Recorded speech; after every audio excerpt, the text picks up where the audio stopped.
in the vast Dachao Empire, at the first high school of Shihu City in Jiangnan Province, hundreds of third-year students gathered on the playground, eagerly awaiting the singular opportunity to draw cards for their class change. Among them stood Zhang Yuan, who toyed with the colorful stone in his hand, feeling an inexplicable sense of anticipation. Having traversed into this world many years ago, he had come to grasp its intricacies. The colorful stone he held was known as the Stone of Divinity, a unique treasure in this realm, which allowed individuals to draw professions or treasures from the Fate Star Array constructed by array masters. In this world, upon reaching the age of 18, every individual is bestowed a Stone of Divinity by the world, after which the school organizes a collective card draw. This inaugural draw guarantees a profession what is colloquially known as the first-class change. However, as with all card draws, there are both favorable and unfavorable outcomes. Despite the authorities' incessant proclamations of equality among all professions, it is an unspoken truth that only those who draw superior professions can ascend to the pinnacle of life. After all, in this world, strength reigns supreme. Who does not desire the ability to soar through the skies or traverse the earth? Moreover, those fortunate enough to draw a combat-oriented profession are additionally gifted another Stone of Divinity for acquiring exclusive weapons of privilege not afforded to those in lifestyle professions. Students, the Fate Star Array has been established. I shall not prolong the wait. Those whose names I call may come forward to draw cards," proclaimed Principal Ning Qin, wielding a loudspeaker from the elevated platform, as the students below buzzed with nervous energy. The moment that would determine their destinies had arrived. The teachers swiftly organized the students into a queue. Zhang Yuan, positioned at the end of the line, felt an inexplicable tension rise within him. Although he had diligently studied monster combat techniques and engaged in rigorous physical training, endowing him with ample vitality, the outcome of this card draw was entirely a matter of luck. There have been instances where the lowest performing student drew the mage profession and soared to success, while the top scholar ended up with an automotive repair profession, leading to a life of despondency. If he failed at this first hurdle, no amount of physical prowess would suffice. Without the enhancement of a combat profession, humans are forever unable to transcend their limitations. The chasm between powerful professionals and lifestyle practitioners is as vast as the ocean. Before his journey into this realm, Zhang Yuan had been notoriously unlucky in draws, always landing on the lowest tier. He harbored a deep-seated fear of drawing a subpar profession, which would forever sever his ties to the vibrant stage of life. "Silly boy, the card draw is imminent. Are you nervous?" A petite girl with an exquisite face turned to him, leaping slightly to tap his head playfully, her laughter ringing in the air. Her name was Li Shuer, Zhang Yuan's only friend in the school, and she hailed from a wealthy family. It was said that her family was quite prominent in Shihu City, however. As Li Shuer had never disclosed such details, Zhang Yuan had refrained from inquiring further. Zhang Yuan shook his head and smiled, saying, "To claim that I am not nervous would be a falsehood. However, as long as I do not draw a career related to daily life, I believe I shall be fine. I too wish to avoid a mundane profession. If I were to draw a healer's role, I could genuinely take care of you, you silly fool." Zhang Yuan remarked, "If I were to draw a chef's position, would I then be able to serve as your personal chef?" Li Shuer replied, "Of course. I would offer you the highest salary." At that moment, a bothersome voice interjected, "With your appearance, you are destined to draw a trashy profession and still hope to curry favor with Shuer?" Zhang Yuan turned to see it was Wang Hu. Wang Hu, the youngest son of the Wang family from Westlake, was also a suitor of Li Shuer. Due to her closeness with Zhang Yuan, he frequently sought to provoke him. Li Shuer frowned and retorted, "Wang Hu, I am conversing with Zhang Yuan. What right do you have to interject?" Taken aback by her sharp reply, Wang Hu quickly regained his composure and smiled at her, saying, "Shuer, Zhang Yuan is merely a commoner. Even if he were to draw a combat-related profession, without resources in this society, he amounts to nothing. There is no need for you to associate so closely with him. It tarnishes your status as a young lady." Li Shuer's displeasure deepened upon hearing Wang Hu's words. Just as she was about to unleash her fury, Zhang Yuan intervened, shaking his head and saying, "Sure, the card-drawing ceremony is about to commence." "Oof." Li Shuer scoffed, shooting Wang Hu a furious glare. "I shall settle this with you after graduation." Wang Hu merely offered her a sheepish grin before casting a threatening glare at Zhang Yuan. as if to say, I shall deal with you later too. While Zhang Yuan and Wang Hu exchanged their friendly banter, Ning Qin was calling out the names of students one by one, instructing them to take their divine stones and draw cards. Unfortunately, the luck of those before them was poor, with many drawing professions such as barber or auto mechanic. Some even uttered pleas to fate and destiny, only to end up with a chef's role. Finally, Ning Qin called out, Wang Hu.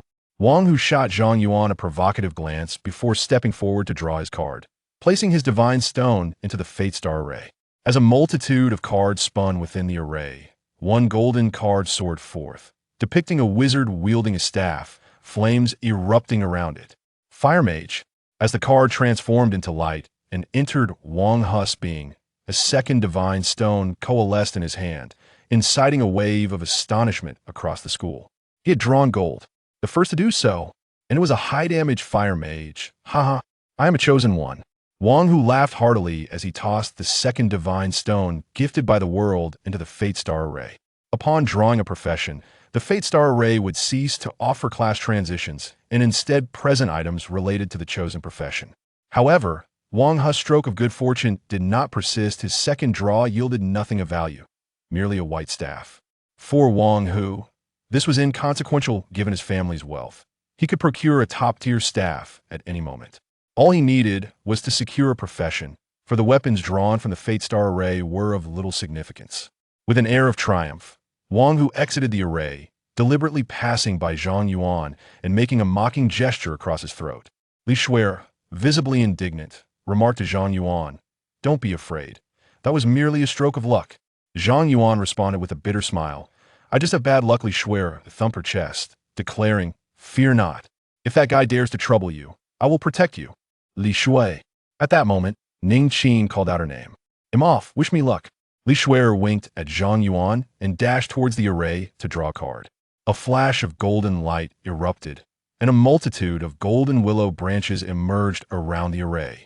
A golden card featuring the image of the elven goddess materialized within the array. Elven Saintess. The entire school erupted in astonishment. Another gold draw. Ning Qin, witnessing Li Shuer draw the elven Saintess, was so ecstatic that his glasses nearly slipped off his nose. This was a rare profession, one that had not been seen in their school for a decade. Moreover, the elven Saintess was a rare support class, likely unparalleled throughout the entirety of Shihu City. With this draw, their school's ranking would not only be preserved, but could also ascend several places. She actually drew a rare support class. What incredible luck! I'm filled with envy and resentment. I heard that the elven Saintess possesses the ability to resurrect on a large scale upon reaching divine level, such a strategic asset for the nation. This will definitely make the news tomorrow. The crowd became increasingly boisterous, and at that moment, a radiant glow emerged from the array, coalescing into a new divine stone before Li Shuer. Li Shuer was equally exhilarated and immediately utilized the bonus draw awarded for obtaining a combat class. Another flash of golden light illuminated the scene. Another gold draw. Ning Qin's eyes nearly bulged out. Double gold. It's actually double gold. This breaks the school's historical record. A staff shimmering with golden light soared from the array and gently descended before Li Shuer. The mere luminescence of the staff invigorated those nearby. What a beautiful staff! Li Shuer exclaimed in delight, unable to take her eyes off the staff in her hands. The array master chuckled. Congratulations, student. Though you did not draw a specialized weapon, acquiring a golden weapon at this early stage is quite remarkable. Your future is boundless. Thank you, teacher. Li Shuer gleefully bowed to the array master and scampered back to the crowd. Wang Hu approached Zhang Yuan with a mocking smile, saying, Zhang Yuan, Shuer has become a rare support class. From now on, she will be the coveted prize among the major guilds. As a lifestyle class practitioner, you and she inhabit entirely different worlds. Zhang Yuan replied, I haven't drawn yet. Wang Hu sneered, The probability of drawing a lifestyle class is 90%. Now that Li Shuer has drawn a rare class, she has absorbed all the good fortune. You're next. I foresee you will emerge as a combat class. Zhang Yuan. At that moment, Ning Qin called to Zhang Yuan, who ignored Wang Hu and slowly walked forward. As Li Shuer passed by him on her return, she playfully tapped his head and laughed. Silly boy. They'll lend you some good fortune. Thanks. Zhang Yuan responded with a smile, stepping up to the magic array. Perhaps due to the rare class that had been conjured from the array master's mood brightened considerably as he addressed Zhang Yuan. Classmate, I wish you good luck. Thank you. Zhang Yuan replied politely, placing his divine stone into the Fate Star array. Boom! The cards began to roll, and a final flash of red light illuminated the room, accompanied by the sound of a sword howling into the sky, its energy slicing through the air. It's red. It's actually red. Ning Qin gasped as he saw the card Zhang Yuan drew glowing red, feeling a sharp pang in his heart, his breath becoming labored. Red? That signified a hidden class. Regardless of its strength, the probability of drawing a hidden class was less than 1 in 10,000. As the red light dissipated, a swordsman wielding a sword midair appeared on the card. Sword Formation Master Unique, this was not merely a hidden class, but a uniquely concealed one. At that moment, the crowd erupted in astonishment, with even the first and second-year students rushing out of their classrooms to witness the phenomenon. What did a unique hidden class signify? It meant that in the entire world, Zhang Yuan would be the sole possessor of this class. Regardless of its power, rarity equated to prestige. Concurrently, a new divine stone began to coalesce before Zhang Yuan. The array master, filled with excitement, exclaimed, I never imagined I would witness a uniquely hidden class drawn from my array in my lifetime. Hurry, classmate, while your luck is high, draw again. Without hesitation, Zhang Yuan placed the newly acquired divine stone into the array. Another flash of red light erupted. The sky darkened with clouds, and sword light crisscrossed. Yet, the card Zhang Yuan drew did not depict a weapon, but rather another swordsman soaring through the air. Destiny's Seat. It's actually Destiny's Seat. At this moment, even a usually composed array master began to roar in excitement, and Principal Ning Qin fainted from sheer exhilaration. The principal has fainted. School nurse. Quickly, summon the school nurse. The teachers were thrown into a frenzy. During the card drawing process, the likelihood of drawing a duplicate class was exceedingly low. Duplicate classes would not be wasted. Instead, they would convert into additional attributes or special skills, bestowing them upon the card drawer. One is not limited to a solitary opportunity for drawing cards during their final year in this vast world. Numerous chances exist to acquire the divine stones. Following the initial class change, each subsequent draw may yield a duplicate profession, which can then be transformed into a constellation. Every profession boasts 6 constellations, yet many individuals devote their entire lives without attaining all 6. Individuals like Zhang Yuan, who can draw successive reds in a single attempt, are exceptionally rare and indeed extraordinary. At this moment, the Formation Master's eyes gleamed with fervor as he exclaimed, Hurry, classmate, continue drawing. If you procure a specialized weapon, you shall become a national treasure. All right, Zhang Yuan, somewhat bewildered, complied and promptly utilized the newly awarded draw. Boom! Another crimson light flashed, and a sword array manifested in the sky. Subsequently, a card depicting a sword-wielding hero soaring through the air emerged. Another constellation. This time, everyone leaped with excitement. Zhang Yuan no longer awaited the Formation Master's words. He deftly placed the divine stone, and yet another red light flickered. Another constellation. Damn you, Zhang Yuan. Is this fellow on the verge of achieving full constellations? While others rely on luck for draws, this scoundrel seems to be wagering his lifespan. A bug. The formation must undoubtedly be experiencing glitches. Absorb the luck. This tempest is akin to a vortex of fortune. As Zhang Yuan procured his 3rd constellation, an uproar ensued, with everyone cursing in envy, their eyes aflame with jealousy. However, at that moment, Zhang Yuan had entered a state of oblivion, resolutely continuing to draw cards. Boom! Boom! Boom! 3 more crimson lights erupted, plunging the entire school into a profound silence. In a single draw, he had unearthed the elusive hidden profession, and it was, for heaven's sake, a full constellation. Such an outrageous occurrence has not been witnessed in the annals of history spanning millennia. This must surely be the offspring of a deity. Zhang Yuan glanced at the Formation Master beside him, who had fainted and was frothing at the mouth, feeling a sense of helplessness. This exaggerated series of draws made him feel as though he had gambled away his own lifespan. Nonetheless, despite his despair, Zhang Yuan still possessed an additional divine stone and decided to continue drawing. With all constellations filled, it was time to seek a weapon. Regrettably, this time no crimson light flickered, not even gold or blue lights appeared, but rather a solitary white light. A sword case flew forth from the formation, gently descending into Zhang Yuan's hands. Cradling the substantial sword case, Zhang Yuan sighed, a blank. What a stroke of bad luck. Zhang Yuan, I swear. At this moment, the campus erupted in fury, with countless students beginning to riot. Chapter 3, How impressive. Where are others even playing at? Fortunately, the teachers at school are quite dedicated and manage to suppress their desire to chastise Zhang Yuan, intervening to prevent a riot among the students. Following this, a music teacher employed her skills, and her melodious voice instantly calmed everyone's emotions. Zhang Yuan, cradling his sword box, returned to the crowd, where Li Shuer quickly approached him, her curiosity piqued. Silly, have you drawn a hidden class? Can you showcase your skills? Well, wait a moment. I need to check my attributes first. Zhang Yuan nodded slightly, examining his character's details. Despite his years of study, he was aware of various class characteristics. Yet this was a hidden class, and a unique one at that, making him feel somewhat unfamiliar with it. Name, Zhang Yuan. Class, Sword Array Master. Unique, level 1000. Strength, agility, 5. Mentality, 30. Constitution, 5. Class Special Attributes. Critical rate, 10. Critical damage, 100. Equipment, Iron Sword Box, 110.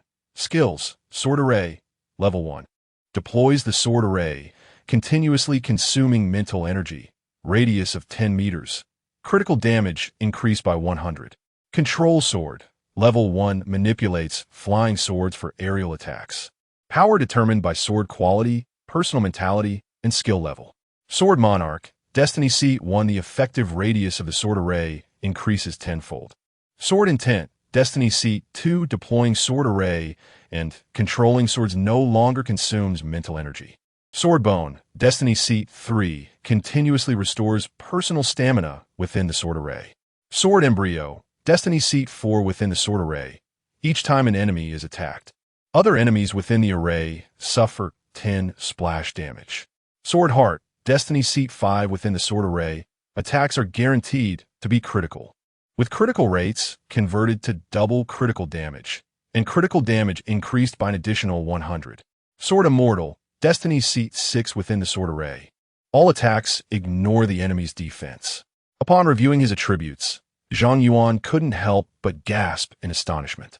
The amplification of these Destiny Seats. What were others even playing at? However, he soon realized that the vast majority of people would never draw a fully realized class in their lifetime. From the perspective of acquisition difficulty, such an amplification could indeed be deemed acceptable.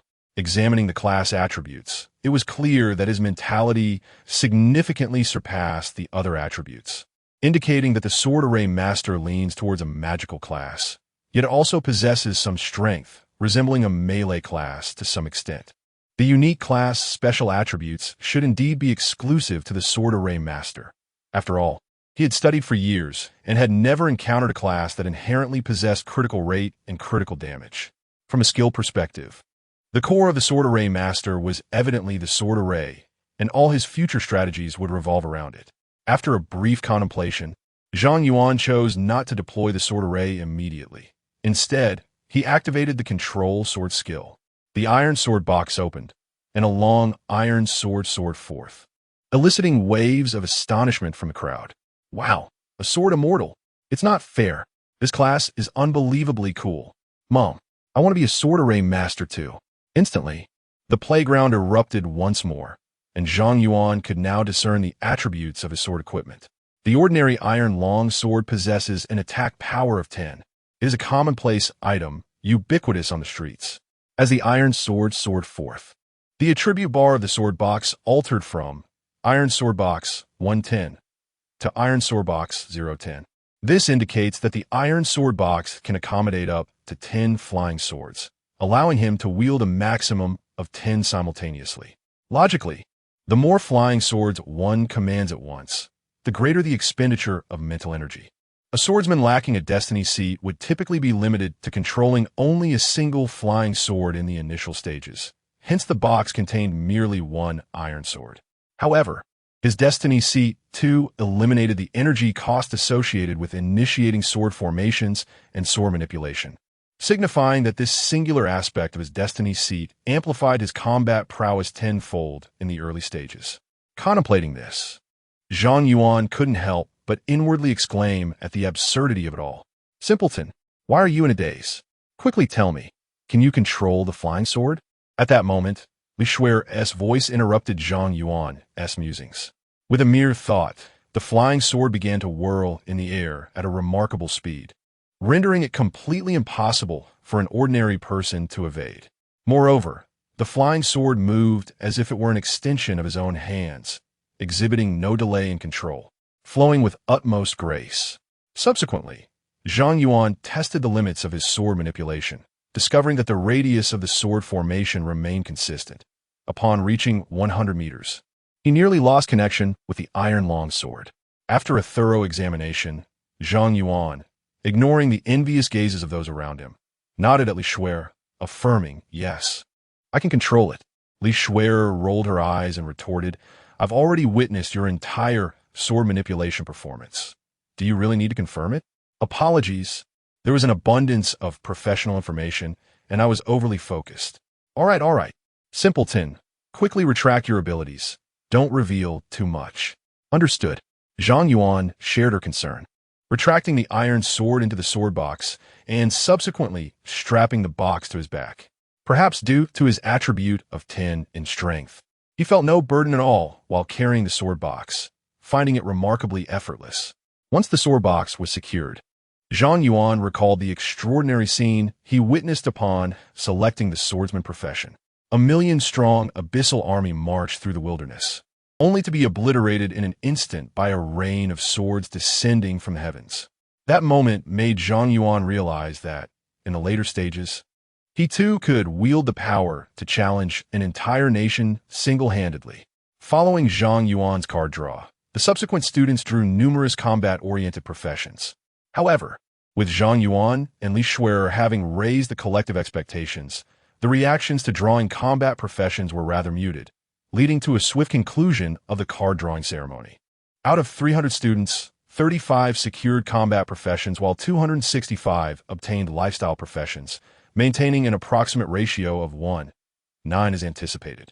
Once the card-drawing ceremony concluded, the resuscitated Ning Qin ascended the podium, delivering an invigorating speech to the students before transitioning to more serious matters. "Students, with the conclusion of the card-drawing ceremony, you officially graduate from Shihu No. 1 High School. However, this does not imply that you may now relax. In a month's time, the annual National College entrance examination of the Great Xia Empire will take place. Regardless of whether students are selected for vocational or combat careers, they will have the opportunity to advance to higher education institutions through this exam. During this period, the school will strive to provide assistance, urging students to muster their resolve and enhance their skill proficiency in levels within the month, in hopes of gaining admission to their desired universities." The meeting concluded. After Ning Qin delivered an impassioned speech, he instructed the teachers to return their respective classes to the classrooms. However, Ning Qin specifically dispatched someone to inform Zhang Yuan and Li Shui to proceed to the principal's office. Chapter 4: Extraordinary Talent in the Office. Ning Qin wore an affectionate smile, her gaze flitting back and forth between Zhang Yuan and Li Shui, as if she were admiring two rare treasures. Li Shui, feeling somewhat uneasy under Ning Qin's scrutiny, could not help but speak up. "Principal, if you have something to say, please be direct. Your gaze is making me a bit apprehensive." Ning Qin snapped back to attention and quickly replied, Yes. I apologize for my lack of decorum. The reason I called you both here is to inquire about your university aspirations." Without a moment's hesitation, Li Shui responded, "I aspire to attend Kyoto University." "Excellent. You have ambition." Ning Qin nodded approvingly before turning her attention to Zhang Yuan. "And you, Zhang Yuan?" "I don't have any particular plans." Zhang Yuan began, but upon noticing Li Shui's threatening glare, he quickly amended, "Then I will also aim for Kyoto University." Ningqi nodded in satisfaction at Zhang Yuan's response. Kyoto University is the premier institution in the Great Xia, with only 3 students from the entire Westlake City gaining admission last year, and none from their Westlake No. 1 high school. If their school could boast 2 students admitted this year, it would be a matter of great pride for Ningqi. She continued this year, "You two are the only ones from our school with a chance to enter Kyoto University, so I plan to offer you both some special guidance." Although Kyoto University did not explicitly state it, there exists an unspoken requirement. To gain admission, you must reach level 19 within a month. This is a fundamental prerequisite. Li Shui'er required no further discussion. Her status as an elven saintess placed her amongst the higher echelons of rare professions, and with her family's support, she had a significant opportunity to reach level 19 within a month. "My current concern is you, Zhang Yuan," Ningqi said. "Me?" Zhang Yuan replied, puzzled. "Indeed, while your profession is a hidden one, hidden professions merely indicate rarity. They do not guarantee strength. History has shown that many hidden professions are not necessarily superior to ordinary ones." Li Shui'er interjected, "Principal," but he drew a profession with a full fate. Ningqi shook her head with a wry smile. "It is not that straightforward. While a full fate can enhance a profession, the increase is still somewhat limited. Generally, 6 fates can provide a boost of about 50% to a profession's strength. Stronger professions might see an increase of up to 70%. If Zhang Yuan's profession is on the weaker side, even a full fate will only allow him to compete with some stronger professions." Zhang Yuan silently glanced at his fate panel, realizing that it was not that others were extraordinary. Rather, he was the one who seemed out of the ordinary. He remained silent as Ningqi continued, "I believe Zhang Yuan's profession leans towards that of a formation master, which tends to be supportive in nature. This type of profession faces disadvantages in early leveling, which makes me worry that you may not reach level 19 within a month." Li Shui'er, who had initially been confident in Zhang Yuan's abilities, felt a wave of anxiety wash over her upon hearing Ningqi's words. "Principal, do you have any solutions?" she asked. "Of course I have solutions. Otherwise, why would I have summoned you both?" Ningqi smiled mysteriously and remarked, "This year, the municipal government of Shihu City has discovered a hidden dungeon in the western suburbs. Our city's high-level professionals have already entered to investigate, and the monsters within are at a maximum level of 12, presenting a low level of difficulty. Moreover, the experience gained here exceeds that of ordinary dungeons by 50%, making it ideal for novices to level up. Most importantly, upon successfully clearing this hidden dungeon, one will receive a divine stone. The government intends to designate this hidden dungeon as a training ground for beginners in the major secondary schools of Shihu City. Since this dungeon has only recently been uncovered, there may be safety concerns. Thus, it will not be open to the public this year. However, the government has granted our school 2 entry slots. I plan to allocate these 2 slots to you both, allowing you to swiftly reach level 12 within the dungeon before continuing your training in the wild. It is highly probable that you can reach level 19 within a month." Li Shui'er exclaimed with delight, "Thank you, Principal." Zhang Yuan added, "Thank you." Ningqi chuckled heartily, saying, "You two are the seeds of our school. Do not squander this opportunity and strive diligently." Afterward, Ningqi cautioned the 2 about certain matters before they departed from the principal's office after school. At the school gate, Li Shui'er intercepted Zhang Yuan, saying, "Silly, if you're worried about your leveling speed, I can hire several high-level professionals to assist you, ensuring you reach level 19 within a month." Zhang Yuan replied with a smile, "Little rich girl, there's no need to waste your money. I will find my own way to level up." "Humph, silly is indeed silly. I shall ignore you." Li Shui'er did not anticipate Zhang Yuan's refusal. In a fit of anger, she stamped her foot and walked past him towards a luxury car parked by the roadside. The butler, clad in a tailcoat and white gloves, personally opened the car door for Li Shui'er.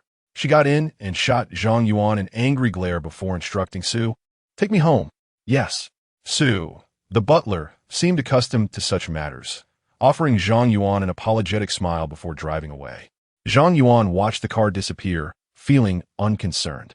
Li Shui'er often indulged in her temper, and generally, she would manage to adjust by the following day. The reason Zhang Yuan declined Li Shui'er's kind offer was twofold. On one hand, he was not worried about his leveling speed, and, on the other, he sought to gain more practical experience. As the foremost institution of higher learning in the Great Xia, Kyoto University only admitted around 300 of the millions of candidates each year, presenting a daunting challenge. Merely having a high level without competence in other areas would not suffice for acceptance into Kyoto University. After parting ways with Li Shuer, Zhang Yuan did not head straight home. Instead, he visited a weapon shop in Shihu City, reluctantly spending the pocket money he had saved over 3 years to purchase 9 ordinary quality iron swords, filling his iron sword case to the brim. Subsequently, he acquired a damage-testing wooden man and sought an open space to test his skills. As he raised his hand to summon the flying sword, a voice suddenly echoed in his mind, detected that the host has transitioned to the position of Sword Array Master. The achievement system has been activated. Beep. The host has achieved the divine level accomplishment of maxed luck, rewarding them with the awakening of a unique divine talent.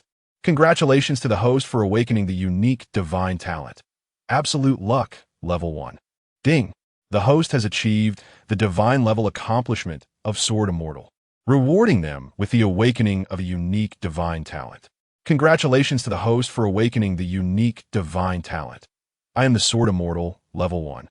Zhang Yuan was taken aback and immediately examined his talent attributes.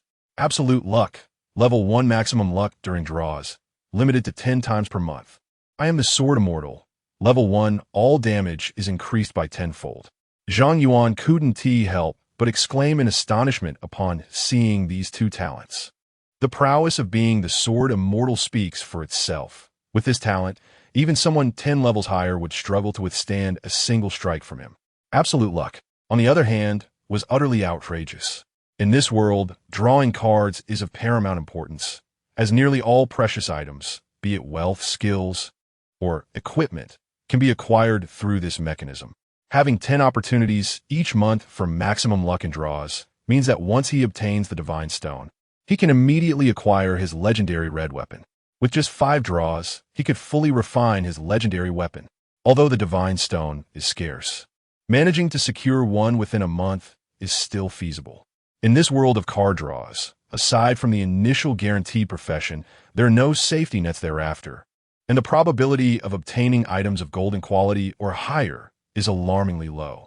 The thought of being able to achieve a 6-5 in 5 months, while some unfortunate souls struggle even to attain a 0-1 throughout their lives, is simply too outrageous, unheard of, utterly shameless.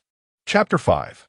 The Legendary Badge. After a considerable time, Zhang Yuan regained his composure from the shock. Eagerly, he yearned to test his damage output. He positioned the testing dummy in the center of an open space, unleashed his sword formation, and commanded his sword.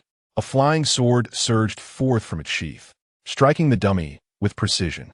Minus 546. Gasping in astonishment, Zhang Yuan beheld the virtual number displayed on the LCD screen of the dummy. As far as he knew, even the most renowned early-stage fire mages, at level 1, inflicted approximately 20 points of damage with a fireball spell, and they could barely cast a few before their mental energy was depleted. The damage from his level 1 basic attack already rivaled the fireball spell of a level 10 fire mage. Moreover, the testing dummy possessed no defensive capabilities in actual combat. A fire mage's damage would be proportionately reduced. Yet, Zhang's attack ignored defenses entirely, dealing pure damage. Even more astonishingly, Zhang had only utilized a single flying sword thus far. Go! This time, Zhang commanded 10 flying swords to simultaneously strike the testing dummy. Minus 5,460. Over 5,000. As the virtual numbers appeared above the dummy's head, Zhang's pupils involuntarily constricted. Textbooks indicated that a level 10 boss typically had between 10,000 to 20,000 health points, suggesting that he could vanquish such a foe with merely 4 attacks. The crucial point was that he was only at level 1, wielding nothing more than a rudimentary iron sword. Unbelievable. Utterly absurd. Zhang Yuan could not help but exclaim. A damage output of 5,000 was beyond what most level 30 fire mages could achieve. And this was merely the damage from his level 1 character with a basic weapon. As he pondered this, a satisfied smile crept across his face. He stowed away the testing dummy and returned home with his sword sheath. Yuan Kai, you're back. His aunt, Zhang Yuan, who was practicing yoga in the living room, greeted him with a warm smile. 4 years Zhang Yuan senior. She had recently graduated from university and was currently unemployed. With her delicate features and charming round face adorned with a beauty mark at the corner of her left eye, she possessed an alluring figure that had made her the object of many men's affections during her university years. Before Zhang's arrival in this world, the host's parents had mysteriously disappeared during a dungeon raid, leading him to reside with his grandmother. Presently, Zhang lived with his grandmother and aunt. Time to eat, you too. At that moment, his grandmother emerged from the kitchen, carrying a pot of chicken soup, placing it on the long dining table in the living room, and cheerfully beckoned Zhang and Zhang Yuan. His aunt reached for a chicken leg on the table, but his grandmother swiftly swatted her hand away with chopsticks, insisting, "Go wash your hands." Feeling wronged, his aunt left, while Zhang took a seat, only to receive a stern glare from his grandmother. "You too." With an awkward smile, Zhang accompanied his aunt to wash their hands before joining her at the table. During the meal, his grandmother suddenly inquired, "Yuan Kai, today is your card drawing day. I sent it? What profession did you draw?" Zhang replied, "Grandma, I drew a combat class." As soon as Zhang Yuan's words left his mouth, his grandmother's expression instantly turned cold. Zhang Yuan was not surprised by her reaction. Ever since his parents had gone missing, his grandmother had harbored a deep aversion to combat professions. Noticing the tense atmosphere, his aunt hastily set down the chicken leg in her hand and said, "Mom, it's a good thing that Yuanzi drew a combat profession. Later, if he gets accepted into a good university, he could earn a fortune." Zhang Yuan nodded in agreement. "Yes, Grandma. If I complete more dungeons and earn money, our family's life will improve significantly." With a loud clap, his grandmother slammed her chopsticks onto the table. "What are you still eating for? You all seem willing to risk your lives for money. I might as well go downstairs and wait for you to finish." With that, she stood up and returned to her room. Bang! The bedroom door was slammed shut, and the atmosphere in the living room grew increasingly heavy. This was the first time Zhang Yuan had seen his grandmother so furious, prompting him to ask his aunt, "Aunt, can combat professions also do jobs related to daily life?" His aunt quickly reassured him, "Please don't. I'll let you in on a secret. When my mother was young, she was an elite in the army. When my sister drew a combat profession, she hosted a banquet that lasted 3 days and nights. When I drew the singer profession, she gave me 3 days and nights of the cold shoulder." Zhang Yuan was astonished. "Is that so?" His aunt continued in a hushed tone, "Don't be fooled by that old witch's act. She is probably hiding under the covers, secretly delighted. Now, tell me, what profession did you draw? A warrior or a mage? I see you have a metal box on your back. It looks a bit like a support role. It's a hidden profession. A sword array master. A hidden profession? You're quite the lucky one." His aunt's eyes sparkled with envy. "How impressive is that profession?" "Very impressive. That's splendid. Combat professions should indeed be impressive. Quickly, tell me what makes your profession so remarkable." With just a few words, his aunt lightened the heavy atmosphere, and Zhang Yuan gradually became more talkative, beginning to describe the strengths of his newly acquired profession. The rest of the night passed in a flurry of his aunt's exclamations of admiration. The following morning, Zhang Yuan awoke to find a magnificent badge on his bedside table. Although it appeared somewhat aged, it was remarkably well preserved. "What is this?" he wondered as he picked up the badge, its attributes revealing themselves. Imperial First Class Merit Badge, Accessory. Strength 100, Agility 100, Spirit 100, Constitution 100, Damage Reduction 10, Level 1 usable. Note: awarded to heroes who have made great contributions to the Empire and its people. Upon seeing the name and note of the badge, Zhang Yuan was momentarily stunned. Beneath the title and description, the 100 attributes became insignificant. In the Great Xia Empire, there exists a saying, "First-class merit is earned at the cost of one's life. Second-class merit results in injury. Third-class merit comes from hard work." However, first-class merit can only be awarded to individuals of divine stature, and each first-class merit badge represents a legendary tale. Could it be that Grandma is a war god? Zhang Yuan felt a haze of disbelief wash over him. He never could have imagined that his usually gentle and kind grandmother was a figure of such extraordinary valor. Zhang Yuan entered the living room, where his aunt, clad in pink slippers, was savoring pancakes accompanied by kanji at the dining table. Upon noticing Zhang Yuan, she mockingly exclaimed, "Oh, look who is up bright and early." Ever since she learned last night that Zhang Yuan had achieved a full score, her affectionate nickname for him had morphed from Yuanzi to Dog Trader. In the kitchen, Grandma heard the commotion and peeked out, soon emerging with a freshly made pancake and a bowl of kanji. Zhang Yuan accepted the offerings and inquired, "Grandma, about this batch. These are trivial past events. Focus on your breakfast and strive diligently in your training. Do not tarnish our family's reputation." Zhang Yuan exclaimed with delight, "So, Grandma, you approve of my becoming an adventurer?" Grandma replied, "To hinder your chosen path and talent would be the utmost betrayal to our nation and its people." His aunt chimed in with a grin, "I told you, Mom has a sharp tongue but a tender heart. You can venture forth with peace of mind. I'll look after things."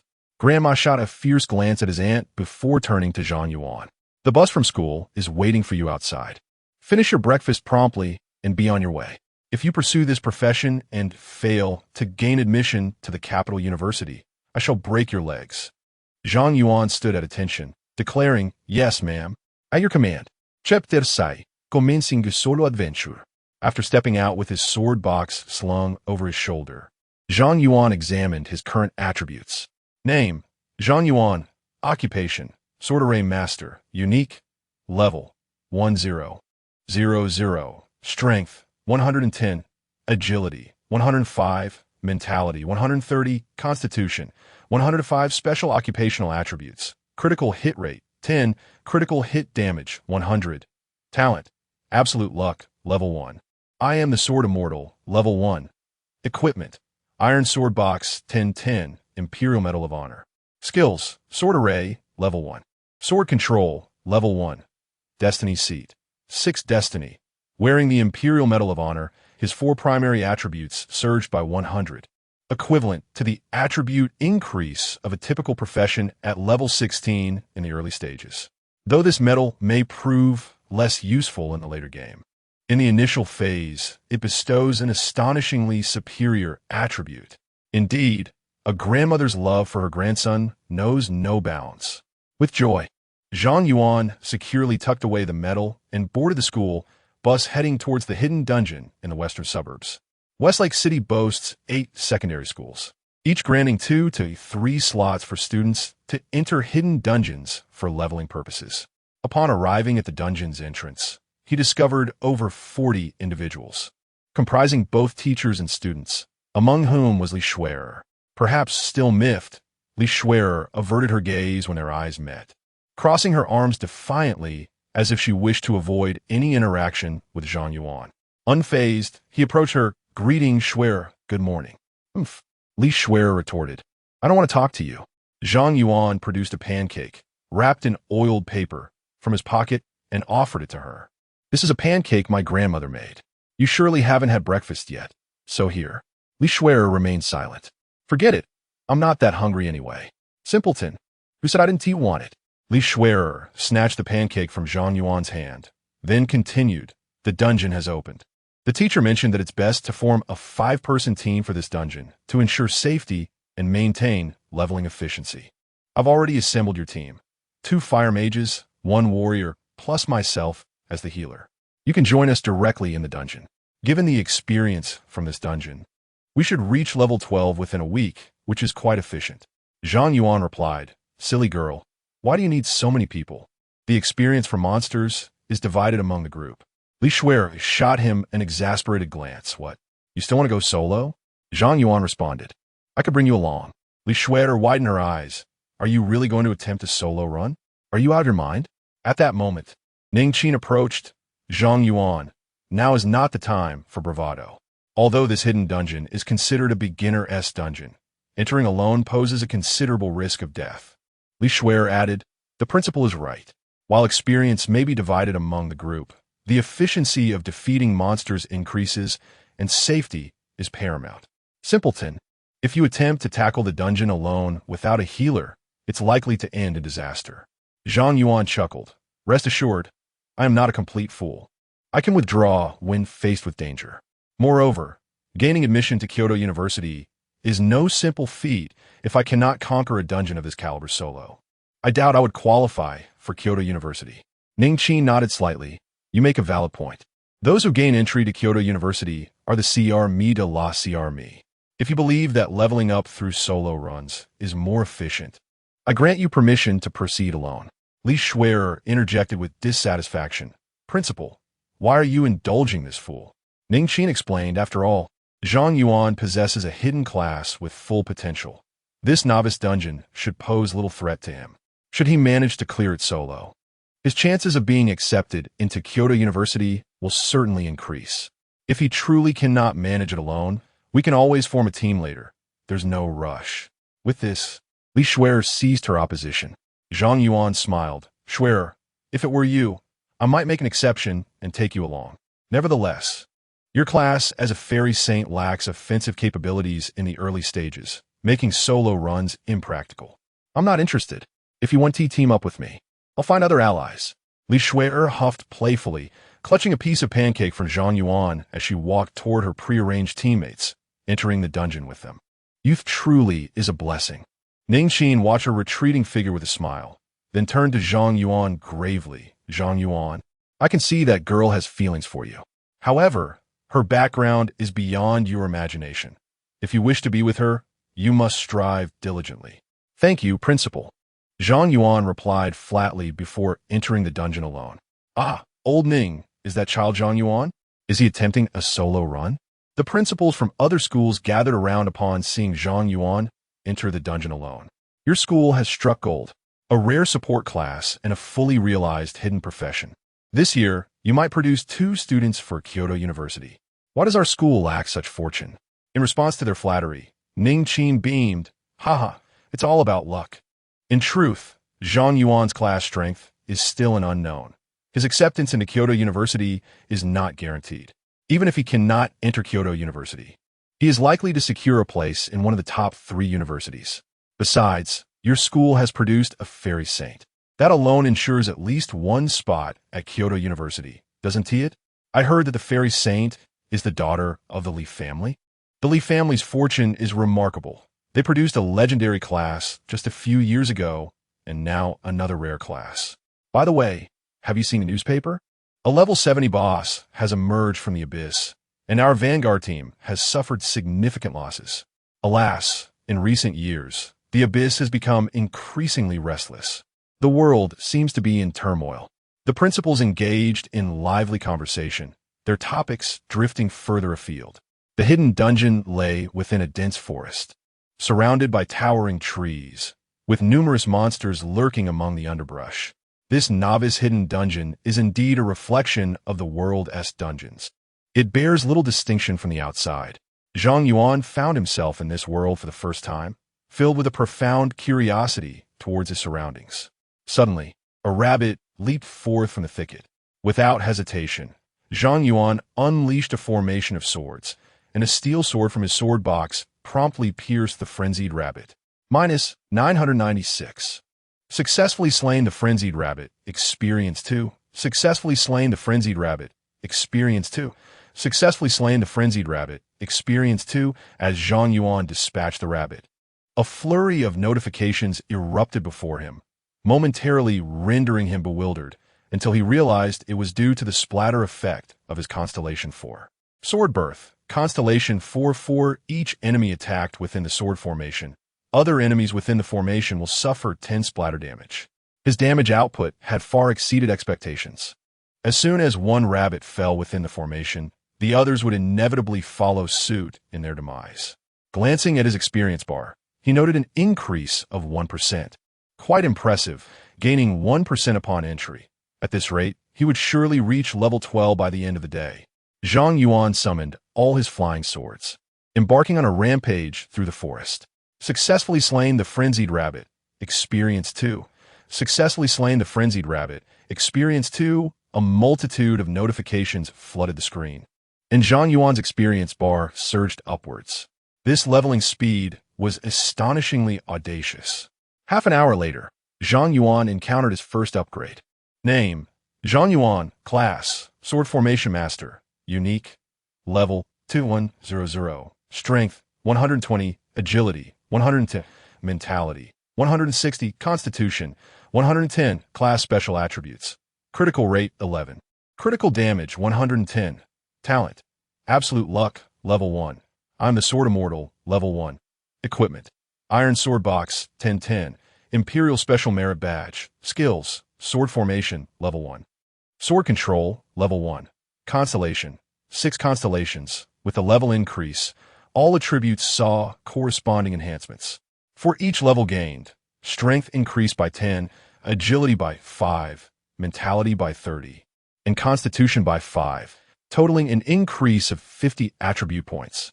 I recall from textbooks that typical classes gain merely 25 attribute points per level. Is my class's growth potential so remarkable? It has doubled.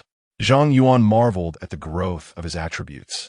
And this did not even account for the additional 1 critical rate and 10 critical damage. This hidden class is truly extraordinary. Chapter 7. The frantic pace of advancement as the frenzied rabbits at the forest periphery were annihilated, Zhang Yuan began his foray into the depths of the woods, where he encountered increasingly formidable creatures. Successfully slain a black-haired boar, experience 4. Successfully slain a red-eyed hyena, experience 6. Successfully slain a frenzied rabbit king, experience 10. Zhang Yuan advanced steadily, effortlessly dispatching every monster in his path, often causing multiple foes to perish simultaneously. The rate at which monsters respawned within the dungeon was no match for his lethal efficiency. In less than an hour, a beam of light erupted from Zhang Yuan, signifying yet another level up. His strength increased by 10 points, agility and constitution by 5 points each, mental acuity by 30 points, critical hit rate by 1, and critical hit damage by 10. Skill proficiency increased. Sword array, level 2 unleashes a sword formation, continuously draining mental energy, increasing critical hit damage by 110 within a 20-meter radius. Control sword, level 2 mastery over flying swords for aerial assaults, power determined by the quality of the sword.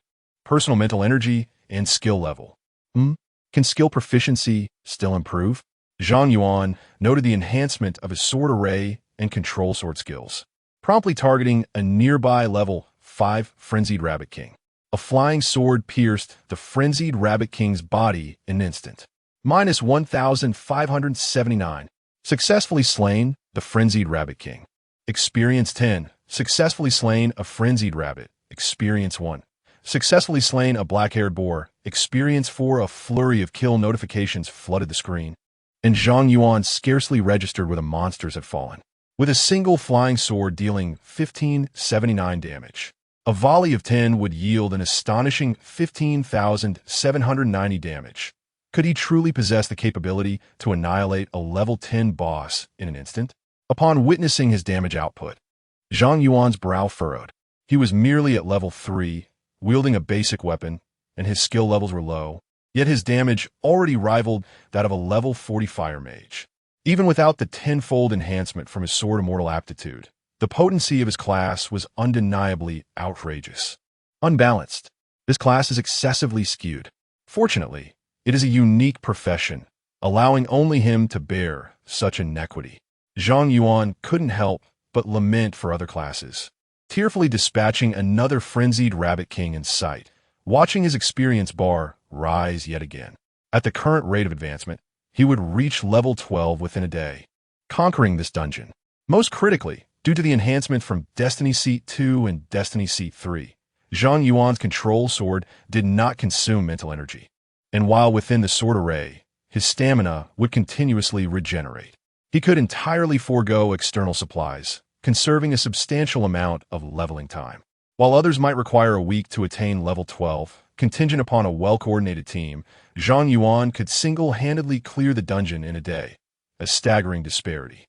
Although the rigid requirement for admission to Kyoto University was level 19, a level 12 practitioner could already qualify for a first-tier university, while levels 13 or 14 would secure a spot at a respectable 211 institution, and level 15 could grant entry into a 985 university. It could be said that the levels Zhang Yuan achieved in a single day were what many students could not attain in an entire month. While Zhang Yuan was wreaking havoc within the dungeon, numerous students had already emerged from the hidden instance to receive treatment and supplies. Although the hidden instance offered significant experience, the ferocity and resilience of the monsters were equally formidable. The students, entering at level 1, had managed to collectively vanquish dozens of frenzied rabbits within 2 hours. A commendable feat. Several principals had set up a table outside the instance, gathering to sip tea and engage in light conversation, critiquing the students who had emerged. Remarkably, within just 2 hours, our son Li has already reached level 2. He should attain level 4 today, with hopes of gaining admission to a prestigious university, one remarked. Wang Bin from my institution is also doing well, just a mere 10% away from level 2. Securing a place in a reputable university should pose no challenge. By the way, Old Qin, it's been nearly 2 hours. That solo player should be due for a supply run soon, right? Yes, it should be soon. Ning Qin nodded, his gaze scanning the entrance of the instance. His greatest concern lay with Zhang Yuan, the solo player. Each year, reports of students perishing within dungeons surfaced, and he feared that Zhang Yuan might meet a similar fate today. Generally, student teams would emerge for supplies after approximately 2 hours, and their levels upon exiting could indicate their rate of advancement. Given the experience offered by this hidden instance, if Zhang Yuan managed to reach level 3 upon his first return for supplies, he might have a chance at entering Peking University. However, as all the other students returned for supplies, Zhang Yuan was still nowhere to be seen. Li Shui'er, now at level 2, approached Ning Qin, wiping the sweat from her brow. Principal, has the fool come out yet? Not yet. Ning Qin shook his head. Still not out. Li Shui'er's expression shifted slightly. How is that even possible? It's been over 2 hours. Hasn't he exhausted his mental energy? Though restorative potions could be brought into the instance, their usage was limited. Once mental energy was depleted, skills could not be utilized, necessitating an exit for supplies. Ning Qin replied, perhaps Zhang Yuan's skill consumption is minimal. Let us wait a little longer. The government has not reported any fatalities among the students. Upon hearing Ning Qin's words, Li Shui'er felt a slight sense of relief. Suddenly, a contingent of armed government troops arrived, sealing off the entrance to the instance. The students who were resupplying outside began to murmur among themselves, uncertain of the situation.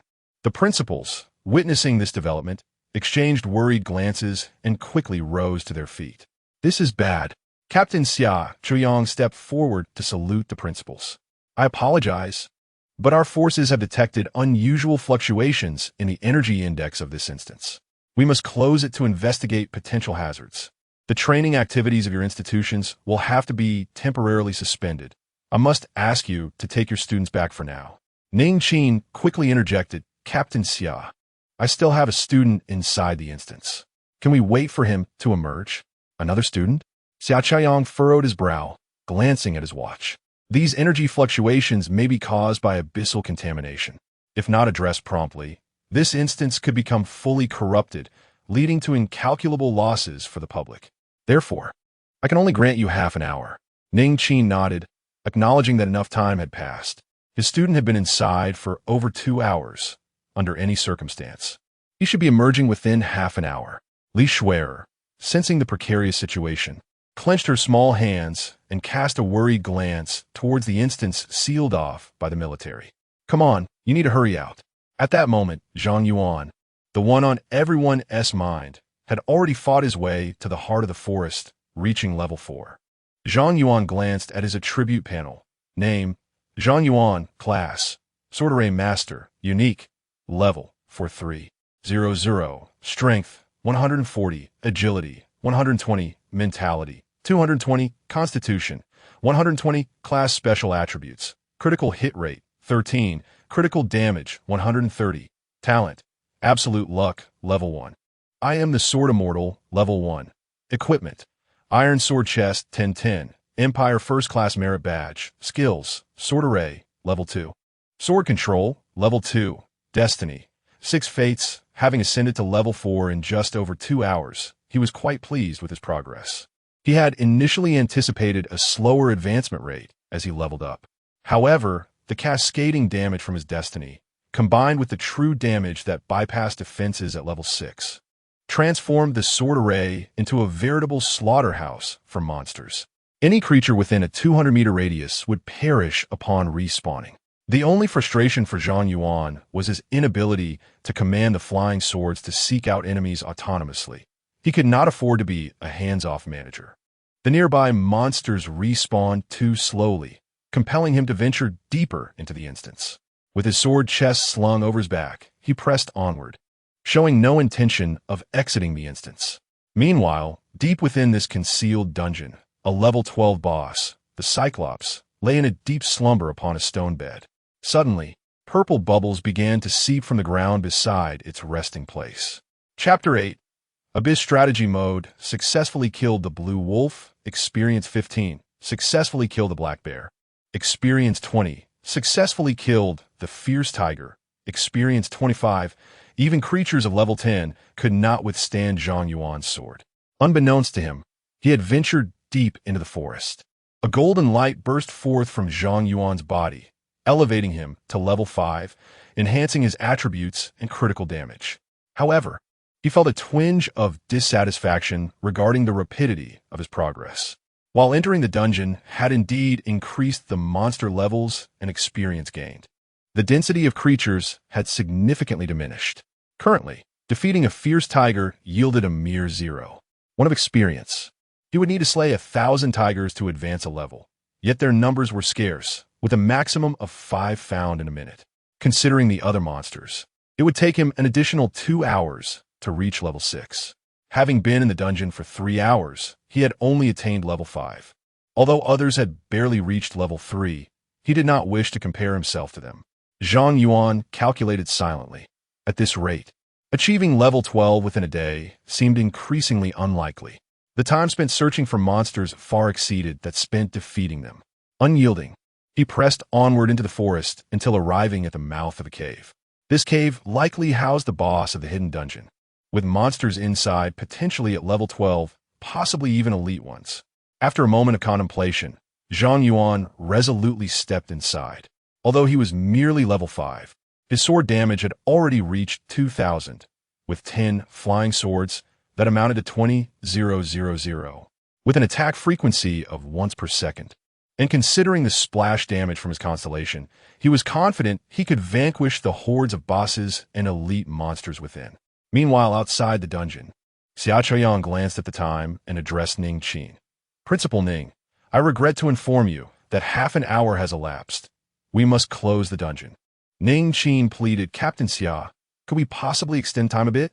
That boy is a promising talent from Kyoto University. We cannot afford to lose him. Xiaoqiang replied, We understand your concerns, but rest assured, once we eliminate the hazards, the dungeon will be reopened, allowing that student to exit safely. Ning Qin hesitated, but Xiaoqiang's expression darkened. Principal Ning, if we close the dungeon now, the worst that could happen is that the student remains trapped inside.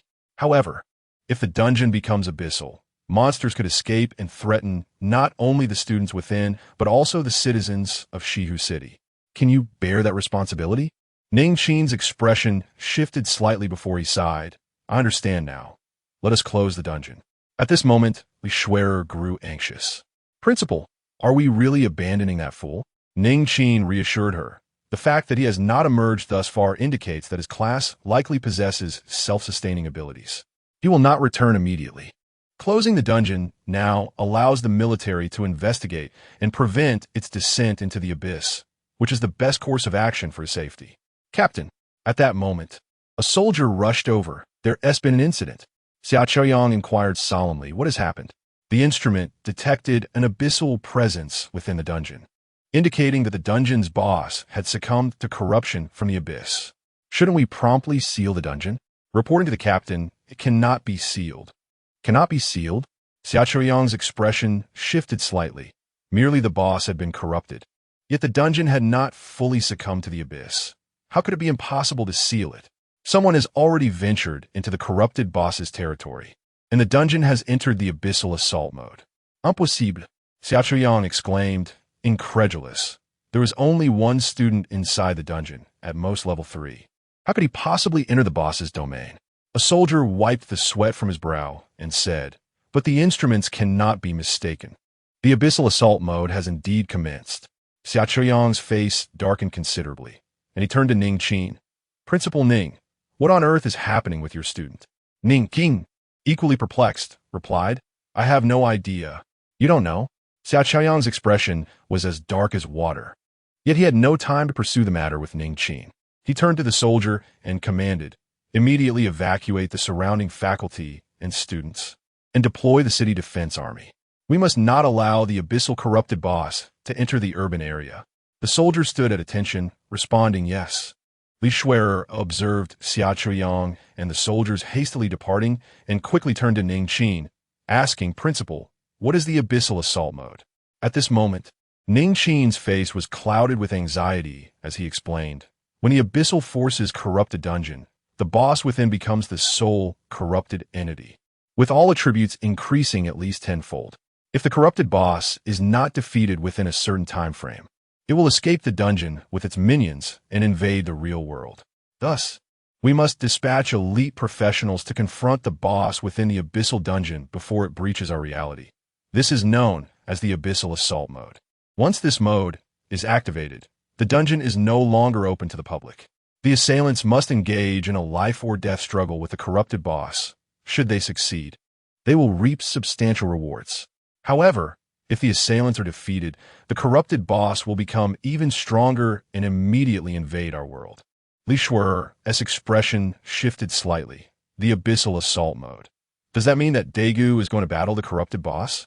Ning Qin sighed heavily, placing a reassuring hand on Li Shuer's shoulder. "As much as I dislike saying this, this is the first lesson the abyss has for you. We may lose our companions at any moment, so prepare yourself mentally." "No, I refuse to accept this." Li Shuer, in a state of panic, dashed aside to call Butler Su. Meanwhile, within the dungeon, Zhang Yuan remained blissfully unaware of the impending crisis, immersed in the joy of rapid leveling up. Successfully defeated a corrupted goblin. Experience 200. Successfully defeated a corrupted elite goblin. Experience 300. Successfully defeated a corrupted giant vanguard. Experience 500. Truly, this is a boss's territory. The experience is skyrocketing. Zhang Yuan was utterly delighted, having been astonished by the experience points from the monsters within the cave. Although the monsters here possess significantly greater health, the challenge merely escalates from 1 flying sword to 2, which does not at all hinder Zhang Yuan's leveling pace. Within just a few short minutes, golden light erupted from within him, propelling him directly to level 6. Had I known the experience points here were so abundant, I wouldn't have wasted time hunting those frenzied rabbits outside. Those bunnies are so delightful. They deserve to be braised rather than ground for experience. Zhang Yuan gazed at the writhing heads before him, his eyes gleaming with golden light, for all that white, glistening experience awaited him. Just the corrupted goblins he could see numbered over 100. In this narrow cave, the density and abundance of monsters are remarkable, and there is no need to search for them. This place is a specially tailored training ground for him. As Zhang Yuan observed the rapidly filling experience bar, he even found those goblins with their exposed brain matter somewhat endearing. Chapter 9. The One-Eyed Giant King Outside the Dungeon. The city defense forces had established a formidable line of defense at the entrance of the dungeon, with soldiers fully armed and on high alert, resolutely determined to intercept the abyssal monsters beyond their perimeter.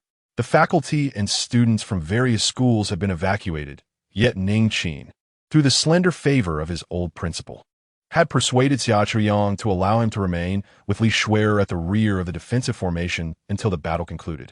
Li Shuer gazed at Ning Qin with tear-filled eyes. "Principal, is there truly no hope for that fool?"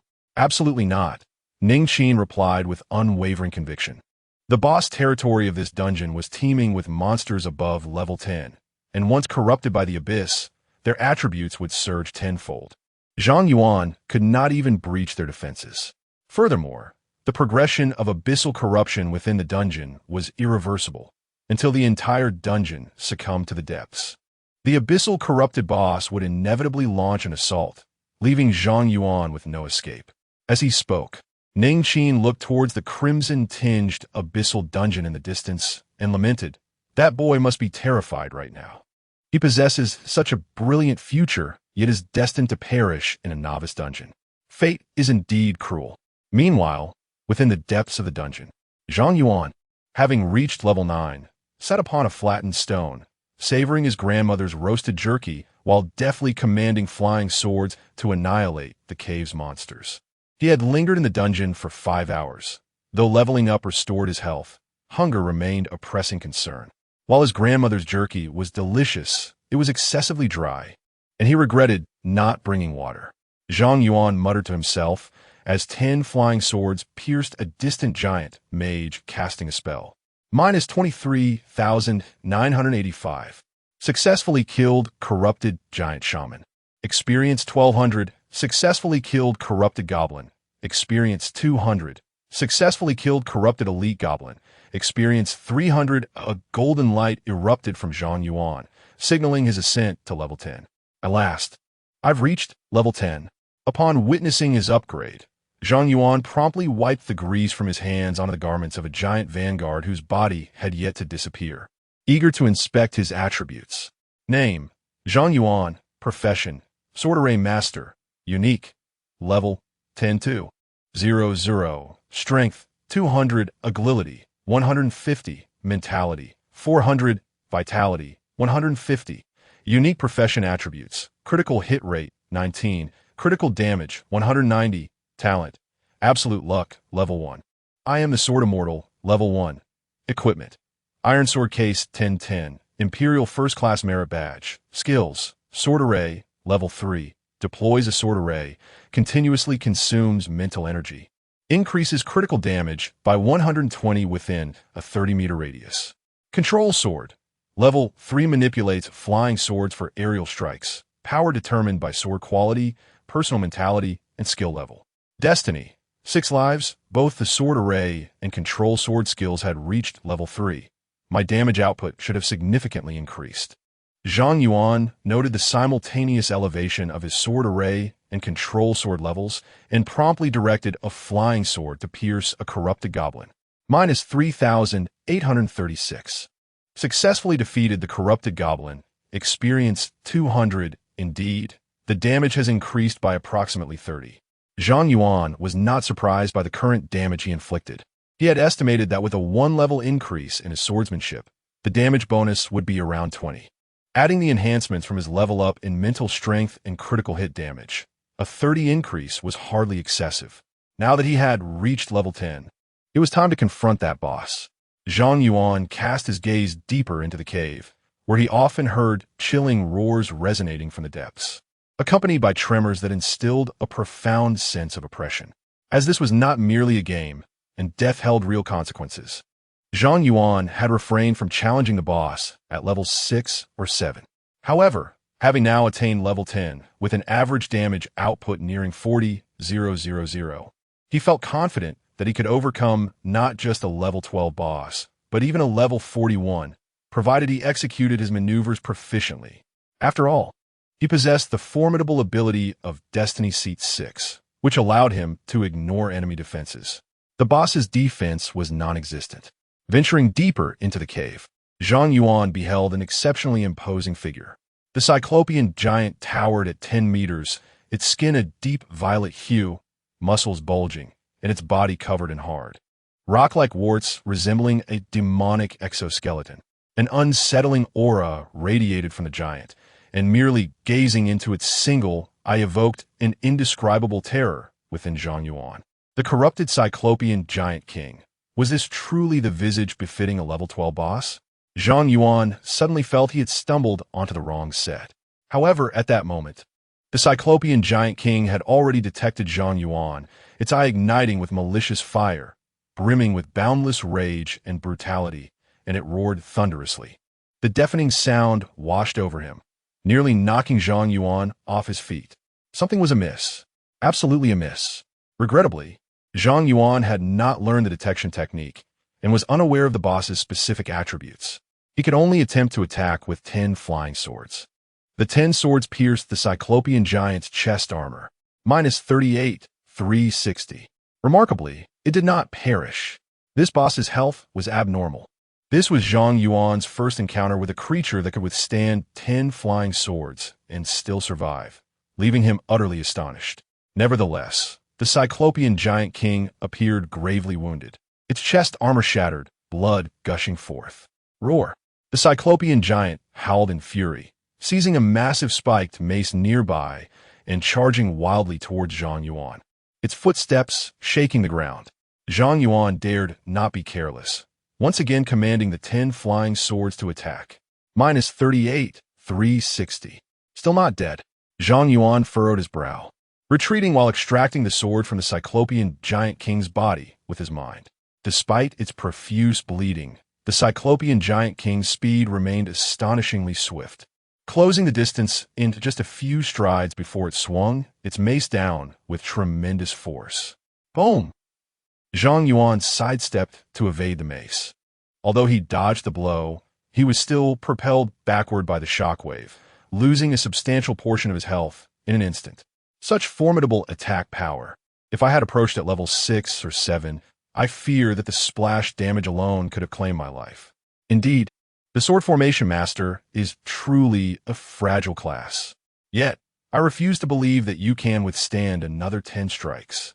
Zhang Yuan understood that even if he were to endure one more splash, his demise was inevitable. Thus he resolutely commanded the flying swords to launch their assault. It was a battle defined by fervent exchanges. -38,360. 10 flying swords pierced through the heart of the one-eyed giant, who let out a pained howl before collapsing to the ground with a thunderous crash. Successfully defeated the corrupted one-eyed giant king, experience 10,000. A beam of golden light erupted from within Zhang Yuan, propelling him directly to level 11. Ding!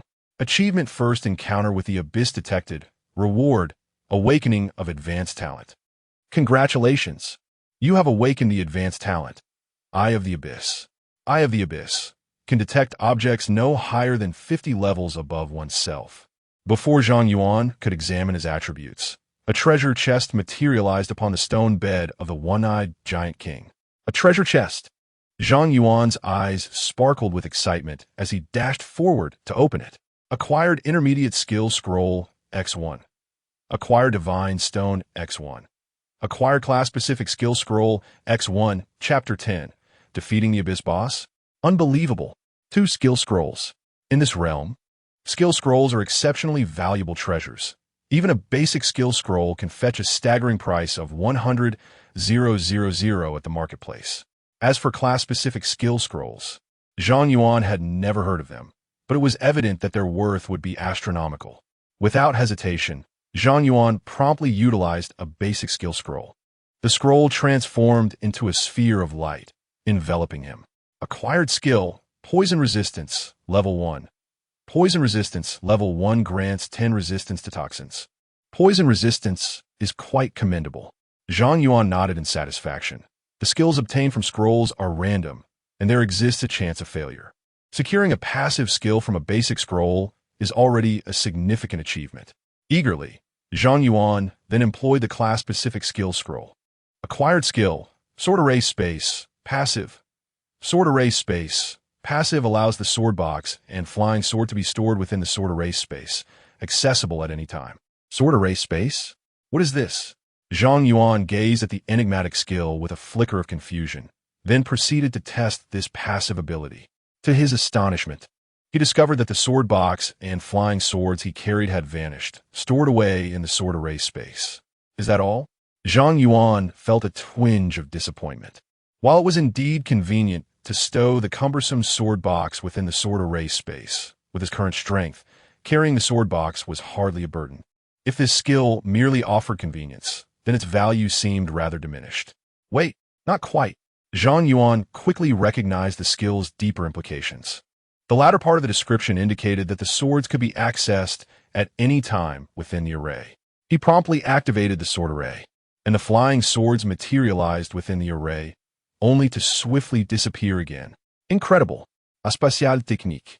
Zhang Yuan realized that he could indeed summon and retrieve flying swords at will within the confines of the sword array, and his excitement surged. This meant that, during combat, as long as the enemy remained within his sword array, he could effortlessly unleash flying swords from behind them, employing a cunning strategy. Excellent. Truly worthy of being a class-specific skill. This is my trump card.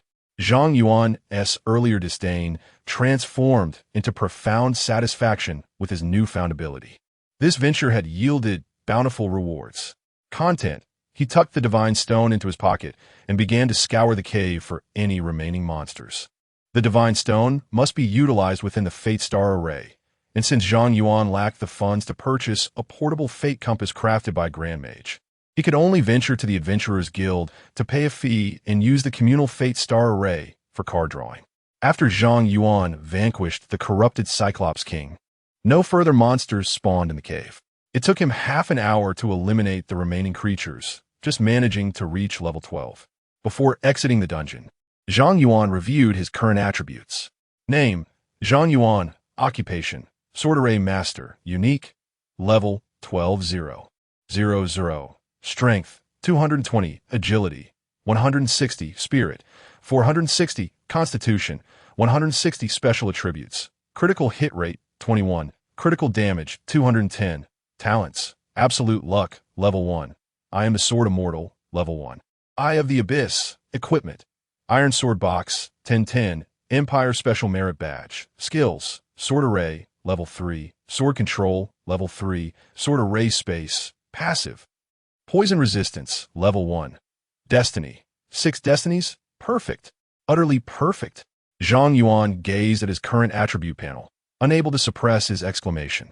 Now, all he needed to do was draw cards at the Adventurers Association to acquire an exclusive weapon, and then he would soar to greatness. With a hearty laugh, Zhang Yuan stepped into the portal that appeared behind the treasure chest. A moment later, deep within the caverns, a wisp of purple smoke emerged from an empty treasure chest, gradually coalescing into a dark figure that coldly fixated on the closing portal. A level 10 player soloing a level 12 corrupted boss. Such a prodigy among humans must be extinguished in the cradle. The shadow ominously declared before dissipating into mist. Unbeknownst to Zhang Yuan, who had caught the attention of the abyss, he continued on blissfully unaware. Outside the dungeon, Xia Chaoyang led the city defense team in a state of high alert, yet the abyssal monsters remained stubbornly dormant within the dungeon. 3 hours had elapsed since the dungeon had succumbed to the abyss, and that young lad was still alive. Xia Chaoyang, witnessing the abyssal creature's delay, felt a pang of regret. For a novice to survive 3 hours within an abyss dungeon was indicative of true elite potential. With proper training, he could become a formidable asset to the Empire. Alas, with the dungeon fully engulfed by the abyss, the boy's fate was sealed. Captain, there's movement in the dungeon vortex. All troops be on guard. Xia Chaoyang commanded sharply, and the soldiers raised their weapons. Prepare to unleash their fiercest assault on the abyssal monsters at his command. Zhang Yuan emerged from the radiant light, momentarily taken aback by the multitude of dark gun barrels aimed at him. Wait, don't shoot. Ning Qin rushed through the crowd, exclaiming, "He is my student." Student? Xia Chaoyang was taken aback, hurriedly approaching to halt Zhang Yuan, his voice filled with astonishment. You're still alive? Huh? Zhang Yuan looked at Xia Chaoyang in confusion. Isn't this a novice dungeon? Although the boss was formidable, surely I wouldn't perish so easily. This statement left both Xia Chaoyang and Ning Qin momentarily speechless. What does it mean to be a novice dungeon? What does it mean that the boss is not weak? Isn't that a boss from the abyss? Is there such a thing as a weak abyss boss? Ning Qin and Xia Chaoyang found themselves in utter disarray. How could a freshly transitioned novice possibly defeat an abyss boss? As Ning Qin and Xia Chaoyang grappled with their bewilderment, Zhang Yuan sighed again. If only there were a few more bosses, otherwise my level could have been even higher. Both Ning Qin and Xia Chaoyang turned pale. After a moment, Xia Chaoyang regained his composure, placing his hands on Zhang Yuan's shoulders, and asked excitedly, "Classmate, did you truly conquer the abyss boss all by yourself?" Zhang Yuan replied in astonishment. Isn't the purpose of this dungeon boss to be conquered? Why the excitement? Has something gone awry with this dungeon? Xia Chaoyang. Ning Qin. At that moment, they realized that Zhang Yuan was completely unaware that the dungeon had transformed into the abyss and still believed he was tackling a regular hidden dungeon. Xia Chuyang turned to Ning Qin, questioning, Principal Ning, haven't you taught the students about the abyss dungeon? Ning Qin scratched his head, responding, Isn't that part of the university curriculum? Who would have thought a high school student would attempt to conquer an abyss dungeon? After all, students typically only begin drawing cards and changing classes as they approach graduation, possessing low levels, few skills, and weak combat power. To even think of conquering a corrupted boss with attributes enhanced over tenfold is a tall order. Even defeating a standard boss would require at least a week of leveling up. Furthermore, this would only be feasible under optimal team composition and cooperation. As for the level 12 Abyss corrupted boss, it would necessitate a level 20 elite team to conquer. The notion of a novice attempting to solo an Abyss corrupted boss was utterly unheard of. They were both utterly flabbergasted. Chapter 11. The Genius Among Geniuses. Principal Ning? Upon witnessing Ning Qin's astonished expression, Zhang Yuan presumed that he might have recounted the ordeal in an overly mundane manner, prompting him to assert earnestly, In truth, that boss was no easy adversary. Its health was over tenfold that of a conventional boss, requiring me to exert considerable effort. Ning Qin's lips twitched. So, it merely required a bit more effort, did it? At that moment, Xia Chuyang regained his composure, promptly draping an arm over Ning Qin's shoulder and leading him aside, whispering, Old Ning, considering our long-standing friendship, would you indulge me in a request? Ning Qin inquired, What is it? Xia Chuyang proposed, Let us not allow that child to take the college entrance examination.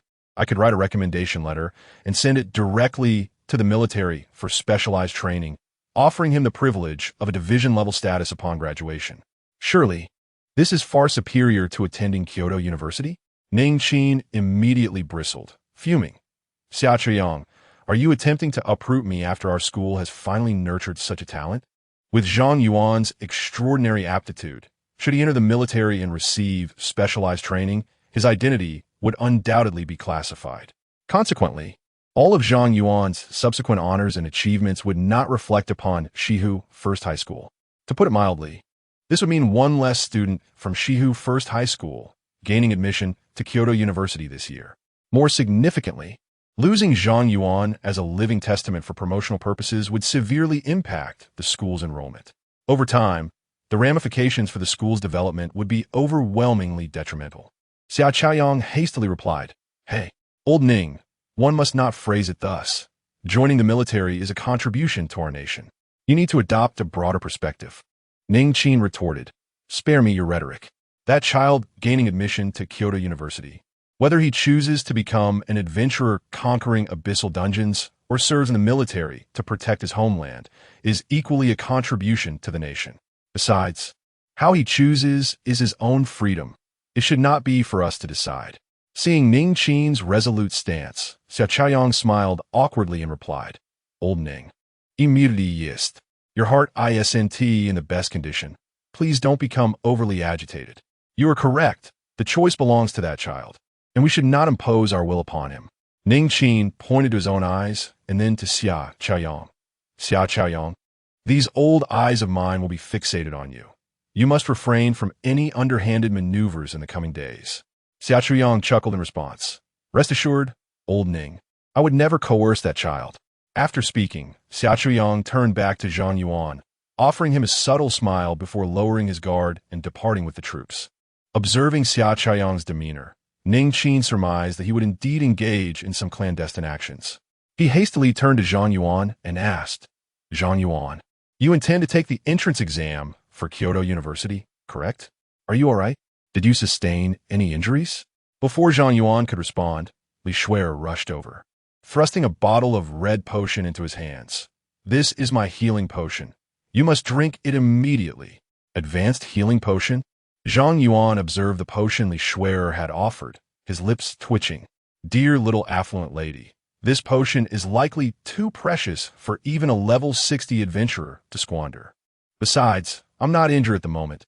Please take it back. The market price of this advanced healing potion is a staggering 100,000 coins per bottle. capable of fully restoring the health of a level 60 adventurer. Truly a precious commodity. Here, take it. Li Shui'er forcibly shoved the potion into Zhang Yuan's hands and softly added, "Em sorry." Zhang Yuan was taken aback. "Why are you suddenly apologizing?" Li Shui'er replied, "I shouldn't have abandoned you to team up with others. If I had been behind you today, you wouldn't have had to face the Abyss dungeon alone." Zhang Yuan chuckled in response. "Fortunately, I didn't bring you along. If there was someone else to share the experience, it would have been quite difficult for me to level up to 12 today. You." Li Shui'er was infuriated in an instant, raising her fist as if to strike Zhang Yuan. However, upon remembering that he might have been injured, she lowered her fist and merely glared at him with resentment. "I won't talk to you anymore." With those harsh words, Li Shui'er turned and walked away towards the distant figure of Butler Su. "Shui'er, wait." At that moment, Zhang Yuan suddenly called out to her. She paused, turning around to face him. "Do you realize your mistake?" Zhang Yuan replied, "I've been short on funds lately. Can I sell this healing potion?" "You." Li Shui'er was momentarily speechless and then angrily retorted, "Do as you please. I couldn't care less." Butler Su watched with a smile as the fuming Li Shui'er approached, giving a slight bow. "Miss, it's fortunate that Zhang Yuan managed to come out on his own. Otherwise, if that treasure were wasted on an outsider, the master would have certainly skinned me alive." "Oomph. That fool doesn't deserve such fine things." "Butler Su, let us go." "Yes, Mississippi." Butler Su opened the car door for Li Shui'er and once again cast an apologetic smile towards Zhang Yuan in the distance. Zhang Yuan watched as Li Shui'er departed in the vehicle before turning to Principal Ning. "Principal, you mentioned earlier that Shui'er's family background is rather formidable, correct?" Ning Qin noted it. "Indeed. To be honest, I was quite surprised when Li Shui'er came to study at our school." "Then that's it." Ning Qin inquired it. "What do you mean by that?" Zhang Yuan merely smiled faintly and replied, "Principal, not only do I intend to gain admission to Kyoto University, but I also aspire to do so as the top student in the nation." Ning Qin was taken aback. Meanwhile, Li Shui'er was sulking in the car. Butler Su, noticing her expression, remarked, "Miss, I believe you should be happy." Li Shui'er pouted. "What should I be happy about? That fool can't say a single kind word. I was so worried about him." Butler Su laughed heartily. "Miss, I wasn't referring to that. You should be pleased with his excellence. He leveled up to 12 on his own on the first day. Truly a genius among geniuses." Li Shui'er retorted with displeasure. "What does his excellence have to do with me?" Butler Su continued, "The master places great importance on talent, especially on those who are exceptionally gifted. Zhang Yuan's demonstrated talent today should surely be enough for the master to approve of your association with him." Li Shui'er's face turned crimson, her flustered response, "Butler Su, what are you saying? Who wants to associate with that fool? Ha ha ha. Let's pretend I never said that." Butler Su observed Li Shui'er's reaction and erupted in hearty laughter. Having watched Li Shui'er grow up, he regarded her as his own daughter, and he had quietly monitored Zhang Yuan for 3 years. At the very least, he harbored considerable satisfaction with his son-in-law. On Li Shui'er's journey home, Zhang Yuan had already bid farewell to Ning Qin and made his way to the Adventurers Association in Shihu City, armed with the divine stone he had recently acquired. In the Great Xia Empire, virtually every combat-oriented professional registers with the Adventurers Association to become an adventurer. Only upon registration can one accept missions and earn bounties.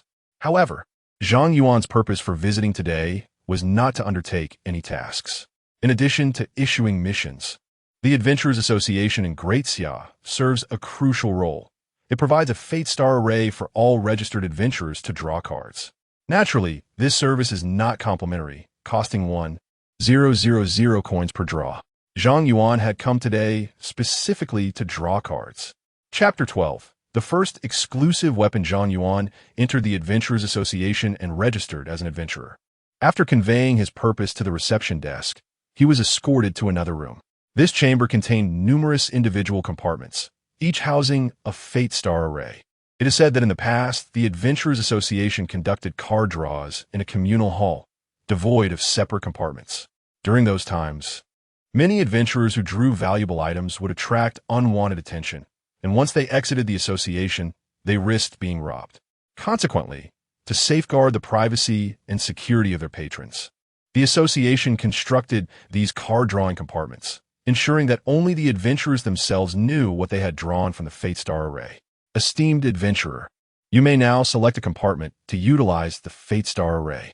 Each compartment is equipped with a trading platform, allowing you to conduct transactions should you find your funds insufficient. Understood. Thank you, Zhang Yuan replied gratefully. He chose an unoccupied compartment and placed his palm on the biometric recognition area by the door. The recognition area glowed green, and the door swung open. Upon entering, Zhang Yuan noted the modest nature of the Adventurers Association in this small city. The compartment contained merely a chair, a storage table, and a screen. As he settled into the chair, the screen illuminated, displaying a plethora of items available for purchase. However, Zhang Yuan was not there to buy. He retrieved a high-grade healing potion gifted by Li Shuer and murmured, "Dear wealthy friend, consider this alone. I shall repay you in the future." With that, he opted for consignment and placed the healing potion upon the storage table in front of the screen. A green light swept across, and a new pop-up appeared before him. High-grade healing potion, assessed value, 100,000. Would you prefer consignment or direct purchase from the Adventurers Association?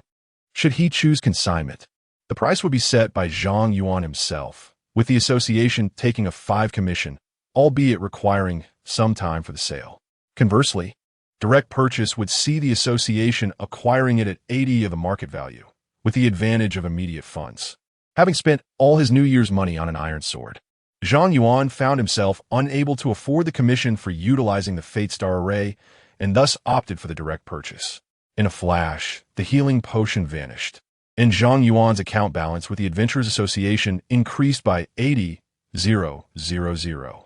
Such a ripoff, I just lost 20,000 in the blink of an eye. Zhang Yuan lamented as he gazed at his account balance.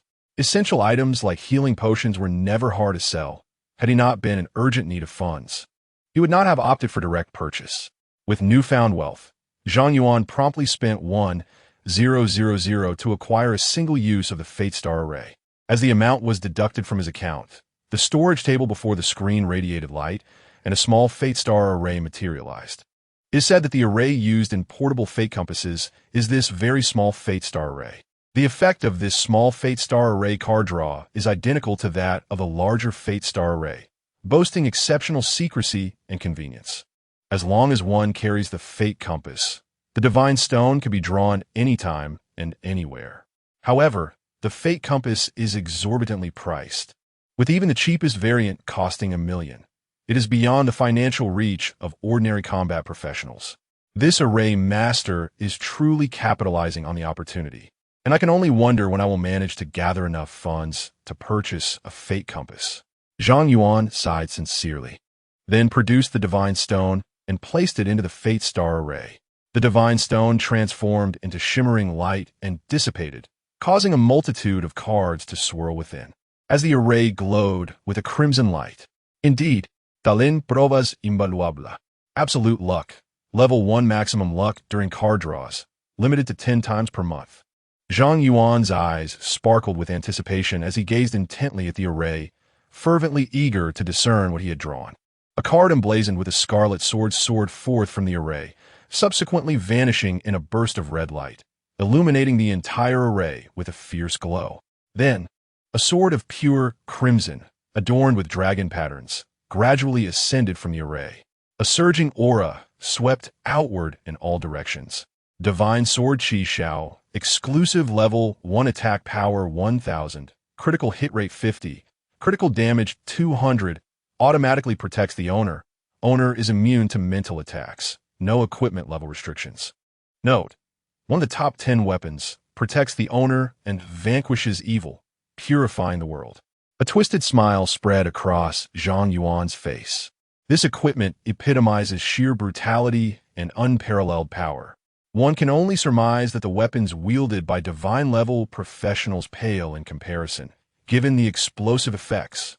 With his current iron sword, boasting a mere 10 attack power, he inflicts over 4,000 damage. Now, with Qi Xiao's 1,000 attack power, coupled with a 50 critical hit rate and 200 critical damage, factoring in the critical conversion from his celestial seed, Zhang Yuan calculated roughly, and with a single thrust of Qi Shao, the damage approached an astounding 700,000 at level 12, inflicting 700,000 damage. What does this even imply? In a game, such power would be deemed excessively inflated, rendering it a shoddy game. Yet this is reality. After the initial excitement subsided, Zhang Yuan quickly regained his composure, promptly storing Qi Shao within the sword array space, intending to keep it as a trump card, revealing it only sparingly. After all, he was merely at level 12. Should other higher-level professionals discover that he possessed a divine artifact, his life would undoubtedly be in jeopardy. Innocents suffer for possessing treasures. This truth holds in any realm. Once he had calmed himself, Zhang Yuan purchased an outer city map and some provisions to store in his storage space.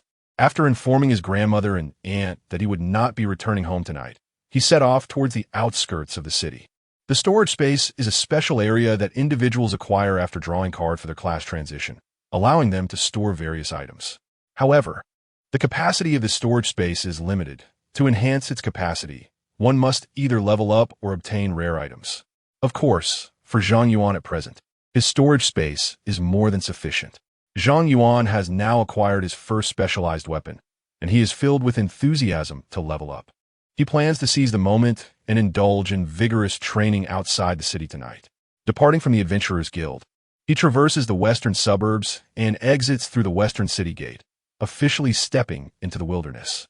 As he gazes around, he is met with a scene of desolation. This marks Zhang Yuan's inaugural venture into the wild since his arrival in this world, allowing him to behold the repugnant monsters that roam beyond the city walls.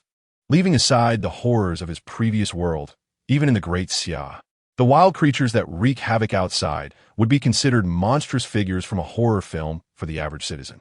Many individuals engaged in civilian professions have never dared to venture beyond the city, remaining oblivious to the reality of the wilderness. The creatures inhabiting the outskirts are merely low-level monsters, yet their frightful presence is enough to instill fear. One can only imagine how terrifying the higher-level beasts might be. The thought alone sends a thrill through Zhang Yuan. Muttering to himself, he retrieves a map and selects an appropriate location for his training, setting off towards that destination. Chapter 13. The elite mutant monster Zhang Yuan chose a locale this time, a gathering place for goblins, where the monsters range from levels 15 to 20. In truth, there are numerous superior training spots, with many popular locations even boasting government-constructed rest areas. However, the goblin enclave that Zhang Yuan selected is populated solely by goblins, creatures with a certain level of intelligence who wield tools. Some of the more cunning goblins can even set traps to ensnare unsuspecting adventurers. Many a professional has fallen victim to these goblins, becoming mere delicacies on their dining tables. The formidable strength of these monsters does not significantly differ in experience yield from other ordinary wild creatures, and over time, this has led to a decline in adventurers frequenting the area. The sole reason Zhang Yuan selected this location was its desolation. He could relish in the dense distribution of monsters, reaping all the experience for himself, hidden from prying eyes. After all, with high single target damage, low mana consumption, and the added benefit of splash damage while each skill could be discussed individually, their combined use would be quite extraordinary. Zhang Yuan, still in the early stages of development, understood the value of maintaining a low profile. Of course, with the splash damage from his fourth constellation, he could easily achieve mass kills, greatly enhancing his leveling efficiency. Though his time in the shadows would not last long. Upon reaching his destination, Zhang Yuan directed his new talent, Abyssal Eye, at a goblin a mere 10 meters away. Goblin Vanguard, level 15, strength, 220, agility, 30, mentality, 10 constitution, 90 skill, axe swing. The 15-level Goblin Vanguard was robust in stature, its visage grotesque and menacing, wielding a massive axe with a chipped blade that appeared quite fearsome. One swing of that axe could likely cleave 4 or 5 ordinary individuals in two. The ordinary detection spell could only perceive creatures of equal or lower level, but the Abyssal Eye could detect beings up to 50 levels beneath him. Truly a remarkable advanced talent. Without the Abyssal Eye, he might have remained oblivious to the attributes of this creature. Zhang Yuan sincerely marveled at the utility of the abyssal eye before deploying his sword formation, invoking the skill sword control. An iron sword materialized from thin air, piercing through the goblin vanguard skull. Minus 4,484. Successfully killed goblin vanguard. Experience 300 acquired goblin bone. Within the sword formation's radius, other goblins were present, yet only a single kill notification appeared, indicating that the health of these monsters exceeded 448. Additionally, in the wild, slain monsters would drop materials, which could be sold at the trading post, sought after by alchemists and potion makers alike. Selling wild monster materials is also a source of income for combat-oriented professions. Indeed, the era of instant kills with a single iron sword has passed, yet with 10 iron swords at my disposal, I can still achieve similar results. Zhang Yuan sighed in reflection and then drew the 10 iron swords from his sword box, continuing his monster hunting. Under Zhang Yuan's command, 10 iron swords danced with remarkable agility, weaving through the forest and effortlessly severing the heads of every lurking creature. At that moment, Zhang Yuan resembled the Grim Reaper, mercilessly dispatching every goblin that dared to show its face. Of course, those who remained hidden met the same fate. In the midst of the carnage, all beings were rendered equal. Successfully killed Goblin Vanguard, experience 300. Successfully killed Goblin Scout, experience 500. Successfully killed Goblin Warrior, experience 200. Acquired Goblin Bones 36, Goblin Crystal 1. The notifications of numerous kills flooded the screen, and Zhang Yuan's experience bar surged dramatically. To his surprise, a crystal had dropped. His eyes gleamed as he noticed a gray stone appearing in his storage space. Monsters had a chance to drop monster crystals upon defeat. Essential materials for crafting skill scrolls and high-level potions. Each crystal was of considerable value, capable of fetching a high price in the market. Even the Goblin Crystal from a level 15 goblin could be sold for 1,000 coins. Naturally, crystals of higher levels were beyond Zhang Yuan's current consideration. No wonder everyone yearned for combat professions. The speed of earning money was astonishing. Even merely slaying goblins could yield a monthly income of several thousand. Zhang Yuan mused to himself, feeling content as his pocket grew heavier. Yet, despite his outward nonchalance, he remained self-aware. Should he spend his life grinding monsters in this wretched place, he might not starve, but his grandmother would undoubtedly chase him with a slipper. Regaining his composure, Zhang Yuan ventured deeper into the goblin encampment, resolutely continuing his leveling journey. At this pace, reaching level 13 by nightfall was certainly within reach. Suddenly, a massive goblin, towering over 3 meters and resembling a mountain of flesh, emerged from the woods, blocking Zhang Yuan's path. A wild boss? Upon seeing the colossal goblin, Zhang Yuan immediately activated his abyssal eye. Mutated Goblin Elite. Level 16 Strength, 500 Agility, 10 Mentality, to Constitution, 500 Skills, Fist Strike Stomp. Not a boss, but more formidable than one. Any ordinary adventurer who encountered this mutated goblin would likely turn tail and flee. However, it was now the mutated goblin that faced Zhang Yuan, and it was the goblin that should be running away. Unfortunately, the goblin's intelligence was rather limited. It only recognized that many of its companions had perished and sought vengeance. Spotting Zhang Yuan, it identified him as the beast responsible for its comrade's demise and unleashed a furious roar, pounding its chest with its fists before charging wildly at Zhang Yuan. Go! Zhang Yuan raised his hand slightly, and the 10 iron swords sliced through the air, effortlessly piercing the mutated goblin's body. Minus 44,840. Bang! The mutated goblin barely managed to flee a mere 5 meters before its colossal form collapsed with a thunderous crash, swiftly dissipating into a cloud of black mist. The goblin's quest for vengeance was abruptly cut short. Successfully defeated the mutated goblin, experience 5,000. Acquired the venomous dagger, obtained the emerald shield. The loot was remarkable. This small creature proved formidable, yielding such a wealth of experience from a single encounter. Zhang Yuan gasped in astonishment before retrieving the 2 pieces of equipment to examine their attributes. Venomous Dagger, Silver Grade Attack Power 100, Assassin-type skill damage 10, inflicts poison damage. Usable at level 15. Emerald Shield, silver grade defense 120, damage taken -10, usable at level 15. Chapter 14. Discovering hidden copies. The probability of wild monsters dropping equipment is exceedingly low. Many individuals may grind for an entire month without encountering a single piece. Yet, Zhang Yuan managed to obtain 2 pieces of silver-grade equipment in one go, which is a testament to sheer luck.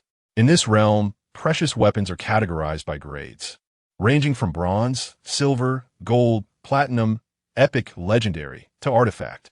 Additionally, there exist profession-exclusive weapons that can only be acquired through card draws, such as Zhang Yuan's Divine Sword, Qi Shao. Generally, the attributes of a first-tier exclusive weapon exceed those of epic grade, while falling short of legendary grade.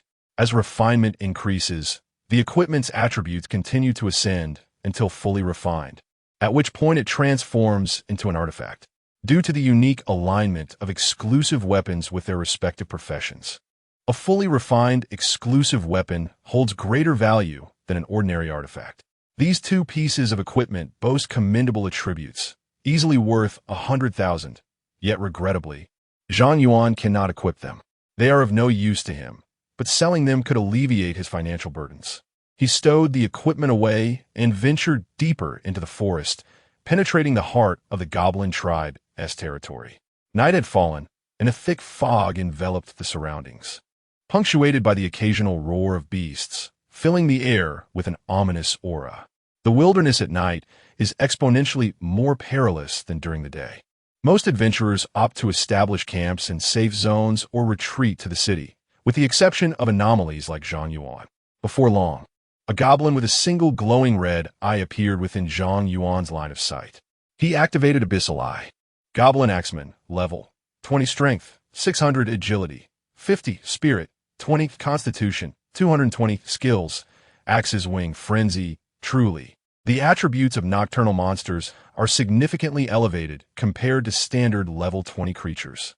It is no wonder textbooks consistently advise returning to town before dusk when leveling in the wild. Zhang Yuan mused as he commanded 10 iron swords to simultaneously end the life of the elite Goblin Axeman. Successfully killed Goblin Axeman. Experience 1,000. Successfully killed Goblin Archer. Experience 1,200. Successfully killed Wild Wolf. Experience 50. Acquired Goblin Bones 10. Goblin Eyeballs 3. Wolf Pelts 20. A flurry of kill notifications flashed before Zhang Yuan, and his experience increased incrementally. The experience gained here surpasses that of the novice hidden copies by a considerable margin. Perhaps he could level up 2 or 3 times by the end of the night. Zhang Yuan was quite pleased with the experience these monsters provided, relentlessly delving deeper into the forest to slay its denizens. In less than an hour, a golden light erupted from within Zhang Yuan, signaling his ascension to level 13, with the spirit reaching 490 points. Originally feeling somewhat fatigued, he suddenly felt invigorated after leveling up. To his astonishment, not only did the upgrade restore his state, but it also banished his weariness. With renewed vigor, Zhang Yuan pressed onward, slaughtering his way into the depths of the forest until he arrived at a colossal blue vortex. A dungeon? Zhang Yuan paused at the sight of the dungeon nestled deep within the forest, taking out his map for comparison. The map does not indicate the presence of a dungeon here. It appears to be a newly emerged hidden dungeon, and I seem to have stumbled upon it by chance. The government and the Adventurers Guild have a policy in place. Whenever a profession discovers a new wilderness dungeon and reports it, the Adventurers Guild rewards them with both monetary compensation and contribution points. The monetary reward goes without saying, but contribution points hold significant importance.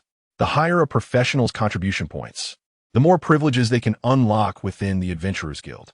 For instance, in the Imperial Exchange, Zhang Yuan can currently purchase only some basic materials and equipment. However, as his contribution points increase, his membership level in the exchange will correspondingly rise, granting him access to a wider array of items. Typically, professionals refrain from entering newly discovered dungeons recklessly. They wait for the Adventurers Guild to dispatch experts to assess the dungeon's level before considering entry. After all, the dungeon's level is unknown, and should it be of a high level, lower-tier professionals would be walking into certain doom. Nevertheless, Zhang Yuan harbors a novel idea. Given that this is a new dungeon, the first clearance reward is likely to be quite generous. If he waits for the Adventurers Guild to evaluate the dungeon level before challenging it, he will be effectively relinquishing the rewards to the guild. He wonders if the Abyssal Eye can unveil the dungeon's information. Zhang Yuan stows the map and attempts to use the Abyssal Eye on the hidden dungeon ahead. Shadowy Forest Dungeon, level 15, difficulty, normal hard nightmare. A question mark? Zhang Yuan is momentarily taken aback by the information provided by the Abyssal Eye, which includes an enigmatic question mark. He is aware that wilderness dungeons have difficulty choices, but he did not anticipate the existence of a hidden difficulty level. A level 15 dungeon should be within my solo capabilities. After a brief contemplation, Zhang Yuan resolves to first test the waters with the nightmare difficulty. After all, this is not merely a game. Dying within the dungeon equates to true death, and recklessly confronting a hidden difficulty is not a prudent choice. Please confirm if you wish to select Nightmare difficulty. Confirm. Zhang Yuan is transported into the dungeon, emerging in an uncharted forest. True to its name, the shadowy forest dungeon is shrouded in darkness. The forest is engulfed in thick fog, with visibility reduced to less than 20 meters. The entire dungeon is permeated with a stifling atmosphere, and a faint metallic scent of blood lingers in the air. Zhang Yuan finds only one path beneath his feet, leading deeper into the forest. Yet the dense fog obscures any knowledge of what awaits him ahead. This ambience is truly extraordinary. Many timid professionals would likely flee at the sight of such an environment. A chill runs down Zhang Yuan's spine as he cautiously directs his iron sword forward to scout for traps before proceeding. Thud! Not long after he advances, the ground suddenly trembles, and a shadow, towering 4 to 5 meters, emerges from the depths of the fog. Zhang Yuan promptly employs the Abyssal Eye. Shadow Forest Giant, Elite, level 15 Strength, 1000, Agility 100, Spirit 30, Constitution 1000, Skills, Tremor Attack, Stone Throw, truly a formidable elite creature within the Nightmare Dungeon. This level 15 entity possesses attributes far superior to the level 20 goblins outside. Strength influences both attack power and health, while Constitution affects defense and health. With both Strength and Constitution exceeding 1,000, this creature is undeniably a high-damage, high-defense powerhouse. However, despite its 1,000 Strength and 1,000 Constitution, with a health pool of around 20,000, it cannot withstand the assault of 10 iron swords. Zhang Yuan commanded 10 iron swords to strike the creature, minus 48,238. The Shadow Forest Giant was pierced by the 10 iron swords, collapsing instantly and dissipating into black smoke. Successfully defeated the Shadow Forest Giant. Experience 2,000. Acquired Giant's Heart 1. Giant's Nail 1. Chapter 15. The Shadow Scarecrow, a level 15 monster, yields 2,000 experience points, several times more than its peers of the same level. Zhang Yuan felt a thrill of excitement as he received the notification. Defeating a single monster here equated to vanquishing several in the outside world, and he could still achieve swift kills. Training in this dungeon might prove to be an excellent choice. As he ventured deeper into the dungeon, Zhang Yuan encountered several Shadow Forest Giants, easily dispatching them and watching his experience soar. Along the way, he faced other creatures, but their attributes were similar to those of the Shadow Forest Giants, allowing for seamless execution. Thus, Zhang Yuan pushed forward, and by the time he reached the innermost part of the dungeon, his experience bar had climbed to an impressive 70, showcasing an astonishing leveling speed. In the heart of the Shadow Forest, he discovered a gray altar surrounded by withered trees adorned with numerous corpses, the atmosphere thick with a macabre aura. The altar was laden with candles, and at its center stood a scarecrow bound to a cross, seemingly the dungeon's boss. Shadow Scarecrow, level 16, Strength 0, Agility 0, Mentality 10,000, Vitality 0, Skills, Mental Storm, Death Curse, Resurrection 10,000 in Mentality. Upon observing the boss's attributes, a deranged smile crept across Zhang Yuan's face. While the boss's stats were indeed formidable, A typical team unaware of the circumstances would likely face annihilation. However, Zhang Yuan possessed the specialized weapon Qi Xiao, which granted immunity to mental attacks. It could be said that his weapon had a natural advantage against this mental-based boss. The shadow scarecrow remained motionless on the altar, appearing harmless. Without hesitation, Zhang Yuan commanded his iron sword to strike. With both strength and vitality at 0, it should have been an effortless kill. Yet, when his iron sword pierced the scarecrow, no kill notification appeared. Instead, a green glow enveloped the shadow scarecrow, and the wounds vanished. Is it the resurrection skill? Zhang Yuan, realizing the futility of his physical attacks, attempted to strike multiple times, but the shadow scarecrow continued to revive, proving it to be a mechanic-based creature needing an alternative method for defeat. Abandoning his physical assault, Zhang Yuan shifted his focus to the altar, noticing 4 sturdy candles at the corners. Could they be related?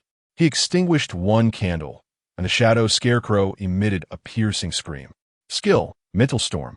A terrifying gust surged outward, but Qi Xiao swiftly formed a red barrier around Zhang Yuan, absorbing the impact of the shadow scarecrow's attack. Indeed, mental attacks were ineffective against him. Understanding that extinguishing the candle prompted the boss's retaliation, Zhang Yuan promptly proceeded to snuff out the remaining candles. With each extinguished flame, the shadow scarecrow unleashed a mental storm. As Zhang Yuan extinguished the final candle, the shadowy scarecrow did not unleash a tempest of madness. Instead, it began to contort and scream incessantly, culminating in a violent explosion. A lethal ray of death was directed towards Zhang Yuan. Skill, Death Curse. 1 minute without purification leads to immediate demise. The passive ability of the Crimson Sky activated, intercepting the final strike of the shadow scarecrow. Successfully defeated the shadow scarecrow, experienced 20,000, acquired the cursed necklace. The notification of the kill appeared. Yet Zhang Yuan remained apprehensive. Had he not possessed the passive immunity to mental attacks, completing this dungeon would have necessitated the presence of a paladin or priest, professionals endowed with purification skills. Otherwise, succumbing to the death curse would be an inescapable fate. If this intelligence were compiled into a strategy and submitted to the Adventurers Association, it could yield a substantial sum and potentially save numerous lives. Zhang Yuan quietly noted this matter, then turned his attention to the newly acquired equipment. Cursed Necklace, Special Accessory Spirit 500. The bearer gains the skill Spirit Storm, while simultaneously suffering from a mental curse, resulting in a reduction of Strength minus 250 and Constitution minus 250, with no restrictions on equipment level. Note, one of the 3-piece curse set, Spirit Storm, unleashes a widespread mental howl, inflicting damage equal to 10 times the user's spirit on each enemy. The attributes of the cursed necklace, both the enhancements and the detriments, were quite extraordinary, and its lack of equipment level restrictions positioned it alongside the Qi Xiao as a special piece of gear.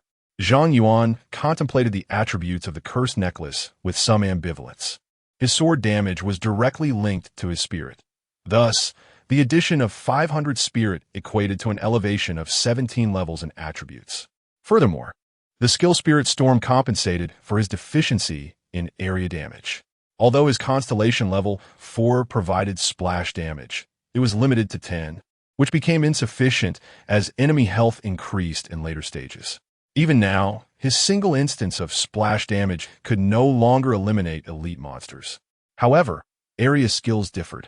The effect of his constellation level 4 indicated that for each enemy struck within the sword formation, the others would suffer 10 splash damage. This implied that the more enemies his area attack targeted, the greater the cumulative splash damage would be. When exceeding 10 foes, the splash damage would surpass the damage of the skill itself. To him, the spiritual tempest was akin to a divine technique for sweeping away countless minions. However, the deduction of 250 from his strength and vitality was exceedingly vexing. Presently, his strength stood at 230 and his vitality at 165. Donning this necklace would reduce his attributes to negative values, potentially leading to an immediate curse-induced demise. If he were to consider wearing this cursed necklace, It would be prudent to wait until at least level 30. Yet, upon reflection, the mental curse associated with this necklace. Could it not also be classified as a form of spiritual assault? Zhang Yuan suddenly realized a crucial oversight. The cursed necklace would afflict its bearer, yet his specialized weapon, Qi Xiao, rendered him immune to mental assaults. Judging by Qi Xiao's previous performance, the mental tempest of the Shadow Scarecrow and the Death Curse had proven ineffective against him. Logically speaking, the mental curse of the necklace should also be countered by Qi Xiao. With this thought in mind, Zhang Yuan promptly resolved to attempt wearing the necklace. If it proved unwise, he could simply remove it. As Zhang Yuan donned the cursed necklace, a chill enveloped his neck, and his vision sharpened considerably. Beyond that, he experienced no further sensations. He promptly assessed his attributes. Name, Zhang Yuan. Occupation, Sword Array Master, Unique. Level, 13, 82. 00. Strength, 230. Agility, 165. Spirit, 990. Constitution, 165. Occupation. Special attributes. Critical hit rate, 22. Critical damage, 220. Talent, Absolute Luck, Level 1. I am the Sword Immortal, Level 1. Abyssal Equipment, Iron Sword Box, 1010. Divine Sword Qi Xiao, Imperial First Class Merit Badge, Cursed Necklace. Skills, Sword Array, Level 3. Sword Control, Level 3. Sword Array Space, Poison Resistance, Level 1. Spirit Storm, Destiny Constellation, 6 destinies. His spirit power surged by 500. While his strength and constitution remained unaffected, his conjecture was accurate. The specialized weapon indeed lived up to its reputation, providing immunity against psychic attacks. Could it be that he could disregard negative effects while wearing curse gear? Zhang Yuan rejoiced upon realizing that Qi Xiao could indeed negate the detrimental effects of the cursed necklace. It is worth noting that this cursed necklace was part of a notorious triad of curses. If he were to gather the entire cursed set, not only would he gain formidable enhancements, but he would also remain impervious to negative repercussions. He could scarcely fathom the extent of his power. Amid Zhang Yuan's elation, a brand new treasure chest materialized at the altar's center. He approached and opened it, revealing a cascade of vibrant light. Acquire Divine Stone 1. First completion of the Nightmarish Shadow Forest Dungeon. Additional reward, Cursed Ring. Chapter 16. Concealed Difficulty, First Clear Reward. Upon witnessing the first clear reward, Zhang Yuan's eyes sparkled with delight. The Divine Stone is a reward bestowed upon every individual upon their initial completion of a dungeon. Thus he was not particularly surprised. However, the fact that the first clear reward for this dungeon granted him a cursed piece of equipment was indeed a pleasant surprise. With a heart brimming with excitement, Zhang Yuan promptly examined his spoils. Cursed Ring, Special Accessory Spirit 500. The bearer suffers from a mental curse. Agility, minus 250. Constitution, minus 250. No equipment level restriction. Note, one of the 3-piece curse set. It was indeed a set. Observing the effects of the cursed ring, Zhang Yuan equipped it without hesitation, triggering the passive ability of Qi Xiao, which nullified the negative effects of the ring.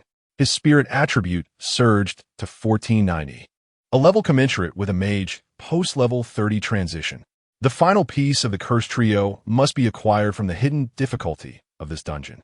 Having already secured 2 of the cursed set, Zhang Yuan saw no reason not to pursue the last piece. Moreover, he had an inherent advantage against the dungeon's boss, making a flawless clearance entirely feasible. After organizing his loot, Zhang Yuan departed from the dungeon and returned to reality, immediately gearing up to challenge the dungeon once more. Please confirm your selection. Difficulty? Confirm. Zhang Yuan was teleported back into the dungeon, discovering that the environment bore no distinction from that of the nightmare difficulty.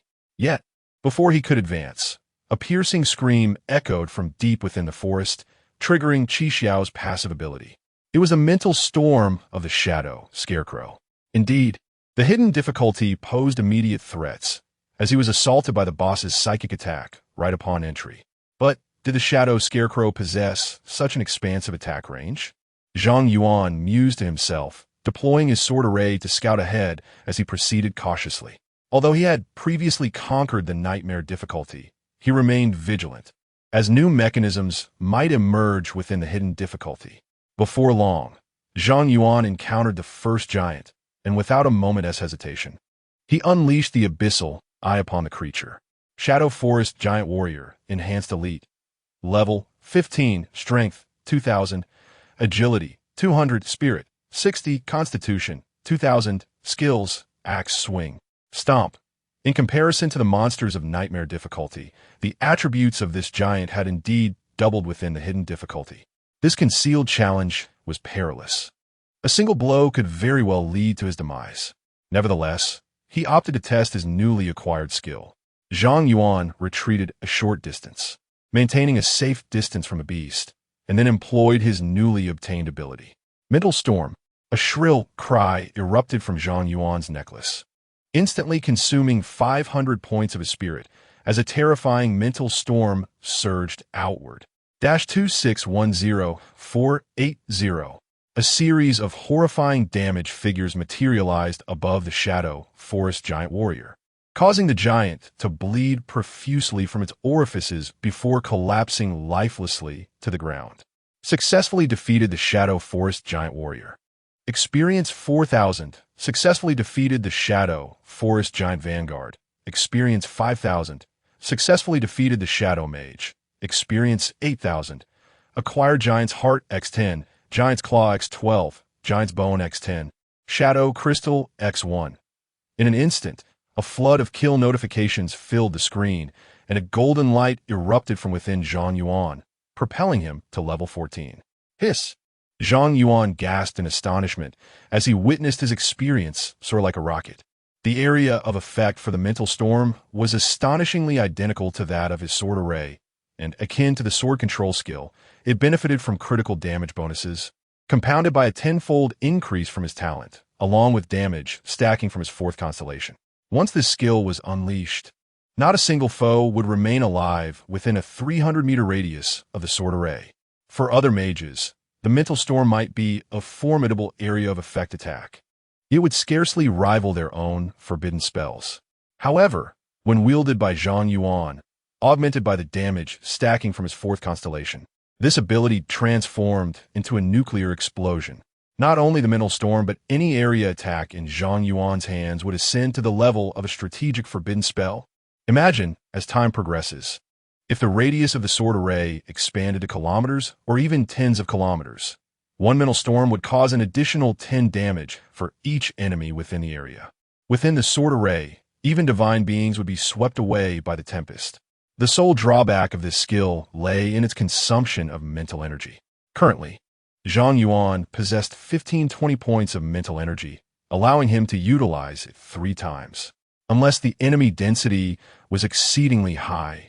The cost-effectiveness of this skill paled in comparison to simply using sword control for multiple basic attacks.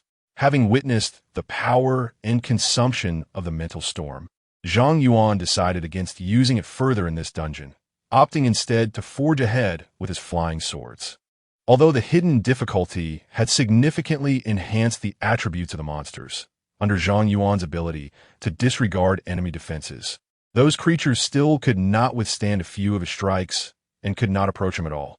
As he progressed and gained levels, Zhang Yuan reached the vicinity of the altar deep within the Shadow Forest and had already ascended to level 15. Unexpectedly, the hidden difficulty of this dungeon had turned into a sanctuary for his leveling. Upon spotting the scarecrow at the center of the altar, Zhang Yuan was about to employ the abyssal eye against it when a multitude of purple bubbles suddenly appeared within the altar. The scarecrow began to twist ominously, opening its gaping mouth and unleashing a mental storm far more potent than before.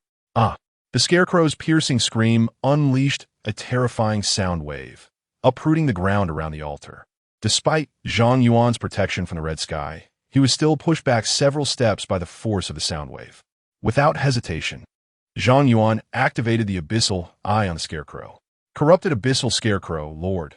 Level 16 Strength, 0. Agility, 0. Mental, 200,000 Vitality, 0. Skills, Mental Storm, Death Curse. Resurrection, 200,000 in mental power. Zhang Yuan's pupils constricted slightly as he beheld the boss's attributes. No matter how insidious the hidden difficulty may be, it should not elevate the boss's attributes by a staggering 20-fold, should it? This level 15 dungeon seems to be a challenge even for a 30-level elite team. Without adequate preparation, they would likely face instant annihilation, wouldn't they? Wait, the corrupted Abyss Scarecrow, doesn't this resemble the previous corrupted Cyclops King? Have I unwittingly entered the abyssal strategy mode again? Zhang Yuan noted that the Scarecrow's name had changed, and his expression transformed into one of sheer astonishment. Wasn't it said that the probability of a dungeon being corrupted was less than 1%? This is merely the second day since his class change, and he has only attempted 2 dungeons, yet both have been corrupted? Is this misfortune or perhaps a stroke of luck? Chapter 17. Confronting the Abyss. Zhang Yuan, though unfortunate, found solace in the fact that this boss wielded only mental attacks. Whether his mental fortitude was amplified 20-fold or even 200-fold, it made little difference to him. Stealing his resolve, Zhang Yuan promptly followed the strategy he had employed during the nightmare difficulty, extinguishing the candles surrounding the altar. This time, there were 8 candles encircling the altar, and with each one he snuffed out, the corrupted Abyss Scarecrow let out 2 anguished howls, the shrill cacophony reverberating painfully within Zhang Yuan's mind. As he extinguished the final candle, the Scarecrow writhed and screamed incessantly before erupting in a cataclysmic explosion. Boom! The inky Black Death ray surged towards Zhang Yuan, but his passive ability, Red Dawn, activated once more, shielding him from the Scarecrow's lethal curse. Successfully defeated the corrupted Abyss Scarecrow. Experience gained 40,000. Acquired the cursed bracelet. With the victory notification echoing in his ears, the agonizing screams finally ceased. Zhang Yuan exhaled deeply. Regardless of the damage he had sustained, the auditory torment was unbearable for anyone. He watched as the Scarecrow was reduced to ashes, allowing himself a moment of relief. But before he could inspect his spoils, a purple mist once again billowed forth from the altar, emanating a palpable aura of terror. Another one? Observing the altar's ominous transformation, Zhang Yuan instinctively retreated, maintaining a safe distance. A mere level 15 human managed to vanquish my prize creation. Clearly, you cannot be allowed to live. A shadow ascended from the altar, materializing into a demon sorcerer clad in a purple robe, wielding staff, with a pair of horns adorning its head and sharp fangs bared. Is this the hidden boss of a dungeon? Upon witnessing the demon sorcerer's emergence, Zhang Yuan's gaze sharpened as he immediately employed the Eye of the Abyss. Unable to detect target. Unable to detect. The response from the Eye of the Abyss caused Zhang Yuan's pupils to constrict sharply, a tempest of dread surging within him. His Eye of the Abyss could sense entities up to 50 levels below his own. The inability to gauge this demon sorcerer implied that it was a creature of level 65 or higher. This was unequivocally not a boss that should appear in a level 15 dungeon. An abyssal boss. In that fleeting moment, Zhang Yuan recalled a news article he had stumbled upon in a newspaper ordered from his grandmother. A vanguard team with an average level of 70 had failed to conquer an abyss dungeon, resulting in the escape of a level 70 abyssal boss, which was currently at large. Could I possibly be so unfortunate? As he recollected the news, a parched sensation crept into his throat, and he gazed apprehensively at the demon sorcerer, cautiously inquiring, "Are you the abyssal boss?" The demon sorcerer scoffed, "Indeed, I'm the grand sorcerer of the abyss, Otis. Under the king's directive, I have infiltrated the Great Xia Empire to corrupt all novice dungeons, eradicating your kind's unripe prodigies. Young human, blame your own brilliance for attracting my attention. Otherwise, I would not risk discovery to confront you personally." The abyssal sorcerer, Otis. Zhang Yuan's expression shifted subtly upon hearing Otis's words. "You are a grand sorcerer of the mental domain?" Odysseus appeared to take great pride in his abilities. When Zhang Yuan inquired, he boasted, "Since my inception, I have devoted myself to the mastery of mental spells, solely to possess more means to torment the souls of your kind. Not long ago, a level 70 elite squad from your Great Xia Empire was utterly annihilated by my mental assault. Even now, the image of their tormented souls brings me immense delight. Understanding his malevolence, Zhang Yuan nodded as the divine sword, Qi Xiao, silently materialized behind Odysseus and pierced through his back. A terrifying number, -2097480, appeared above Odysseus's head, and he instantly transformed into smoke, rapidly coalescing a short distance away. At that moment, the smile on Odysseus's face morphed into one of sheer horror. Impossible. How could you breach my defenses? Just how much health do you possess? Noticing no significant decline in Odysseus's aura, Zhang Yuan commanded Qi Xiao to attack once more. The sword vanished and reappeared behind Odysseus, successfully executing another surprise assault. No, this cannot be. Odysseus, now wounded, was on the brink of madness. He glared at Zhang Yuan and roared, "How can a mere level 15 wretch inflict harm upon me? What abilities do you possess? I shall make you my slave." Skill, soul control. Energy surged through Odysseus's staff as an invisible mental wave surged toward Zhang Yuan. Qi Xiao activated passively, the crimson barrier deflecting Odysseus's attack. In that instant, the smile that adorned Odysseus's face shifted to that of Zhang Yuan. Ineffective? Why is it ineffective? Impossible. Absolutely impossible. Seeing his skills fail against Zhang Yuan, Odysseus completely lost his rationality, hurling skills at Zhang Yuan in a frenzy. Mental storm, soul flame, death curse, soul poison, soul explosion. Odysseus unleashed his full arsenal against Zhang Yuan, throwing spells capable of obliterating level 70 professionals as if they were mere trifles at the level 15 Zhang Yuan. Yet, amidst the tempest of mental assaults, Zhang Yuan remained unyielding, continuously employing Qi Xiao to strike at Odysseus. Regardless of the amount of health Odysseus possessed, each thrust of Zhang Yuan's sword would ultimately lead to his demise. Why are my skills ineffective against you? Odysseus, in a frenzied state, let out a heart-wrenching roar, his eyes ablaze with madness. This fellow truly has not learned any other spells, Zhang Yuan mused, noting Odysseus's exclusive focus on mental attacks, while simultaneously feeling a shiver of fear.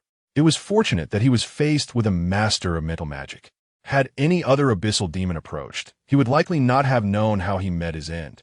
As Odysseus exhausted his abilities, depleting most of his mental energy, he gradually regained his composure, realizing that Zhang Yuan possessed a remarkable immunity to mental attacks. Zhang Yuan, you're truly fortunate to encounter me, Odysseus.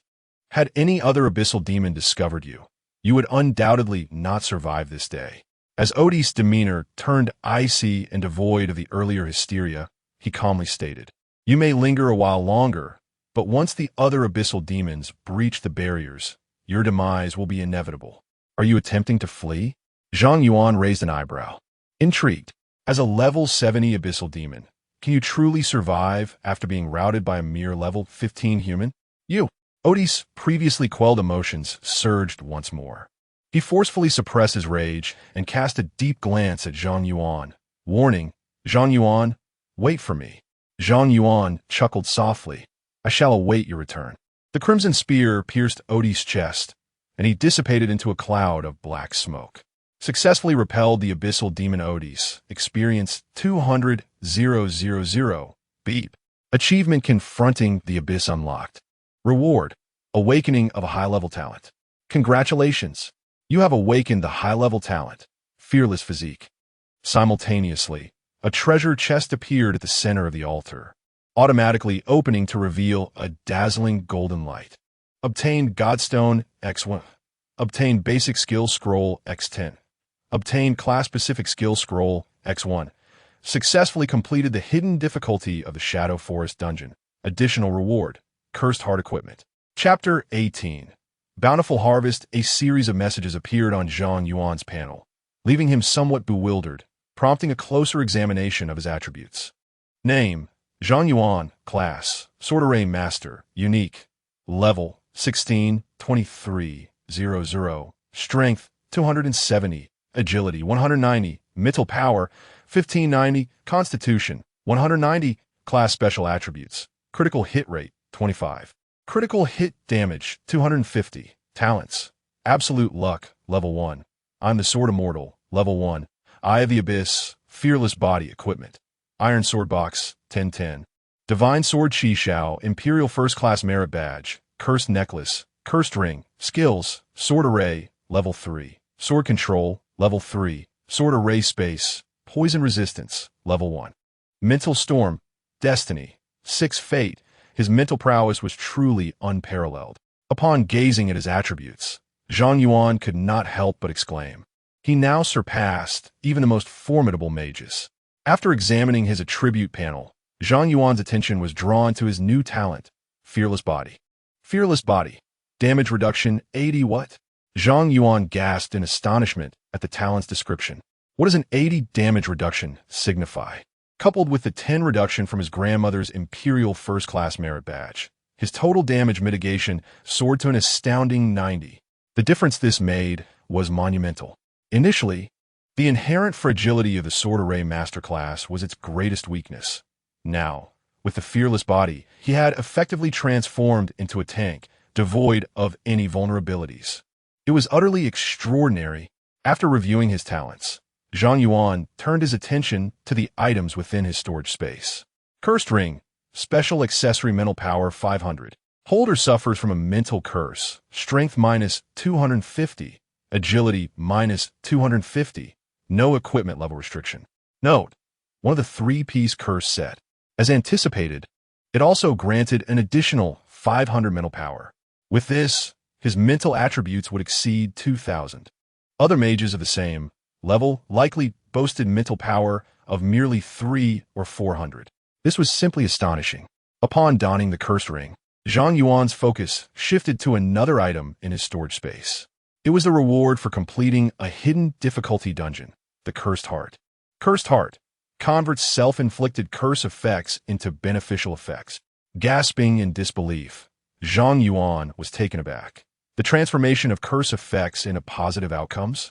Did this mean that the negative effects of his cursed 3-piece set would all be reversed?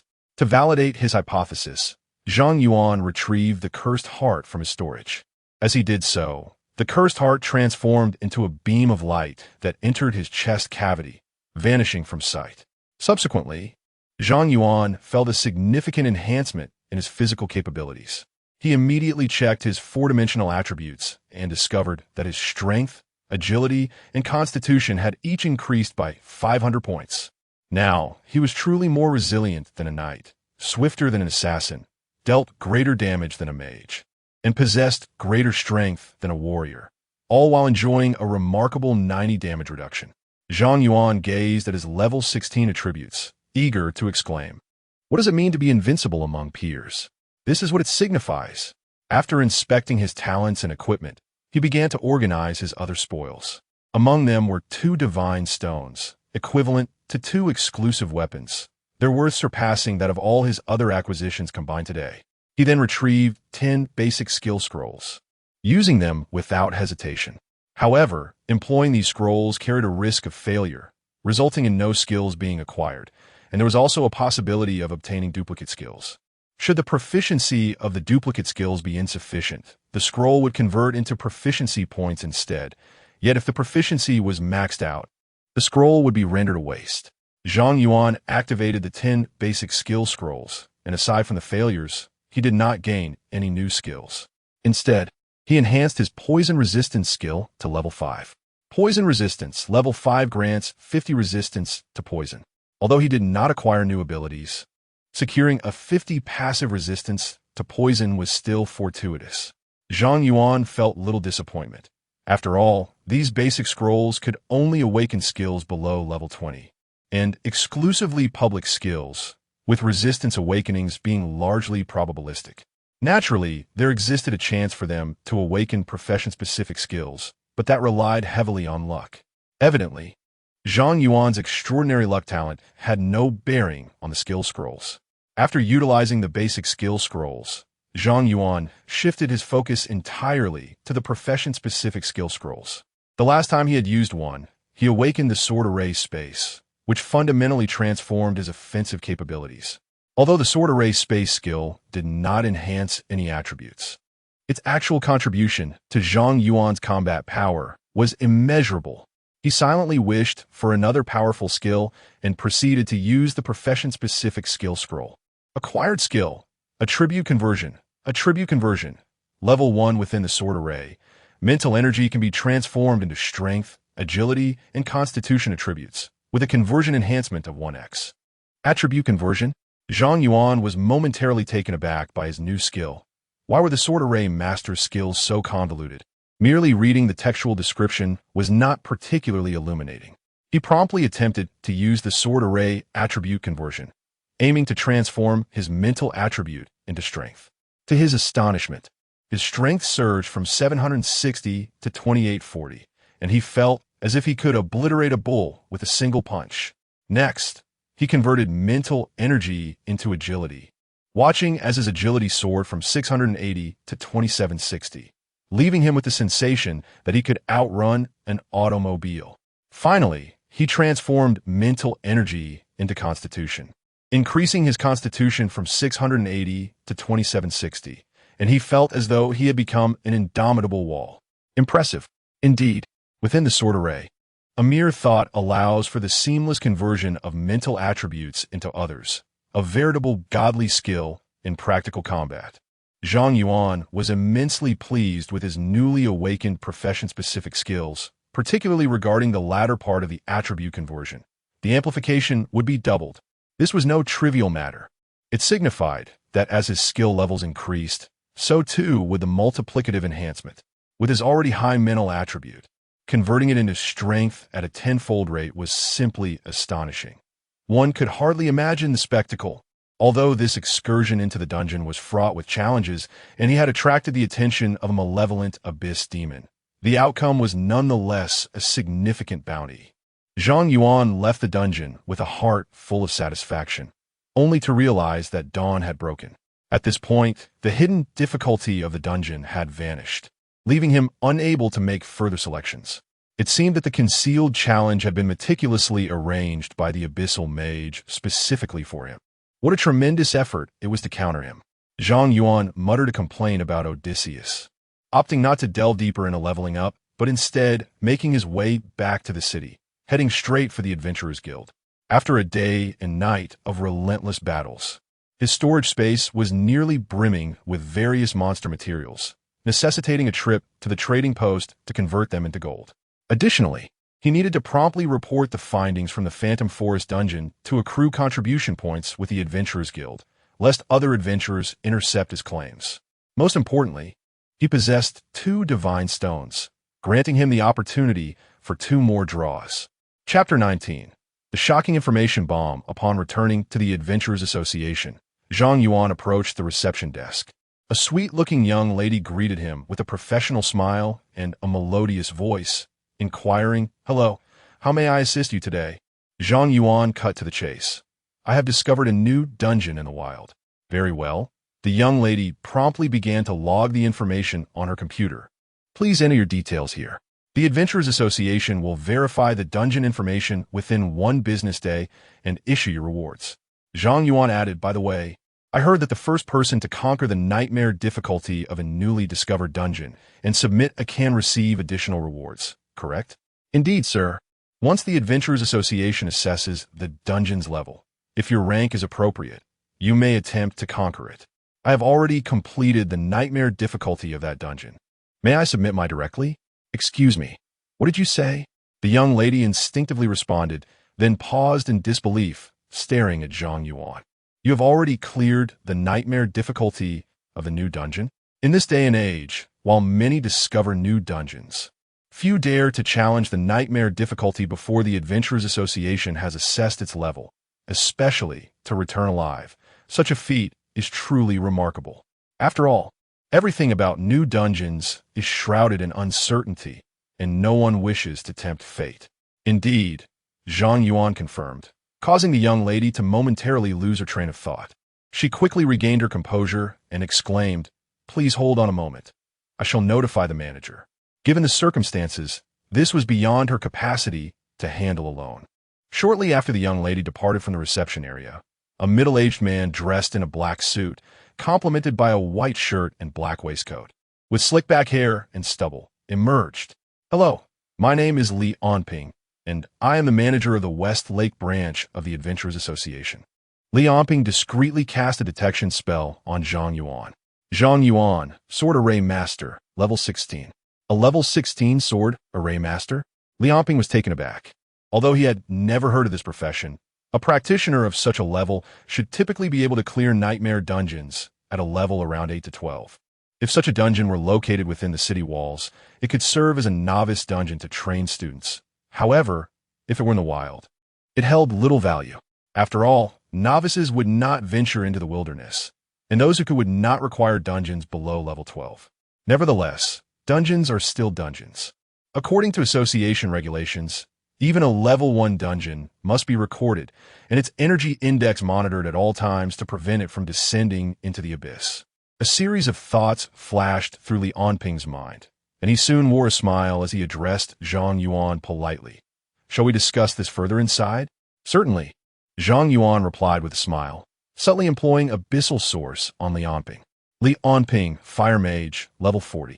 A mage who has advanced to the rank of Magus. A formidable opponent indeed. Zhang Yuan silently assessed Li Yonping's strength before following him into the manageress office. Li Yonping opened the refrigerator, asking, "What would you like to drink?" "Coke," Zhang Yuan replied. "Apologies, I do not have it here. You may retrieve what you desire from the refrigerator." Li Yonping poured himself a glass of brandy, seated himself, leaned back against the chair, and leisurely remarked, "Do tell me, where did you discover the dungeon, and what specific information do you possess?" Zhang Yuan, merely there to collect his reward, paid no mind to Li Yonping's demeanor and replied, "The new dungeon is located deep within the Goblin Forest, 10 kilometers beyond the West City Gate, and it is a level 15 hidden dungeon." A level 15 hidden dungeon? A flicker of surprise crossed Li Yonping's eyes. "I heard from the front desk that you managed to conquer that dungeon's nightmare difficulty. Did you not?" Zhang Yuan responded. "Is there a problem?" Li Yonping cast another glance at Zhang Yuan's level, and then inquired, "Why is it that you alone report this dungeon information? Where are your teammates?" Zhang Yuan answered, "I soloed it." "Soloed it?" Li Yonping straightened slightly, his expression turning serious. "Please continue." Though he had never encountered the class of Sword Array Master, the notion that a level 16 practitioner could single-handedly tackle a level 15 nightmare dungeon suggested that the Sword Array Master was likely a rare hidden class, perhaps even legendary. This warranted serious consideration. Zhang Yuan elaborated. "The dungeon is called the Shadow Forest Dungeon. The common monsters within are rather unremarkable, with strength and constitution around 1,000, which makes them easy to deal with. The key issue lies with the dungeon boss, a psyche-specialized entity with a mental attribute of 10, 000, and all other attributes at 0. As Li Yonping listened to Zhang Yuan's account, his expression became increasingly animated. "You claim that the ordinary monsters in the dungeon possess strength and constitution reaching 1,000, while the boss's mental attribute is as high as 10, 000? Zhang Yuan replied. "What's the issue?" Li Yonping placed his hand on his forehead. "Child, do you understand that misreporting dungeon information incurs penalties? A mental attribute of 10, 000 could rival many bosses of levels 30 or 40. Setting aside whether such a boss could exist in a level 15 dungeon, how did you manage to solo it?" Zhang Yuan suggested, "If you do not believe me, you may send a team to verify. Also, I advise that the party includes a priest or paladin, as the boss possesses a resurrection skill. Conventional methods will not suffice to defeat it. You must extinguish the 4 candles surrounding the altar. After extinguishing the candles, the boss will unleash a death curse, and if the party lacks purification skills, fatalities are highly probable." Seeing Zhang Yuan's resolute demeanor, Li Yonping's expression grew solemn. "I will arrange for a team to assess the dungeon's level. If you are truthful, this may be a special dungeon opened by abyssal monsters, and the Adventurers Association will reward you handsomely." He added, "Please refrain from leaving the Adventurers Association until the dungeon information is confirmed." Zhang Yuan replied, "No problem. I was just planning to visit the exchange. Suit yourself. I must take my leave for now." Li Yonping offered Zhang Yuan a slight nod before hastily exiting the office. If the information provided by Zhang Yuan is indeed accurate, it is highly probable that the level 70 abyssal boss, which had previously fled, has now taken refuge in Shihu City. The prior transformation of the novice dungeon into an abyssal variant was not mere coincidence. The newly discovered hidden dungeon is also likely to have undergone a similar transformation. Should we fail to promptly strategize for the abyssal dungeon, the consequences could be dire. Such matters must be reported to the higher echelons of the association. Unbeknownst to Zhang Yuan, he has inadvertently unleashed an information bomb. As he contemplates the rewards he might receive, he makes his way to the marketplace to sell materials and purchase uses of the Fate Star Array. With 2 divine stones, he exchanges them for a third-tier Qi Xiao refinement, which is already comparable to legendary-grade weaponry. It is said that legendary-grade weapons can bestow unexpected benefits upon their wielders. However, the specifics of these benefits remain a closely guarded secret among practitioners, and Zhang Yuan is not privy to such knowledge. Yet, he shall soon discover the truth. Chapter 20. A fortuitous passage upon returning to the exchange. Zhang Yuan adeptly entered a private booth and activated the trading panel. This time, he did not hasten to spend his money. Instead, he listed all the materials in his storage space for sale at market prices. Once the materials were sold, the exchange would automatically transfer the funds to his account after deducting a service fee. The 2 silver equipment pieces obtained through nefarious means fetched 100,000, and the assorted materials added up to another 20,000, yielding a total profit of 120,000 for the day. Indeed, combat professions proved to be lucrative, albeit with significant expenditures. Although Zhang Yuan had garnered over 100,000 from selling his equipment and materials, a single basic skill scroll cost 100,000, and he had used 10 of them in one night, ultimately acquiring merely a 50 poison resistance passive ability. While the combat profession offered swift financial returns, the expenses flowed as freely as water, and these expenditures were unavoidable. Generally, each practitioner could learn 3 exclusive skills and 5 universal skills before advancing to level 30. And acquiring new skills hinged solely on skill scrolls. Once a practitioner reached level 30, the use of basic skill scrolls would no longer be permitted. Thus, to maximize their potential, a practitioner must fully learn 3 exclusive skills and 5 universal skills before reaching level 30, a requirement that demanded a staggering quantity of basic skill scrolls. Zhang Yuan's current savings paled in comparison to the financial outlay necessary for this endeavor. However, it was not the time to dwell on such concerns. Zhang Yuan spent 2,000 to purchase 2 uses of the Fate Star Array, preparing to draw cards.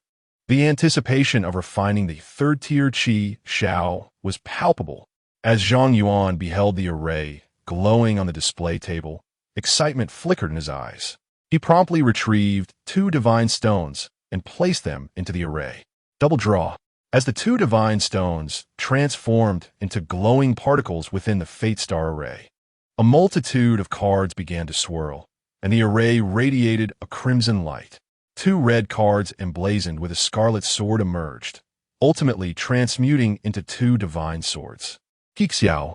Before Zhang Yuan could take any action, the Qi Xiao swords in the sword array automatically soared forth, merging with the 2 newly drawn divine swords. Boom! An overwhelming aura erupted from Qi Xiao, and Zhang Yuan seemed to hear the sound of a dragon-s roar. The intricate patterns on the sword-s blade became more exquisite, and the blade itself began to emanate a soft glow. Divine Sword Qi Xiao. Exclusive tier 3 attack power 3000, critical hit rate 70, critical hit damage 400. If the holder's health reaches 0, it is forcibly reduced to 1 point once per month, automatically protects the holder, and grants immunity to mental attacks, with no equipment level restrictions. Artifact Quest. Conquer 10 Abyss Dungeons. 0-10. Note: one of the 10 legendary swords, it protects its master and purges evil from the world. Artifact Quest. After observing the extraordinary attributes of the third-tier refined Qi Xiao, Zhang Yuan was captivated by the term Artifact Quest that followed. This marks the first occasion he has encountered a divine artifact quest, and undertaking 10 abyssal dungeons is no trifling matter. It is rare for an ordinary practitioner to come across 10 abyssal dungeons, even over the span of a decade, let alone attempt to conquer them. However, the greater the challenge of the task, the more substantial the rewards promised. Just by glancing at the attributes bestowed by Qi Xiao, one could surmise that the rewards for this quest would be anything but meager. It seems he must prioritize tackling abyssal dungeons henceforth to expedite the completion of the divine artifact quest and unlock its rewards. Knock, knock, knock. At that moment, a knocking sound resonated from the door. Zhang Yuan stowed away Qi Xiao and stepped outside to find Li Anping wearing a beaming smile as he regarded him. Zhang Yuan was taken aback. Have you completed the assessment so swiftly? Li Anping replied with a grin. Indeed. We have discovered the dungeon you mentioned and have dispatched personnel to secure the surrounding area. Zhang Yuan inquired. In that case, can I receive my rewards now? Li Anping responded. We have already dispensed the rewards. You may check your account with the Adventurers Guild. Zhang Yuan promptly opened his panel to inspect. Name, Zhang Yuan. Contribution, 10,000. Adventurers Guild rank, Silver Adventurer. Membership level, 2. Such generous rewards? Zhang Yuan was astonished to find that not only had he accrued 10,000 contribution points, but he had also attained the rank of Silver Adventurer, with his membership level elevated to 2. Upon registering with the Adventurers Guild, practitioners are assessed based on their contribution points, which determine their adventurer rank. The ranks from lowest to highest are bronze, silver, gold, platinum, epic, legendary, and divine. The higher the adventurer rank, the more prestigious tasks one is eligible to undertake. It is rumored that upon reaching the platinum rank, the Adventurers Guild bestows a monthly stipend.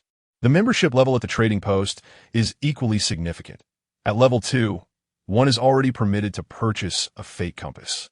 Most importantly, Zhang Yuan had yet to officially register as an adventurer. Li Anping chuckled. I apologize. I took the liberty of registering you as an adventurer.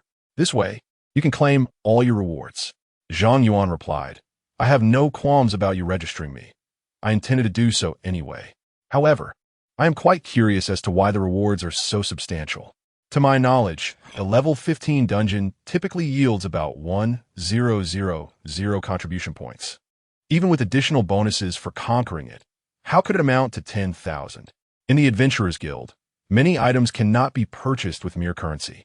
They can only be acquired through contribution points. It is said that on the black market, the price for a single contribution point has skyrocketed to 100 cash. This equates to Zhang Yuan reporting a dungeon, and the Adventurers Guild rewarding him a staggering 1 million. Li Anping remarked, regarding this matter, let us discuss it in the office.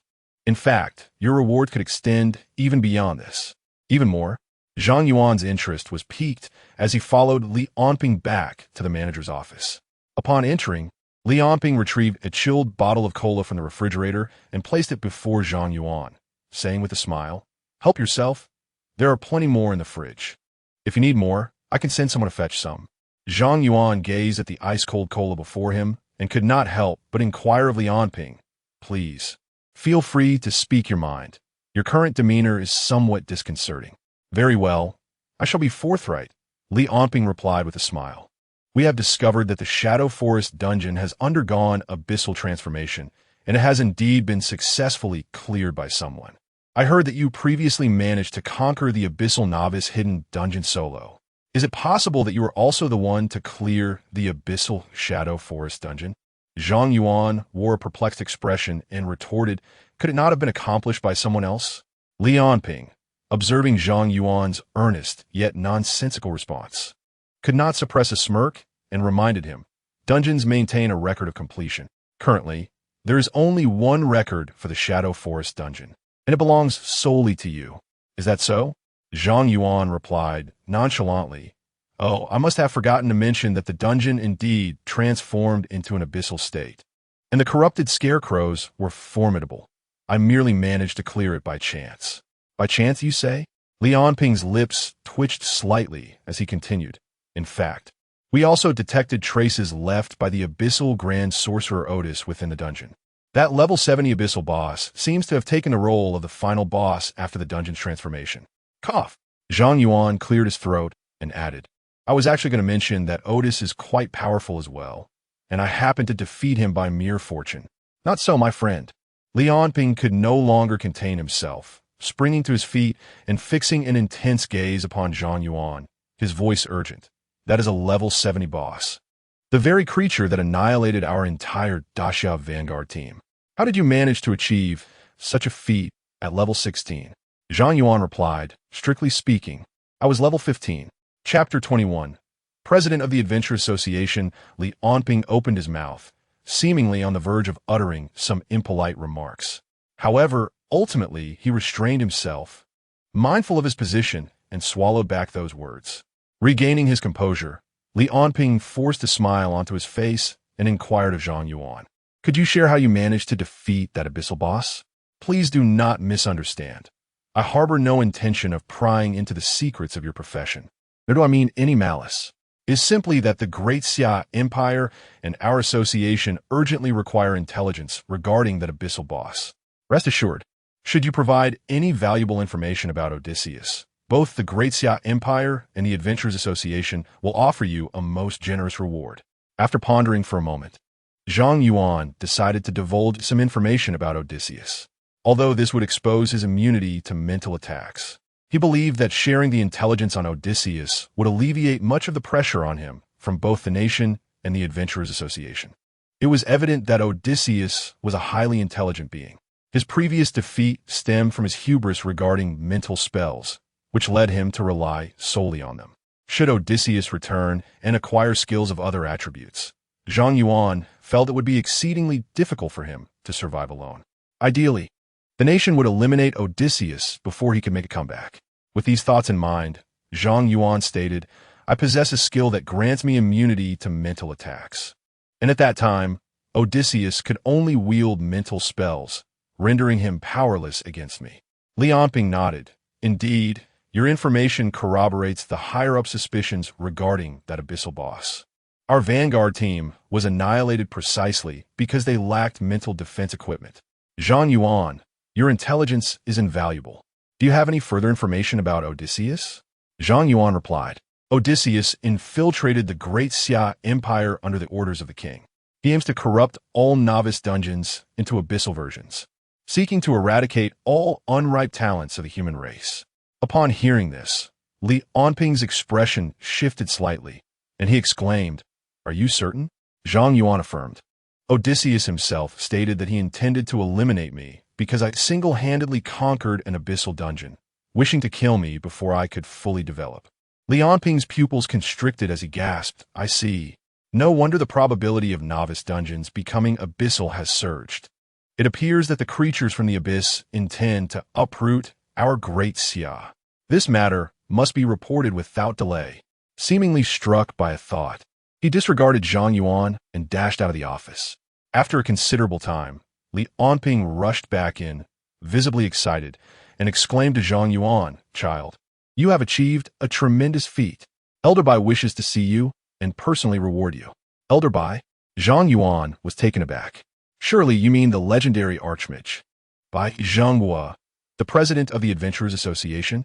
Bai Zhenghua was a top-tier powerhouse of the Great Xia Empire, renowned for single-handedly blocking an abyssal army at the entrance to the abyss. His strength was unparalleled, and he was a figure immortalized in textbooks. Ever since his arrival in this world, Zhang Yuan had frequently heard tales of Elder Bai's exploits. Indeed, it is Chairman Bai Lao Bai. Li Onping excitedly patted Zhang Yuan's shoulder, exclaiming, You have truly made it. Most people rarely have the opportunity to meet him. Zhang Yuan, puzzled, inquired, Is he in Shihu City? That esteemed gentleman can be found anywhere. You will discover that for yourself, Li Onping replied, offering little further explanation. He led Zhang Yuan to the entrance of a concealed room. Bai Lao Bai is inside. You should go in. You're not joining me? Zhang Yuan turned back to ask. Li Onping chuckled. This is your reward. I shall refrain from intruding. Chairman Bai is quite generous. Feel free to make any requests. Go on. Encouraged by Li Onping's words, Zhang Yuan pushed open the door and entered. Inside was a simply decorated room, brightly lit, where an elderly man clad in a white robe stood at its center. Strangely, while outside, Zhang Yuan felt nothing, but upon entering, he was overwhelmed by a formidable aura emanating from the old man, making it difficult for him to breathe. the president of the Adventurers Association. This elder exuded a pressure that surpassed even that of a level 70 abyss boss, Odysseus. Almost instinctively, Zhang Yuan summoned the Qi Shao to protect himself and activated the abyss eye on the elder.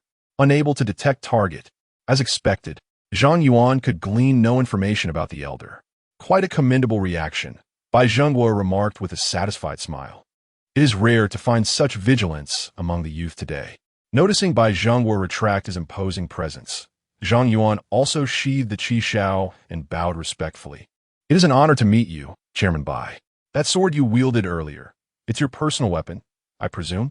Bai Zhenghua inquired with a genial smile. Indeed, Zhang Yuan replied candidly, realizing that there was no point in concealing the truth at this juncture. I have heard that during your class change, you drew a hidden profession with a single card, and now, merely 3 days into your new role, you have obtained a personal weapon. Child, your fortune is truly extraordinary. Chairman Bai, it is merely luck, nothing to boast about. Luck is indeed a facet of strength. I hope our nation produces more individuals as fortunate as you, Bai Zhenghua expressed, increasingly pleased with Zhang Yuan. He reached into the void and conjured a bottle of ice-cold cola. I heard from Li Anping that you enjoy cola. This is a special brew I had prepared for you. Would you care to try it? Thank you, Chairman Bai. Zhang Yuan graciously accepted the cola and, upon popping the cap, drank deeply. Consuming divine cola grants a permanent 10 to all attributes. What? Zhang Yuan stared in astonishment at Bai Zhenghua, who merely chuckled. A small token of welcome. I hope you find it to your liking. Bai Zhenghua continued, I have come here specifically for 2 matters. First, to reward you for the invaluable intelligence you provided, which has effectively saved the lives of many young adventurers. Second, I wish for you to join the Abyss Strategy Group. The Abyss Strategy Group? Zhang Yuan was taken aback. Bai Zhenghua introduced. In recent years, the trend of dungeons becoming increasingly abyssal has intensified across various regions. The number of elite adventurers responsible for conquering these abyssal dungeons has become woefully insufficient. Consequently, our Adventurers Association has established an Abyssal Strategy Group. Upon joining this group, we will not impose any mandatory tasks upon you. Instead, you will be added to a special chat group. This chat group will continuously update information regarding the abyssal transformations of dungeons in various locales, and group members can form temporary teams to selectively challenge abyssal dungeons. Upon successful completion of these challenges, the Adventurers Association will reward the strategists with bountiful prizes. I understand, Zhang Yuan nodded slightly. He already possessed a legendary quest concerning the conquest of abyssal dungeons, so this Abyssal Strategy Group seemed like a fortuitous opportunity indeed. However, he did not rush to agree and continued to inquire. The members eligible for such a group must be high-level elite adventurers, correct? Why choose me? Bai Zhenghua chuckled. My dear child, although you conceal your prowess adeptly, the aura you emit is quite formidable. I can sense that many adventurers who have reached level 30 and advanced are no match for you. In a life-and-death struggle, even a level 40 Li Anping outside would fall before your blade. Am I mistaken? Zhang Yuan remained silent. Bai Zhenghua continued, given your strength, joining the Abyssal Strategy Group is well within your capabilities. Moreover, if you agree to join, I shall bestow upon you additional rewards. Zhang Yuan replied, Very well, I accept. Chapter 22. The Abyss Strategy Team. Good boy, well done. Bai Zhenghua, seeing Zhang Yuan's prompt agreement, felt an even greater admiration for his character. Since that's the case, allow me to present your reward. First, as a reward for providing crucial intelligence on Otis, you shall receive 10 basic skill scrolls and 100,000 contribution points from the Adventurers Association. With a flicker of light in his hand, 10 basic skill scrolls materialized before them. Zhang Yuan's pupils contracted. He hadn't anticipated such a generous reward. 10 basic skill scrolls equate to 1 million, and 100,000 contribution points are worth over 10 million. Old Bai, isn't this reward rather excessive? Bai Zhenghua waved his hand with a smile. Not at all. In comparison to the losses your intelligence has saved the country, this is but a trifling sum. Furthermore, I have one more item for you. As he spoke, Bai Zhenghua handed Zhang Yuan a crystal ball the size of a ping-pong ball. This is your reward for agreeing to join the Abyss Strategy Team. Should you find yourself in peril, Simply crush this crystal ball, and I will appear at your side immediately, offering my assistance unconditionally. Zhang Yuan was taken aback. If I crush this crystal ball, you will manifest, old Bai? Indeed, even if Otis were to find you again, once you shatter this crystal ball, he would face certain doom. Thank you, old Bai. Zhang Yuan accepted the crystal ball with excitement. With this life-saving token, he felt adequately prepared to confront the next abyss boss that might come his way. Bai Jinghua continued, regarding your entry into the abyss strategy team, Liamping will add you to the group. I have other matters to attend to, so I shall take my leave now. Goodbye, old Bai. Child, strive forward. The future belongs to you. Bai Jinghua smiled contentedly, and then a beam of white light enveloped him, causing him to vanish without a trace. Spatial magic, I see, Zhang Yuan murmured as he stepped outside, pushing the door open. Liamping had been waiting outside for quite some time. Upon seeing Zhang Yuan emerge, he quickly approached, saying, Old Bai just informed me to add you as a friend, and shortly, I will include you in the chat group for the Abyss strategy team. Zhang Yuan took out his communicator and added Liamping as a friend. I appreciate it. It's no trouble at all. Liamping beamed with delight. Thanks to you. I now have the opportunity to converse with old Bai. Should you require anything in Shihu City, feel free to let me know. I can assist with whatever you need. Zhang Yuan replied, Actually, I do have a favor to ask, managerly. May I exchange my contribution points for a fate compass for drawing cards? Without a portable fate compass, each time he wanted to draw cards, he had to make a trip to the trading post, which was exceedingly inconvenient. Moreover, drawing cards at the trading post posed significant privacy concerns. While he could accept drawing a specialized weapon once or twice, if it happened repeatedly, he would inevitably attract unwanted attention. It was worth noting that whenever a specialized weapon was drawn, the commotion was considerable. Anyone with a heightened awareness nearby could easily sense that someone had drawn a specialized weapon. Of course, that is not an issue. Liamping replied with a smile. With your current contribution level, you could easily acquire the top-tier fate compass. Just say the word, and regardless of the type of fate compass you desire, I can promptly retrieve one from the warehouse for you. Zhang Yuan responded, Just give me the most affordable fate compass.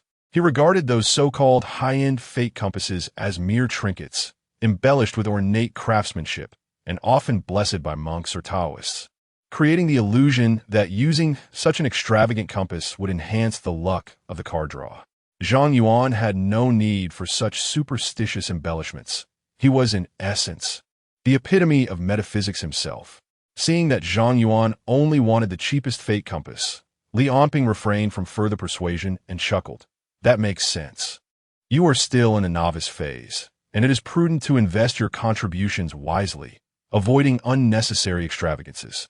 With that, Liamping retrieved a simple compass from his storage space, adorned with a small magical array in its center. Although the compass appeared exceedingly plain, it possessed all the requisite functionalities of a fate compass.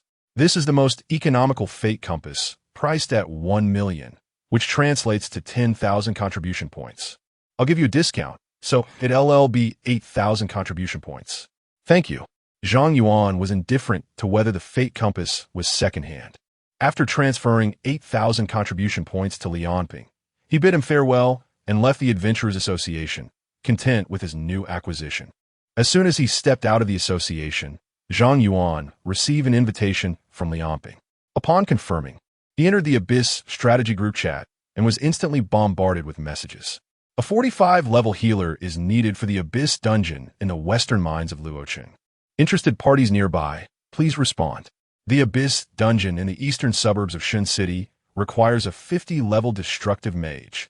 The East Sea Merman Island has been corrupted by the Abyss. We seek a 60-level paladin, preferably with a full set of epic gear, and ideally possessing the blessing and purification skills. Upon entering the group, Zhang Yuan felt as though he had stepped into a bustling marketplace, completely out of his element. Shouldn't this Abyss strategy group be a solemn assembly of elite individuals, known for their fierce demeanor and few words? Yet, it resembled the disarray typical of ordinary outdoor dungeons. Were it not for the real-time updated maps of various Abyss dungeons and the high-level requirements for participants, Zhang Yuan might have doubted whether he had mistakenly entered the wrong group. UNZ, hey, a newcomer has arrived. Say hello to everyone. Suddenly, a user with a charming profile picture and the ID rabbit tag Zhang Yuan.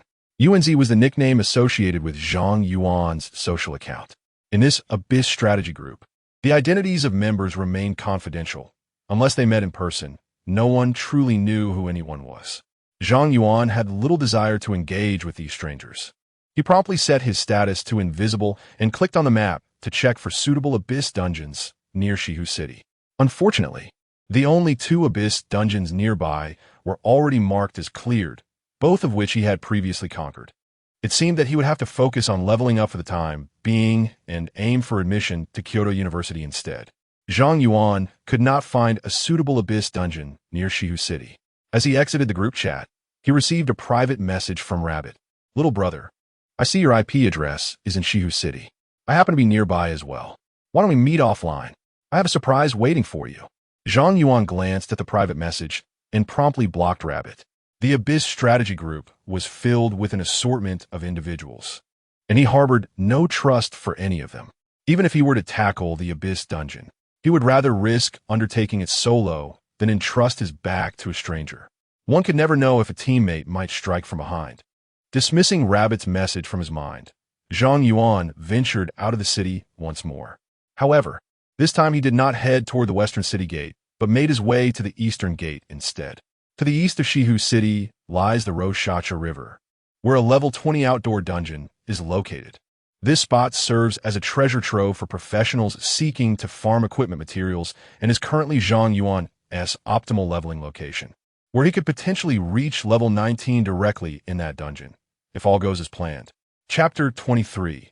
The Luocha River Instance. Upon exiting the eastern city gate, Zhang Yuan walked eastward for several kilometers. As the Luocha River Instance is the most popular dungeon in Shihu City, he encountered few wild monsters along the way, as they had all been cleared by other adventurers. The entrance to the instance was situated on a flat area by the river, where numerous adventurers gathered, some waving flags and shouting, while others held up signs, all engaged in recruiting teammates. Normal difficulty. Looking for one more. Hop on and let's go. Normal difficulty. Missing a healer. Gear and materials will be evenly split. Hurry up. Hard difficulty. We have healers and mages. We need a tank. Nightmare team guaranteed to clear. We need a support, preferably a formation master. The entrance to the instance resembled a bustling market. Zhang Yuan proceeded directly to the teleportation gate, perusing the information about the instance. This level 20 dungeon is divided into 3 difficulties: normal, hard, and nightmare. Generally speaking, normal difficulty requires 1 damage dealer, 1 tank, and 1 healer for a smooth completion. Hard difficulty necessitates a 4-person team, with a healer and tank occupying 2 spots, while the remaining 2 can be either double damage dealers or 1 damage dealer plus 1 support. As for nightmare difficulty, it typically requires a 5-person team, where the tank and healer are indispensable, with at least 2 damage dealers, and the last position must be a support to provide buffs to teammates and debuffs to enemies. Otherwise, the tank would not be able to withstand the assault. As Zhang Yuan examined the instance details, someone approached him. Brother, would you like to join us for the dungeon? I see your class is likely a support. We are in need of one. We are tackling nightmare difficulty. Gear is based on roles, and materials will be shared. What do you say? Although Zhang Yuan was only level 16, the Sword Formation Master class was notably conspicuous, leading others to recognize his potential.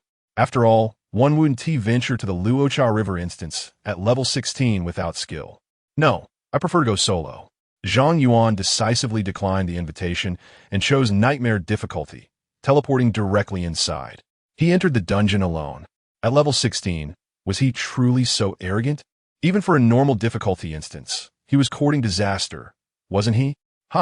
Truly, the Navet of youth. Just wait in an hour. Let us see if he can emerge alive. As Zhang Yuan stepped into the dungeon, many onlookers revealed amused expressions. Most adventurers present were seasoned veterans in their 20s, well aware of the challenges posed by the Luocha River instance, and did not believe Zhang Yuan could successfully solo the dungeon. At that moment, on the outskirts of the crowd, a woman clad in assassin garb sat upon a stone, casually tossing her dagger while watching the teleportation portal with keen interest. What an intriguing fellow. Perhaps he is the one I've been searching for. Upon entering the instance, Zhang Yuan found himself transported to the riverbed, his head enveloped in an air-filled bubble. Before him stood a magnificent underwater palace, guarded by an array of aquatic soldiers. The air within the bubble is limited, seemingly sufficient for only an hour. One must either complete the challenge within this time frame or reserve enough air to return to the entrance. Time is of the essence. Zhang Yuan instantly comprehends the time constraint of this instance and promptly advances towards the underwater palace, simultaneously employing the abyssal eye against the shrimp and crab guards at the entrance. Shrimp Soldier Elite. Level 20. Strength 1500. Agility 2000. Mental 500. Vitality 1000. Skills Intimidation. Whip Water Bomb Crab General Elite. Level 20. Strength 3000. Agility 500. Mental 500. Vitality 1000. Skills Intimidation. Pincer Attack Charge 2. Elite Monsters, their attributes surpassing even that of a level 10 boss. No wonder the nightmare requires a party of 5, along with support.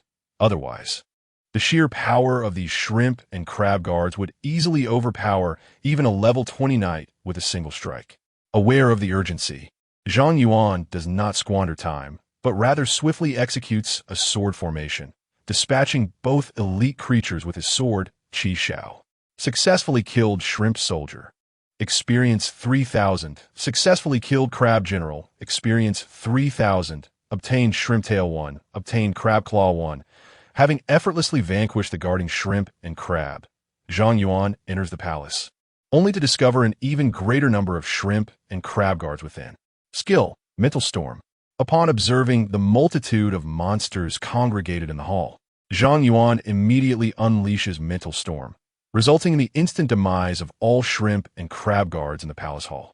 Experience notifications flood the screen, and Zhang Yuan's experience bar surges by 20. What a thrill, as he watches the monsters vanish as quickly as in a match 3 game. He feels an inexplicable sense of exhilaration and continues to delve deeper into the instance. However, the palace presents 3 pathways, each lined with numerous branching corridors, rendering the vast palace akin to a labyrinth, exceedingly intricate.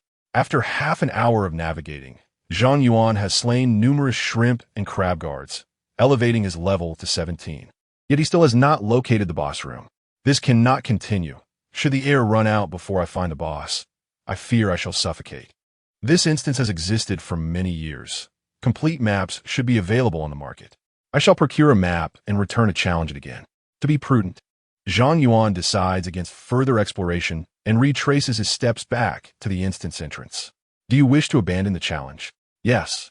Without hesitation, Zhang Yuan opts to forfeit the attempt, teleporting out.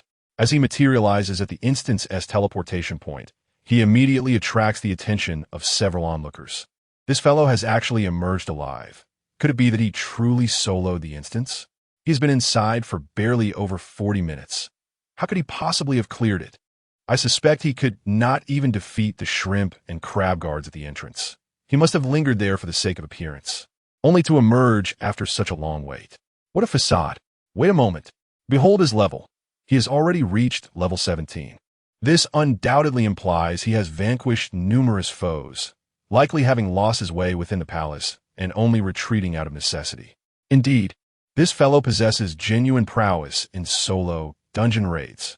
The Aisha River instance is indeed intricate.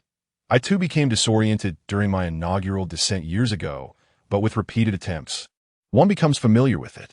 Zhang Yuan paid no heed to the speculations of others as he made his way towards Westlake City. This wilderness instance differs from novice dungeons. Each level of difficulty possesses its own cooldown period. The Nightmare difficulty has a cooldown of 6 hours, granting him ample time to prepare the necessary items. Suddenly, a woman obstructed Zhang Yuan's path, inquiring, "Did you just attempt the Nightmare difficulty solo?" Zhang Yuan cast a fleeting glance at the assassin-clad woman before circumventing her and continuing on his way. The woman chuckled. "I possess information regarding the hidden boss of Aisha River. Would you be interested?" Zhang Yuan paused momentarily, turning to regard the woman. A hidden boss? The woman scanned the vicinity, twirling her dagger, and suggested, It's rather crowded here. Shall we find a more discreet location to converse? Zhang Yuan employed abyssal eye on the woman. Guan Xan, Shadow Assassin, level 22. Upon confirming her profession and level, Zhang Yuan nodded in agreement. Chapter 24. In a hurry. Everything was instantaneous. With a cheerful smile, Guan Xan twirled her dagger and led Zhang Yuan to a secluded spot, pausing to declare, "This shall suffice." As her words lingered in the air, Guan Xan abruptly vanished from sight. Assassin skill, invisibility. In the next heartbeat, she materialized behind Zhang Yuan. Yet before she could unleash her skill, a steel sword appeared from thin air, resting against her throat. So swift, Guan Xian's eyes widened in astonishment as she beheld the sword poised at her neck. Zhang Yuan turned calmly to face her, his voice steady. "Unless you provide me with a satisfactory explanation, I assure you that in the next instant, your head will adorn the ground." Guan Xian swiftly composed herself, retracting her dagger with a grin. "Do not take it to heart. I merely wish to ascertain whether you possess the merit to join my party. If I were to bring a useless companion to confront a hidden boss, we might well forfeit our lives in the endeavor." Zhang Yuan retorted, "Yet from my perspective, you appear to be the one lacking utility." Guan Xian's lips twitched in annoyance. "You young man may be youthful, but your tongue is quite sharp." Zhang Yuan sheathed the sword back into his spatial array and inquired, "Let's speak plainly. What hidden boss are you referring to? Is it common for individuals of your temperament to emerge from Shihu City?" Guan Xian muttered something under her breath before producing a coral key. "This is the key dropped by the boss of the Rakshasa River dungeon I defeated. It unlocks a hidden door that conceals a level 30 humanoid hidden boss. The hidden chamber permits entrance to only 2 individuals, and their average level must remain below 20. Zhang Yuan scoffed. "A room limited to 2, with an average level cap of 20, yet the boss is level 30? What sort of dungeon is this? Even fools would not be deceived so easily." Guan Xian chuckled. "That merely reveals your ignorance. Such scenarios are quite common in legendary trials." "Legendary trials?" Zhang Yuan queried. "Those are clandestine quests scattered around the globe. Upon fulfilling their requirements, one is rewarded with exceedingly generous prizes, at the very least an epic piece of equipment, and with good fortune, one might even acquire special skills or awaken latent talents." "How do you know so much? You appear to have only recently graduated from high school." "Legendary trials are a requisite course in every university. You shall learn of them when you enter college." Zhang Yuan pressed further. "How can you be certain that I can aid you in vanquishing the hidden boss?" "Intuition," Guan Xian replied with a grin, tapping her temple. "My instincts are usually quite accurate. I sense that teaming up with you will ensure our success." Zhang Yuan shook his head. "I am not inclined to take risks. Your reasoning is insufficient." "What a dull fellow," Guan Xian could not help but remark, before producing a scroll and handing it to Zhang Yuan. "Here, take this. Surely you would be willing to accompany me on this endeavor now." Zhang Yuan accepted the scroll and examined its details. Return scroll, usable within dungeons, forcibly exits the dungeon, returning to the nearest main city. A return scroll? A flicker of surprise crossed Zhang Yuan's eyes as he regarded the item Guan Xian had offered. He had seen this item in the exchange, priced at an exorbitant 100,000, which was outrageously expensive. He never anticipated that Guan Xian would be so extravagant. However, Guan Xian did not regard the city return scroll with any significance and remarked, "Now that you possess the city return scroll, you can instantly teleport back to safety when faced with danger. Surely, you must be willing to give it a try?" Zhang Yuan contemplated for a moment, recognizing it as an opportunity, and nodded in agreement. "All right, I can team up with you to tackle the hidden boss.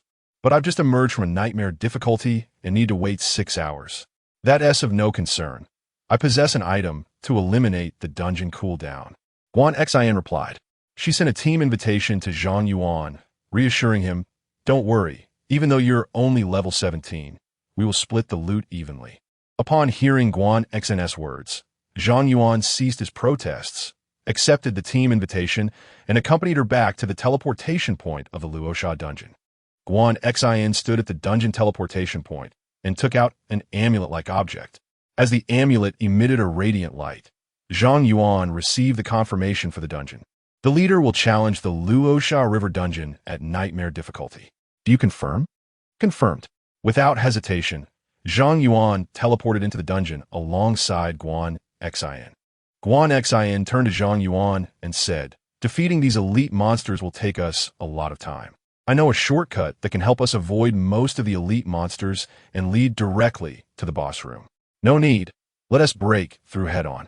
I might as well level up," Zhang Yuan replied nonchalantly, striding towards the entrance where the shrimp soldiers and crab generals awaited. "Are you out of your mind? A frontal assault could cost you your life," Guan Xin exclaimed urgently. Zhang Yuan remained unfazed, summoning 10 iron swords that swiftly dispatched the shrimp soldiers and crab generals at the entrance. He then entered the hall and unleashed a mental storm. Boom!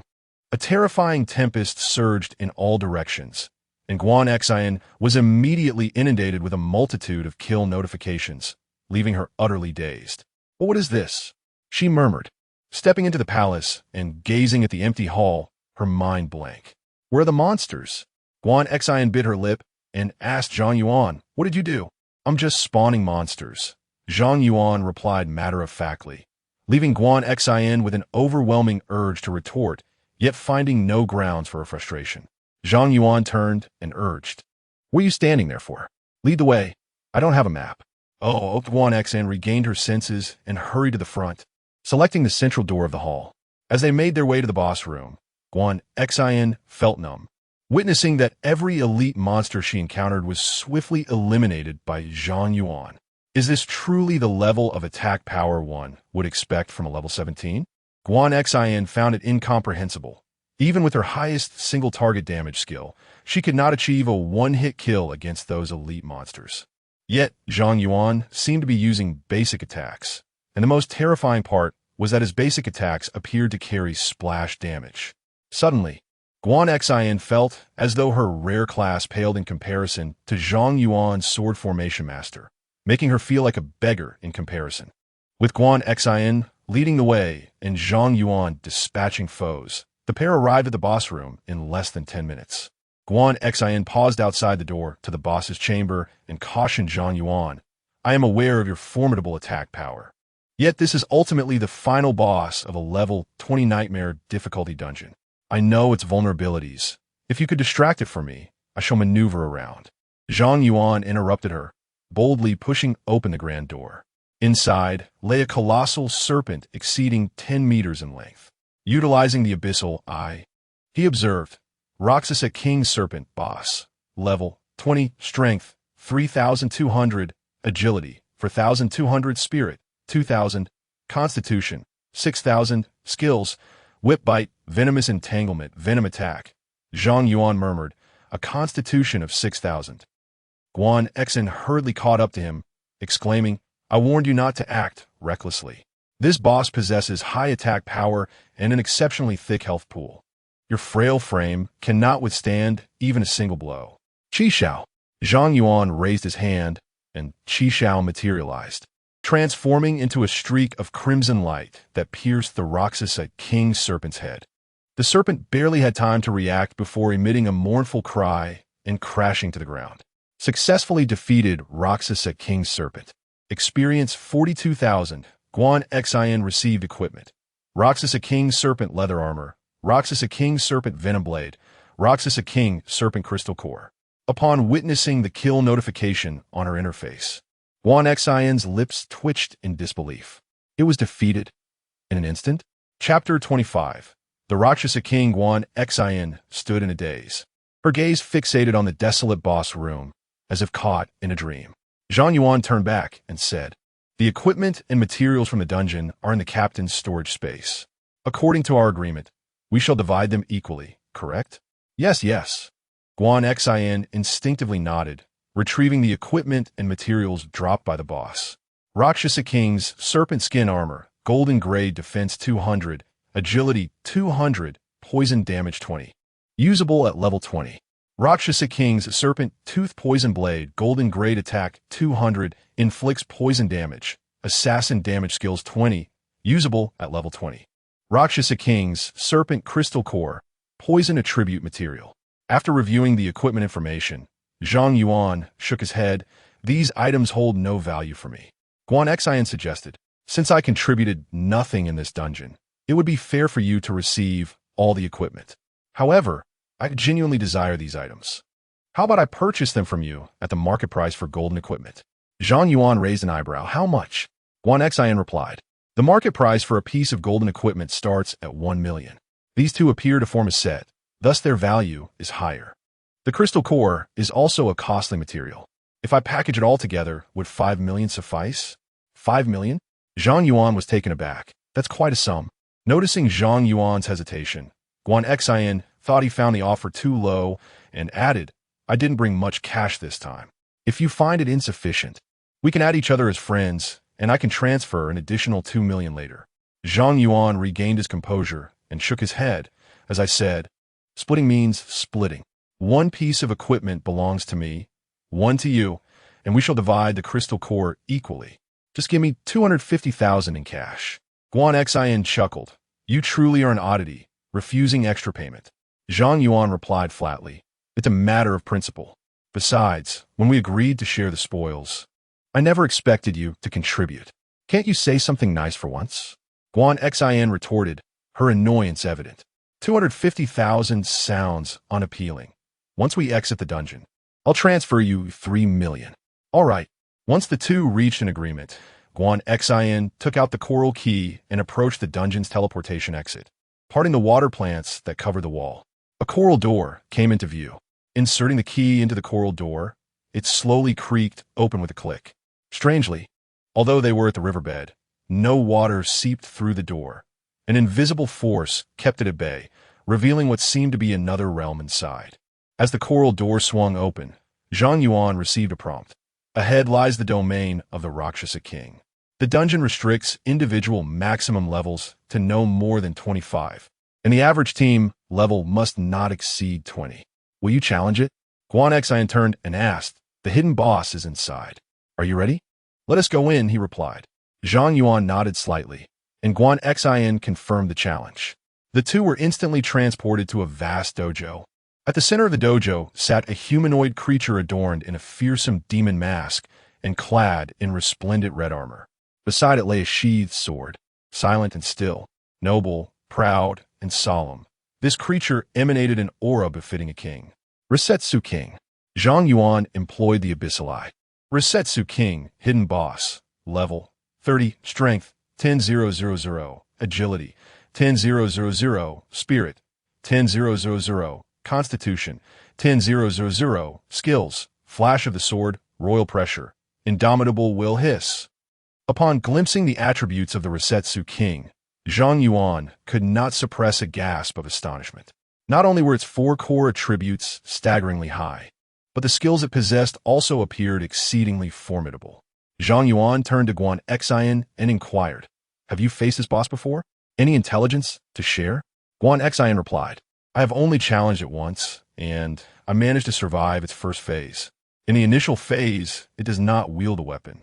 However, in the second phase, it employs its weapon, significantly increasing both its aggression and speed, while also locking health at each stage. It seems that brute force alone will not suffice to defeat it. A mechanism monster, then? Zhang Yuan nodded slightly. Having previously encountered the Shadow Scarecrow, he had developed a basic understanding of mechanism monsters. Learning that the Resetsu King was one did not surprise him. I shall test the waters. You can stand by and provide support, he declared. As Zhang Yuan stepped into the dojo, the Resetsu King, who had been keeping its eyes closed, slowly opened them and rose to its feet. It was only then that Zhang Yuan realized the creature towered over 3 meters tall, exuding an overwhelming sense of pressure. Crimson Sky. Zhang Yuan unleashed the sword array, summoning Crimson Sky behind the Resetsu King to pierce its form. The Resetsu King fell to one knee, and then a searing flame enveloped its body, its skin turning a vivid crimson as it stood once more, drawing its sword from the sheath. Second phase. So soon? Guan Xian gasped in astonishment, her mouth agape. Previously, she had painstakingly whittled down the Resetsu King over an hour to reach the second phase, while Zhang Yuan had done so with a mere normal attack. The vast disparity filled her with embarrassment. Not allowing the Resetsu King a moment to counterattack, Zhang Yuan once again commanded Crimson Sky to strike. However, a flash of sword light appeared, and to his astonishment, the Resetsu King deflected Crimson Sky's attack with its own sword. It blocked my attack? Zhang Yuan's pupils constricted. This was the first instance he had encountered where his attack was repelled. Be careful. It is about to use a skill, Guan Xian warned, seemingly unfazed by the unfolding events. At that moment, the Resetsu King transformed into a streak of red light and charged toward Zhang Yuan. Skill, flash of the sword. The Resetsu King swung its sword, but Crimson Sky materialized before Zhang Yuan, forming a red barrier that timely deflected the Resetsu King's assault. Clang! The sound of clashing swords resonated as the Demon King executed a flawless retreat, effortlessly dissipating the force of Qi Xiao's counterattack. In contrast, Zhang Yuan, who was shielded by Qi Xiao, suffered a significant depletion of stamina. Although Qi Xiao possessed a passive ability to protect its master, it merely prevented Zhang Yuan from being staggered and did not mitigate the damage inflicted. Even with Zhang Yuan's innate talent and equipment enabling him to reduce damage by 90, his constitution was a mere 705. Under the might of the Demon King's 10,000 strength, even 10 of the damage posed considerable pressure, and he could not withstand too many blows. Outside the arena, Guan Xian watched in astonishment as Zhang Yuan withstood a strike from the Demon King without retreating even a single step. A tempest of disbelief surged within her as she gazed at Zhang Yuan, questioning the nature of this anomaly. How could someone possess such high damage output while simultaneously exhibiting formidable defensive capabilities, not to mention an innate ability for invulnerability? It was worth noting that even at level 22, a mere brush with the Demon King would leave her drained, despite being able to utilize techniques to deflect most of the damage. She would have to resort to using a return scroll to escape. Yet, Zhang Yuan seemed completely unfazed at this moment. Could it be that this individual is truly only at level 17? Chapter 26. Completing the trial, just as Guan Xian was taken aback, Zhang Yuan suddenly inquired, Guan Xian, do you know why the boss deflected my attack? Guan Xian regained her composure and replied, are you unfamiliar with the concept of a perfect block?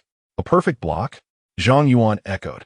That is an advanced technique to counter physical attacks, requiring one to identify a flaw at the precise moment the enemy strikes, allowing for a defense that can not only evade damage, but also render the opponent momentarily incapacitated. Is it akin to parrying in video games? Zhang Yuan, having played numerous games, quickly grasped her explanation. Precisely, Guan Xian confirmed. However, the caveat of a perfect block lies in its requirement for instantaneous defense. Thus, while the rewards are substantial, so too are the risks. Failure to execute a perfect block results in taking full damage. During my confrontation with the King of Azuras in its first phase, I utilized perfect blocking to gradually wear it down. Yet in the second phase, its speed escalated too swiftly. A mere touch would spell my demise, leaving me disinclined to attempt a perfect block. As Guan Xian spoke, the King of Azuras launched another swift strike, teleporting before Zhang Yuan and swinging its sword. Qi Xiao. Zhang Yuan immediately summoned Qi Xiao to shield himself, attempting a perfect block. However, the speed of the King of Azuras was overwhelming. Zhang Yuan was unable to react in time, resulting in a failed block. Clang! The King of Azuras struck Zhang Yuan fiercely, causing him pain, compelling him to summon additional iron swords to repel the foe. Simultaneously, Zhang Yuan commanded 10 flying swords to assault the King of Azuras, only to have them all perfectly blocked in return. Seeing Zhang Yuan struggle against the King of Azuras, Guan Xian suggested, shall we withdraw for now and devise a strategy before challenging it again? Do you have any healing potions? Zhang Yuan suddenly asked. Healing potions? Guan Xian was taken aback, then retrieved 3 intermediate healing potions from her storage space and tossed them to Zhang Yuan. This dungeon permits the use of 3 potions. However, I would be slain by the boss, rendering them useless to me. What do you intend to do with them? Zhang Yuan replied. This King of Azuras can likely only be defeated through perfect blocking. I believe I can withstand a few of its attacks and wish to give it a try. With his current physique, he could endure 3 strikes from the King of Azuras, complemented by the passive healing ability from his constellation, allowing him to withstand 4 attacks in total. 1 intermediate stamina potion would fully restore his health, and with 3 potions, that equates to 12 opportunities. Combined with the 2 additional strikes he could endure, that grants him a total of 14 chances. If Zhang Yuan could master the art of perfect blocking within those 14 attacks, this hidden boss might not be insurmountable. Guan Xin was astounded at Zhang Yuan's determination to perfect block the King of Azura's second phase attacks. Perfect blocking is contingent upon strength and agility. The King of Azura's moves at remarkable speed. Can your agility keep pace with it? I have my methods, Zhang Yuan replied succinctly, then utilized attribute conversion, channeling all his mental energy into strength and agility. In the next moment, his mental attributes diminished to 0, while his strength and agility surged to 1845 and 1770, respectively. As the flying swords clattered down, Zhang Yuan lost control over them, yet he felt an immense increase in both power and speed. Zhang Yuan gripped the Qishao sword, his focus unwavering as he fixed his gaze upon the distant figure of the Rakshasa King. "Now I have become a warrior," he murmured. "Let's see what you've got." The Rakshasa King, seemingly sensing Zhang Yuan's battle intent, elegantly twirled his sword, adopting an offensive stance. Was it merely an illusion? Or did Zhang Yuan perceive a sudden smirk beneath the demon mask of the Rakshasa King? Skill, flash of the sword. The Rakshasa King unleashed his skill once more, transforming into a streak of crimson light as he charged towards Zhang Yuan.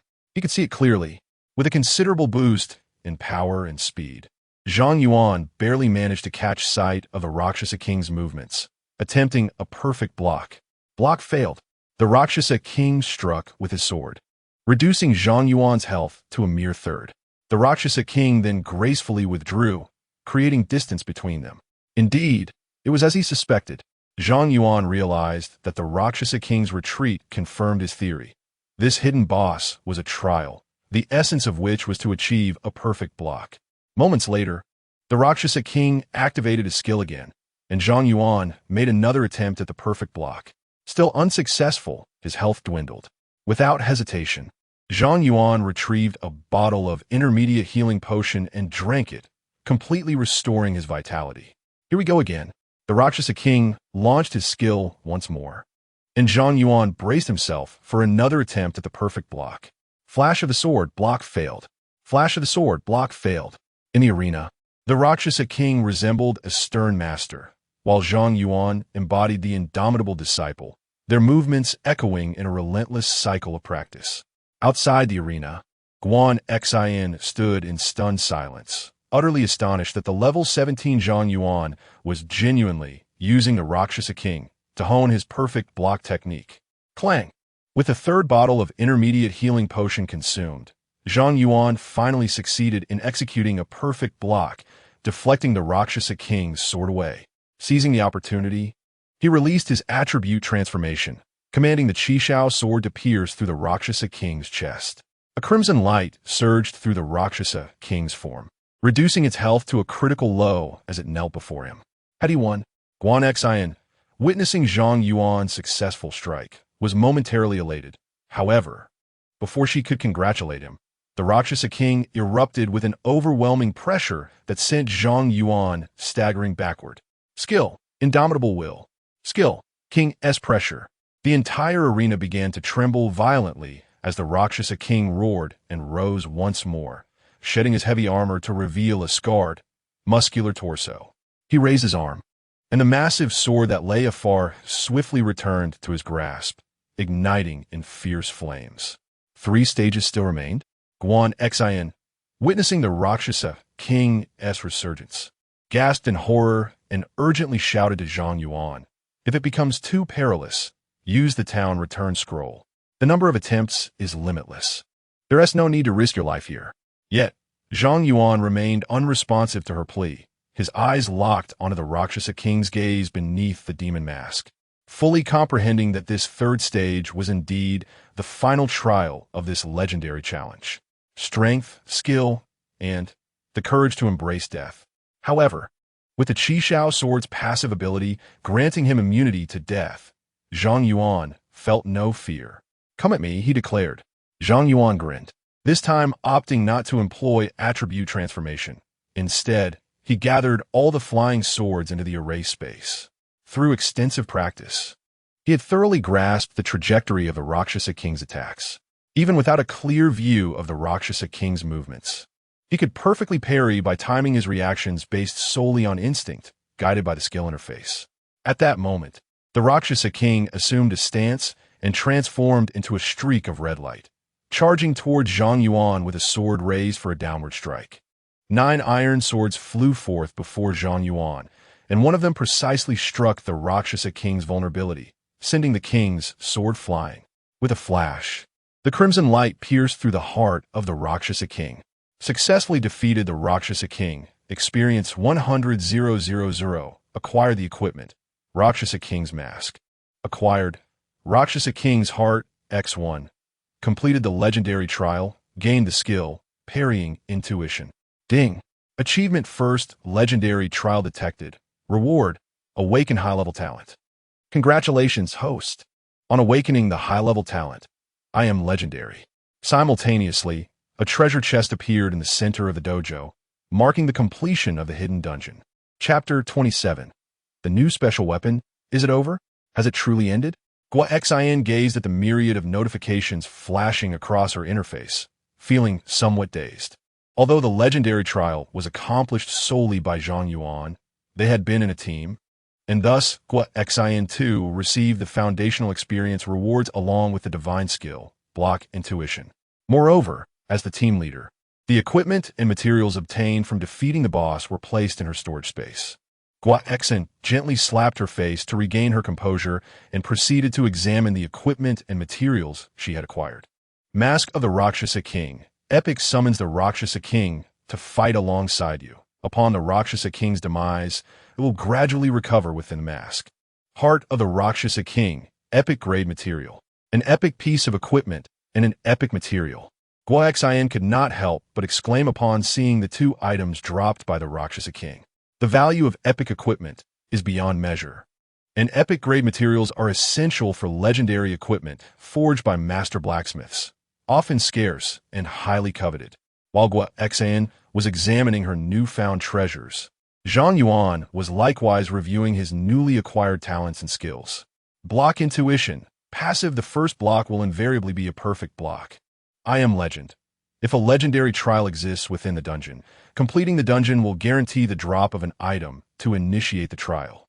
A conceptual passive skill that, if utilized correctly, equates to a complete immunity from a physical attack, simultaneously delivering a powerful counterstrike to the enemy.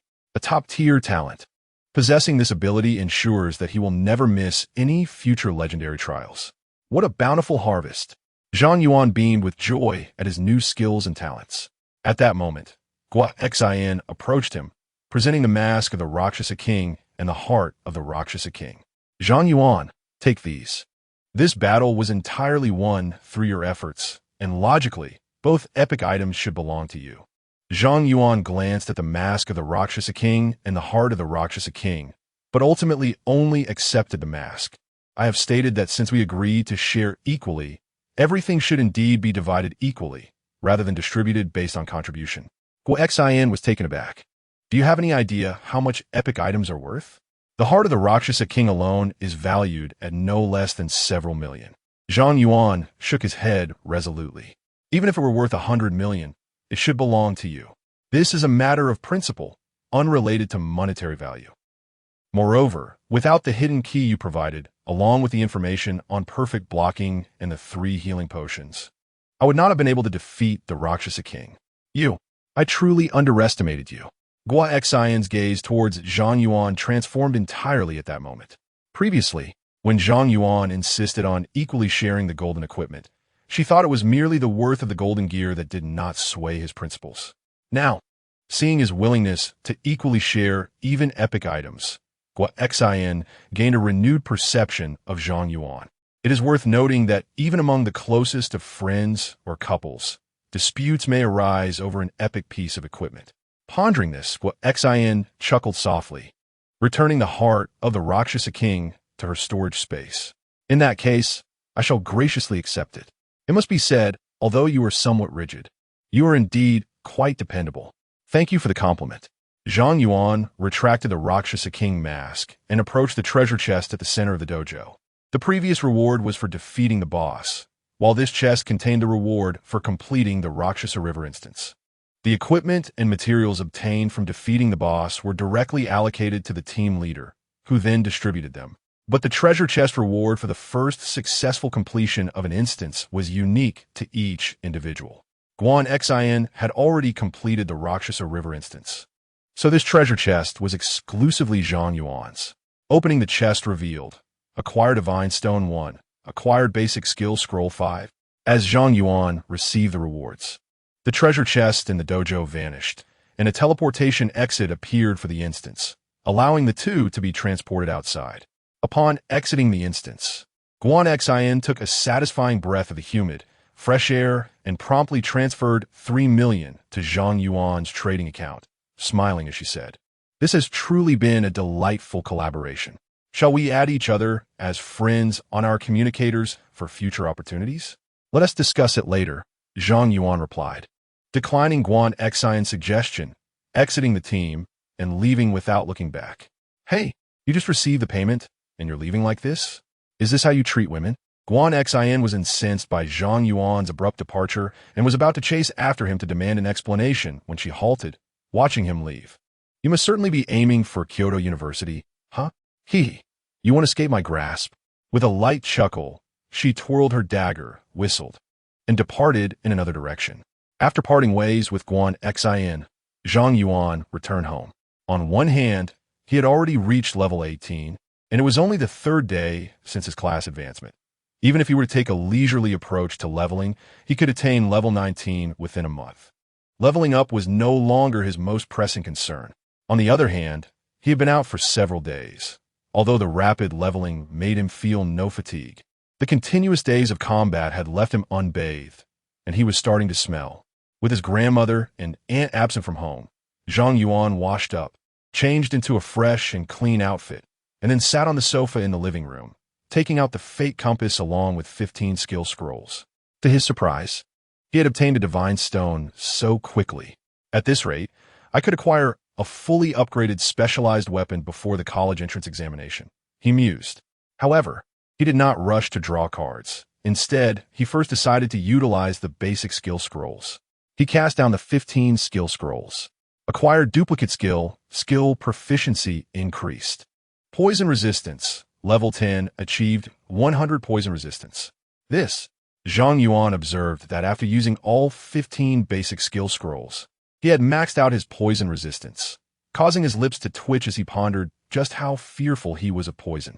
Oh well, only awakening one skill repeatedly, in a certain sense, can also be considered a stroke of luck. Zhang Yuan chuckled wryly, picked up the fate compass again, and retrieved the newly acquired divine stone. Though Zhang Yuan had drawn cards numerous times, this marked his inaugural attempt to utilize his destiny compass for card drawing, and he felt an inexplicable surge of excitement. A refined 4th-tier Qi Xiao could be considered a divine artifact, couldn't it? Zhang Yuan murmured to himself as he placed the divine stone into the destiny compass. The compass began to rotate, its array igniting with brilliance, and countless cards danced within the formation, ultimately culminating in the emergence of a crimson card. "Come forth, my Qi Xiao," Zhang Yuan exclaimed with a hint of youthful exuberance, and in response, a cerulean sword soared forth from the card. A plethora of mist swirled around him, and he seemed to hear the distant roar of waves. Divine Sword Zhanlu, Divine Sword Zhanlu. Exclusive Tier 1 Attack Power 1000, Damage 100, automatically protects the owner, immunity to water attribute attacks, no equipment level restrictions. Note: one of the 10 legendary swords, it protects its master and purges the world of evil. What? Zhang Yuan stood frozen upon witnessing the emergence of a new exclusive weapon. So it turns out, one could possess more than one exclusive weapon? Chapter 28. The head of the military, as Zhang Yuan beheld the newly drawn special weapon, he noted the accompanying annotation of 10 legendary swords. suddenly struck by a harrowing conjecture. His special weapon comprised 10 pieces, unlike other professions, which possessed but a singular special weapon. He had never heard of anyone wielding multiple special weapons, yet here he was potentially in possession of 10. The thought of fully refining all 10 weapons in the future made his breath quicken. Each of these artifacts possessed the power to obliterate the heavens and the earth. Even among those who had ascended to divine status, the number of individuals wielding such artifacts was exceedingly rare. The combination of this hidden profession and absolute luck held boundless potential. Knock, knock, knock. At that moment, a knock resounded at the door. Zhang Yuan swiftly stowed the Zhanlu into the sword array space and made his way to open the door, revealing Xia Qiang, who stood grinning at the entrance. I remember you. You were that captain of the guards. Zhang Yuan recognized him instantly and continued, I apologize, but I have decided to pursue my studies at Kyoto University. Do not worry. I'm not here to deter you from attending Kyoto University, Xia Qiang replied with a smile. Upon my return that day, I reported your situation to the Supreme Command, and the leaders regard you with great importance. They convened for 3 consecutive days and have decided to make an exception, allowing you to join the Qianlong Special Unit as an extrajudicial member, thus enabling you to continue your university studies. The Qianlong Special Unit? That is a covert elite force within our nation, comprising only the Sea Army de la Sea Army. Zhang Yuan inquired, what advantages would joining the Qianlong Special Unit afford me? Xia Qiang responded, once you join the Qianlong Special Unit, the military will serve as your most formidable backing. Across the entirety of the Great Xia, no one would dare to bully you. Furthermore, an array of military resources will be allocated to you. You will not only have access to the resources of Kyoto University, but also to unique military dungeons, equipment, and various intelligence, making you the first to enjoy the dual benefits of academic and military resources. What would be expected of me in return? Zhang Yuan probed, aware that no bounty comes without obligation. If the military were to grant him such privileges, he must also shoulder corresponding responsibilities. After all, the Great Xia National Defense Forces are not a private entity. Their duty is to safeguard the nation. Xia Qiang replied candidly, I shall not conceal this from you. Upon joining the Qianlong Special Unit, you will be tasked with executing military missions. However, as you are still a novice, the military will primarily focus on your training in the initial phase, with tasks that will not interfere with your identity as a student at Kyoto University. Even in later stages, as a special operative, the military will refrain from assigning you mundane tasks. You will become a sharp blade of the empire. Zhang Yuan pondered for a moment, recalling the distinguished merit badge once worn by his grandmother. If it were his grandmother, she would undoubtedly wish for him to serve the nation. Contemplating this, he nodded slightly. Very well, I consent to joining the Qianlong Special Unit. Good lad. I knew you would agree. Xia Qiang was instantly filled with excitement as he patted Zhang Yuan's shoulder emphatically. By the way, to join the Qianlong Brigade, not only do you need a recommendation from the headquarters, but you must also pass the trials of the brigade. Make sure to level up diligently these days. Once you reach level 15, I will take you to participate in the Qianlong trials. With your strength, you are bound to succeed. And then you will officially join the Qianlong Brigade with the rank of Major. Zhang Yuan replied, so I can already participate in the trials then. Have you reached level 15? Xia Qiang was momentarily taken aback. Weren't you just level 12 2 days ago? Subsequently, Xia Qiang cast a detection spell on Zhang Yuan. Zhang Yuan, Sword Array Master, level 18. Level 18? Xia Qiang's eyes nearly bulged out. How'd you manage that? It is known that even the prestigious Kyoto University requires students to reach level 19 within a month, yet you have advanced to level 18 in just 3 days. This is utterly unprecedented. Zhang Yuan calmly responded, I successfully cleared a deep abyss dungeon, gaining substantial experience, and then I completed the nightmare difficulty of the Rakshasa River Dungeon, which elevated me to level 18. Was it you who conquered the abyss of the Shadow Forest? Xia Qiang seemed to have stumbled upon something astounding, his eyes wide with disbelief. I heard that the level 70 abyss boss, Otis, appeared in that dungeon and was repelled. Was that also your doing? Zhang Yuan was taken aback. I reported that to the Adventurers Association. Did you not know? The Adventurers Association and the National Defense Force are 2 distinct entities. We do not share all intelligence, Xiao Chaoyang explained, then placed a hand on his forehead. I need a moment. This information is too explosive. After pacing a few steps at the entrance, Xiao Chaoyang turned to Zhang Yuan. I must report this to the headquarters. Please wait a moment. I apologize for leaving. With that, Xiao Chaoyang hurriedly departed. A short while later, he rushed back, brimming with excitement. Zhang Yuan, splendid news. The war god Wan wants to see you in person. Come with me to the military district. Wan, the war god? Zhang Yuan was momentarily puzzled. Who is that? You don't know war god Wan Chang'an? Xiao Chaoyang was taken aback, then replied, he is a legendary figure in our great Xia Empire.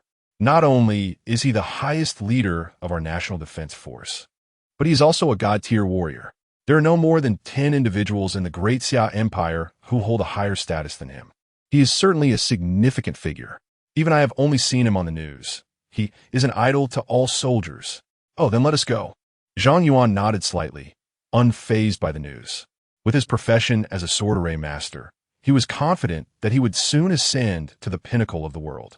Seeing Zhang Yuan's calm demeanor, Xiao Chaoyang felt a surge of admiration for him.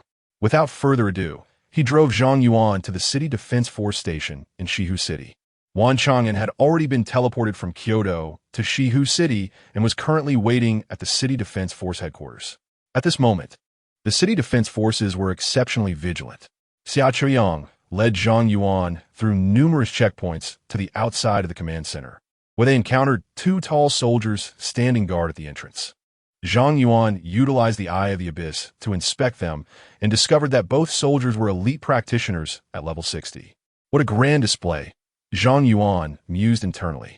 Xiao Chaoyang stepped forward and saluted, reporting loudly, "Report, Commander, Zhang Yuan has been brought." "Let him in," came a resonant voice from within the command center. Xiao Chaoyang, suppressing his excitement, whispered to Zhang Yuan, "Young man, let us proceed. This is your great opportunity. Seize it well." "Indeed," Zhang Yuan replied calmly, entering the command center. Inside stood several soldiers clad in dark green uniforms, among them a middle-aged man, radiating an unparalleled aura of terror. At the first glance of this man, Zhang Yuan recognized him as Wan Chang'an, whose strength rivaled that of Bai Zhenghua. It was likely that even the abyssal boss, Otis, would not withstand a single blow from Wan Chang'an. As Wan Chang'an turned, his piercing gaze was enough to render Xiao Chaoyang's legs weak. Noticing Zhang Yuan standing firm, Wan Chang'an slightly nodded, acknowledging him. No sooner had he spoken than he abruptly raised his hand, summoning a sharp longsword that materialized from thin air, transforming into a golden streak aimed at Zhang Yuan, its terrifying force sweeping outward. "Qi Shao," Zhang Yuan softly uttered, and Qi Shao appeared in response. Skill, block, intuition. Clang. Wan Chang'an's sword was deflected by Qi Shao. The command center fell into an eerie silence. Chapter 29. Boots of the Wind. At this moment, everyone was rendered speechless, including Wan Chang'an. No one could have anticipated that the seemingly insignificant level 18 Zhang Yuan could flawlessly parry Wan Chang'an's attack. It was utterly astonishing. "Zhang Yuan, you."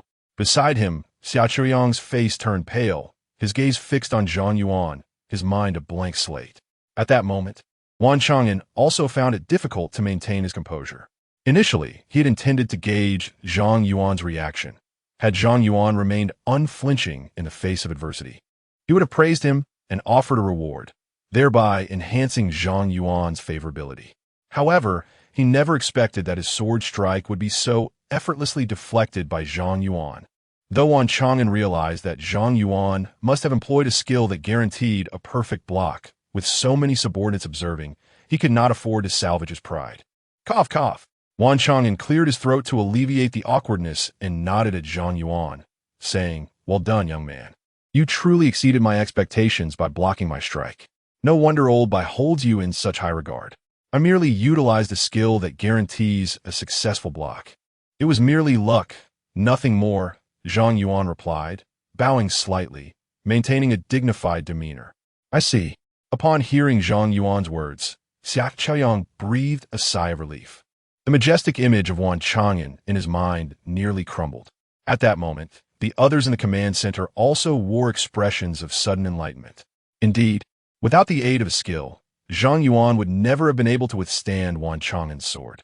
Seeing Zhang Yuan's voluntary explanation restoring his dignity, Wan Chang'an grew increasingly pleased with him. He promptly retrieved a pair of boots from his storage space and presented them to Zhang Yuan. Although you relied on a skill to block my strike, your performance has far exceeded my expectations. These boots have accompanied me for many years. I now bestow them upon you. The surrounding individuals were taken aback, exclaiming, "Commander, those are—" "This is my decision. Refrain from speaking out of turn." Wan Chang'an interrupted, then commanded everyone leave. "I wish to have a private conversation with this young man." Upon hearing this, the others fell silent, casting envious glances at Zhang Yuan as they exited the command center. Zhang Yuan accepted the boots and examined their attributes. Boots of the Wind, legendary strength 1000, agility 1000, spirit 1000, constitution 1000, wind attribute damage reduction 50, grants the skill Wind Walk, available at level 15. Wind Walk. Upon using this skill, movement speed increases by 100. Legendary equipment. Zhang Yuan's pupils constricted slightly as he gazed, astonished at Wan Chang'an. This was incredibly valuable. Wan Chang'an waved his hand with a smile, saying, "This is equipment I acquired early on, having accompanied me for over 20 years. I have long since outgrown its utility. Bestowing it upon you allows it to shine anew. This is my heartfelt intention, so do not refuse it." "Well, very well." Zhang Yuan, no longer holding back, promptly donned the wind-riding boots, instantly feeling a new lightness, as if he could leap into the heavens with a single bound. "Not bad, quite suitable for you," Wan Chang'an remarked with a friendly smile. Continuing, "Zhang Yuan, do you know why I sought you out personally?" Zhang Yuan replied, "Is it not due to Captain Xiao's report?" Wan Chang'an clarified, "That is merely one aspect. However, it is not the primary reason for my visit. Are there other reasons?" Zhang Yuan was momentarily taken aback. Wan Chang'an spoke solemnly. "Your grandmother was my teacher, and your parents were once my subordinates." Zhang Yuan's pupils slightly contracted. "Is that so? I have never heard my grandmother mention this." Wan Chang'an explained. "After her retirement, she ceased to discuss military matters, and since your parents went missing, she has refused to meet with me. Not just you, but the majority of people in the military today are unaware that I once had a teacher. However, that is not the matter I wish to discuss with you today. I intend to speak about your parents." "My parents?" Zhang Yuan felt a stir within. Although he had not encountered the host's parents since his arrival in this world, he harbored a profound sense of affection for them due to the host's influence. In his previous life, he was an orphan, and in this life, he yearned for the love of nurturing parents. Wan Chang'an nodded slightly. "Your parents were also elites of the Hidden Dragon team. They went missing during an expedition into the Abyss dungeon due to an unforeseen incident. We dispatched troops to search the area around that dungeon for an entire month, yet found no trace of them." Zhang Yuan came back to his senses. "I'm aware of that." Wan Chang'an continued. "However, recently, we have received news regarding your parents. Have they been found?" Zhang Yuan's face lit up with surprise. Wan Chang'an confirmed, "Yes, someone has discovered their traces at the Abyss front, but it appears they have become Abyss bosses." "My parents have turned into Abyss bosses?" Zhang Yuan's delight immediately shifted to fear. Wan Chang'an stated, "I have yet to inform your grandmother of this, but I feel it necessary to share this with you. The Abyss is growing increasingly turbulent. The transformation of your parents into Abyss bosses is extraordinary and may involve you."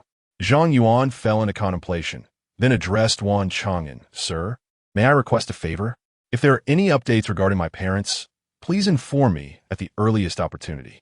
Wan Chang'an replied, "Indeed, that is my intention. However, I hope you do not disclose this matter to your grandmother. I fear that upon hearing this news, she may rush to the Abyss front, where conditions are perilous, and she is no longer fit for battle." "Understood." Zhang Yuan nodded. "Now that we have concluded our private matters, it is time to discuss official business." Wan Chang'an retrieved a specially designed dark green military uniform from his storage space and handed it to Zhang Yuan. "I originally intended to personally assess your eligibility to join the Hidden Dragon team, but it seems that will not be necessary now. This is the team uniform. Try it on." "All right," Zhang Yuan responded. Zhang Yuan took the military uniform and swiftly donned it, already possessing a tall and commanding presence. He appeared even more strikingly charismatic in the attire. Indeed, Wan Chang'an nodded in satisfaction, then suddenly called out with a grave tone, "Major Zhang Yuan." "Present," Zhang Yuan responded, standing erect and resolute. As Wan Chang'an gazed at the upright figure of Zhang Yuan, he was reminded of his two most esteemed subordinates from the past. A smile unconsciously graced his lips as he gently welcomed, "Welcome to the Qianlong Squadron." Chapter 30. Skill Training Hall. After bestowing the military rank upon Zhang Yuan, Wan Chang'an departed with his personal guards. As the supreme commander of the Great Xia National Defense Army, Wan Chang'an was burdened with pressing affairs. It was already a challenge for him to carve out a brief moment to meet with Zhang Yuan. Following Wan Chang'an's departure, Xia Chuyang led Zhang Yuan to the military canteen for a meal, while simultaneously introducing him to the various circumstances within the army, including the numerous benefits afforded to the soldiers. When Xia Chuyang mentioned the skill training hall, Zhang Yuan's curiosity was piqued, prompting him to inquire, "What is the skill training hall?" The skill training hall is a facility where our soldiers can enhance their skill levels. The efficiency of skill cultivation significantly increases within its confines. It is a unique establishment of our army, unmatched by any other location, Xia Chuyang explained. Enhancing skill levels? A glimmer of excitement flickered in Zhang Yuan's eyes. He had already reached level 18, yet his skills in sword formation and sword control were still merely at level 3, leaving him uncertain as to when he might ascend to the next level. If the skill training hall could indeed elevate his skill levels, it would drastically augment his combat prowess. With this thought in mind, Zhang Yuan eagerly asked, "Can I go to the skill training hall?" "Of course. That is indeed one of your benefits," Xia Chuyang replied with a smile. "However, we only have a basic skill training hall here, which can at most elevate your skill levels to 5. For access to a more advanced facility, you would need to report to the Hidden Dragon Brigade in the capital. Reaching level 5 would be quite remarkable," Zhang Yuan responded with delight. "Currently, my skills are only at level 3, so advancing to level 5 would represent a significant enhancement." "Very well. Once we finish our meal, I shall take you there," Xia Chuyang declared. "Agreed." Zhang Yuan swiftly cleared his plate, devouring the food with fervor, and then followed Xia Chuyang to a standalone cubic structure. Xia Chuyang turned to Zhang Yuan and advised, upon entering, "The skill training hall will transport you to a private enclosed room. You will not be able to exit until your training is completed or you choose to forfeit. Be mentally prepared for that. However, you need not worry about your basic needs. Nutritious meals will be prepared daily by dedicated personnel. Thank you for the information." Zhang Yuan expressed his gratitude before eagerly stepping into the skill training hall. As Zhang Yuan entered, the soldiers outside smiled and turned to Xia Chuyang, asking, "Captain Xia, how long do you think that lad will last in the training hall?" Xia Chuyang confidently held up 5 fingers, proclaiming, 5 days. The soldiers were taken aback, exclaiming, "Isn't he just a student? Can anyone truly endure 5 days in that place without losing their sanity?" With a subtle smile, Xia Chuyang replied, "He is the hope of our empire's future. He possesses considerable resilience. If you doubt it, shall we make a wager? Let us wager." While Xia Chuyang engaged in betting with the soldiers, Zhang Yuan had already been transported into a modest 50-square-meter room. The space was neither too large nor too small, sufficient for training. "Welcome to the Basic Skill Training Hall. Would you like to customize a training package?" Upon entering, Zhang Yuan heard a synthesized female voice from the AI. "Customized training packages?" A flicker of astonishment crossed Zhang Yuan's eyes. Everything here was a novelty to him, and he promptly affirmed his willingness to proceed. Subsequently, he sensed an unusual wave of light scanning his body. Upon completion of the scan, he was informed that the skills available for upgrade were Sword Array, level 3, Sword Control, level 3, and Attribute Conversion, level 1. The training duration would entail 16 hours each day, with an anticipated upgrade period of 20 days. Was he ready to commence training? Such a lengthy duration. Upon hearing the time required for his skill upgrades, Zhang Yuan finally comprehended why Xia Chuyang had suddenly mentioned the facilities of the training institute. It seemed that the timeline stretched considerably. After a moment of contemplation, Zhang Yuan noted that there were still 27 days until the National College entrance examination. Currently at level 18, even with 20 days of training in the institute, he would still have a week to level up. Even if he solely focused on the Rasha River dungeon, it would suffice to elevate him to level 19. Regarding the 16 hours of daily training, with his mental prowess exceeding 3,000, he believed enduring it would not pose a challenge. With this in mind, Zhang Yuan retrieved his communicator and sent messages to his grandmother and aunt, explaining his current circumstances and informing them that he would not be returning home for the next 20 days. After all, he was not alone. A sudden 20-day disappearance would surely cause concern for his family. After notifying his relatives, Zhang Yuan chose to begin his training. In the next moment, a training dummy rose from the center of the room. The session commenced with the use of the sword array skill, followed by employing the sword control skill to strike the dummy repeatedly for 100 times. As the AI voice outlined the training regimen, Zhang Yuan initiated the sword array, summoning 10 iron swords from its space to assault the dummy in the room. Perhaps it was an illusion, but Zhang Yuan felt that using the sword control skill within this room was far more effortless than when he practiced outdoors. Before long, he completed the 100 repetitions and discovered a slight increase in his control over the iron swords. It appeared that training here was indeed more efficient than in the wilderness. Experiencing this newfound efficacy, Zhang Yuan's enthusiasm surged, and he began to practice his skills relentlessly. The intensity of training in the facility was far beyond Zhang Yuan's expectations. By the end of the first day, he was on the verge of exhaustion, lacking the energy even to wash up, and simply collapsed into a deep slumber. Despite the rigorous training, the results were gratifying. On merely the first day, his sword control skill level had already risen to level 4.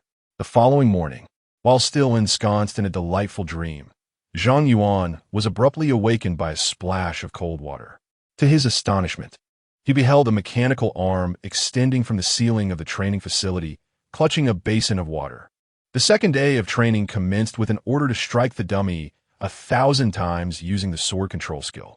Listening to the emotionless AI voice and glancing at the dummy in the center of the room, he couldn't help but remark, was this a skill training facility or a prison? The AI voice resounded once more. Please commence training within 10 seconds. Otherwise, it will be deemed a forfeiture, and this skill training facility will be closed, no longer accessible to you. Who would forfeit? I am determined to fully upgrade my skills here.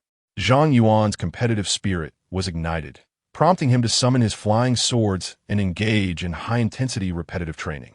For the past 20 days, Zhang Yuan has immersed himself entirely within the training facility, engaging in the most basic of human necessities: eating, sleeping, and training. Whenever hunger struck, he would partake in a meal. When fatigue overcame him, he would succumb to slumber. Upon awakening, he would resume his relentless practice, mechanically refining his skills to enhance his proficiency. As Zhang Yuan's skill levels ascended, he gradually came to the realization that nothing could be achieved instantaneously. Even with formidable abilities and talents, the path to strength lay solely in continuous training. Over time, he found himself becoming addicted to skill practice. 20 days swiftly elapsed. In his room, he dashed about, leaving behind fleeting shadows before abruptly halting in the center and pressing the central button. Congratulations on completing this training regimen. This skill training facility can no longer elevate your skill levels. To continue your advancement, please proceed to the Advanced Skill Training Center, the AI voice announced. Zhang Yuan then took the opportunity to review his skill information. Skill: Sword Array. Level 5 unleashes a sword array, continuously consuming mental energy, increasing critical damage by 140 within a radius of 50 meters. Sword Control. Level 5 mastery of flying swords for aerial attacks, potency determined by sword quality, personal mental energy, and skill level. Attribute Conversion. Level 5 within the sword array, mental energy can be transformed into strength, agility, and constitution, with a conversion enhancement of 5 times. Finally, he exhaled, it's over. A smile of relief graced his face as he beheld his 3 skills, all elevated to the 5th level. Remarkably, he had elevated both sword array and sword control to level 5 within just 3 days, dedicating the remainder of his time to practicing attribute conversion. Mastering this skill required intense physical training, akin to undergoing an amplified triathlon daily within the training facility. Prior to his time in the skill training hall, Zhang Yuan had little to show in terms of abdominal muscles. By the time he emerged, he proudly sported a well-defined six-pack. The intensity of his training was indeed extraordinary. Upon exiting the training hall, Zhang Yuan was met by a throng of soldiers, all gazing at him with admiration. Taken aback by such a sight, he turned to Xia Chuyang, who was also waiting outside, and inquired, "What is going on? Why is everyone here?" Xia Chuyang could not help but give Zhang Yuan a thumbs up, exclaiming, "Kid, you are truly impressive. 20 days in the training facility is no small feat." Zhang Yuan, astonished, responded, "What is so remarkable about spending 20 days there? Isn't that what the System S training package is designed for?" Xia Chuyang looked at him as if he were an oddity, saying, "Do you have any idea? Before you, the longest training record in this facility was 7 days. You have truly outdone yourself." Zhang Yuan, huh? Chapter 31. The Secret Realm Instance. Upon hearing Xia Chuyang's words, Zhang Yuan suddenly realized that he had seemingly undertaken a significant endeavor. However, having persevered thus far, discussing it further seemed futile. Zhang Yuan changed from his military uniform back into casual attire, bid farewell to Xia Chuyang, and set off without hesitation towards the Luocha River Instance in the eastern part of the city. With only a week remaining until the college entrance examination, he needed to reach level 19 beforehand. Otherwise, he would not even qualify to apply to Kyoto University. Arriving once more at the entrance of the Luocha River Instance, Zhang Yuan spotted Li Shuer waiting there. He approached her and greeted, "Shuer, are you here to farm the Luocha River Instance as well?" "Fool, I've finally been able to wait for you," Li Shuer exclaimed, immediately landing a playful punch on Zhang Yuan's chest. "What have you been up to these days? I couldn't reach you at all, and when I went to your house, you were nowhere to be found. I had to inquire for quite a while before learning you had appeared at the Luocha River Instance." "I've been leveling up my skills," Zhang Yuan replied, deliberately omitting any mention of his joining the Qianlong Brigade, steering the conversation away. "What brings you here?" Li Shuer shot Zhang Yuan an exasperated glance. "Can't I just look for you without a reason? It's been so many days, and you haven't even called. I thought you were fully engrossed in leveling up, so I didn't want to disturb you." Zhang Yuan fabricated a clumsy excuse. "Fine. I should have known you wouldn't come up with a better excuse." Li Shuer rolled her eyes, not dwelling on the matter further. Instead, she inquired, "How has your leveling been these days? Are you confident about passing the entrance exam for Kyoto University?" Hearing her question, Zhang Yuan utilized the abyssal eye on her. Li Shuer, Elven Saintess, level 16. Seeing her level, Zhang Yuan couldn't help but remark, "Honestly, you should be more concerned about your own progress. Considering there are only 7 days left until the exam and you're still at level 16, I've worked hard for my levels, you know. They are quite high." She retorted, "Now I want to see how high yours is." Li Shuer shot him a glare before casting a detection spell on him. "Level 18? Li Shuer gasped in disbelief, staring at Zhang Yuan. "I've been grinding away to reach level 16, and you've managed to reach level 18? How did you do that?" Zhang Yuan replied casually, "Is it really that difficult? A few solo runs of the Nightmare Instance should suffice." Li Shuer's expression darkened momentarily before she conceded, "All right, I should have known that discussing leveling in front of you would be humiliating." Zhang Yuan smirked. "So, you waited here at the entrance of this instance just to assess my level, right?" "Of course not. I'm not that idle. I primarily came to bring you to a secret realm instance," she clarified. "A secret realm instance?" Zhang Yuan inquired, intrigued. "What is that?" Li Shuer explained. "Unlike naturally occurring wilderness instances, secret realm instances are special artificial instances created at great cost. All the monsters within that instance are artificially generated. The upcoming college entrance examination, set to unfold in 7 days, is, in fact, akin to an expansive, enigmatic dungeon." Zhang Yuan inquired, "So, you brought me to this dungeon primarily to simulate the college entrance exam?"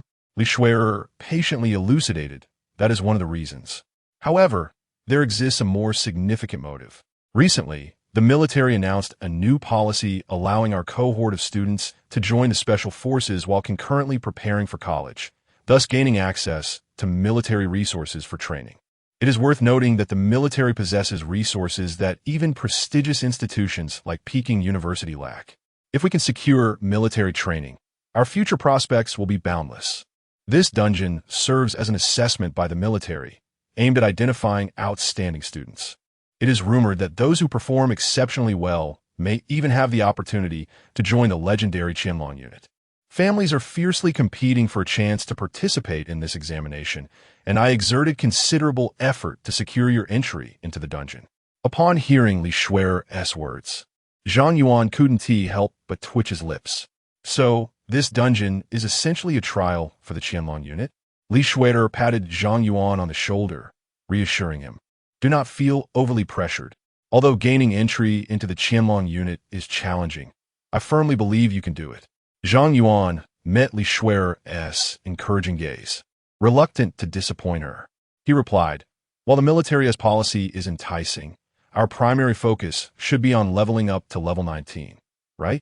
Otherwise, your long for Peking University may slip away. You need to worry about that. The creatures within the dungeon also provide substantial experience. As she spoke, Li Shuer playfully punched Zhang Yuan on the chest. You silly fool. When did you become so overly cautious? Even if we fail the Qianlong Unit's trial, there will still be ample experience to be gained from the dungeon, far exceeding what you would earn grinding here. Zhang Yuan began to speak, but Li Shuer interrupted. It's settled then. The dungeon is about to open, and we should head there immediately, treating it as a leveling opportunity. Without waiting for Zhang Yuan's response, she grabbed his arm and led him to the car parked at the roadside by Butler Su. Butler Su, let us depart. Certainly, Miss, Butler Su replied with a smile, glancing at the two playfully bickering in the back seat through the rearview mirror before starting the car and making their way to the dungeon's location.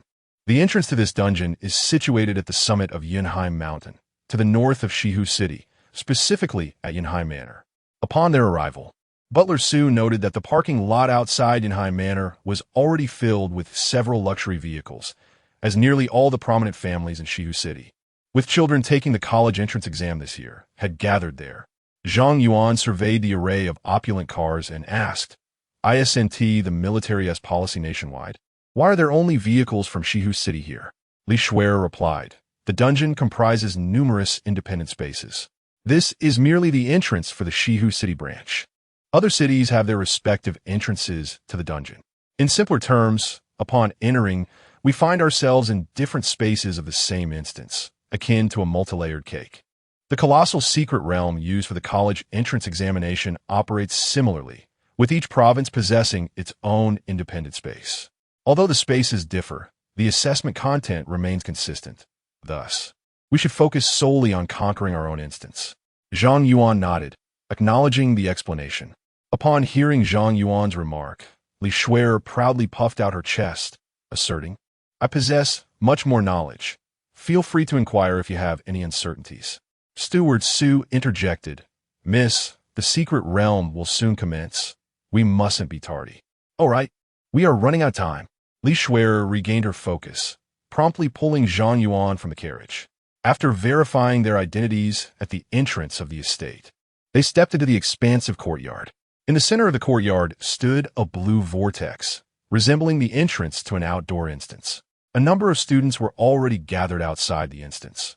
Zhang Yuan, utilizing the eye of the abyss, conducted a brief survey, noting that most students were above level 16, with some even reaching level 19. They were all elites. Soon, Zhang Yuan spotted a familiar figure, Wang Hu. Not far away, Wang Hu also noticed Zhang Yuan, his eyes reflecting a flicker of surprise, seemingly taken aback by Zhang Yuan's presence. However, this surprise swiftly transformed into provocation, as he grinned and made a throat-slitting gesture toward Zhang Yuan. Chapter 32. The Fiery Night. As Zhang Yuan observed Wang Hu's provocative gestures, he mentally marked him for death. Previously occupied with leveling up and honing his skills, he had no time to pay Wang Hu any heed. However, now that Wang Hu was leaping around before him, he had successfully ignited Zhang Yuan's murderous intent. If he continued to ignore this nuisance, it would undoubtedly lead to significant trouble in the future. Yet, given the multitude of onlookers and the possibility of Wang Hu's elders lurking nearby, it would be unwise to act impulsively at this moment. Zhang Yuan skillfully concealed his bloodlust and regained his composure. His sword formation could encompass a radius of 500 meters, and there would be ample opportunities to eliminate Wang, who discreetly. Zhang Yuan, look, the secret realm instance has opened. Li Shui'er tugged at Zhang Yuan's sleeve, bringing him back to the present. He turned his gaze towards the center of the courtyard, where the instance's teleportation entrance was glowing with brilliance. Soon after, a commanding voice resonated, announcing that this secret realm instance would be a team endeavor.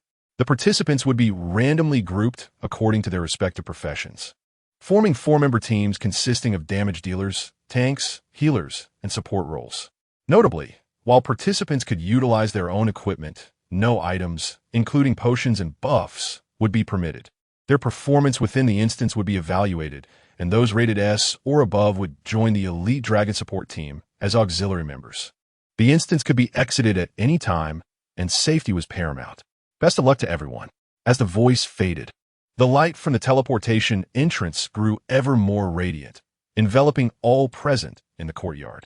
In the blink of an eye, Zhang Yuan found himself at the entrance of an underground palace, accompanied by Li Shui'er, a tall woman clad in knightly attire, and Wang Hu, who brandished a staff. Wow, we're on the same team, Li Shui'er exclaimed, her eyes crescent-shaped with delight. It seems like this is our first time teaming up, right? Looks like I've been assigned as support. Upon assessing the team composition, Zhang Yuan immediately understood his role. However, he was not surprised. After all, he was the only one with a hidden class, and others were unfamiliar with the nuances of his profession. His title as a sword array master could easily be confused with that of a formation mage, making it reasonable for others to regard him as support.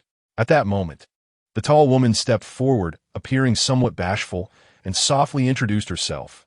I am Yao Shulan, level 17, Holy Shield Knight. Zhang Yuan, level 18, Sword Array Master. I'm Li Shui'er, level 16, Profession, Elven Sanus. As the trio exchanged introductions, Wang Hu interrupted with a sneer. TSK? How unfortunate. Here I am, a level 19 Fire Mage, stuck with a useless support like you. It seems this trial is doomed to fail. Wang Hu's words dripped with provocation and arrogance, completely disregarding Zhang Yuan. Upon hearing Wang Hu's voice, the smile on Li Shui'er's face instantly faded, and she expressed her displeasure, saying, Wang Hu, why are you everywhere? Do not presume that I am unaware. Your level has undoubtedly been elevated by the prowess of seasoned professionals.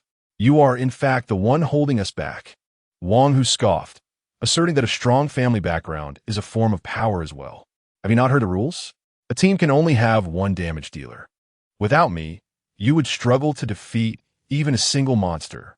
Why not let that useless Zhang Yuan attempt to slay a creature? He would likely be unable to withstand even the initial onslaught. Li Shui'er retorted vehemently. You speak nonsense. Sensing the escalating tension within the team, Miao Shulan promptly intervened, urging everyone to cease their quarrel. We must collaborate to conquer this dungeon. Both damage and support roles are indispensable. I propose we set aside our grievances and work together. Turning to Wang Hu, Miao Shulan sought to placate him, saying, Mage, please calm down. Your contribution is vital for our success in this dungeon. You are magnanimous. Would you consider leading us through? Huh? You wish for me to carry a useless individual like him? Not a chance. Wang Hu replied coldly, disregarding Miao Shulan's plea. He addressed Zhang Yuan directly. You can either withdraw from the dungeon now, allowing me to guide Shui'er through, or we all fail together. Miao Shulan, witnessing Wang Hu's obstinacy, felt a flicker of anger rising within her, yet she quickly suppressed it.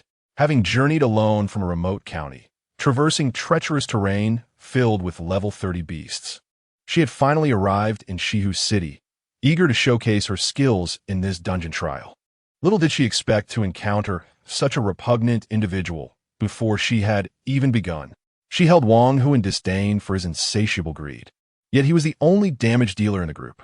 If he chose to falter, their chances of clearing the dungeon would be bleak, and all would face elimination. Thus, she forced herself to suppress her irritation and addressed Wang Hu with a conciliatory tone. Even if you are a distinguished mage, I have heard the monsters in this dungeon possess formidable strength. Without support to control them, it will be exceedingly difficult for us to advance. However, Wang Hu remained indifferent. declaring, I have reached a level sufficient to qualify for the prestigious Capital University. I have no interest in this trial. Were it not for my father's insistence, I would not be here at all. Let me be clear. Either Zhang Yuan leaves voluntarily, or I will withdraw, and you will all face elimination. Zhang Yuan interjected. In that case, you should leave. Are you telling me to leave? Wang Hu replied incredulously. Do you not comprehend the situation? I am the indispensable damage dealer in this team, while you, a mere support, are expendable. Li Shui'er immediately sided with Zhang Yuan, asserting, I also suggest you exit promptly. Without you, our progress might actually accelerate. I am now fully aware. Upon hearing Li Shui'er's words, Wang Hu could not help but let out a cold snicker before turning to Miao Shulan. Miao Shulan, stand by my side, and I shall guide you through this challenge. I am a level 19 mage. As long as you can hold the front lines, I am fully capable of vanquishing all adversaries. Upon hearing Wang Hu's boastful claims, Miao Shulan's lips twitched, and she fell into silence. Ultimately, unable to contain herself any longer, she delivered a powerful punch that knocked Wang Hu to the ground. You truly are a brainless fool at level 19. I have had enough of this. If you wish to grind through this dungeon, then do so. If not, get out. Stop whining like an old woman. It's infuriating. Zhang Yuan and Li Shui'er were taken aback by Miao Shulan's sudden outburst. The contrast in her demeanor was astonishing. You dare strike me? Wang Hu exclaimed in shock. Do you know who my father is? I couldn't care less who your father is. You are nothing but a useless imbecile. Miao Shulan retorted angrily, drawing her knight's great sword. I despise those who rely on family influence to act recklessly. If you don't leave, I will end you. Wang Hu, upon seeing Miao Shulan brandish her weapon, trembled in fear and quickly retreated, furiously declaring, Zhang Yuan, Miao Shulan, just you wait. I will deal with you once I'm out of here. After issuing his threat, Wang Hu disbanded the party and exited the dungeon. Ugh! Encountering such a cowardly and foolish individual is truly an unfortunate stroke of luck. Miao Shulan spat, then turned to Zhang Yuan and Li Shui'er with sympathy. You both are unfortunate to have caught the attention of such trash. If it were me, I wouldn't have been able to endure it for even a day. Li Shui'er nodded in agreement. Exactly. If it weren't for my father intervening, I would have sought someone out to teach that scoundrel a lesson long ago. Miao Shulan sighed. Alas, before we set out, the instructor specifically warned me to manage my temper and avoid trouble, yet I failed right at the start. His name is Wang Hu, correct? I have now made an enemy of him. Before I return to the county, I shall take care of him for you. Hearing Miao Shulan's words, Zhang Yuan shook his head and chuckled, then said, We have already squandered too much time on that fool. Let's move on. Miao Shulan paused. Where to? Li Shui'er smiled. Of course. We're going to grind through the dungeon. Just the three of us? Miao Shulan expressed hesitation. Will we be able to make it through? I shall handle the damage output, Zhang Yuan asserted, striding confidently into the passage of the underground palace, with Li Shui'er following suit without hesitation. Miao Shulan, seeing the two enter the dungeon, thought to herself that since they had come this far, they might as well give it a try. With her presence, everyone would be safe. Wait for me. Let me lead the way, she called out as she hurried after them. Chapter 33. Effortless Dungeon, delving upon entering the subterranean palace. The trio advanced cautiously through a narrow tunnel. Miao Shulan, bearing a large shield, led the way and addressed Zhang Yuan and Li Shui'er. I've heard that the creatures in this dungeon are all at level 20, with formidable attack power. If you stay behind me, you will be safe. Li Shui'er, wielding an elven staff, smiled. Don't worry, Sister Miao. I will heal you diligently and ensure you don't drop below half health. Then, I shall rely on you. Miao Shulan nodded, turning to Zhang Yuan. If we encounter any monsters, apply your buffs on me. I possess 2 offensive skills, and with your attack enhancements, I should be able to vanquish the foes. Zhang Yuan replied, I lack any buff skills. None? Miao Shulan was taken aback before adding. Then you could at least debuff the monster's defenses. I do not possess debuff skills either. What about control skills?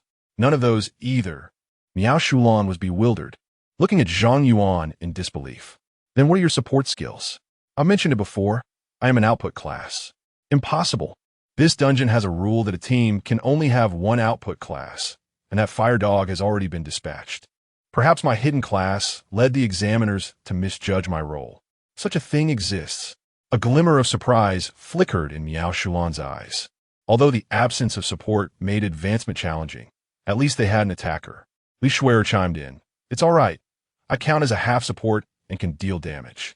At that moment, a headless knight, towering over 2 meters, charged from the shadows, swinging a massive sword.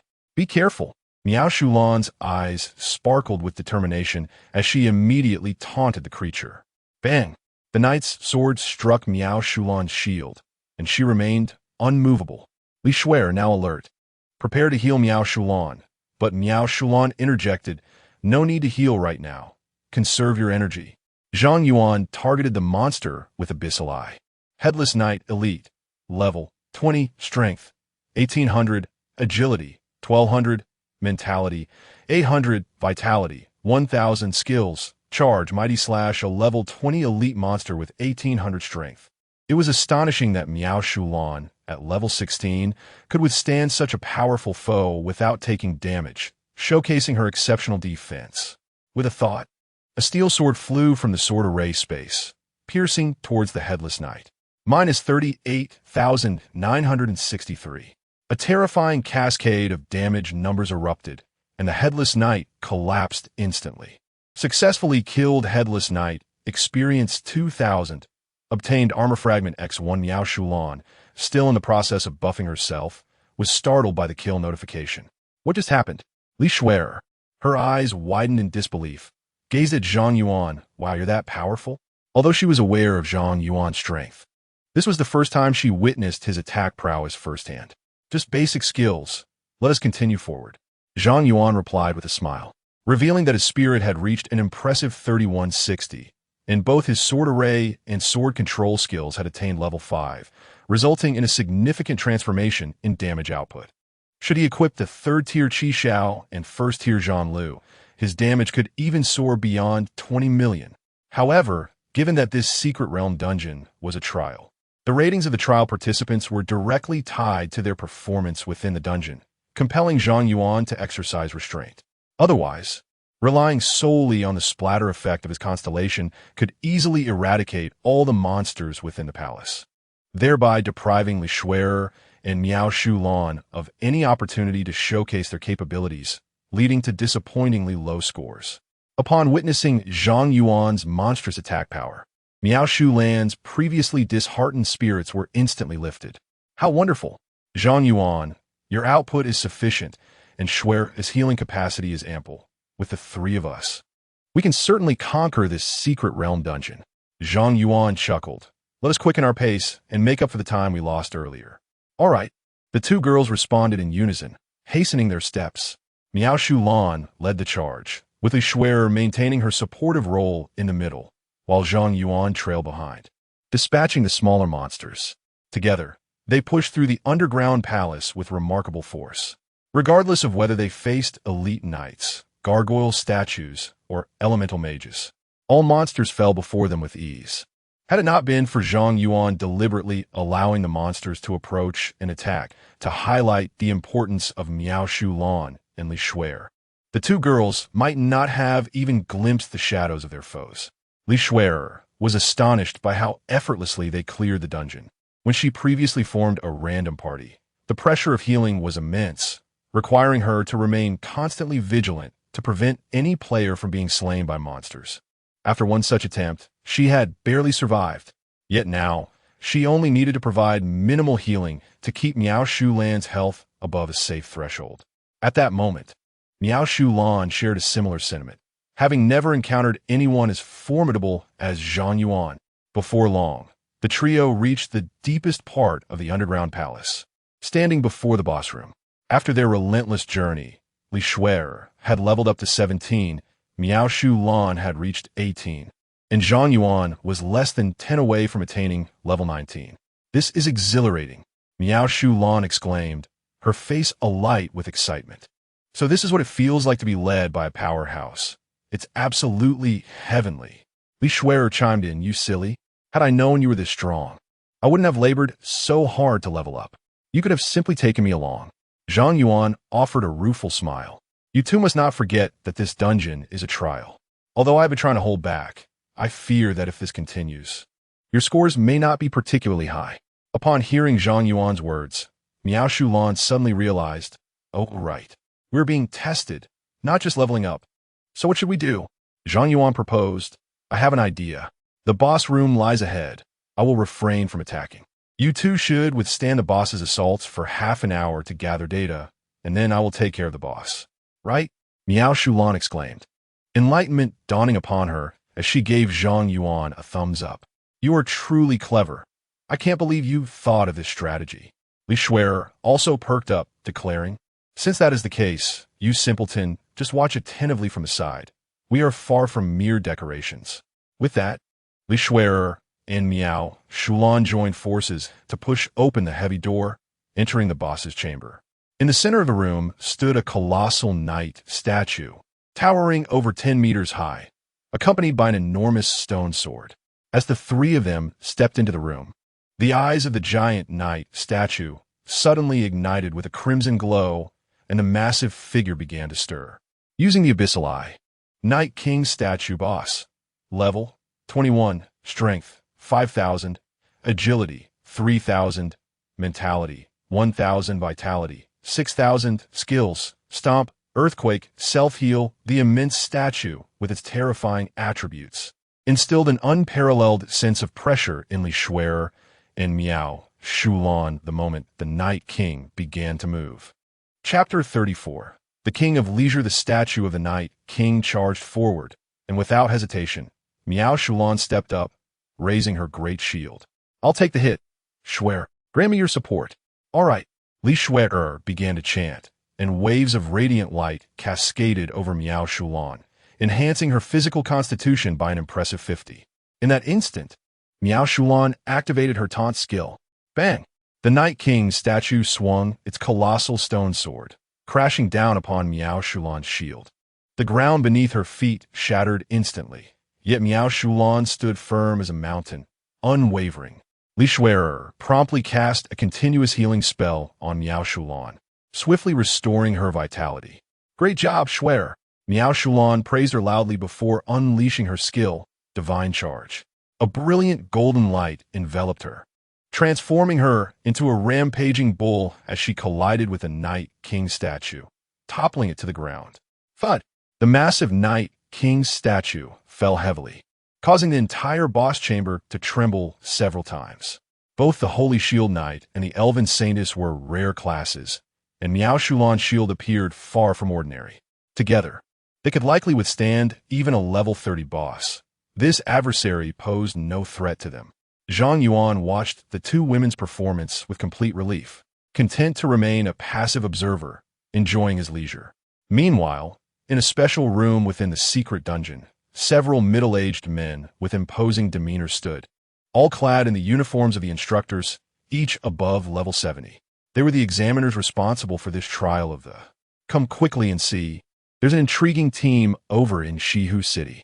One instructor exclaimed, magnifying the scene of Zhang Yuan and his companions battling the dungeon boss. The other instructors gathered around. Wait, why is this team comprised of only 3 members? I checked the back end. The team's mage withdrew early. They managed to reach the boss room, relying solely on these 3. Fascinating. A team devoid of damage dealers has pushed to the boss room so swiftly. They must possess remarkable abilities. What are classes? An Elven Saintess, a Holy Shield Knight, and a Sword Array Master? That seems to be a new class, but why does it sound familiar? Didn't T, the legendary Wantanshin, personally go to Shihu City to recruit a student for that student class was indeed Sword Array Master, a unique hidden class.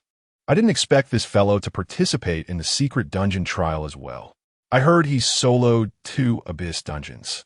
It's time to test his strength and see if the rumors hold any truth. The instructors discussed among themselves, their gazes fixed upon Zhang Yuan. However, after waiting for over 10 minutes without witnessing any action from him, confusion spread across their faces. What does it mean that this lad isn't making a move? Is this how one leisurely passes the time? At the very least, he should be providing some buffs for his teammates. The combat awareness of the 2 girls is commendable. They withstood the onslaught of the boss for quite some time, displaying remarkable stamina. With proper training, they could develop into formidable warriors. I concur. They should certainly be considered for recruitment into the... However, Zhang Yuan has been rather lackadaisical, revealing little of his potential. Let us wait a little longer, for he is a favored individual of the war god, and perhaps he is biding his time for a grand strategy. The instructors, initially eager to gauge Zhang Yuan's abilities, found themselves captivated by the impressive performances of Li Shuer and Miao Shulan, who received high praise from the instructors. After observing for over 10 minutes, it became evident that Zhang Yuan had no intention of engaging. I have come to realize that this fellow is neither holding back a powerful move nor providing support. He is likely being carried by the two girls. It seems the notion of soloing the Abyss dungeon may have been exaggerated. I had not expected even the war god to misjudge and recruit such a pretentious individual into the... Once this trial concludes, we must report Zhang Yuan's performance to the command, for they cannot afford to admit such ineptitude. In contrast, the two girls are quite impressive. Their earlier coordination, though somewhat awkward, has improved significantly, and their potential is evident, making them suitable candidates for the instructors, witnessing Zhang Yuan's prolonged inactivity, expressed their disappointment, lamenting the fate of the two girls. It is indeed a pity. They managed to reach the boss's chamber without dealing any damage. But the boss's self-healing ability renders their healing output insufficient to secure a kill and earn rewards. Two rare classes paired with two peculiar teammates. What a stroke of misfortune. They shall be compensated generously once the trial concludes. At that moment, Zhang Yuan, having gauged the passage of time, turned to the diligently fighting Miao Shulan and Li Shuer and said, "It's about time. Step aside and leave the rest to me." "All right." The two girls replied in unison, promptly retreating to either side. The Night King statue's aggro shifted to Zhang Yuan, charging towards him. Zhang Yuan unleashed a formation, with the sword of red sky appearing beside him, transforming into a crimson beam that pierced the statue's head. Successfully defeated the Night King statue. Experience 30,000. With a thunderous crash, the Night King statue collapsed, dissipating into black smoke. In the special chamber, the instructors exchanged bewildered glances, falling into a profound silence. What has transpired?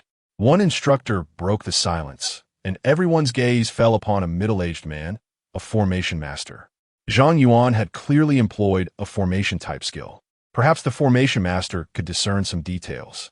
However, the formation master wore a wry smile, admitting, "I could not clearly see which formation he utilized."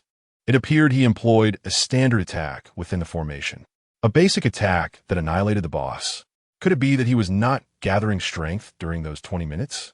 An instructor gasped in astonishment. His formation was deployed instantaneously. That much I could discern. Goodness, it seems this young man possesses some rather peculiar abilities. Effortlessly vanquishing a level 21 boss at level 18. Clearly, we underestimated him. However, if he possesses such prowess, why did he spend nearly half an hour idly fishing? He made us witness the boss striking those two young women for a full half hour. The formation master fell silent for a moment before offering a wry smile, suggesting, "I surmise he was merely concerned that if he dispatched the boss too swiftly, his companions would lack the opportunity to shine, hence his leisurely fishing." Upon hearing this, the instructors were rendered speechless. Upon reflection, it does indeed seem plausible. Had Zhang Yuan eliminated the boss immediately, they would have been unable to recognize the talents of Li Shuer and Miao Shulan. Just then, Wan Chang'an entered the room, and the instructors immediately saluted him, greeting, "Good day, Chief." Wan Chang'an replied with a smile, "I heard that Zhang Yuan has also come to participate in the trials, so I thought I would check in on the situation." The instructors recounted the recent events. So, he deliberately allowed his teammates a chance to showcase their abilities before dispatching the boss. Wan Chang'an mused as he observed the trio on the screen distributing the spoils from the boss fight. After a moment of contemplation, he declared, "Adjust the instance parameters and refresh a level 30 boss for them." Level 30? The instructor's expressions changed dramatically.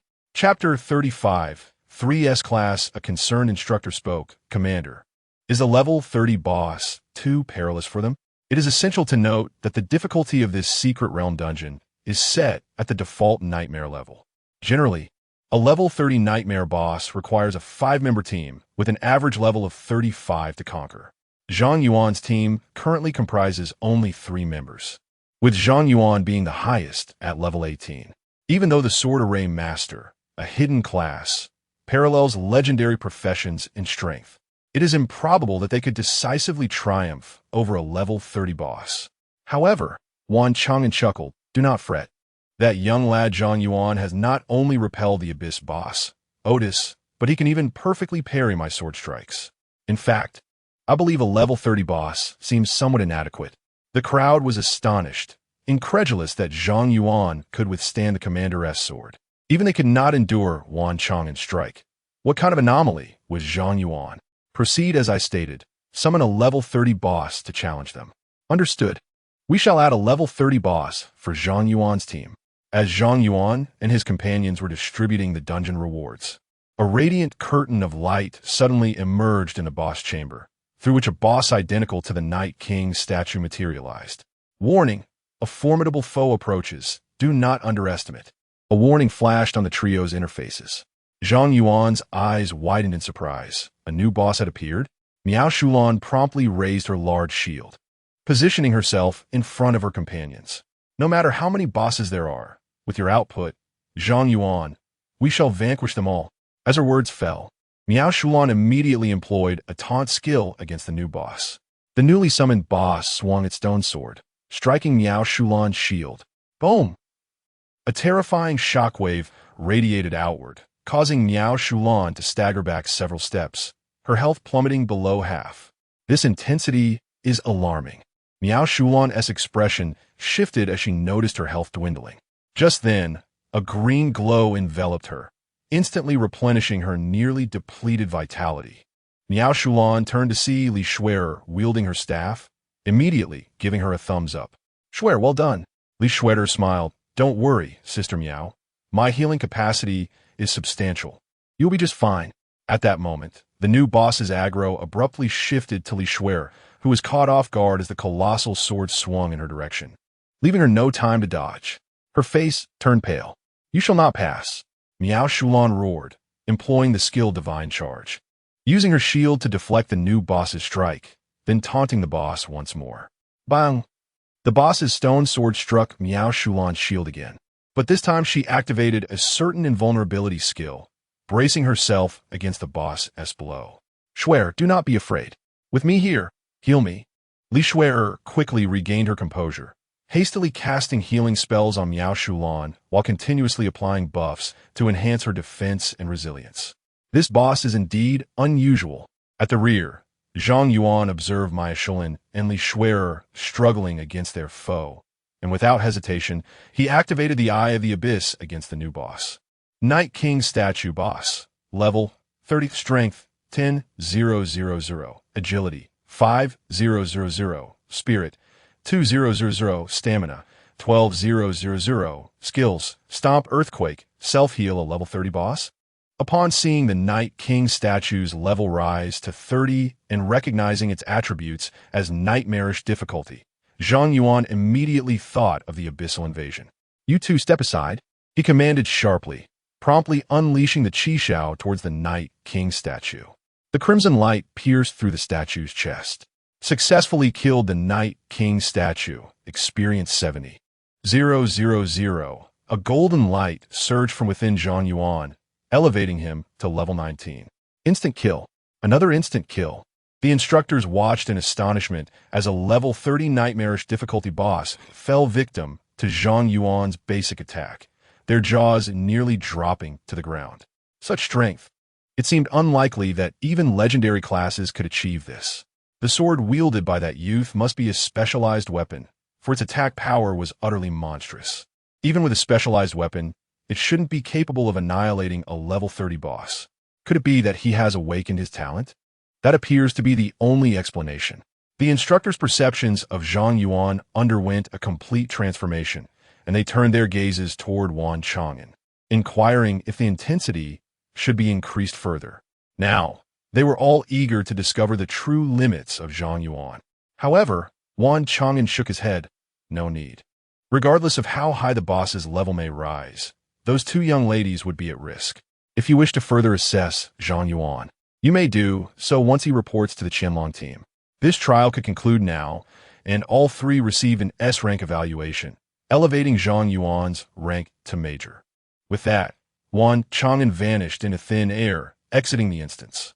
Simultaneously, Zhang Yuan and the others were teleported back to Yinheim Manor, while the other trial participants, regardless of whether they had defeated the boss of the secret realm, were also returned. Was I merely overthinking it? Zhang Yuan sighed in relief upon seeing his team return. Having faced 2 consecutive Abyss instances had left him with PTSD. Wang Hu, who had been waiting outside, approached Zhang Yuan and his companions with a mocking tone. So, how is it? Without my damage output, you must have struggled against the monsters, right? This is the consequence of standing by Zhang Yuan. Maya Shilin raised her fist.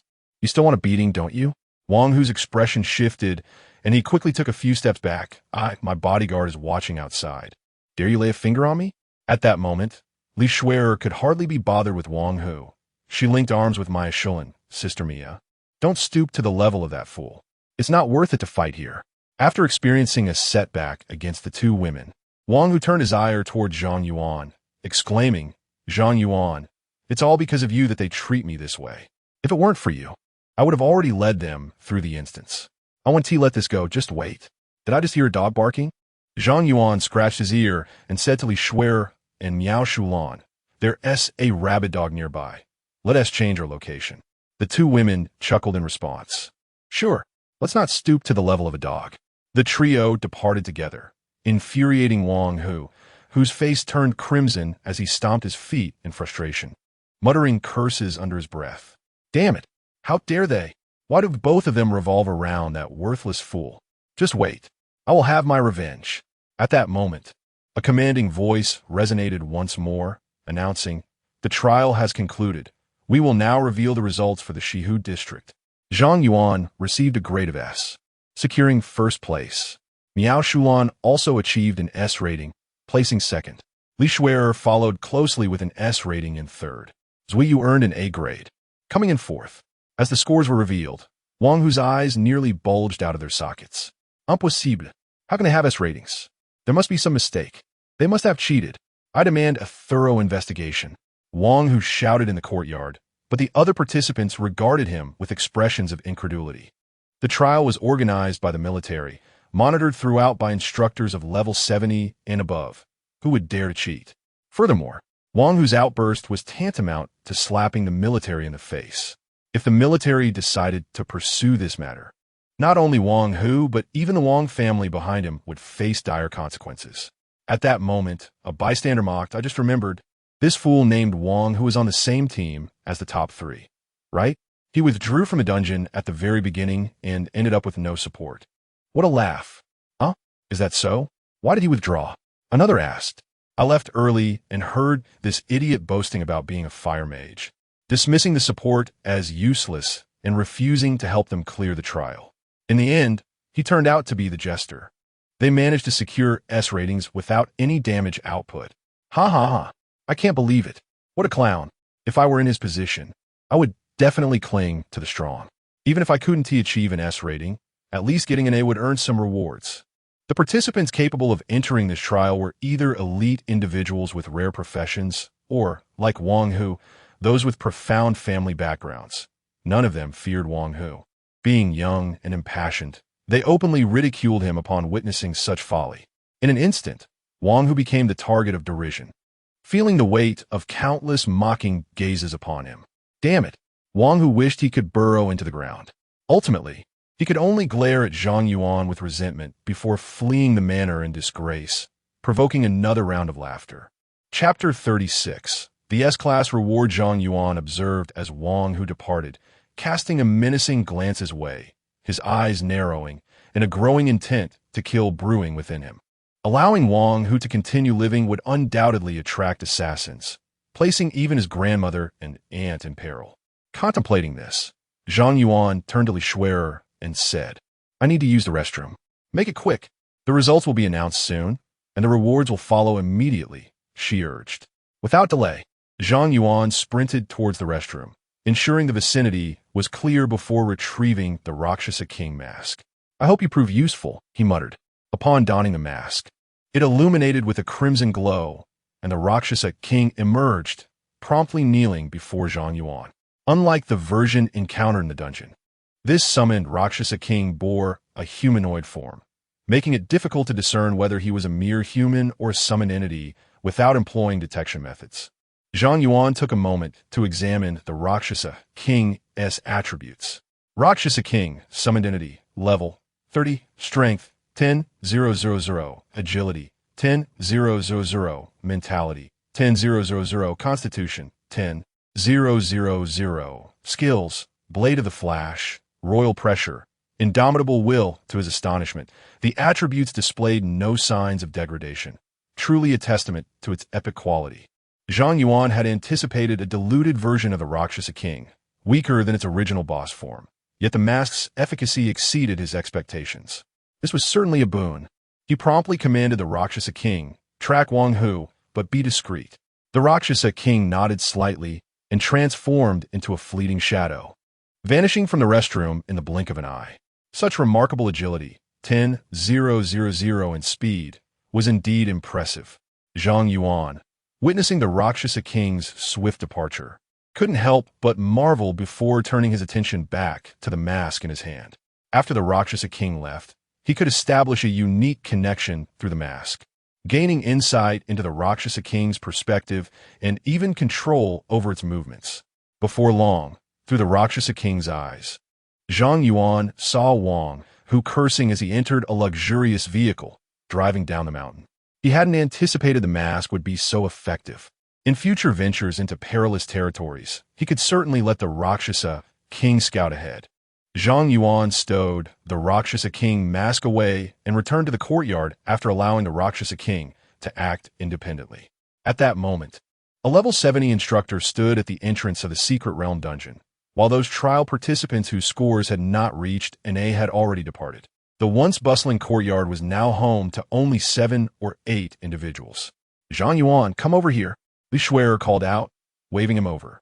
"The instructor has begun distributing rewards."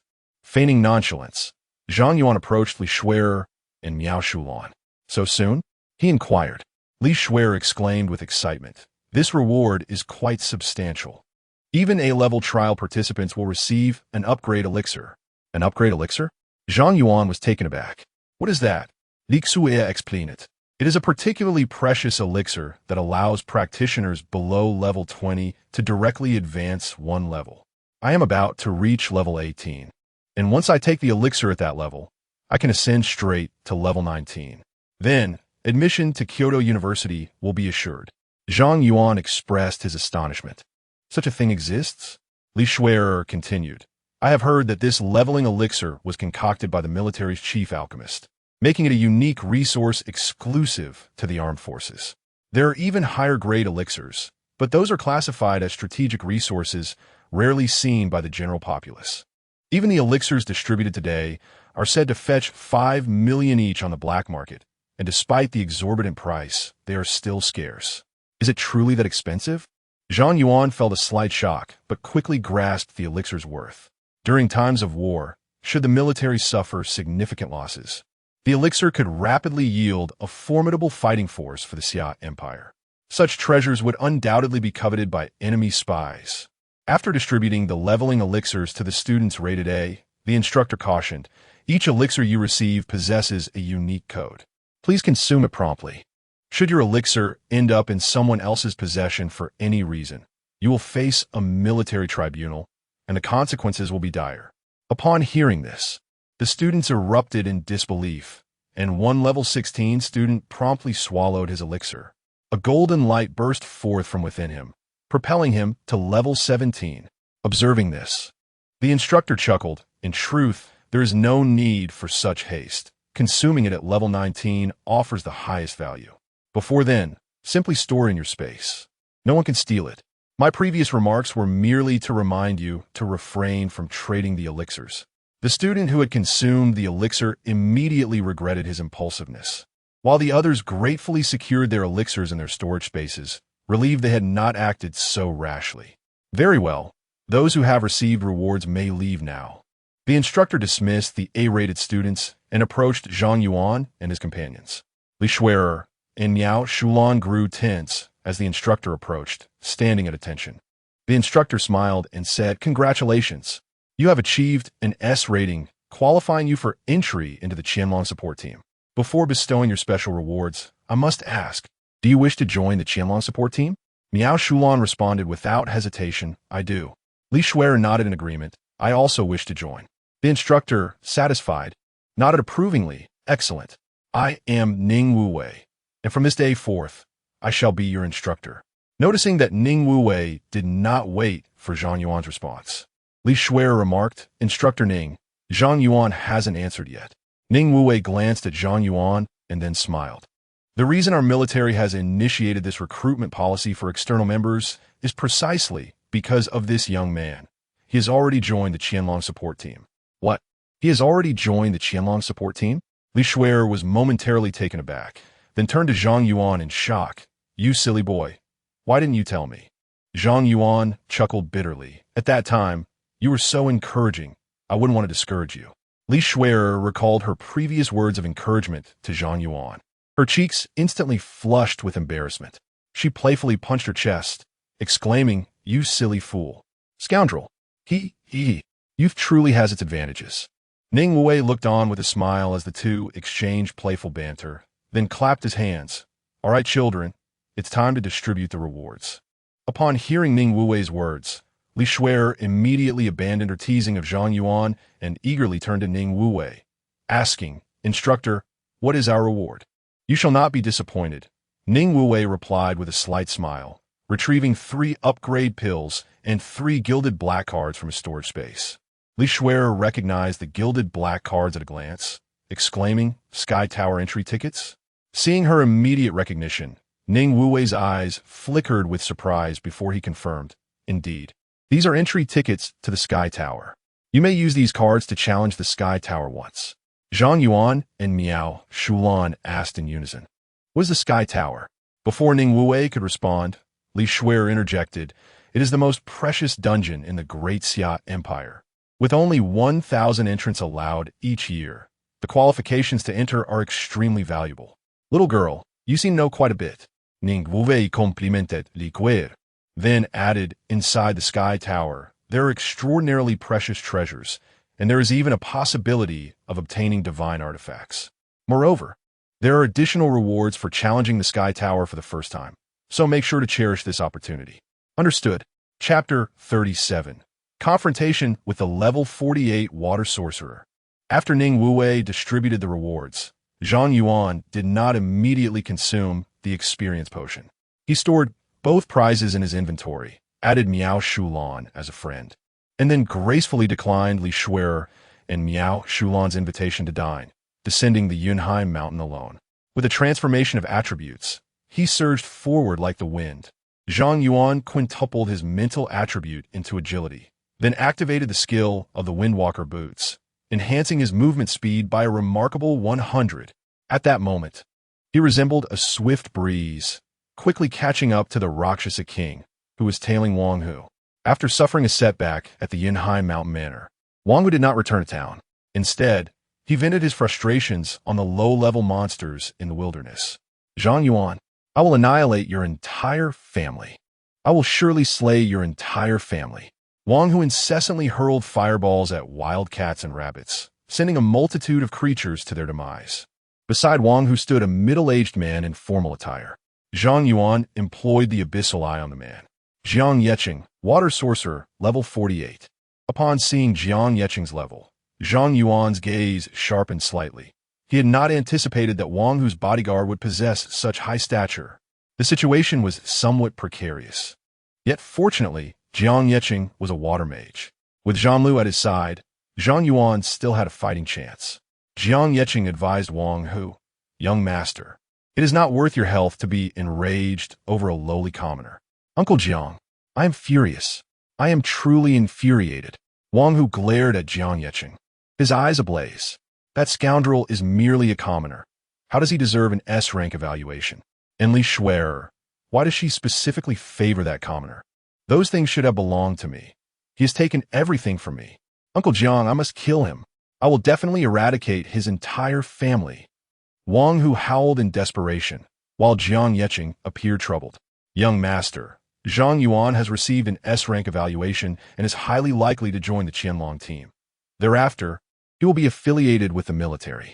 It may not be so easy to deal with him. Why not discreetly eliminate him?" Wang Hu replied, his face filled with resentment. "He is merely a level 10 auxiliary. Just find a higher-level assassin to handle him quietly, and no one would suspect us." As of now, Zhang Yuan has not yet joined the Qianlong team, and the military would not investigate our Wang family for the demise of a mere student. "Uncle Jiang, how about you take action? Don't you possess a sulfuric skill? It could dissolve Zhang Yuan's very bones. Then, with no evidence left behind, the military would trace nothing back to us.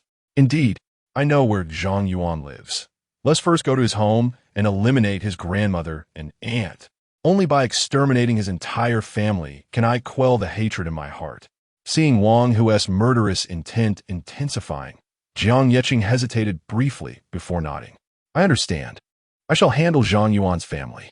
"Thank you, Uncle Jiang." Hidden in the shadows, Zhang Yuan listened to the exchange between Jiang Yeqing and Wang Hu, the murderous intent in his eyes solidifying. "Rakshasa King, onward!"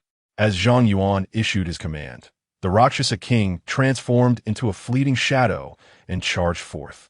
Skill, sword flash. "Be careful, young master." Jiangyi City's gaze sharpened instantly, as a magical tome appeared in his hands, summoning a shield of water around him and Wang Hu. The Rakshasa King's sword struck the water shield and became ensnared within it.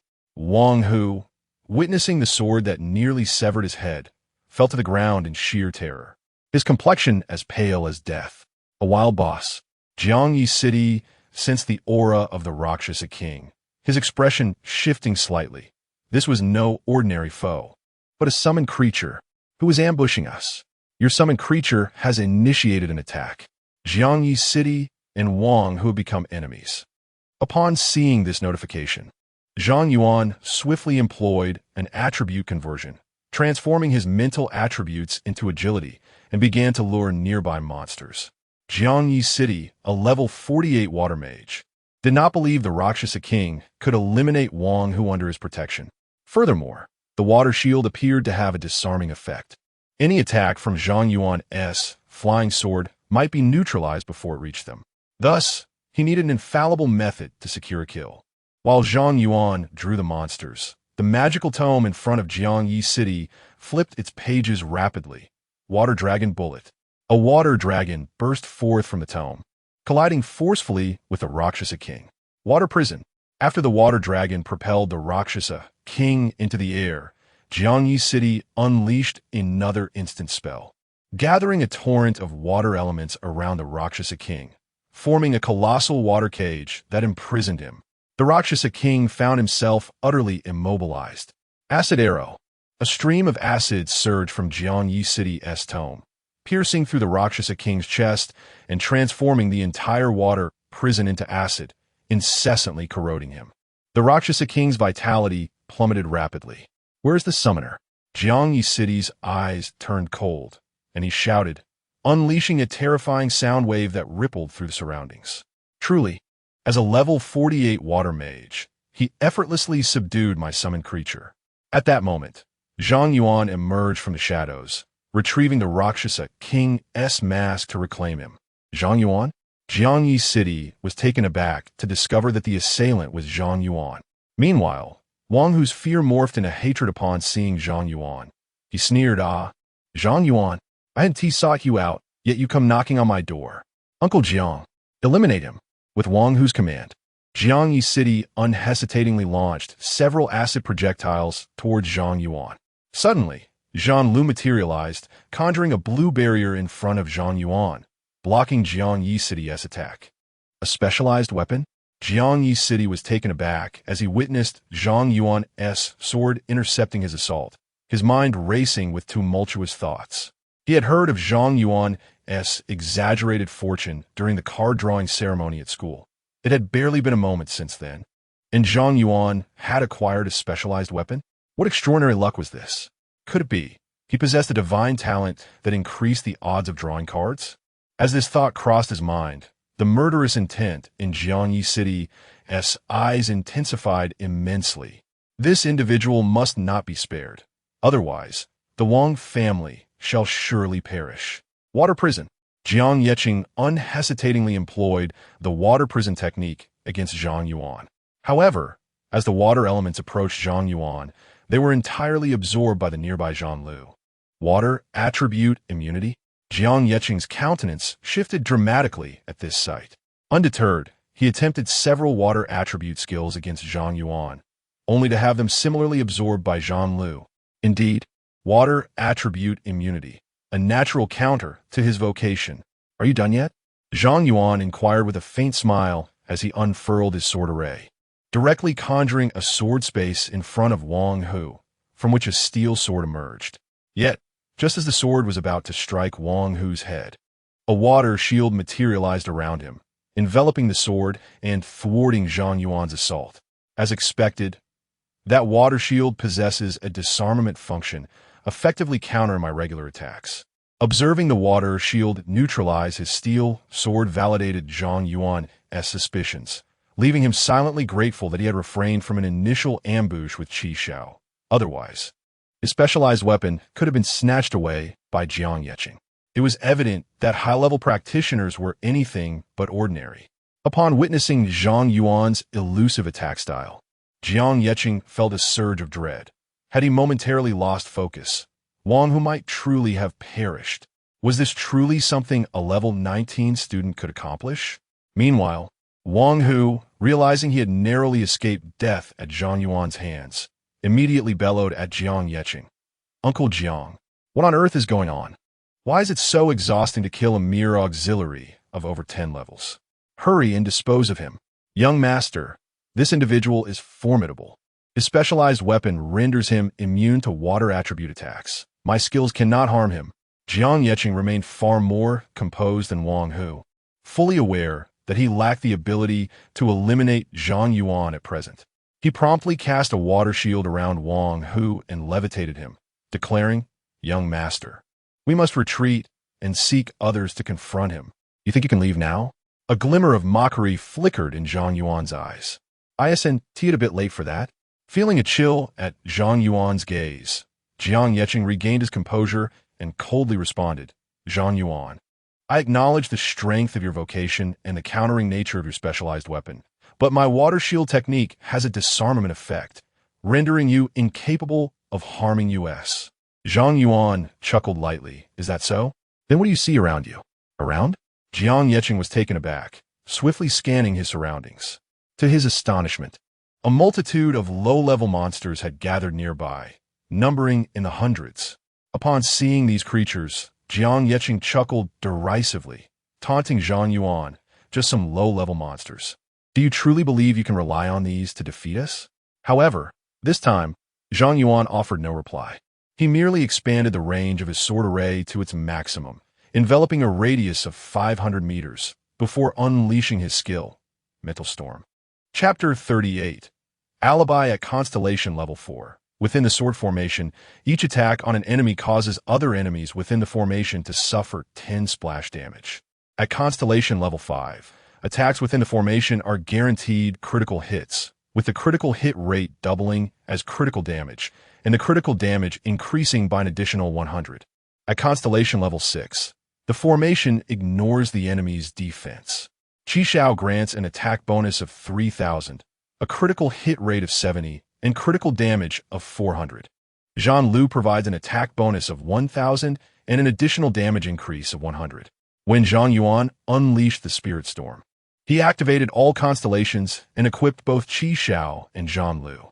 Jiang Yeqing felt a chilling sense of impending doom as the necklace on Zhang Yuan's chest emitted an ominous glow. Without hesitation, he activated the water shield. Boom! The Spirit Storm swept outward, engulfing all creatures within a radius of 500 meters, including Jiang Yeqing and Wang Hu, in an instant. At level 48, Jiang Yeqing's water shield proved futile, and his soul was utterly obliterated. Successfully killed Jiang Yeqing. Successfully killed Wang Hu. Successfully killed Wild Rabbit. Experience 1. Acquired Water Mage's Grimoire. Acquired Flame Staff. A torrent of kill notifications flooded Zhang Yuan's panel, transforming the area within 500 meters around him into a realm of death. Jiang Yeqing and Wang, who lay lifeless on the ground, blood seeping from their orifices, their expressions reflecting excruciating agony in their final moments. This was a fate of their own making. Zhang Yuan regarded the two corpses with indifference, devoid of any compassion in his gaze. He converted his spirit into agility and employed the skill wind, riding to leave the scene at the swiftest pace. The location was in close proximity to the city center of Shihu, and the commotion he had caused was significant. It was likely that many adventurers were already en route. He had no time to deal with the bodies. Shortly after Zhang Yuan's departure, a group of novice adventurers training nearby arrived at the scene and discovered the deceased Jiang Yeqing and Wang Hu. A murder has occurred. After leaving the scene, Zhang Yuan did not return directly to the city. Instead, he proceeded to the Luocha River dungeon, where he engaged in leveling up in front of numerous adventurers. After all, Wang Hu was the youngest son of the Wang family, one of the most prominent families in Shihu City, which boasted a large guild with over 1,000 combat professionals. Wang Hu's death would undoubtedly stir a significant uproar in Shihu City. Although one of the deceased was a high-level adventurer at level 48, no one would suspect that the perpetrator was the level 19 Zhang Yuan. However, he still needed to fabricate an alibi. He had meticulously calculated the time required to travel from Yunheim Mountain to the Luocha River dungeon at a normal pace, ensuring it aligned with the time it took him to pursue and kill Wang Hu and Jiang Yeqing, then use his skills to reach the dungeon. Moreover, his attribute conversion and wind riding skills were secrets the Wang family could not possibly uncover. Thus, even though the Wang family was aware of the discord between Zhang Yuan and Wang Hu, they would not suspect Zhang Yuan due to his alibi and the death of a level 48 bodyguard. After Zhang Yuan completed the Rasha River dungeon in an hour, he returned to Shihu City to sell surplus equipment materials at the exchange. As he approached the end of his sales, he glanced at the two pieces of equipment lying in his storage space. Water Mage's Grimoire, Platinum Spirit 1000, Water Magic Power 30, level 40 required. Flame Staff, Platinum Spirit 300, Fire Magic Power 30, level 15 required. These two platinum-grade items, one of which was for level 40, could fetch upwards of 10 million when sold. After a moment of hesitation, Zhang Yuan ultimately decided to keep these two items in his storage space. Though there were several platinum-grade items available for sale at the exchange, the recent deaths of Wang Hu and Jiang Yicheng would make the sudden appearance of these items highly suspicious. Furthermore, with the 3 million transferred by Guan Exine and the equipment materials he had collected from monster drops, Zhang Yuan's account balance had reached 3.28 million. He had no immediate need for money and did not wish to take risks by selling the two platinum items. In less than a month since his job change, his account balance had skyrocketed from a mere 1,000 to over 300 million, illustrating the ruthless profitability of battle-oriented professions. With a sigh of astonishment, he spent 100,000 to purchase 10 intermediate healing potions to store in his space. Although his stamina would regenerate automatically when he activated his sword formation, he recognized that a sudden high-damage attack could leave him vulnerable. Thus, the instant recovery from the healing potions could very well save his life. When it came to matters of life and death, Zhang Yuan was unwilling to be frugal. However, he hesitated to purchase the skill scrolls priced at 100,000 each. Spending 3 million on 30 scrolls did not guarantee the awakening of a new skill. He believed it wiser to rely on dungeon runs for skill scroll drops. Zhang Yuan spent several hours at the exchange, clearing out the materials from his storage space before he leisurely headed home. Having bought gifts for his grandmother and aunt from the mall, it had been over 20 days since he last saw them, and he began to yearn for their presence. Upon returning home, he found it was mealtime. His grandmother was busy cooking in the kitchen while his aunt practiced her singing in the living room. "Ah, a rare guest," his aunt exclaimed upon seeing Zhang Yuan. Well, the little rascal is finally back. "If I'm a little rascal, then what are you?" Zhang Yuan retorted, retrieving the gifts from his storage space and piling them into a small mountain in the living room. "Big rascal, I brought you gifts." "Wow." The little rascal has struck it rich. His aunt's eyes lit up at the sight of the stacked gifts, and she unceremoniously dove into the pile to unwrap the packages. His grandmother stepped out of the kitchen and, upon seeing the heap of gifts in the living room, chided Zhang Yuan, "You child, how can you waste your hard-earned money on such frivolities? At present, you are still in the initial phase. Funds should be allocated for upgrading equipment." Zhang Yuan chuckled and said, "Grandma, I've earned several million in the past few days. The total value of these gifts is merely a few tens of thousands. Not even enough for a basic skill scroll. It hardly affects anything." His aunt's eyes instantly sparkled with excitement. "Several million? Is a combat profession that lucrative?" Zhang Yuan scratched his head and replied with a grin, "Indeed, I never anticipated it could be so profitable. Even a piece of worthless gear can sell for millions." "Wow. Why didn't I draw a combat profession? When I hold a concert and sing and dance for several hours, I barely earn tens of thousands in appearance fees." His aunt glared at Zhang Yuan with a look of frustration. "UNZ, I am so envious of you. Mom, I want a combat profession too. I no longer wish to be a singer." She began to roll around in the pile of gifts. "Look at you, lost in a sea of money." Grandma shot a disapproving glance at her aunt and then said, "You two, tidy up the living room, and then we shall have dinner." "Yes." Under Grandma's watchful eye, Zhang Yuan and his aunt cleaned the living room, and the three of them enjoyed a rare family dinner together. During the meal, Zhang Yuan omitted the details of his more sinister adventures and recounted all the thrilling experiences he had encountered recently, eliciting gasps of astonishment from his aunt, while his usually composed grandmother wore a look of contentment. "UNZ, you truly have not disappointed Grandma. Keep up the good work, remain vigilant, and prioritize your safety." "All right, Grandma." Suddenly, there was a loud knocking at the door. "I'll go answer it." Zhang Yuan set down his utensils and went to open the door, only to find a visibly anxiously Onping standing at the entrance. "Manager Li, what brings you here?" Zhang Yuan asked. "Zhang, there has been a murder in the northern part of the city. Are you aware of it?" Chapter 39. The perfect crime. A sudden chill gripped Zhang Yuan's heart, yet he feigned ignorance, wearing a puzzled expression. "What incident has occurred?" Li Onping replied gravely. "Two combat professionals have perished in the wilderness north of the city. One of the deceased is named Wang Hu, the youngest son of the Wang family from Westlake, and he appears to be your classmate. The Adventurers Association, the police, and the city defense forces have all dispatched personnel to the scene. It's merely a homicide. Why have so many departments been mobilized? Even if the deceased were my classmate." "Manager Li, you need not go out of your way to inform me," Zhang Yuan remarked, though he felt a hint of trepidation as the unfolding events diverged from his expectations. "Indeed, it is imperative," Li Onping stated earnestly. "According to forensic analysis, Wang Hu met his demise due to a powerful psychic skill, and there remains an exceedingly terrifying psychic residue at the scene. We suspect it was the work of the Abyss boss, Otis." Zhang Yuan raised an eyebrow. "Otis?" "Precisely.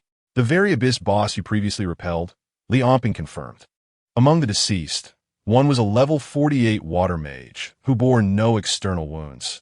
He was killed instantly by a psychic attack.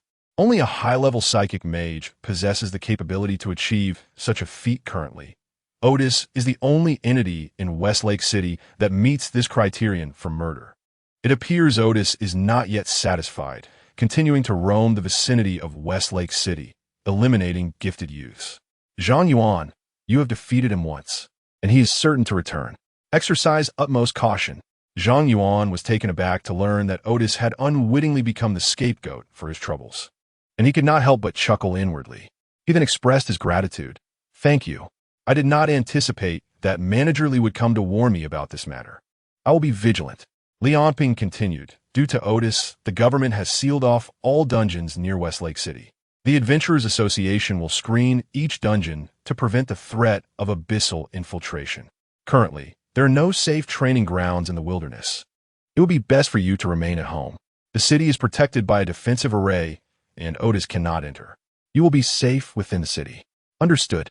After imparting his warnings, Li Onping hurriedly departed. The death of Wang, who was already a significant event in Westlake City, and with the involvement of the Abyss boss Otis, Li Onping, as the manager of the Adventurers Association in Westlake City, had a plethora of matters awaiting his attention. What transpired? Zhang Yuan's grandmother inquired with concern after seeing Li Onping off.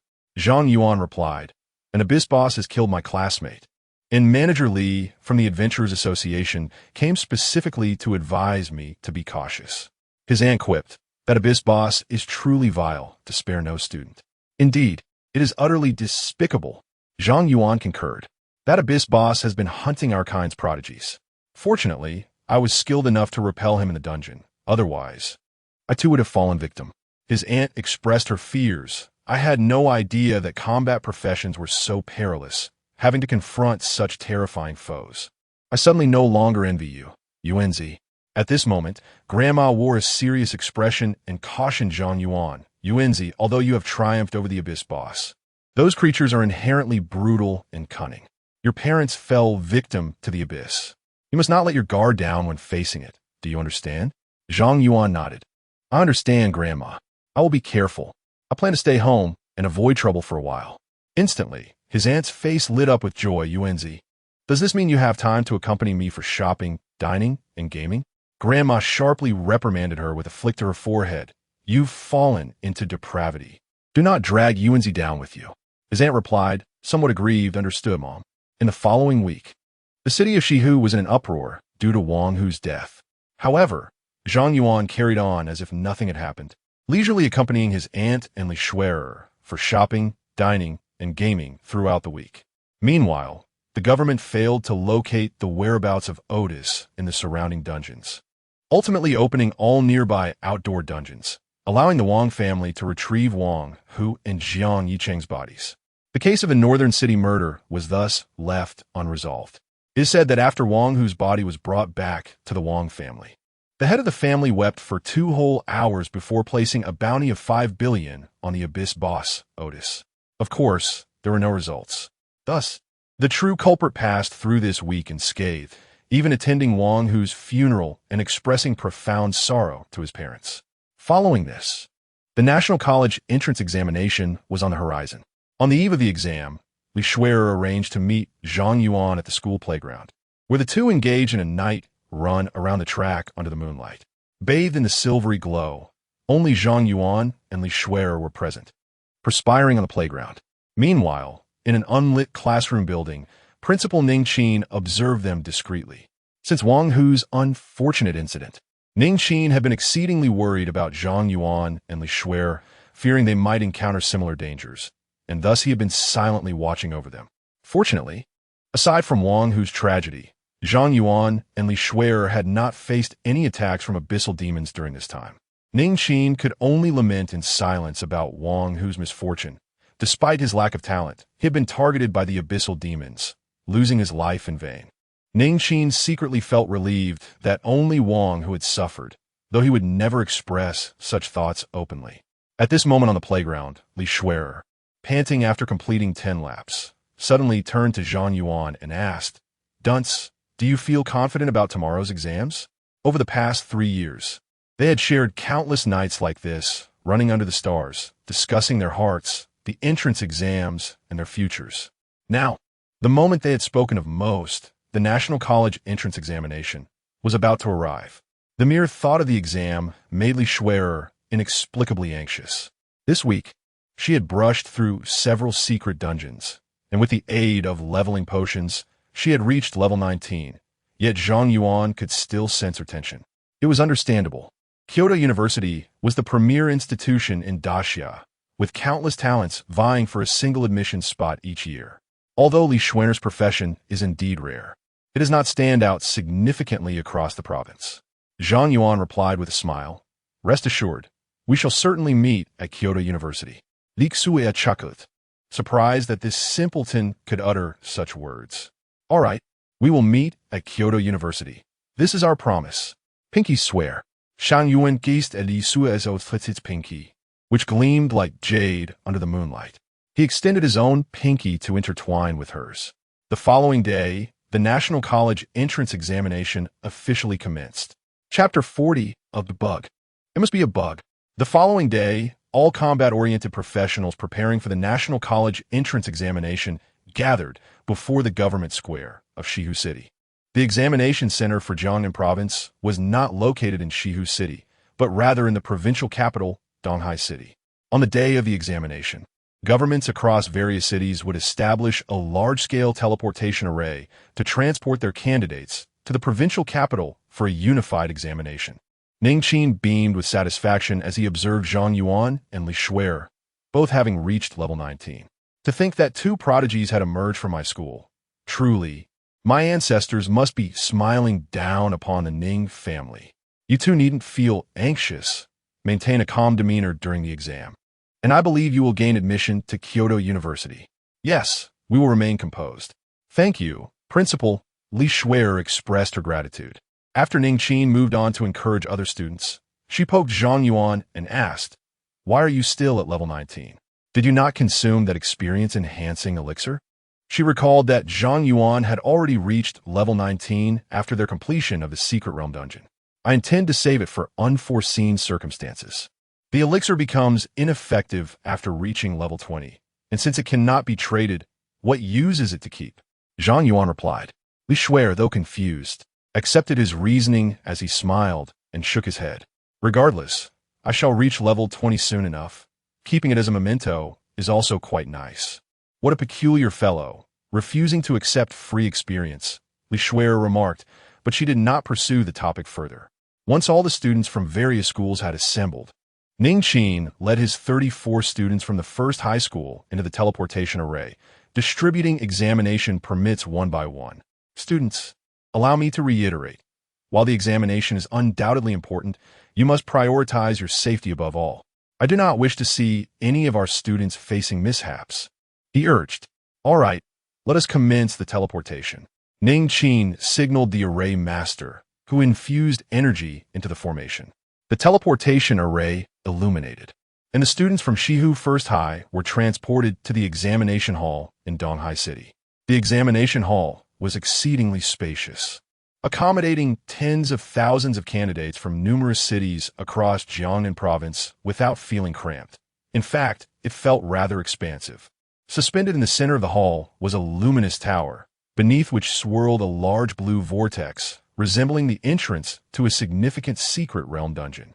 After approximately half an hour of waiting, students from other schools began to arrive in the examination hall. Suddenly, a commanding voice emanated from the floating tower. Silence.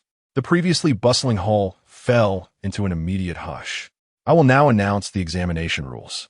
This college entrance examination is divided into two main categories: the foundational examination and the advanced examination. The foundational examination primarily assesses basic skills, with different content tailored to various professions. Output-oriented professions will be tested on their damage output, while tank-oriented professions will be evaluated on their defense, and so forth. Candidates who achieve a rating of D or above will qualify for the advanced examination. In the advanced examination, candidates can earn points based on their corresponding performance in the instance. Furthermore, the instances offer varying levels of difficulty. The higher the difficulty, the more points one can accrue. Additionally, personal equipment is permitted during the examination, while the use of any items, including but not limited to potions and buff items, is strictly prohibited. Any instance of cheating will result in immediate disqualification from the examination and may incur criminal liability. Although the rules regarding the examination have been reiterated countless times by teachers beforehand, all candidates remain attentively alert, anxious not to miss any crucial information as it pertains to their futures. Even those who are typically unruly in school dare not be careless at this moment. With the regulations conveyed, candidates are instructed to prepare as the examination officially commences. As the authoritative voice echoes, a radiant vortex beneath the luminous tower illuminates the entire examination hall. All candidates holding their admission tickets are simultaneously transported into the secret instance. Atop the luminous tower, a group of dignified middle-aged individuals stands. They are esteemed professors from various prestigious institutions and the examiners responsible for overseeing the college entrance examination in Jiangnan Province. The examination is finally underway, and the potential talents emerging from Jiangnan Province remain to be seen. It is rumored that Zhang Yuan from Donghai City No. 1 High School is exceptional, having drawn a rare occupation and reached level 20 in just a month, boasting potential for provincial honors. In Nanjing City, another promising candidate, a berserker, has also attained level 19 and is said to possess the capability to solo difficult instances. There is even a young lady from a small county who has drawn the Shield Knight class and deserves attention. However, this year, a student from Shihu City seems particularly noteworthy. At this juncture, an examiner familiar with Zhang Yuan's situation brings his image into focus. Zhang Yuan, Sword Array Master, level 19. The Sword Array Master, a newly emerged occupation from Shihu City, raises questions about its strength. Very formidable, one examiner asserts. This young man possesses the ability to solo Abyss instances. Solo an Abyss instance? How is that possible? Doubt lingers, but one examiner insists, believe it or not. I obtained this information from a high-ranking member of the Adventurers Association. This lad has received high praise from President Bai. I suspect he may very well be this year's provincial top scorer. Receiving such high regard from President Bai is indeed extraordinary, prompting the examiners to keenly observe Zhang Yuan's performance in the examination. Zhang Yuan finds himself in an arena instance, where towering testing post stands at the center. Equipped with a counter. Examination task. Attack the testing post with full force. Assessing the task, Zhang Yuan does not hesitate. He promptly activates his sword array, equips Qi Xiao and Zhang Lu, and directs Qi Xiao to strike. Boom! A flash of red light surges forth as the testing post is obliterated by Zhang Yuan's attack. It exploded? The examiners atop the luminous tower stare in astonishment, their eyes nearly bulging. What is happening? That post could withstand 1,000,000 points of damage. How could he shatter it with a single blow? It seems to be a bug. The examiners unanimously believe that the secret realm instance has encountered an issue. Considering it accommodates hundreds of thousands of candidates nationwide, such a malfunction was anticipated. A new target dummy has been refreshed for him. In the arena, a fresh testing dummy appears. Examination task. Attack the testing dummy with full force. Is it meant to assess output stability through repeated attacks? Truly, this is a rigorous high-stakes examination instance. Upon witnessing the emergence of the new testing dummy, Zhang Yuan did not hesitate and once again commanded Qi Xiao to launch an attack. Boom! The dummy was obliterated once more. The examiners on the top floor of the light tower were plunged into an oppressive silence. It exploded again. At that moment, these professors, age 70 or 80, finally comprehended that this was not merely a bug in the secret realm instance. Rather, it was that level 19 monstrous beast dealing damage exceeding 1,000,000. Chapter 41. This beast level 19, damage exceeding 1,000,000. What does this even mean? The examiners present, even the history professors, could not find such an anomaly in the annals of history. This lad is utterly monstrous. He obliterated the wooden post with ease. Could this possibly be the highest score in all previous examinations? Others might merely remark that S rank is not his limit. Yet this little beast has seemingly shattered the rating apparatus itself. First place, without a doubt. The examiners began to chatter among themselves. Silence. At that moment, the chief examiner, Chen Yun, called for order, stating, in the first round of examinations, Zhang Yuan receives an S rating and ranks first. Is there any dissent? No, came the unanimous response. He deserves to be first. Seconded. The examiners nodded in agreement, as it would be preposterous for a student capable of obliterating test posts to not secure the top position. Seeing the consensus among the examiners, Chen Yun nodded slightly and said, let us record the results, but do not conclude the examination just yet. Let us refresh another wooden post. The wooden post's health was adjusted to 10,000,000. This lad is truly talented, and I wish to witness the limit of his damage output. Very well. I too wish to see this. The examiners nodded repeatedly, refreshing another wooden post and setting its health to 10,000,000. However, as soon as the post appeared in the arena, a crimson light erupted, shattering the post once more. At this moment, the examiner's expressions turned ashen. What on earth is happening? Even a wooden post with 10,000,000 health cannot withstand this? Many of the professors at level 70, despite exerting their full power, would find it uncertain whether their damage could even reach 10 million. Professor Chun, the wooden post health limit is only 10 million. Should we continue testing? Chen Yun's mouth twitched. Having presided over examinations for over 20 years, he had never encountered such a freak of nature. Let's enhance the wooden post defenses, raising damage reduction to 50. I wish to see if he can still maintain this level of ferocity. This is ridiculous. I am determined to challenge this lad. The group of examiners nodded in agreement. Their competitive spirits ignited, and they proceeded to strengthen the wooden post. As the fourth testing post was summoned into the arena, Zhang Yuan couldn't help but frown. Was this examination truly so tedious? Endless assaults on wooden posts? Though Zhang Yuan felt discontent with the examination's content, he still had to proceed, controlling his attacks. Boom! Once again, the fortified wooden post was obliterated. All the examiners in the light tower were rendered speechless. Some even took out emergency heart medications. What kind of skill does this lad possess? A wooden post with 10 million health and 50 damage reduction can still be destroyed? It seems to me that it is not a skill at all.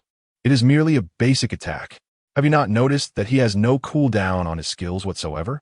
No wonder he can solo the Abyss dungeon. If I were an Abyss boss, I would be crying for my mother. I concede. I am utterly defeated. Release him. The panel of examiners was thoroughly intimidated by Zhang Yuan's terrifying prowess, leading them to concede defeat one after another. Meanwhile, Chen Yun furrowed his brow and began frantically manipulating controls backstage. The wooden stake's defensive capabilities surged by 500, while damage reduction escalated to 80. Professor Chen. The examiners gasped in astonishment at Chen Yun's adept maneuvers. You, Shu, watch the performance. Chen Yun halted the examiners, his gaze fixed intently on the instance. What more could there be? Zhang Yuan murmured upon noticing the newly emerged wooden stakes, but he dismissed it and struck again. Bang! The testing stake was obliterated once more. A profound silence enveloped the examiners. After a lengthy pause, Chen Yun finally exhaled. Phew, it's confirmed. This lad is indeed a beast. Let us announce the results. At that moment, an authoritative voice resonated throughout the instance. The first foundational examination has concluded. We shall now announce the results. 326 candidates have achieved a rating of D level or above, while the remaining participants have been eliminated. Out of more than 10,000 candidates, nearly 80% faced disqualification in this single foundational examination, marking an astonishingly high elimination rate. Each individual was presented with their own results, while a colossal screen materialized in the sky of the secret realm and outside the light tower, revealing the top 100 candidates. Even among S-level candidates, disparities existed. First place, Zhang Yuan, rating S. Second place, Jiang Yun, ratings. Third place, Miao Shulan, rating S. 10th place, Li Shuer, rating S. Zhang Yuan secured the top position, while Miao Shulan and Li Shuer claimed the 3rd and 10th spots respectively, all three performing exceptionally well in the first examination. Outside the instance, Ning Qin beamed with excitement upon witnessing Zhang Yuan's first-place victory and Li Shuer's 10th, exclaiming animatedly to the other principals, "Did you see that? The 1st and 10th are students from our Westlake No. 1 high school. 2 of our students made it into the top 10. Ning Qin's proclamation drew envious glances from several principals. At that moment, a derisive laugh echoed. How unfortunate that this is merely a foundational examination, once classified as S-level. The final rankings will yield equivalent points. It is the points earned in advanced examinations that truly matter.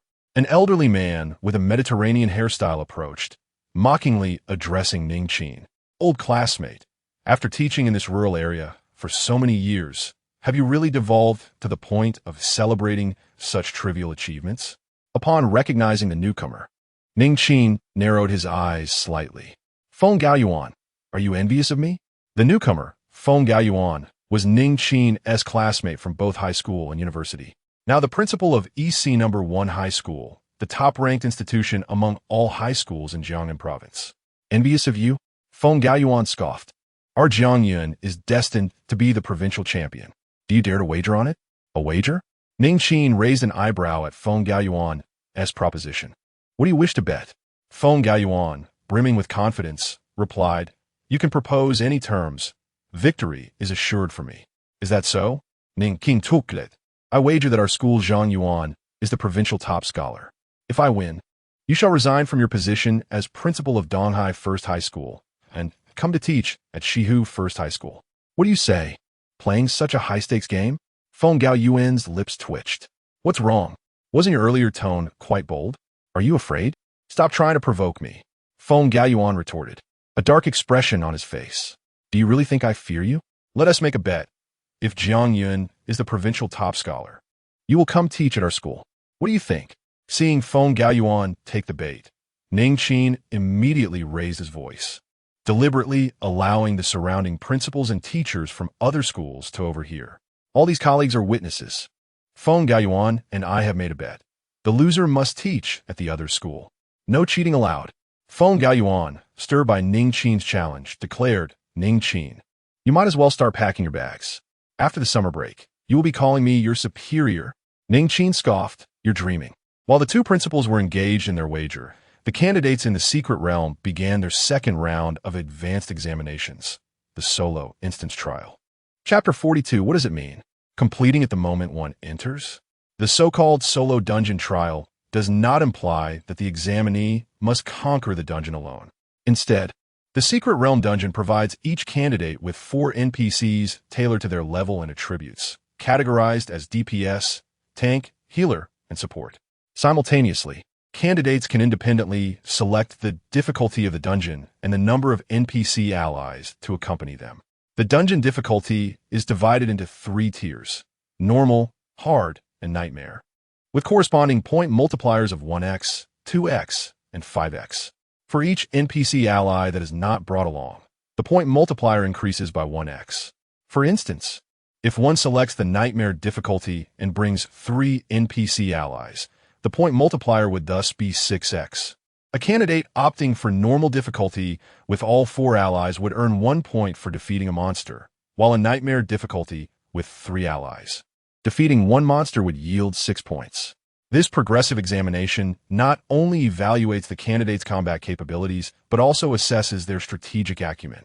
Some candidates, if they recklessly choose nightmare difficulty and bring fewer allies, may indeed secure a higher point multiplier, but the progression through the dungeon could prove arduous, potentially resulting in a lower score than those who select normal difficulty with a full complement of allies. Moreover, there exists a special rule for the advanced exam. If a candidate selects nightmare difficulty and chooses not to bring any allies, the point multiplier will additionally increase by 1x, reaching a maximum of 10x. Naturally, throughout past examinations, very few would dare to undertake such a perilous approach, as it borders on self-destruction.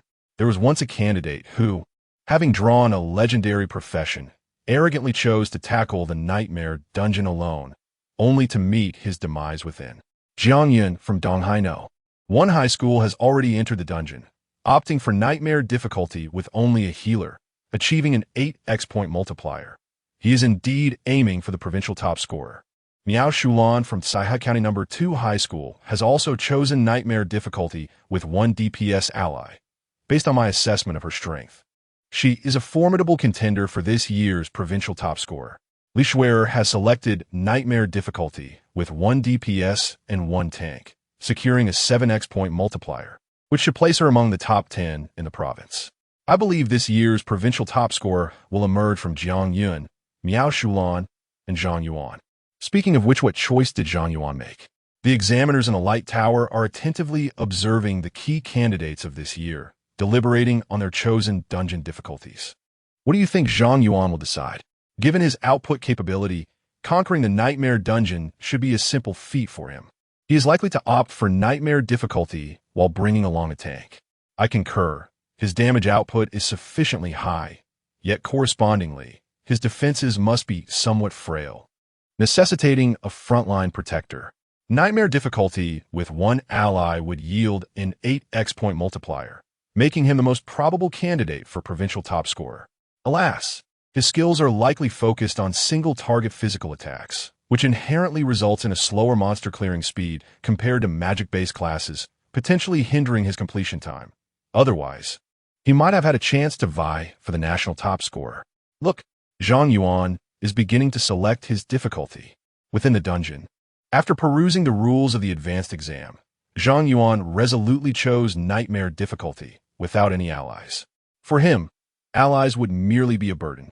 Not bringing allies? Has he lost his mind? As Zhang Yuan entered the nightmarish realm of the dungeon solo, the examiners gasped in astonishment. Professor Chen, should we intervene and at least ensure he brings a companion? One examiner suggested to Chen Yin. After all, Zhang Yuan had exhibited output capabilities in the foundational tests that far surpassed those of legendary output classes. If he were to mature, he would undoubtedly become a pinnacle of strength for the Great Xia Empire. Should anything unfortunate befall him in the college entrance examination dungeon, no one could bear the consequences. Furrowing his brow in contemplation, Chen Yin ultimately declared, "Do not interfere with Zhang Yuan's choices. If he encounters peril within the dungeon, we shall forcibly extract him, and he can participate in the adult college entrance examination next year." An examiner voiced dissent, stating that such a course would waste a year of Zhang Yuan's time. Chen Yin replied earnestly, "With his talent, even if he delays his entrance to university by a year, he will swiftly catch up. Teaching him to act judiciously and value his life during this time will yield far more benefits than drawbacks for his future development." With Professor Chen's word, the decision was made. They would keep a vigilant eye, ensuring that this prodigy did not falter. Unbeknownst to Zhang Yuan, he had become the focal point of attention among the examiners. Upon entering the dungeon, he discovered it bore resemblance to the military secret realm he had encountered earlier, characterized by its underground city layout. As he traversed the corridors, he encountered a half-orc clad in armor, brandishing a long blade. Abyssal Eye Orc Warrior Elite, Level 15, Strength 1000, Agility 300, Mentality 100, Constitution 2000, Skill, Battle Roar. No wonder the principal stated that the firm requirement for admission to Kyoto University was level 19. Only candidates of that caliber could hope to survive a level 15 nightmare dungeon. Zhang Yuan quickly grasped what Ning Qin had mentioned, though he felt somewhat disheartened by the dungeon's difficulty, far too lacking in challenge. Yet, he soon realized the rationale. This was an examination aimed at sifting talent. Should the difficulty be excessively high, it would not only undermine the exam's purpose, but also place many candidates in jeopardy, resulting in net loss. What expression does that lad wear? Why does he seem so disappointed? Is he dissatisfied with our dungeon's challenge? Perhaps he is being overly ambitious. His class leans toward the cannon-type ranged output, lacking frontline protection. It is likely he cannot withstand a single strike from the half-orc, and thus he shall fail the trial. The examiners speculated, observing Zhang Yuan's discontent. This is tedious. Let's expedite this, Zhang Yuan mused. He unleashed a sword formation, enveloping the vast expanse of the dungeon within a radius of 500 meters. In an instant, the crimson sky pierced through the half-orc's head. The next moment, every monster in the dungeon, including the level 15 boss, fell lifelessly to the ground. Dungeon cleared successfully, time taken 36 seconds, calculating points. Kills points 5,000. Completion points 5,000. Time points 5,000. New record for dungeon completion time established. Points 10,000. Zhang Yuan gazed at his examination score panel, stifling a yawn. This instance was both trivial and feeble, rendering it exceedingly tedious.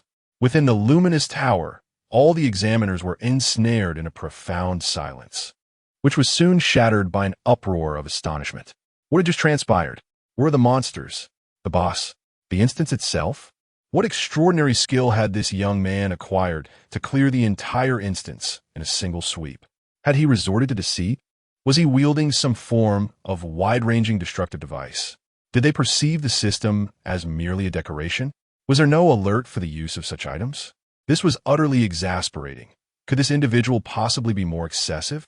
While other candidates had yet to vanquish even the first monster of a standard instance, he had effortlessly conquered a nightmare instance.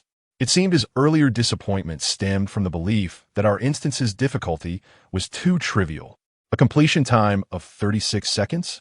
Who would believe such a claim? The fastest completion record in history was, what, 1 hour and 2 minutes? discounting the time he spent in a daze. Did he even spend a second truly strategizing through the instance? What was his profession? This was an outrageous imbalance. The seasoned examiners were in an uproar, yearning to rush into the instance to restrain Zhang Yuan, compelling him to reveal all his attributes and skills, to uncover the true nature of his capabilities. Meanwhile, the vast, luminous screen outside the tower displayed the first candidate's results. Name: Zhang Yuan. Score: 25,000. Ranking: 1. Chapter 43. The Rift Outside the Lighthouse. Teachers from various schools were engaged in fervent discussions regarding the potential nature of this year's examination scenarios when suddenly, a ranking appeared on the luminous screen, capturing everyone's attention. What was happening? Had a student already cleared the instance? It had only been a few minutes. How could anyone have completed it? Indeed, it was true. Once again, it was Zhang Yuan with a score of how much? 25,000.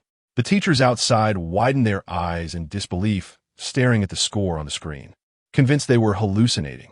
In the advanced instance, the number of monsters was fixed at 450 with an additional boss. Killing a single monster awarded 1 point, while defeating the boss granted 50 points.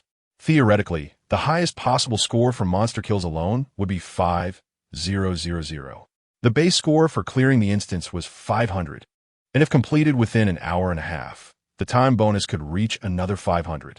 When these two figures were multiplied by the scoring coefficient, the theoretical maximum was 10,000. This meant that only by single-handedly vanquishing all the monsters and the boss within an hour and a half could one achieve 15,000 points, something no candidate had accomplished since the inception of the national examination.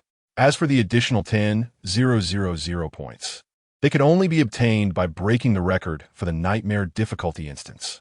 A candidate single-handedly clearing a level 15 Nightmare instance, defeating every monster and the boss, and simultaneously breaking the instance record. How could such a feat be possible? Surely he must have cheated. This was the imperial examination of the Great Xia Empire. Under the watchful eyes of the imperial hierarchy, who would dare to cheat under such scrutiny? But the instance had only just been opened, and he had already achieved a ranking. How could that be explained? The teachers outside began to fervently debate, with everyone discussing the remarkable performance of this student, Zhang Yuan. Upon seeing Zhang Yuan's score, Ning Qin burst into laughter, repeatedly patting Feng Gaoyuan on the shoulder. "Old Feng, did you see that? This is a student from our school. Are you ready to resign and come teach in my school?" Feng Gaoyuan fell into a stunned silence, staring fixedly at the rankings on the screen, trying to fathom how Zhang Yuan had achieved such a high score so swiftly. That lad, Zhang Yuan, was extraordinarily gifted, perhaps even too formidable. Zhang Yuan might be at a disadvantage. No, I cannot let my spirit falter. Feng Gaoyuan shook his head vigorously, gritting his teeth. "Ning Qing, don't be too pleased with yourself. I still have hope." He understood the unique attributes of his students. Even if they failed the advanced examination, there remained a chance for redemption in the final supplementary trials. After Zhang Yuan's score was announced, another hour and 3 minutes passed before Zhang Yun's score finally appeared in second place. Name: Zhang Yun. Score: 10,704. Rank: 2. Shortly thereafter, 10 minutes later, Miao Shulan's score appeared in third place. Name: Miao Shulan. Score: 9,816. Rank: 3. Gradually, the scores of other candidates began to surface on the leaderboard. Name: Li Xuea. Points: 9072. Rank: 5. Zhang Yuan observed the continuously emerging scores and noticed that Jiang Yun and Miao Shulan were closely competing. Yet he was astonished to find Li Xuer had surged to the 5th position. Concurrently, in another dimension, Jiang Yun, clad in a black robe and possessing an ethereal beauty surpassing that of many women, fixed his gaze on Zhang Yuan's score with disbelief etched across his face. Impossible. How did he achieve this? He single-handedly defeated all the monsters in the Nightmare Dungeon and even reset the completion record. Who is this remarkable individual? Jiang Yun had initially believed that his professional prowess would effortlessly lead him to victory in the advancement examination. After all, he had slain 288 elite monsters within an hour and a half while also defeating the boss, a feat that should have placed him above all others. However, he never anticipated encountering a freak of nature with a staggering score of 25,000 in this examination. His curiosity about Zhang Yuan was palpable. Meanwhile, Miao Shulan and Li Shueker stood dumbfounded, gazing at Zhang Yuan's score panel. Yet, recalling Zhang Yuan's performance in the military secret realm, they shared an unspoken thought, truly deserving of his reputation. Soon, an authoritative voice resonated once more in everyone's ears, announcing the conclusion of the advancement examination and the publication of all candidates' results. A total of 326 candidates had participated in this examination, with 321 students achieving scores above 500. Candidates with scores above 500 are eligible to choose an additional trial, but be advised, the additional trial is not mandatory and carries certain risks, potentially even life-threatening. All candidates, upon hearing the announcement, largely chose to forego the opportunity without hesitation. The additional trial is typically pursued only by the top students vying for admission to the nation's top 3 universities. For ordinary candidates, the examination was already concluded. Any candidate scoring above 500 could gain entry to respectable universities, rendering the additional trial unnecessary for them. Although the additional trial offered substantial points, candidates lacking sufficient strength could not only fail to earn meaningful points, but also risk injury, rendering their efforts futile. Nevertheless, a number of candidates, buoyed by confidence in their abilities, opted to proceed. Ultimately, only 98 students from Jiangnan province chose to undertake the additional trial, falling short of the century mark. Once all candidates made their decisions, those who opted to continue were teleported to the luminous tower above the examination arena. The 98 candidates found themselves in the same space, greeted by a cadre of examiners overseeing the college entrance examination in Jiangnan province. At the forefront stood the chief examiner, Zhang Yuan. Congratulations to all of you. The candidates who have reached this stage represent the elite of our great Xia Empire. I eagerly anticipate your future brilliance within our empire, leading extraordinary lives. Upon concluding his statement, Zhang Yuan cast a sidelong glance at Zhang Yuan, a smile dancing at the corners of his lips, before continuing, the subsequent additional trial is exceptional. You will no longer compete solely against your provincial peers, but rather face off against the prodigies from across the nation. Certainly, the rules of the additional trial are rather harsh. You will be cast into a simulated abyssal battlefield. Much like the advanced examination, each of you will be accompanied by an NPC team that corresponds to your own level and attributes, engaging in combat against simulated abyssal creatures. This supplementary trial tests both individual prowess and team collaboration. Thus, there are no scoring coefficients. For every abyssal creature your team vanquishes, you'll earn 100 points, with no upper limit on point acquisition. This means that regardless of how many points you have accumulated thus far, there remains the potential for a turnaround in this final trial. Therefore, do not underestimate the challenge ahead. With that said, I wish you all great success in this ultimate trial. Upon concluding his remarks, Zhang Yuan summoned a grimoire that manifested in his palm, his gaze transforming into one of unwavering determination. In this final trial, he was resolute in his belief that he could achieve a remarkable comeback. Not only Zhang Yuan, but the majority of the candidates harbored a fierce ambition to turn the tables in this round of examination, soaring to new heights. As the time arrived, he declared, "Let's embark." Instantly, a radiant teleportation array illuminated beneath the feet of the candidates. In the next moment, elite candidates from across the nation were transported to the space designated for the final trial. Chapter 44.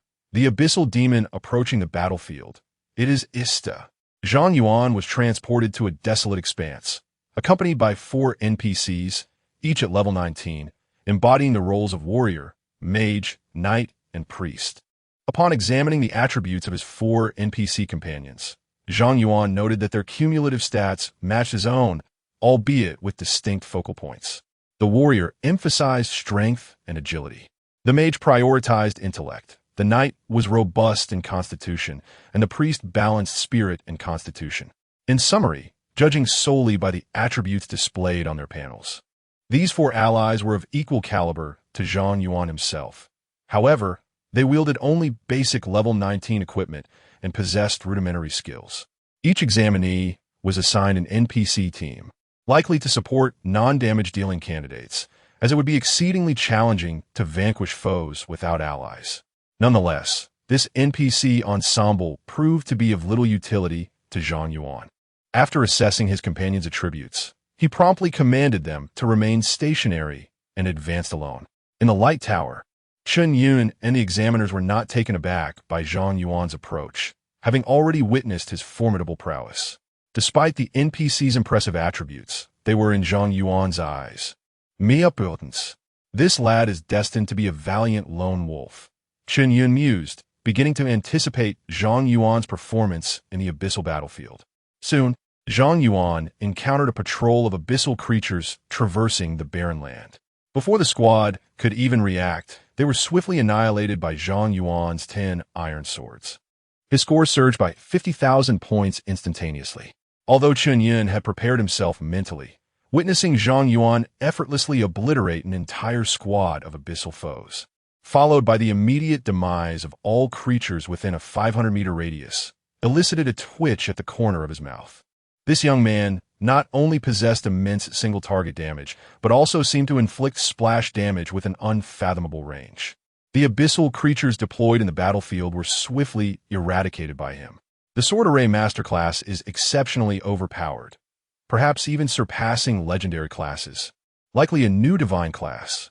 In the battlefield, he is undoubtedly a strategic weapon, capable of annihilating entire armies single-handedly. Truly a monster. Zhang Yuan and the examiners engaged in animated discussions, having never encountered such an outrageous class before. Previous national champions in the college entrance examination had achieved scores of merely over 40,000 in the abyssal battlefield. Yet, Zhang Yuan, at the outset, shattered historical records. It is worth noting that this abyssal battlefield instance lasts a full 6 hours. Zhang Yuan expanded his 10 iron swords to the periphery of his sword array and charged forward at full speed. Every abyssal creature that entered his sword array's range was instantly vanquished. His score soared at a meteoric pace, soon surpassing 100,000. In that moment, the examiners were rendered numb. They felt that Zhang Yuan and the other candidates were operating on entirely different planes. As Zhang Yuan slaughtered the abyssal monsters with the ease of harvesting chives, his fellow candidates were still struggling to organize their teams against the first abyssal squad they encountered. At this moment, Zhang Yuan, currently ranked second in Jiangnan province, had just defeated a single abyssal squad, earning a mere 500 points. In previous years, Zhang Yuan's speed in vanquishing monsters would have undoubtedly placed him at the pinnacle of the province, with a chance to break into the national top 3. Unfortunately, being in the same cohort as Zhang Yuan meant that his brilliance would inevitably be overshadowed. Zhang Yuan observed Zhang Yuan's uninterrupted rampage, devoid of skill cooldowns or mental energy depletion, and addressed the examiners.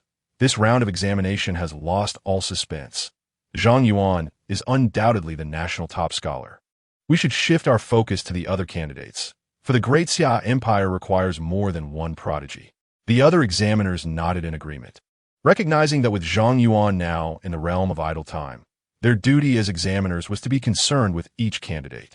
Meanwhile, above the luminous tower at the Jiangnan examination site, 2 billowing clouds of purple mist materialized, from which emerged 2 abyssal demons. One of them was the level 70 abyssal boss, Otis, previously repelled by Zhang Yuan. The other, clad in a blue robe and accompanied by a floating blue grimoire, was another level 70 abyssal boss named Ista. Otis inquired solemnly, "Ista, there are many human experts within the tower. Do you believe our plan will succeed?" Ista, gathering moisture in his palm, replied confidently, "We shall prevail." "Very well, let us commence." Otis produced a black heart and began to chant an obscure incantation, subsequently crushing the heart in his grasp. A peculiar sound resonated through the sky, casting an ominous shadow over Donghai City. As the blood from the shattered heart splattered against the barrier of the luminous tower, instantly shrouding it in darkness. In the next moment, the barrier of the luminous tower shattered, and Otis and Ista exchanged knowing glances before dashing into the tower. Suddenly, the instances for all candidates in Jiangnan province turned crimson, and the monitoring screens for the examiners within the tower went dark. The protective barrier of the trial tower has been breached. I sense the presence of the abyss. This is bad. It must be the rogue abyssal demon Otis. Immediate emergency protocols were activated to halt the examination, relocating all candidates to safety, while simultaneously requesting support from above to ensure the safety of all candidates. The Secret Realm instance has been forcibly terminated, and all candidates have been evacuated. Wait. One instance has completely succumbed to the abyss. The abyssal invasion mode has commenced and cannot be halted. Zhang Yuan's expression shifted dramatically. Which candidate remains within that instance? Investigating. It is Zhang Yuan. As suspected, Otis is indeed targeting Zhang Yuan. A glimmer of determination flashed in Zhang Yuan's eyes as he turned to a fellow examiner from Donghai University, Professor Li. Accompany me to Donghai University to procure the Gauss core and forcibly close this abyssal instance. Professor Li hesitated slightly. The Gauss core was indeed the treasured gem of our institution. Currently, there were fewer than 5 Gauss cores remaining in the country, and it was unlikely that the principal would be willing to part with one to save a mere examinee. Zhang Yuan declared solemnly, "If they refuse, we shall seize it. I will bear all the responsibility." You have all witnessed Zhang Yuan's performance in the college entrance examination. His worth far exceeds that of the Gauss core. We cannot allow him to be slain by the abyssal demon before he has had the chance to mature. The loss would be unbearable for our kind. Motivated by Zhang Yuan's words, Professor Li clenched his teeth and replied, "You are right. I shall forego my position. Let's proceed." The other examiners chimed in. Professor Chun, do you underestimate us? With just the two of you, it is unlikely you can procure the Gauss core from EC University. We shall accompany you. Very well. All examiners below level 70, please reassure the students transported from the light tower. All examiners above level 70, come with me to EC University, and let us retrieve the Gauss core with utmost haste. Meanwhile, within the confines of the secret instance, Zhang Yuan suddenly felt a drop in temperature around him, and a familiar aura permeated the air. Is the instance becoming abyssal? Zhang Yuan's expression shifted slightly. He was all too familiar with this situation. You are the young human who repelled Otis? You seem rather insignificant. A purple mist materialized before Zhang Yuan, from which Istha emerged, his face adorned with a serpentine smile that sent chills down Zhang Yuan's spine. Abyssal Eye. Target cannot be detected. Yet another abyssal boss above level 70. Zhang Yuan's demeanor grew grave as he discreetly retrieved the crystal ball given to him by Zhanghua, preparing to call for aid. The last time he managed to repel Otis was due to Otis's reliance on mental spells. Now, with a new abyssal boss present, should this one possess skills outside of the mental and water domains, his demise would be inevitable. Look at you, trembling in fear. A juvenile human, so pitifully weak it is laughable. Istha grinned, the surrounding air thick with moisture. Before I take your life, allow me to introduce myself. I am a level 70 water archmage from the abyss. Soon, I will ensure you suffer excruciatingly before drowning amidst my vast water elements. A water archmage? Upon hearing Istha's words, Zhang Yuan was momentarily taken aback. He then stowed the crystal ball away and grinned. Why didn't you say so earlier? Chapter 45. 2 level 70s assaulting a level 19. Quite fair, isn't it? Istha was momentarily taken aback, perplexed by Zhang Yuan's reaction. Did this lad possess not even a modicum of reverence for the powerful? Zhang Yuan inquired. Since you're a grand sorcerer of the water element, does that mean you, like Odysseus, specialize solely in one school of magic? Naturally, Istha replied. I have an innate affinity for water elements, having devoted myself to water-based spells since my inception, dreaming of a day when I can engulf the entire world with the floods I create. Though the demeanor of your kind, the demons, is notably vile, I must commend you on your dedication. The abyssal demons truly commit themselves to mastering a single elemental school. As soon as Zhang Yuan finished speaking, Qi Xiao appeared silently behind Istha, aiming a strike. Istha immediately transformed into smoke, dissipating, only to quickly reassemble not far away, sneering, I have long anticipated your tactics. Although you possess a skill that bypasses defenses, with your current speed, you cannot strike me. Then it matters not. Zhang Yuan said nonchalantly, opting to abandon his assault. He surmised that, like Odysseus, Ista either had an immense health pool or a skill that ensured his survival. In any case, even if he landed a hit, it would not be fatal. Now, all he needed to do was stall for time. This was the territory of humanity, and with the abyssal demons invading the examination realm, it would not be long before the human champions arrived. Are you attempting to buy time for your fellow humans to come to your rescue?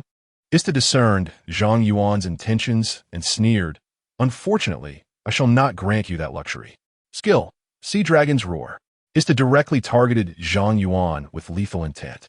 The grimoire hovering beside him flipped its pages rapidly, and a torrent of water elements surged forth, coalescing into a ferocious water dragon that charged at Zhang Yuan. Zhang swiftly manifested a blue barrier before Zhang Yuan, nullifying Ista's water dragon. An ineffective attack? Ista exclaimed in shock. How can this be? Are you not immune to mental attacks? Why did my water element assault not affect you? Try again. Perhaps your power was insufficient.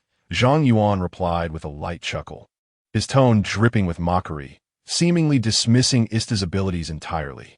Ista, incensed by Zhang Yuan's derisive smile, roared, "You wretched human, even in the abyss, no demon dares to speak to me in such a manner. Allow me to demonstrate my true power." He unleashed a barrage of high-level spells in rapid succession. Heavenly Waterfall, Great Tsunami, Siren's Wail, and Toxic Sea. In a matter of seconds, Ista had deployed the majority of his formidable spells, flooding the entire dungeon space with oceanic waters. Yet, amidst the tempestuous water elements, Zhang Yuan remained unscathed, appearing utterly unharmed. Ista, why are you so sluggish? Why have you not yet eliminated Zhang Yuan?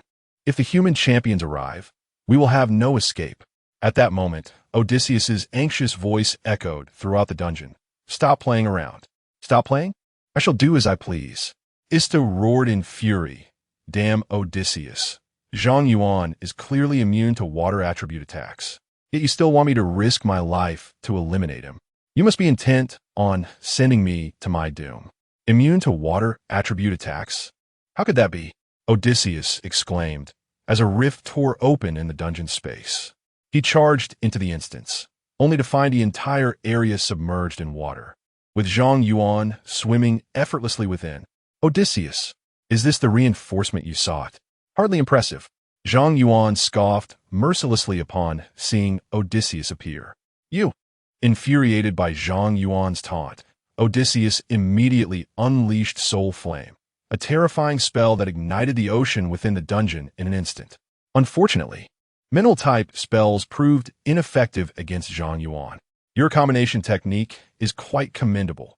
The temperature of this makeshift hot spring is just right. Zhang Yuan chuckled.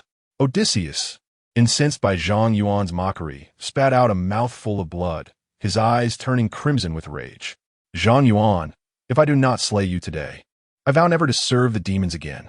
Since we cannot kill you, how will you contend with these monsters?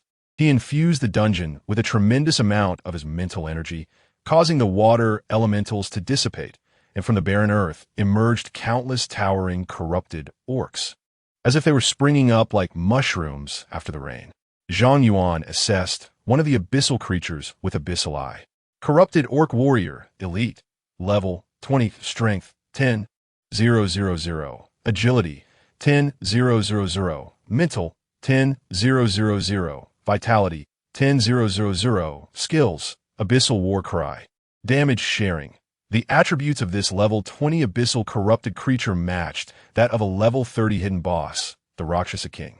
The most terrifying aspect was the sheer number of abyssal monsters surrounding him, stretching as far as the eye could see, thousands upon thousands. Zhang Yuan, so what if you're immune to mental and water attacks? In this abyssal dungeon, as long as my mental energy remains, I can summon as many of these monsters as I desire. Odysseus's gaze was chillingly malevolent.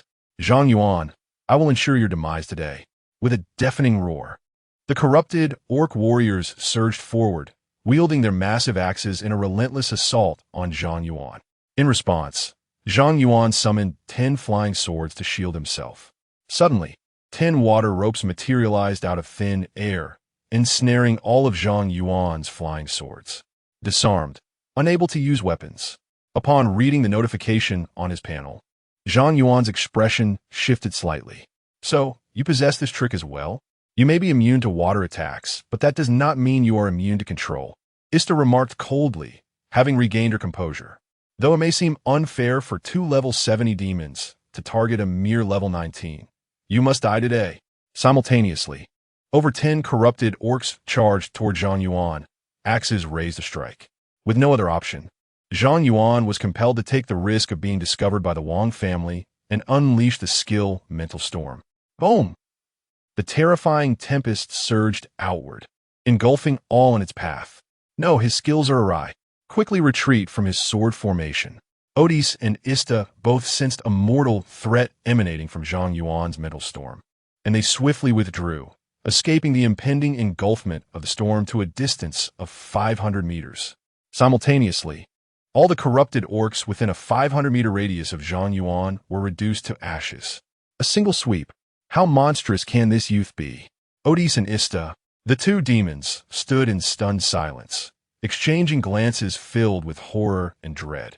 They could perceive that with each corrupted orc struck, the potency of Zhang Yuan's skill increased by approximately 10%. The demise of thousands of corrupted orcs amplified the mental storm enough to obliterate both of them. Level 70 abyssal beings on the spot. A mere level 19 human youth nearly annihilated two level 70 abyssal bosses. This individual must not be allowed to grow any further. Otherwise, the abyss shall face dire calamity. In that moment, both Odis and Ista resolved to take decisive action.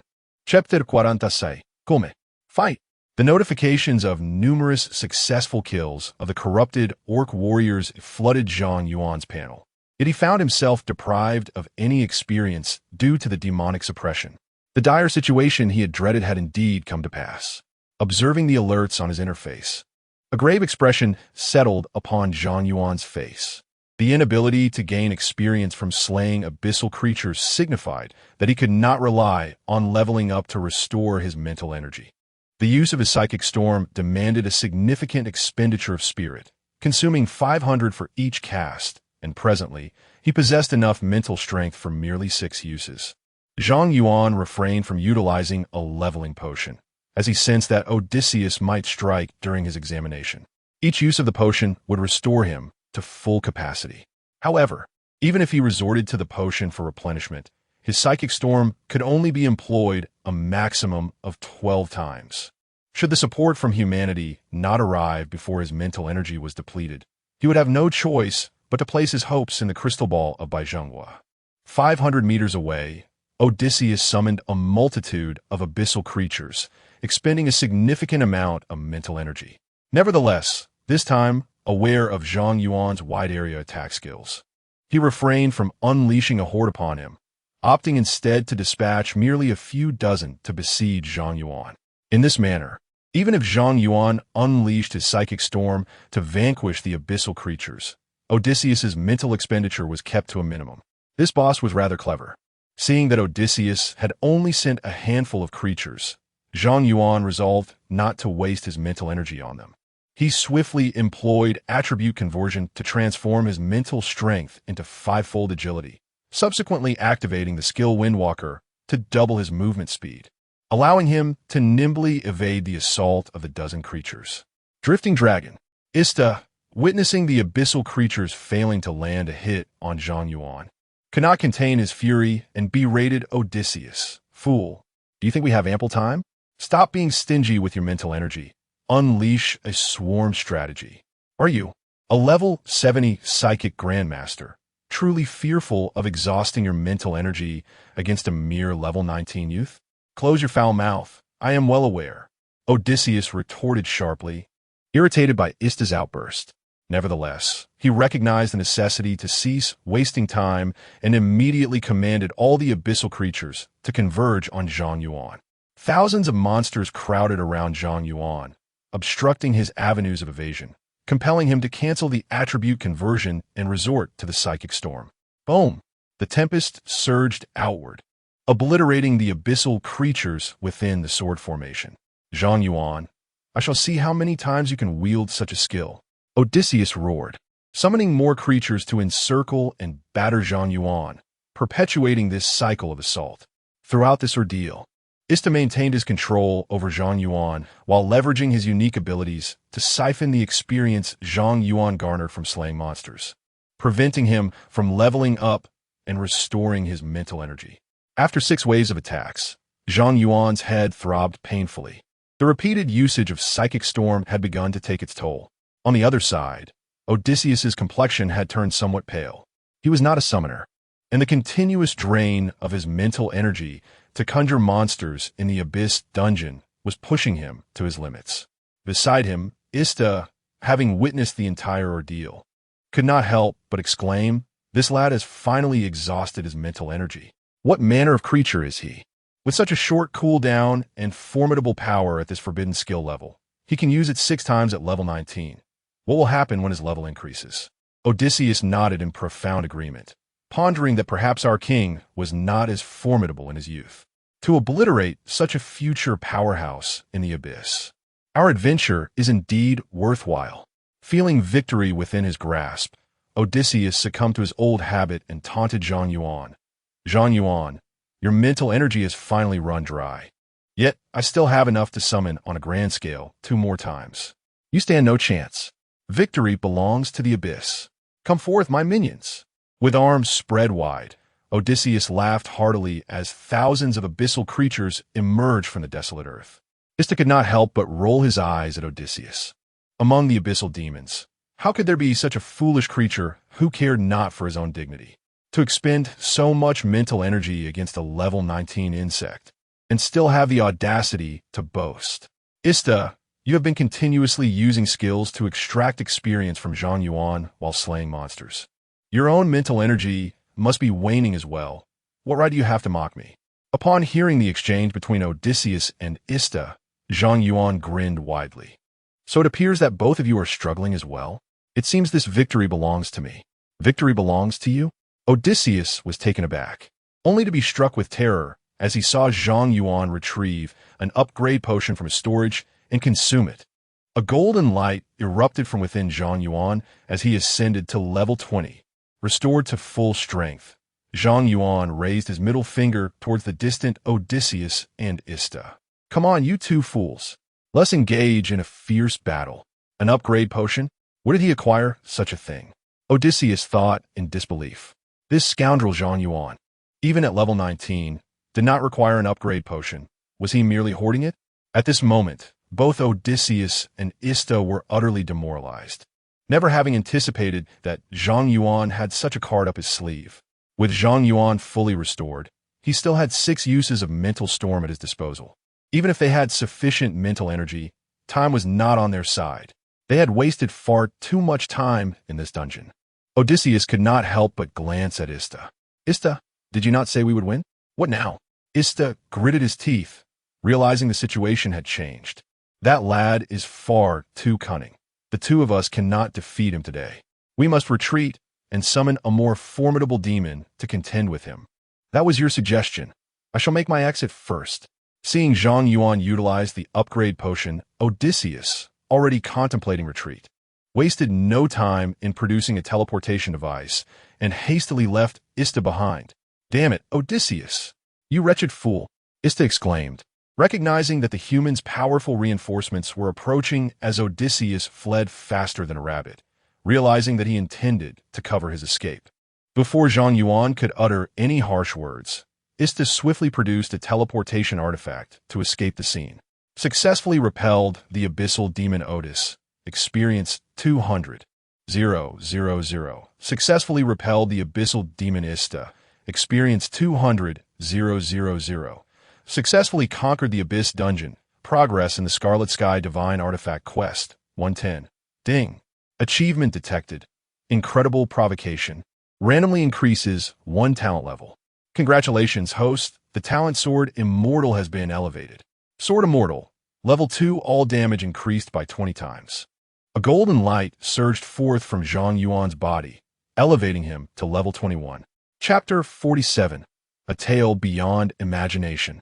Outside the secret realm, the battered examiners returned with the Gauss core in hand. "Professor Chun, We have squandered too much time at Donghai University. Quickly utilize the Gauss core to forcibly shut down the Abyss realm and rescue Zhang Yuan. Everyone, remain vigilant. Odysseus may be lurking within the realm. A fierce battle lies ahead. Chen Yun retrieved a black, diamond-shaped crystal, inhaling deeply. "Child, I hope you are still alive," he murmured, aiming the Gauss core at the Abyss realm, poised to activate the device. Suddenly, the Crimson Abyss realm transformed into a brilliant blue. Wait, has this Abyss realm been conquered? How is that possible? Odysseus is a level 70 Abyss boss. After all, we might not even be able to defeat him. Can Zhang Yuan truly vanquish such a foe? The examiners gazed at the transformation in disbelief, exchanging glances, their minds momentarily frozen. This Abyss realm contained only Zhang Yuan, and the boss was still a level 70 Abyss demon. How could it possibly have been conquered? In the next instant, the portal of the realm shimmered with light, and Zhang Yuan emerged, dispelling any notion of illusion among the examiners. Zhang Yuan, seeing Chen Yun holding a stone directed at him, paused in confusion. "Teacher, what are you doing?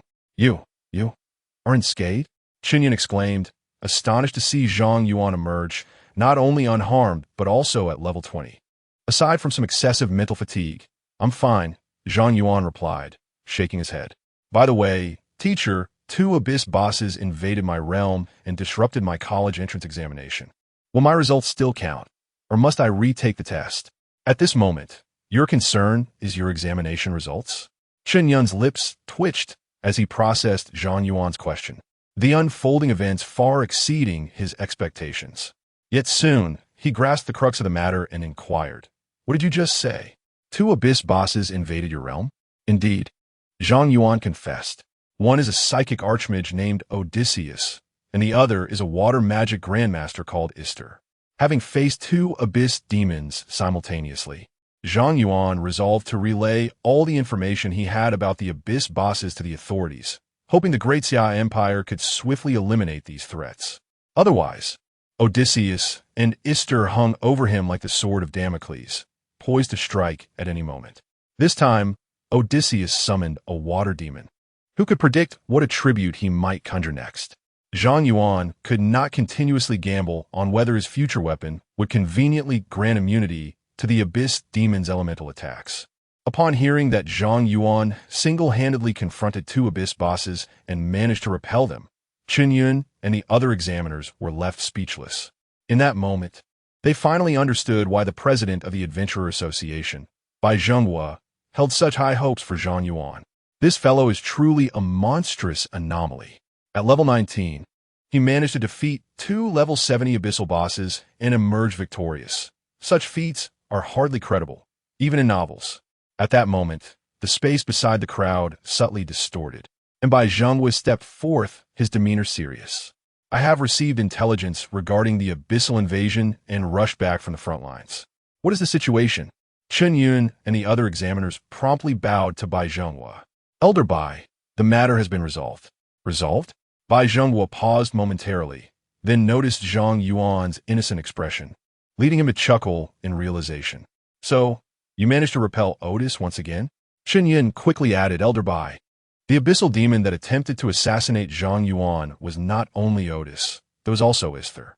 "Another abyssal demon?" A glint of sharp insight flickered in Bai Zhenhua's eyes upon hearing Chen Yun's addition. If only Otis had invaded the Great Xia Empire, it could be dismissed as a breach in their defenses, easily rectified. However, the presence of yet another abyssal boss, and one that appeared silently within the borders of the Great Xia Empire, indicated the existence of a traitor within. Bai Zhenghua considered various possibilities, but chose to remain discreet. He smiled at Chen Yun, saying, "You did well this time, Chen Yun. I shall commend you."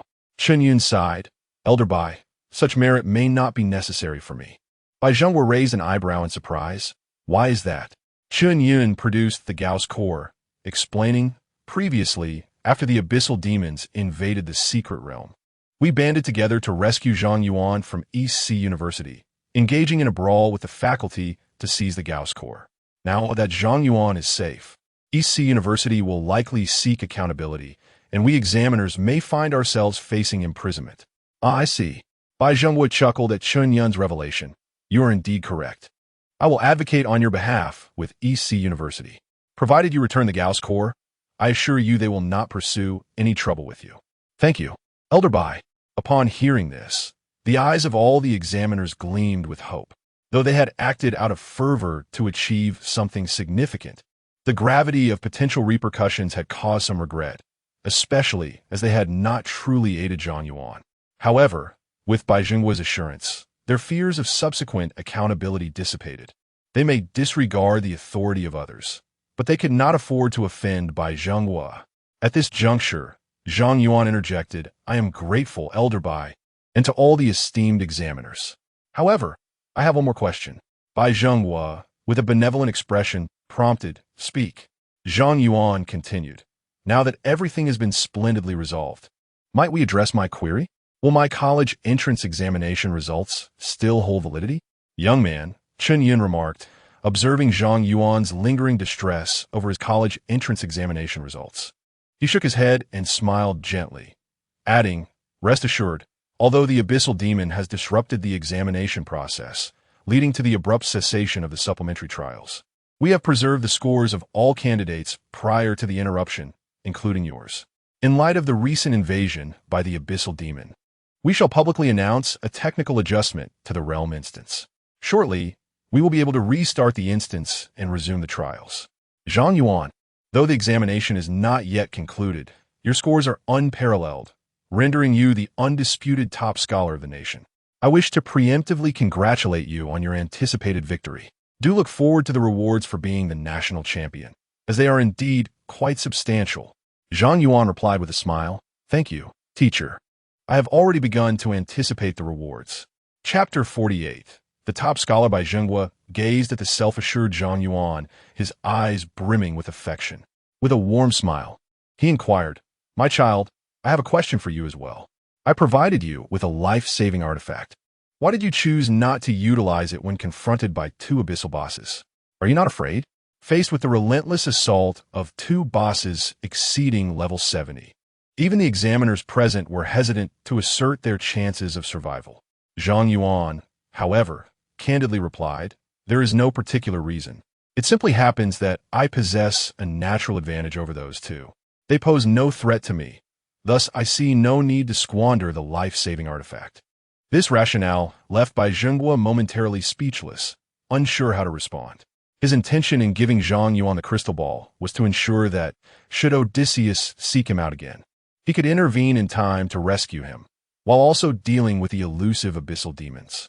However, Zhang Yuan's capabilities had far exceeded his expectations, thereby thwarting his plans of relying on Zhang Yuan to locate Odysseus. Clearing his throat, Bai Zhengwu coughed twice and then handed Zhang Yuan another crystal ball. My child, should you encounter abyssal demons again, shatter this at once. I shall come to your aid. In truth, this artifact is not as rare as you might think. Do not hesitate to use it. Thank you, Elder Bai, Zhang Yuan said joyfully as he accepted the crystal ball, stowing this new talisman into his storage space. At that moment, an examiner approached. Elder Bai, Professor Chun, all secret realm instances have been calibrated and the trials can now be resumed. Very well, Chun Yun nodded slightly. Please teleport all candidates back to the instance. Bai Zhengwu patted Zhang Yuan on the shoulder. Give it your all. Though your score is already secured as the top scholar nationwide, it is essential to accumulate as many points as possible in the forthcoming trials. The higher your score, the more generous the rewards will be. Upon hearing Bai Zhengwu's words, Zhang Yuan's eyes lit up. Understand. As the supplementary trial recommenced, Zhang Yuan activated his full offensive mode, embarking on a frenzied rampage against the abyssal monsters within the instance, causing his score to soar at an astonishing rate. Before long, the supplementary trial concluded successfully, with Zhang Yuan's score exceeding 1 million. Examination concluded. All candidates are about to be teleported out of the instance. After eliminating the final abyssal creature, Zhang Yuan noticed the notification popping up on his panel and sighed. What a pity that the respawn rate of monsters in this instance is too slow. It would have been splendid if they could summon them in large numbers like Odysseus. Zhang Yuan dispelled his sword formation and was transported to the square beneath the luminous tower. Alongside him, Other candidates who participated in the supplementary trial also appeared. However, unlike Zhang Yuan, the others were unaware of the abyssal demon invasion. They believed that technical issues with the trial tower had caused a temporary halt in the examination. At this moment, a group of candidates excitedly engaged in discussions about how many points they had earned in the secret realm. Entirely oblivious to the monumental crisis they had just narrowly escaped. Li Shuer and Miao Shulan approached him. "Silly boy, how did you perform?" "Not too bad," he replied. Zhang Yuan replied, gazing in astonishment at the two girls who were linked arm in arm. "When did you two become so close?" Li Shuer chuckled and responded, "Wasn't there an issue with the dungeon before? Sister Shulan and I were teleported to the same room, and she taught me quite a few techniques. Now, I have over 30,000 points. Impressive, right?" "Indeed," Zhang Yuan nodded, then turned his attention to Miao Shulan. "What about you?" "Not bad, over 50,000, she replied. "As a tank class, I managed to slay 400 abyssal creatures within 6 hours. I must say that is quite a feat. Compared to you, I fall far short," Miao Shulan said modestly. After witnessing Zhang Yuan's prowess for the first time, she had already abandoned her aspirations of being the top scorer in the province. As the college entrance examination concluded, the final results were announced. A commanding voice resonated from the luminescent tower, and soon the enormous screen outside displayed the scores of all candidates. First place, Zhang Yuan, points, 100,000. Second place, Zhang Yuan, points, 80,000. Third place, Miao Shulan, points, 53,000. Fourth place, Li Shuer, points, 32,000. As the results were revealed, Zhang Yuan's astounding score of 100,000 left the crowd in utter shock. Over 1,000,000 points? Li Shuer and Miao Shulan stared at Zhang Yuan in disbelief. How did you achieve that? They had anticipated that his score would be high, possibly exceeding 100,000, but they never imagined it would reach such staggering heights. What does a score of 100,000 even signify? With each abyssal creature worth 100 points, it meant Zhang Yuan must have slain over 10,000 of them in the trial dungeon. Were there truly that many abyssal creatures within the dungeon? Nearby, Zhang Yuan trembled violently upon seeing the leaderboard. Disbelief etched across his face. How is this possible? What on earth did he do to kill so many?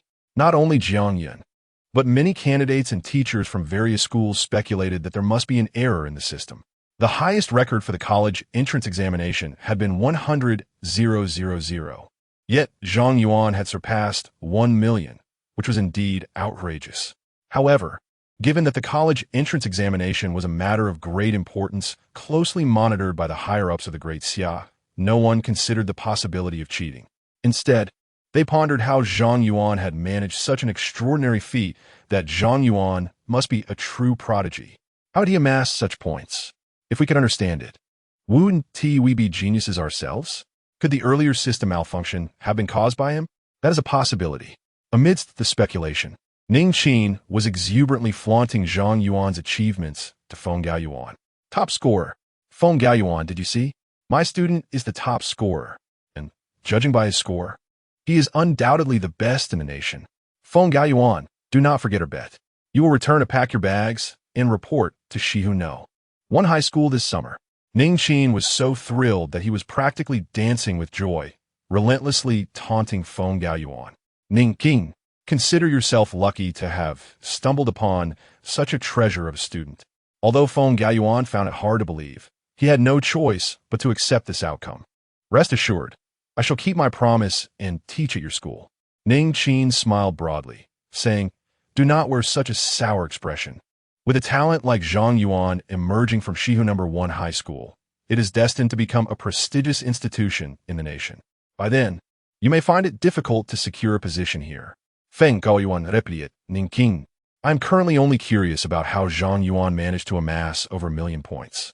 He could not divulge further details, but added, "On the very first day he entered the novice dungeon, he soloed the abyss dungeon." What? Feng Gaoyuan was momentarily stunned. Meanwhile, Li Shuer found Zhang Yuan and exclaimed with delight, "Silly boy, your achievements are astonishing. Truly, you deserve it." "It was merely luck," Zhang Yuan replied, devoid of any pride. I still have a long way to go. He spoke the truth. In comparison to the Abyss demons, he still had much to learn. Silly boy, do you realize that such statements can be quite discouraging? Is that so? You, my friend. Well, I have grown accustomed to it. Smiled at Zhang Yuan, saying, regardless, we are classmates now. Chapter 49. The Blade of the Cursed King after the conclusion of the college entrance examination. All examinees were transported back to their respective schools, save for Zhang Yuan, who was escorted by Zhang Yuan to the Central Trial Tower, located in Kyoto. This Central Trial Tower was notably larger than the Light Tower in Donghai City, grand and exquisitely crafted, with an interior pulsating with unfathomable energy. Each year, the Daxia Empire brings the top scorer from the national examination to the Central Trial Tower, which bestows rewards commensurate with their score. Zhang Yuan's score was indisputably the highest in the nation. Zhang Yuan, do not be anxious. You are here solely to claim your reward. There is nothing else at stake. Chen Yin remarked, standing beside him. Goodness, with 1,100,000 points, I can scarcely fathom what your reward will entail. Teacher Chen, is the reward for the top scorer randomized? Zhang Yuan inquired with curiosity. That's one way to put it. Chen Yin nodded. This Central Trial Tower is the very essence of the Light Tower you observed in Jiangnan Province. It is also one of the sacred artifacts of our Daxia Empire, housing innumerable treasures within its spatial confines. Each year, the national top scorer has the opportunity to procure a treasure from the Central Trial Tower. The more points you accumulate in the examination, the more precious the treasure you receive. Moreover, unlike drawing cards with the Divine Stones and the Fate Star Array, the least you can obtain here is an epic-grade piece of equipment. Such bountiful rewards? Zhang Yuan's eyes sparkled with excitement. Indeed, after all, you are the national top scorer, a title bestowed only once a year. How could the rewards be anything less? Chen Yin guided Zhang Yuan to a golden vortex with a radius of 1 meter and instructed, extend your hand into it. Whatever you grasp from within is your reward. Understood. Zhang Yuan nodded and reached into the golden vortex.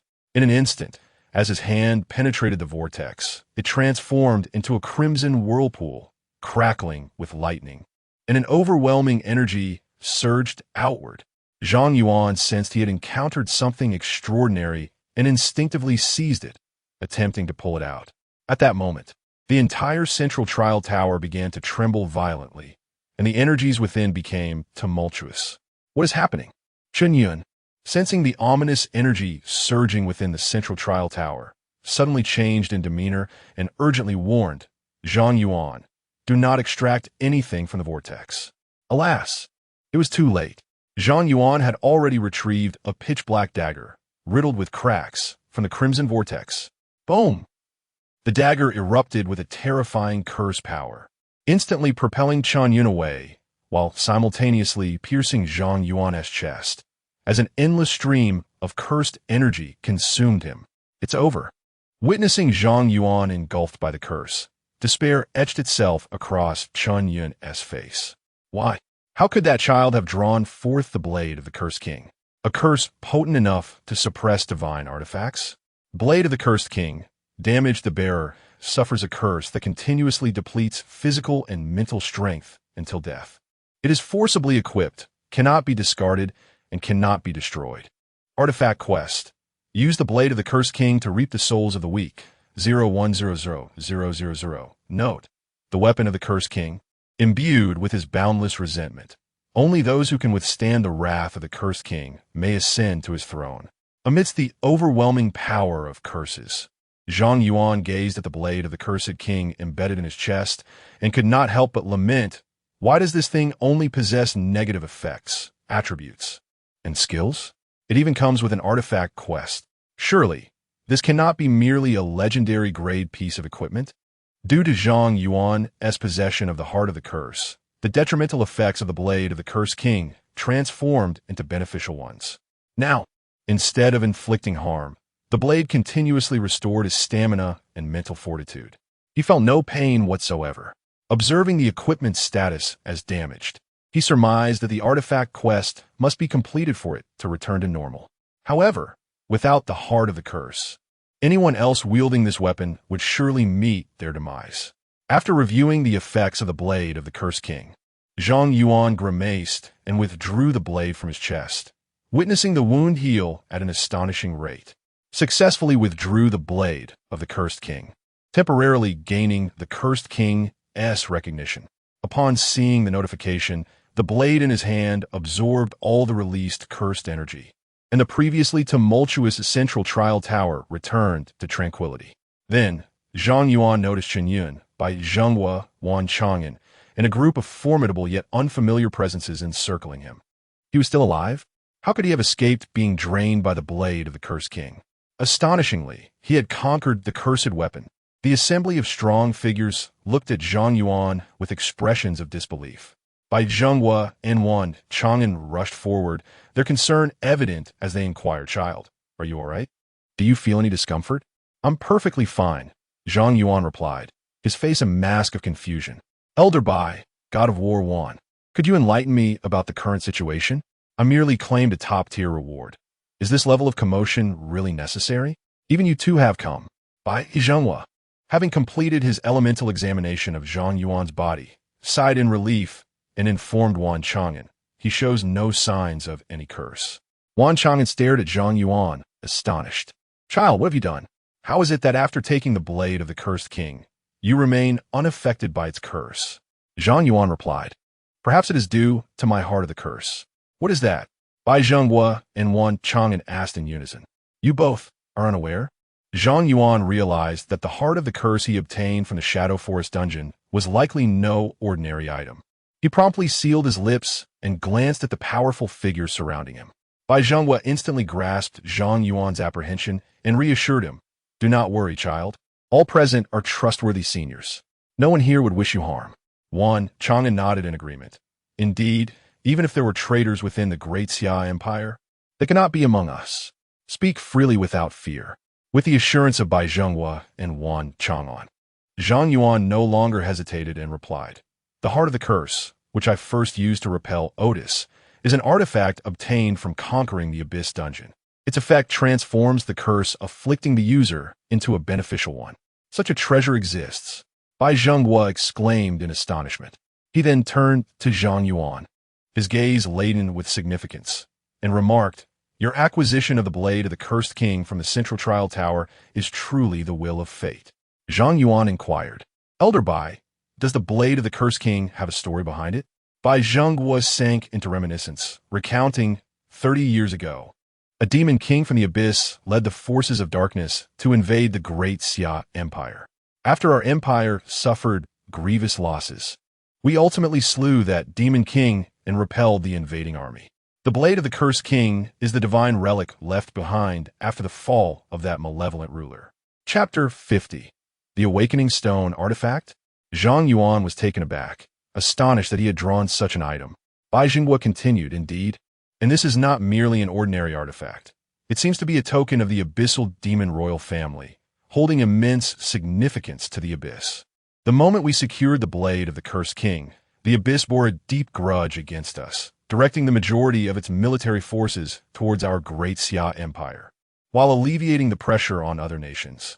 Both Otis and Ista invaded our great Xia Empire, targeting our prodigies, specifically due to our possession of the blade of the Cursed King. We once aimed to wield the blade against the Abyss, but alas, no one could withstand the curse of this artifact. Ultimately, we could only confine it beneath the Central Trial Tower, never expecting it would be extracted by you." Upon hearing Bai Zhenghua's words, Zhang Yuan opened his mouth, seemingly wanting to speak, but ultimately fell silent. Wan Chang'an chuckled, "You cheeky lad. Were you pondering why we do not simply destroy the blade of the Cursed King or return it to the Abyss, since we cannot utilize it?" Zhang Yuan nodded. After all, according to Bai Lao, the blade of the Cursed King served no purpose for them and would only provoke the Abyss to unleash its full wrath upon the great Xia Empire. Retaining the blade seemed to bring more detriment than benefit to their nation. Wan Chang'an replied, "You are correct. Keeping the blade of the Cursed King is indeed a thankless task. It not only attracts the majority of the Abyss's firepower, but also demands enormous human and material resources annually to suppress its curse. Any other nation in the world would have long since returned the blade to the Abyss. However, we cannot afford to do so." Zhang Yuan inquired, "Why not?" Wan Chang'an explained, because the abyss's intent to annihilate humankind will never wane. There must always be a nation to stand at the forefront. If we retreat and return the blade of the cursed king, although we may alleviate the pressure from the abyss in the short term, it will inevitably strike back. At that time, not only our great Xia Empire but the entire world would be reduced to ashes. Zhang Yuan murmured, indeed, today we cede 5 cities, tomorrow 10. Then we might enjoy a fleeting peace. Yet, upon surveying the surroundings, the abyss will return once more. Yielding to the abyss is akin to stoking a fire with kindling. As long as the fuel endures, the flames shall not extinguish. Reflecting on Wan Chang'an's words, Zhang Yuan recalled the ancient texts he had studied. How strikingly similar was the situation of the 6 states to the current state of the world. Wan Chang'an's eyes brightened. What a clever lad! I never expected you to articulate such profound reasoning, pinpointing the crux of the matter. Your words may well awaken many among the factions that advocate for surrender. You truly are a talent. Bai Jingwen nodded in approval. Indeed, indeed. At such a young age, you possess such insight. Our great Xia is fortunate. Flattered by the praise from Wan Chang'an and Bai Zhenghua, Zhang Yuan quickly clarified, this is not my theory. I merely encountered it in an ancient text. Haha, no need for modesty. I have nearly read all the texts in the great Xia Empire's library and have never come across such a statement. What ancient book could a mere child like you have gleaned this from? Wan Chang'an firmly patted Zhang Yuan's shoulder, declaring, when the next imperial assembly convenes, I shall wield your words to confront those feeble surrenderists and restore their shattered resolve. Observing Wan Chang'an's exuberance, Zhang Yuan could only manage an awkward smile, opting not to elaborate further. Instead, he inquired, Chief, Elder Bai, given the significance of the cursed king's blade, might it be too perilous for me to possess it? Should I return it? Wan Chang'an replied, since the central trial tower has chosen to bestow the cursed king's blade upon you, there must be a compelling reason. Rest assured, should you manage to activate this artifact, it could elevate you to the pinnacle of our great Xia Empire's combat prowess. Bai Jingwen nodded in agreement, indeed. If you can suppress the curse of the cursed king's blade, it is prudent for you to carry it. This alleviates our need to expend vast resources to contain its power, allowing our empire a moment to breathe. However, he cautioned, never reveal this artifact to outsiders. Even within the great Xia Empire, there are those who serve the abyss. Should they set their sights on you, peril would ensue. Zhang Yuan acknowledged, understood. At that moment, Wan Chang'an turned to the assembled elite, speaking gravely, all of you, take heed. What transpires here today must remain shrouded in secrecy. Should anyone breach this confidentiality, do not expect my mercy. The crowd responded solemnly, understood. After issuing the gag order, Wan Chang'an turned back to Bai Jingwa, saying, Old Bai, military affairs are pressing. I must depart with my companions. There are matters for you to discuss with Zhang Yuan, which you are aware of, yes? Bai Jingwa chuckled, indeed, I am well aware. Very well, I shall take my leave. Wan Chang'an nodded at Zhang Yuan before departing with a multitude of strong allies. Witnessing this, Chun Yun recognized that the ensuing conversation was not suitable for him, offering a slight bow to Bai Zhenghua. Elder Bai, I too shall take my leave. Very well, go. Bai Zhenghua replied, then called out to Chun Yun, wait a moment. Chun Yun paused and turned, asking, Elder Bai, is there anything else you wish to convey? Bai Zhenghua explained, Zhang Yuan may be absent for a time, unable to attend the opening ceremony of the capital university or the freshman training. Please assist in completing his enrollment procedures. Understood, Chun Yun replied without further inquiry, bowing slightly before exiting. Left alone with Bai Jingwa, Zhang Yuan, intrigued, asked Elder Bai, why the air of mystery? Is there something you require of me? Are you familiar with the concept of awakening and job transition? Of course, Zhang Yuan responded. Every practitioner, upon reaching level 30, may visit the job transition hall for career awakening, thereby significantly enhancing their attributes. Bai Jingwa nodded, affirming, indeed, level 30 marks a pivotal threshold. Those who succeed in awakening will experience a substantial increase in strength, while those who fail will remain stagnant at level 30 until they achieve awakening. Certain professions may appear weak before the first transition, but can become extraordinarily powerful thereafter. Conversely, some may start robust, yet become significantly weaker post-transition. Certainly, I mention this not to incite concern regarding the intensity of your vocation post-awakening. The current demands of your profession already parallel those of many second-tier occupations. Even if the enhancement following your awakening is minimal, it will not render you feeble. Zhang Yuan inquired, "What is it that Bai Lao wishes to convey?" Bai Zhengguo responded, "Are you aware of the concept of a special awakening?" Zhang Yuan nodded, recalling that the school had taught him that the vast majority of individuals undergo their vocational awakening at the Job Transfer Center. However, there exists an alternative method of awakening in the world, utilizing special awakening stones. Professionals who awaken using these stones acquire distinct additional characteristics depending on the type of awakening stone employed. Nevertheless, awakening stones are exceedingly rare. Even the most inferior bronze awakening stone commands an auction price in the tens of billions, with higher-tier stones being utterly unavailable for purchase. Bai Zhengguo affirmed, "Indeed, awakening stones are such precious treasures. Even I, during my own first transfer, was unable to utilize an awakening stone and instead underwent the awakening process at the Job Transfer Center. However, Zhang Yuan, you are most fortunate. I happen to know that within a certain dungeon lies a god-tier quality first-tier awakening stone, and to this day, no one has claimed it." Zhang Yuan's heart instantly skipped a beat. Chapter 51.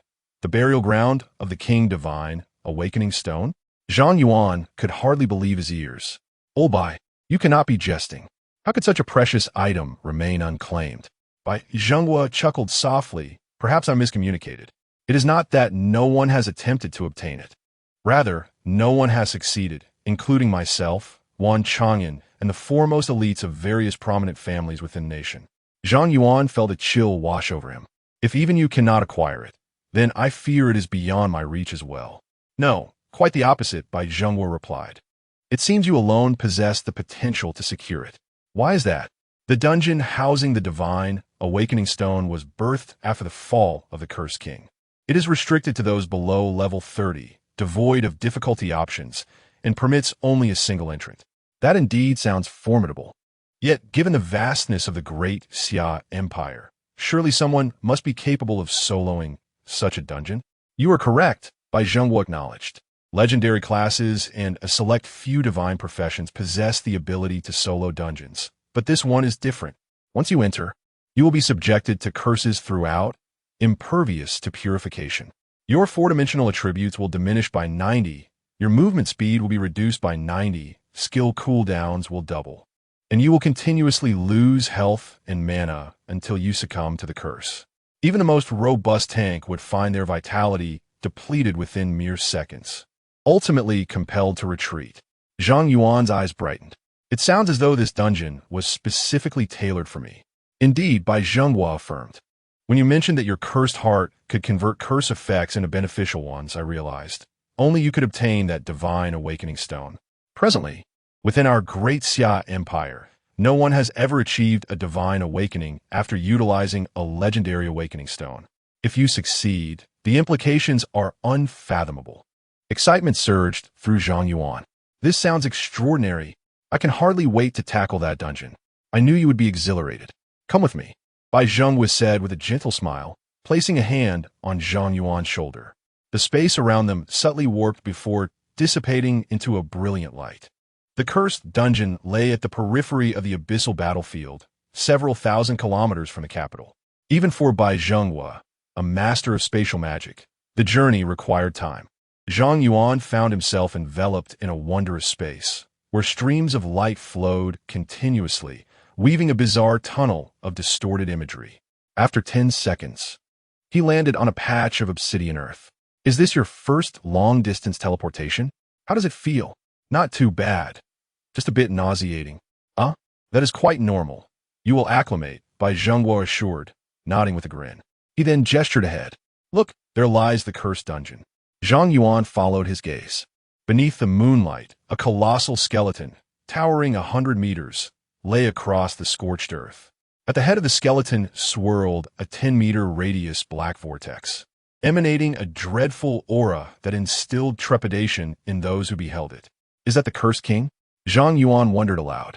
"Indeed, In the bygone days, our great Xia Empire sacrificed 1,000,000 valiant soldiers to vanquish the cursed king, leaving their remains to rest in this very land. The ferocious war took a significant toll on our empire, and we have yet to fully recuperate. The divine awakening stone is the essence of the cursed king, hidden deep within the dungeon. Listening to Bai Zhengguo's words, Zhang Yuan employed the abyssal eye on the dungeon. King's Burial Site Dungeon, level 30, difficulty, unselectable. This hidden dungeon at level 30, with an unselectable difficulty, was clearly a place of peril. Bai Zhengguo remarked, logically, we should have waited for you to reach level 30 before bringing you here, but the abyss has been increasingly restless, with more dungeons succumbing to its influence. Our front line is retreating continuously, forcing us to consolidate our ranks. In a month's time, this place may very well fall back into the abyss. Hence we have no choice but to let you venture in now. Zhang Yuan replied confidently, rest assured, Elder Bai, I am confident in clearing this dungeon. Bai Zhengguo nodded and handed Zhang Yuan a forced return scroll, cautioning, however, if you find it too daunting, do not hesitate to withdraw. Your life is paramount. Understood. Zhang Yuan affirmed as he approached the entrance of the dungeon and extended his hand inside. Please confirm whether to challenge the King's Burial Site dungeon. Warning, this dungeon is extremely dangerous. Confirm. Upon entering, Zhang Yuan found himself amidst a vast expanse of black marshland. The air was thick with the stench of decaying flora and fauna, and deep within the marsh lay a carcass larger than a mountain, exuding a foul odor. Still not entirely decomposed. Suddenly, Zhang Yuan sensed a chilling, eerie aura emanating from the depths of the marsh, infiltrating his being. You have been cursed. All attributes reduced by 90, movement speed decreased by 90, skill cooldown increased by 100, stamina and mental strength will continuously diminish until cursed death. Upon witnessing the panel indicating he had been cursed, Zhang Yuan immediately felt an overwhelming surge of power. He promptly checked his attribute panel. Name, Zhang Yuan, class, Sword Array Master, level 21-5, strength 3,277, agility 3,287, mental strength 6,175, constitution 3,277, with all attributes enhanced by 90. His stats surpassed those of a typical level 30 awakened class, resembling a humanoid boss. Zhang Yuan could scarcely fathom the pain he would inflict upon a creature with a single thrust of his sword. As Zhang Yuan's attributes surged, even the oppressive and eerie marshland appeared picturesque in his eyes. He was uncertain of the strength of the monsters lurking here. Advancing a distance towards the center of the marsh, he encountered 3 colossal frogs, taller than a man, their skin adorned with tough coral, sporting horns, and bearing fangs. Upon spotting Zhang Yuan, the 3 giant frogs leaped into the air, soaring over 10 meters high, hurtling towards him like missiles. He activated the abyssal eye first. Cursed Demon Frog Elite. Level 30, strength 15,000, agility 10,000, spirit 10,000, constitution 10,000, skill meteor strike in this dungeon. The attributes of ordinary monsters surpass even those of the hidden boss at level 30. Zhang Yuan gasped in astonishment upon seeing these stats. The fact that this minion rivals a hidden boss is not the crux of the matter. What truly matters is that this is a solo dungeon, capped at level 30. And those who dare to challenge, it will endure a 90 reduction in attributes due to a curse, which will also continuously diminish their spirit and stamina. It is not merely a daunting task for an individual. Even a level 30 professional entering this dungeon would meet their demise in droves.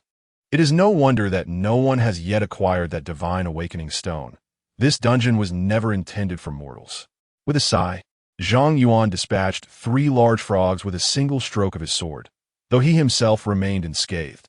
Successfully defeated Cursed Demon Frog, experience 50,000. Successfully defeated Cursed Demon Snake, experience 50,000. Successfully defeated Cursed Demon Crab, experience 50,000. Obtained Demon Frog Skin X10, Demon Snake Scales X3, Demon Crab Rote X3. Cursed King's Blade Artifact Quest 22,100,000. A series of notifications rang out as a golden light surged from within Zhang Yuan. propelling him to level 22 on the spot. Chapter 52. The King's Corpse. The experience points were astonishing. Zhang Yuan marveled as he realized that slaying a single monster granted him a staggering 50,000 experience points.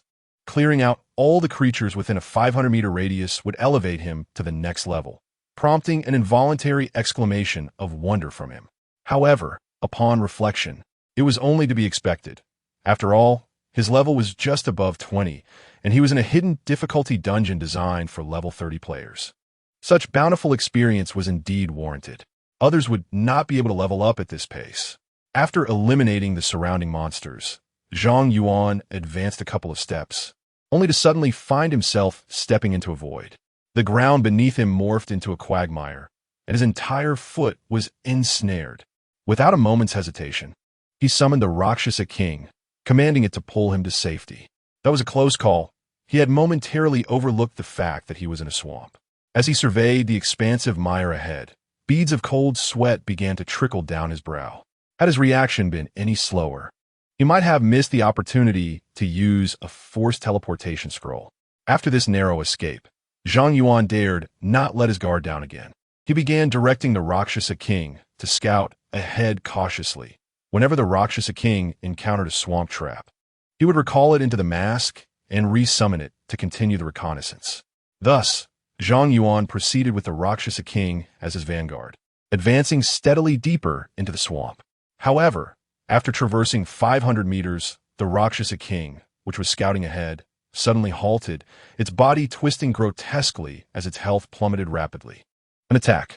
Quick-witted, Zhang Yuan immediately recalled the Rakshasa King into the mask, only to witness distorted, crawling tracks appear in the swamp, suggesting that something was approaching him. Suddenly, Qi Xiao positioned itself before Zhang Yuan, and with a resounding thud, the ground shook slightly, causing Zhang Yuan to lose 10% of his stamina. An invisible monster? Its attack power was formidable. Zhang Yuan was startled to see his stamina diminish by such a degree. He was aware that his attributes had increased by 90%, and he still possessed a 90% damage reduction. Even so, the creatures here were capable of inflicting such substantial damage. Had it not been for his damage immunity talent and the protective qualities of his specialized weapon, he could have met his demise here. At that moment, Zhang Lu appeared on the other side, similarly shielding Zhang Yuan from an attack and preventing him from being staggered. But there was more than one. Zhang Yuan quickly realized that multiple invisible monsters lurked nearby, heightening his vigilance. Although he had the sword array, the blade of the Cursed King, and the dungeon's triple health recovery, as long as he wasn't defeated in one hit, he could swiftly restore his health. However, if he were to be beset by numerous attackers simultaneously, he might inadvertently trigger Qi Xiao's death avoidance passive ability. He had a month to conquer this dungeon. Yet Qi Xiao's death avoidance passive had a cooldown period of 1 month. With less than 1/10 of the dungeon's progress completed, if he wasted that passive here, his hopes of successfully navigating the dungeon would be exceedingly grim. Without hesitation, Zhang Yuan unleashed a wide-area mental storm, successfully defeated the Cursed Demon Serpent. Experience 50,000. Successfully defeated the Cursed Demon Serpent. Experience 50,000. Cursed King's Blade Artifact Quest 35100000.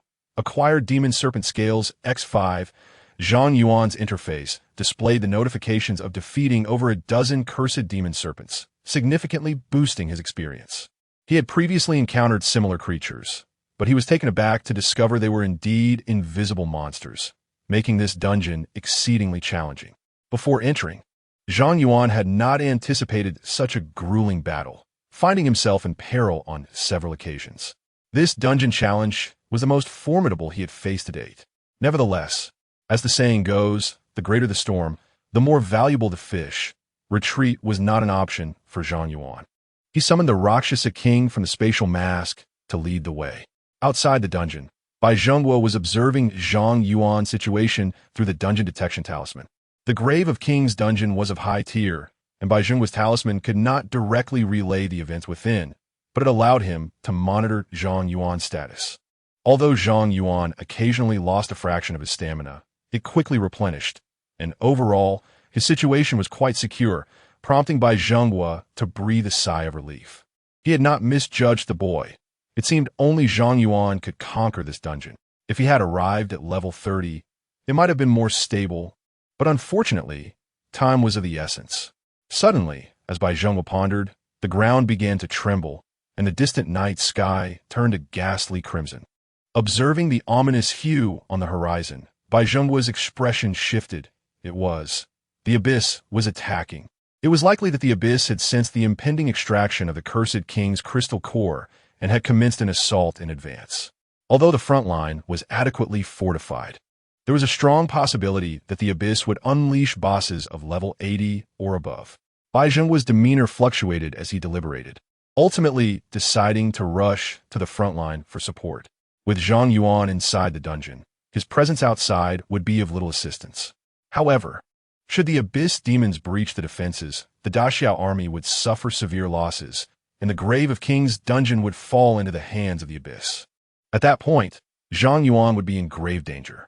"Child, from here on, you must rely on yourself," Bai Zheng thought, as he constructed a temporary teleportation array outside the dungeon and left a message for Zhang Yuan before soaring toward the front line. Unaware of the shifting dynamics on the abyss battlefield, Zhang Yuan continued to navigate using the Rakshasa King, periodically unleashing a mental storm to ensure no monsters lurked within a 500-meter radius. Thanks to the dungeon's curse, Zhang Yuan could swiftly recover his mental energy, and the cooldown for his skills was halved, allowing him to cast Mental Storm with nearly no consumption. After cautiously traversing the dungeon for over an hour, Zhang Yuan finally arrived before a colossal corpse. The journey had been arduous. With a deep sigh, he noted that his experience bar had reached 90, and he was on the verge of leveling up to 23, yet he had yet to encounter any truly elite monsters within this dungeon. Mental Storm. Zhang Yuan stood before the colossal corpse, larger than any mountain, and unleashed a mental storm to confirm that no invisible creatures lurked nearby. Only then did he employ the Eye of the Abyss on the body before him, the remains of a certain king, perhaps concealing tremendous secrets. The Eye of the Abyss revealed to Zhang Yuan this solitary phrase, with no further information. "What is this? Am I to dissect this corpse?" Momentarily at a loss, Zhang Yuan commanded the Rakshasa King to approach and sever the decaying flesh of the body. A foul stench emanated from a corpse. The Rakshasa King is cursed. Its four-dimensional attributes enhanced. The Rakshasa King is cursed. Its four-dimensional attributes enhanced. A multitude of notifications regarding the Rakshasa King's curse flooded Zhang Yuan's interface. Fortunately, the effect of the heart of the curse also applied to his summoned beings. The Rakshasa King not only suffered no harm, but also quickened its pace in clearing the way. The Rakshasa King has been subjected to a supreme curse, permanently increasing its four-dimensional attributes by 10. The Rakshasa King has been subjected to a supreme curse, permanently increasing its four-dimensional attributes by 10. As the Rakshasa King delved deeper into the enormous corpse, the alert notifications on Zhang Yuan's panel suddenly shifted, causing him to raise an eyebrow. Permanent attribute enhancement? Such fortuitous news? Chapter 53. The Unusual Monster. Flesh of the King. Upon witnessing the permanent attribute enhancement of the Rakshasa King, Zhang Yuan felt a surge of excitement. He promptly retrieved 2 tissues to stifle his nose, ready to plunge into the fray and undergo the baptism of the curse. The Rakshasa King has been slain. Before Zhang Yuan could venture into the corpse, the alert of the Rakshasa King's demise halted him in his tracks.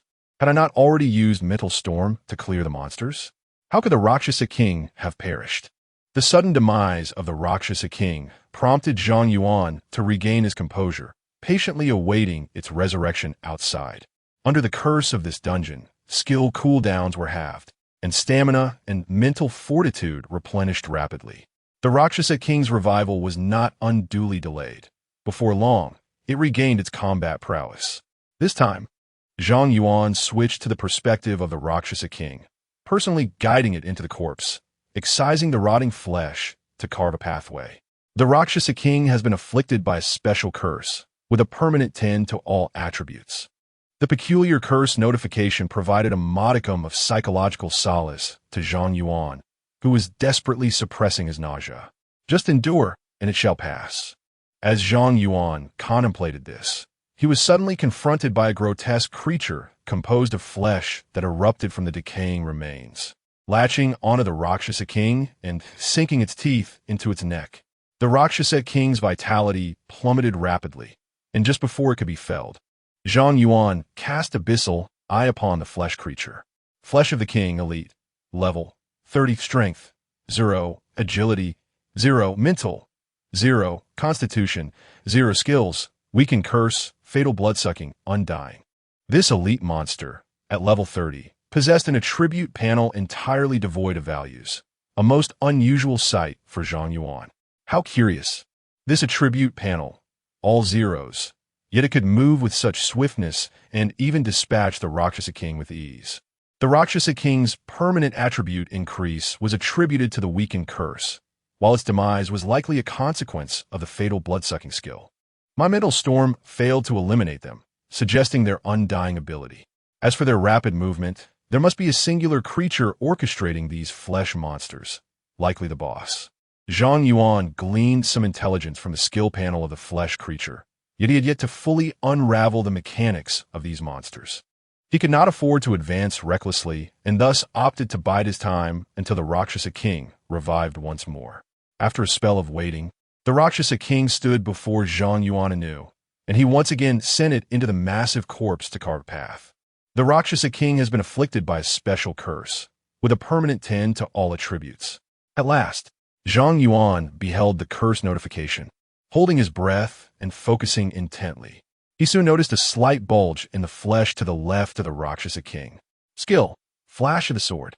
A beam of sword light sliced through the air, cleaving the emerging flesh creature in two. However, the severed monster miraculously multiplied into two, one on each side, ensnaring the Rakshasa king and draining it of life. The Rakshasa king has been slain. Once again, the Rakshasa king had fallen. Is there truly anyone capable of conquering this dungeon? Upon witnessing the Rakshasa king being vanquished once more by the flesh monstrosity, Zhang Yuan could not help but express his disdain. The Rakshasa king possessed the attributes of a level 30 hidden boss, augmented further by the curse of the dungeon, rendering his abilities far superior to those of any level 30 human class. Nevertheless, he had succumbed to defeat thrice. Even though other class players had managed to circumvent the elite monsters at the dungeon's entrance by various means, they still faced an inevitable demise.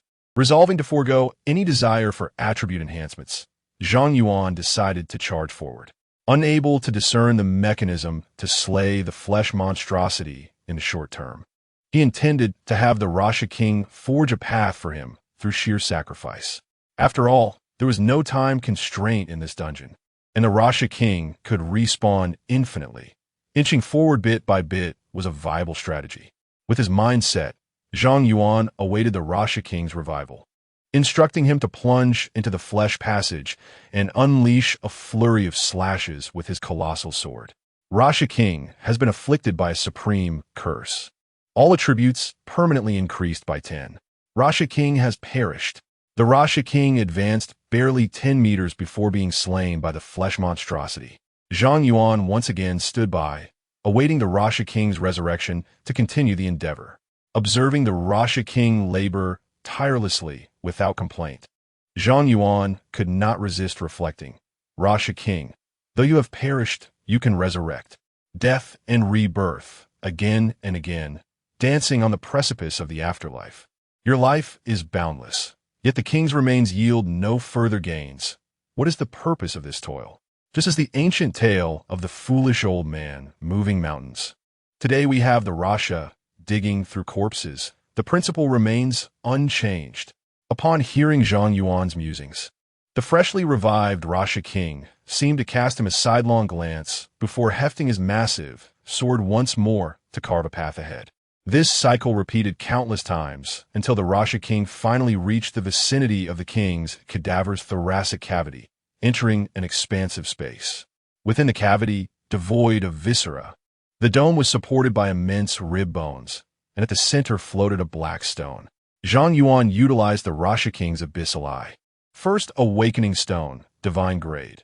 Note, transformed from the essence of a certain king, The wielder of this awakening stone shall inherit the power of the king. At last, after several hours of excavation, Zhang Yuan laid eyes upon the coveted awakening stone, eliciting a surge of exhilaration. Yet, amidst his excitement, he maintained his composure, refraining from entering the corpse directly.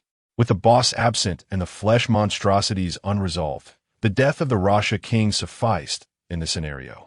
Under Zhang Yuan's command, the Rasha king approached the awakening stone, but scarcely had he taken a few steps when the flesh-laden ground sprouted a multitude of flesh monstrosities. A cursory glance revealed their numbers to be in the hundreds. So many? Zhang Yuan furrowed his brow as he observed the flesh monstrosities obstructing the Rasha king's path. Given the Rasha king's capabilities, he could not breach the defense of those flesh monstrosities. It seemed that the escape from this predicament could go no further.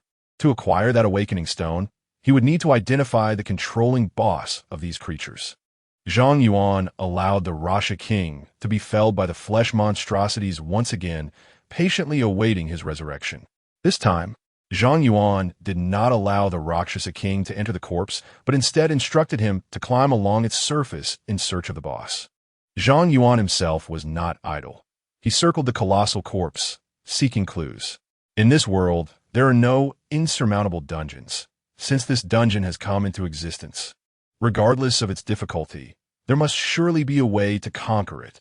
As Zhang Yuan completed a lap around the corpse, he soon discovered a grotesque creature ensnared by water plants at a decaying wound on the shoulder. Indeed, a creature with all attributes reduced to 0, even at level 30, would be rendered helpless when entangled by ordinary water plants. Rakshasa King, come quickly.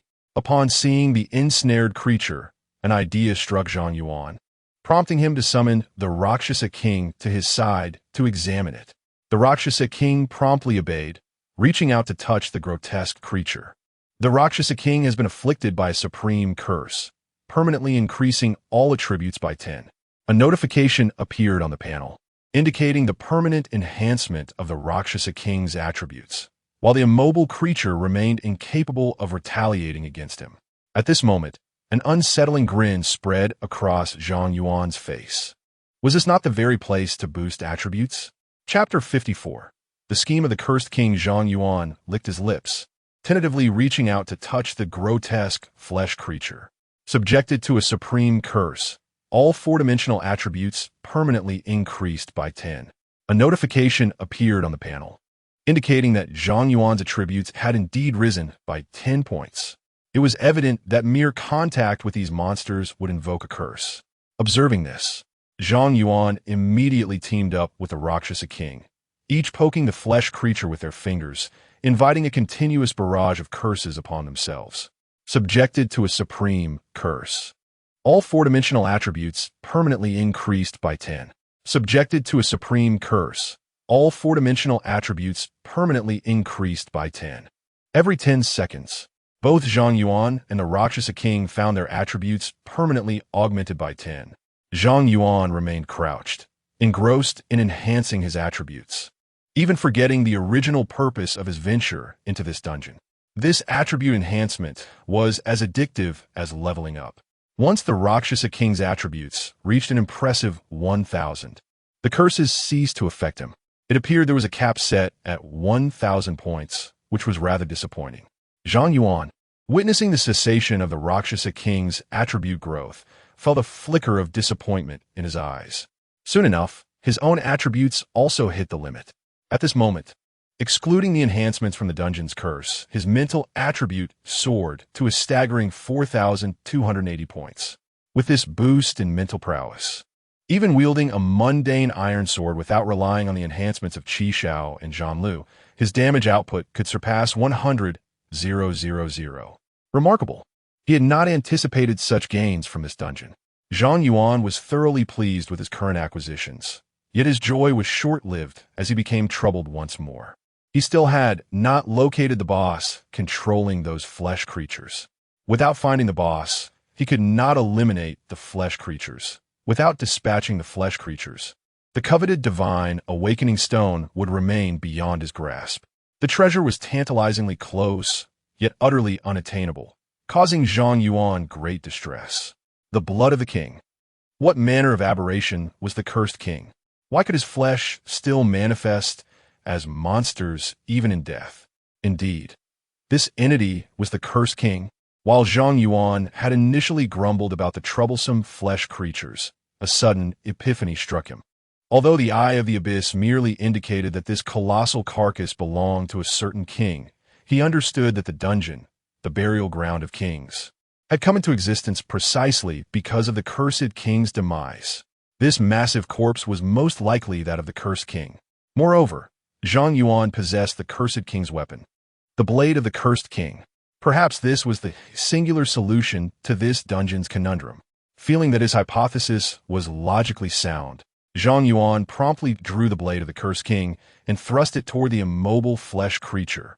With a resounding hiss, the cracked blade of the cursed king easily pierced the creature's flesh, causing it to erupt in black smoke before vanishing entirely. Successfully defeated the flesh of the king. Experience 0. Cursed King's Blade Artifact Quest 72100000. Success at last. Upon seeing the kill notification, Zhang Yuan was overcome with exhilaration, scarcely caring that the experience gained from vanquishing this creature was 0. After discovering a method to slay the flesh monsters, Zhang Yuan no longer allowed the Rakshasa king to fight alone. Together, they ventured into the blood-soaked passage created by the Rakshasa king. The Rakshasa king took the lead as bait, and whenever the flesh monsters attacked him, Zhang Yuan swiftly delivered the finishing blow with the blade of the cursed king, exterminating those vile creatures.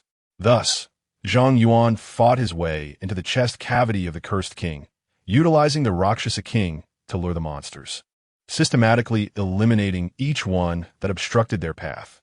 Finally, as the progress of the artifact quest reached 1982, Zhang Yuan successfully eradicated all monsters within the chest cavity. A sigh of relief escaped him. However, he remained vigilant and instructed the Rakshasa king to fetch the awakening stone, wary of potential traps. Upon successfully clearing the dungeon, a notification appeared, revealing that Zhang Yuan had obtained a divine awakening stone. The exit of the dungeon materialized beside him. Was this truly the end? Zhang Yuan gazed at the awakening stone in his hand and the dungeon exit, momentarily taken aback.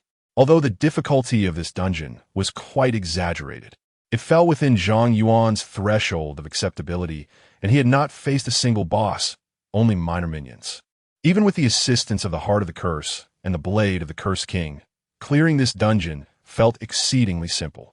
If other adventurers possessed the Heart of the Curse and the Blade of the Cursed King, coupled with a bit more strength, they too could effortlessly conquer this dungeon.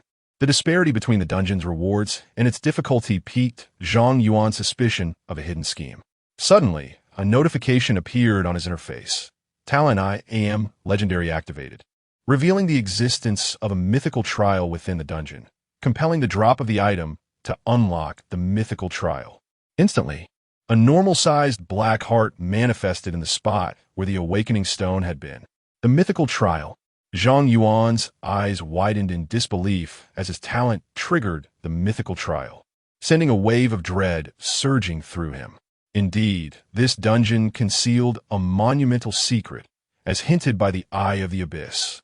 Without hesitation, Zhang Yuan employed the Eye of the Abyss on the Black Heart. Cursed King's Heart Divine. Note: the fallen king shall return. The fallen king shall return.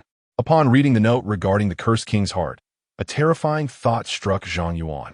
The Cursed King could indeed resurrect, and the key lay within the blade of the Cursed King and the Divine Awakening Stone.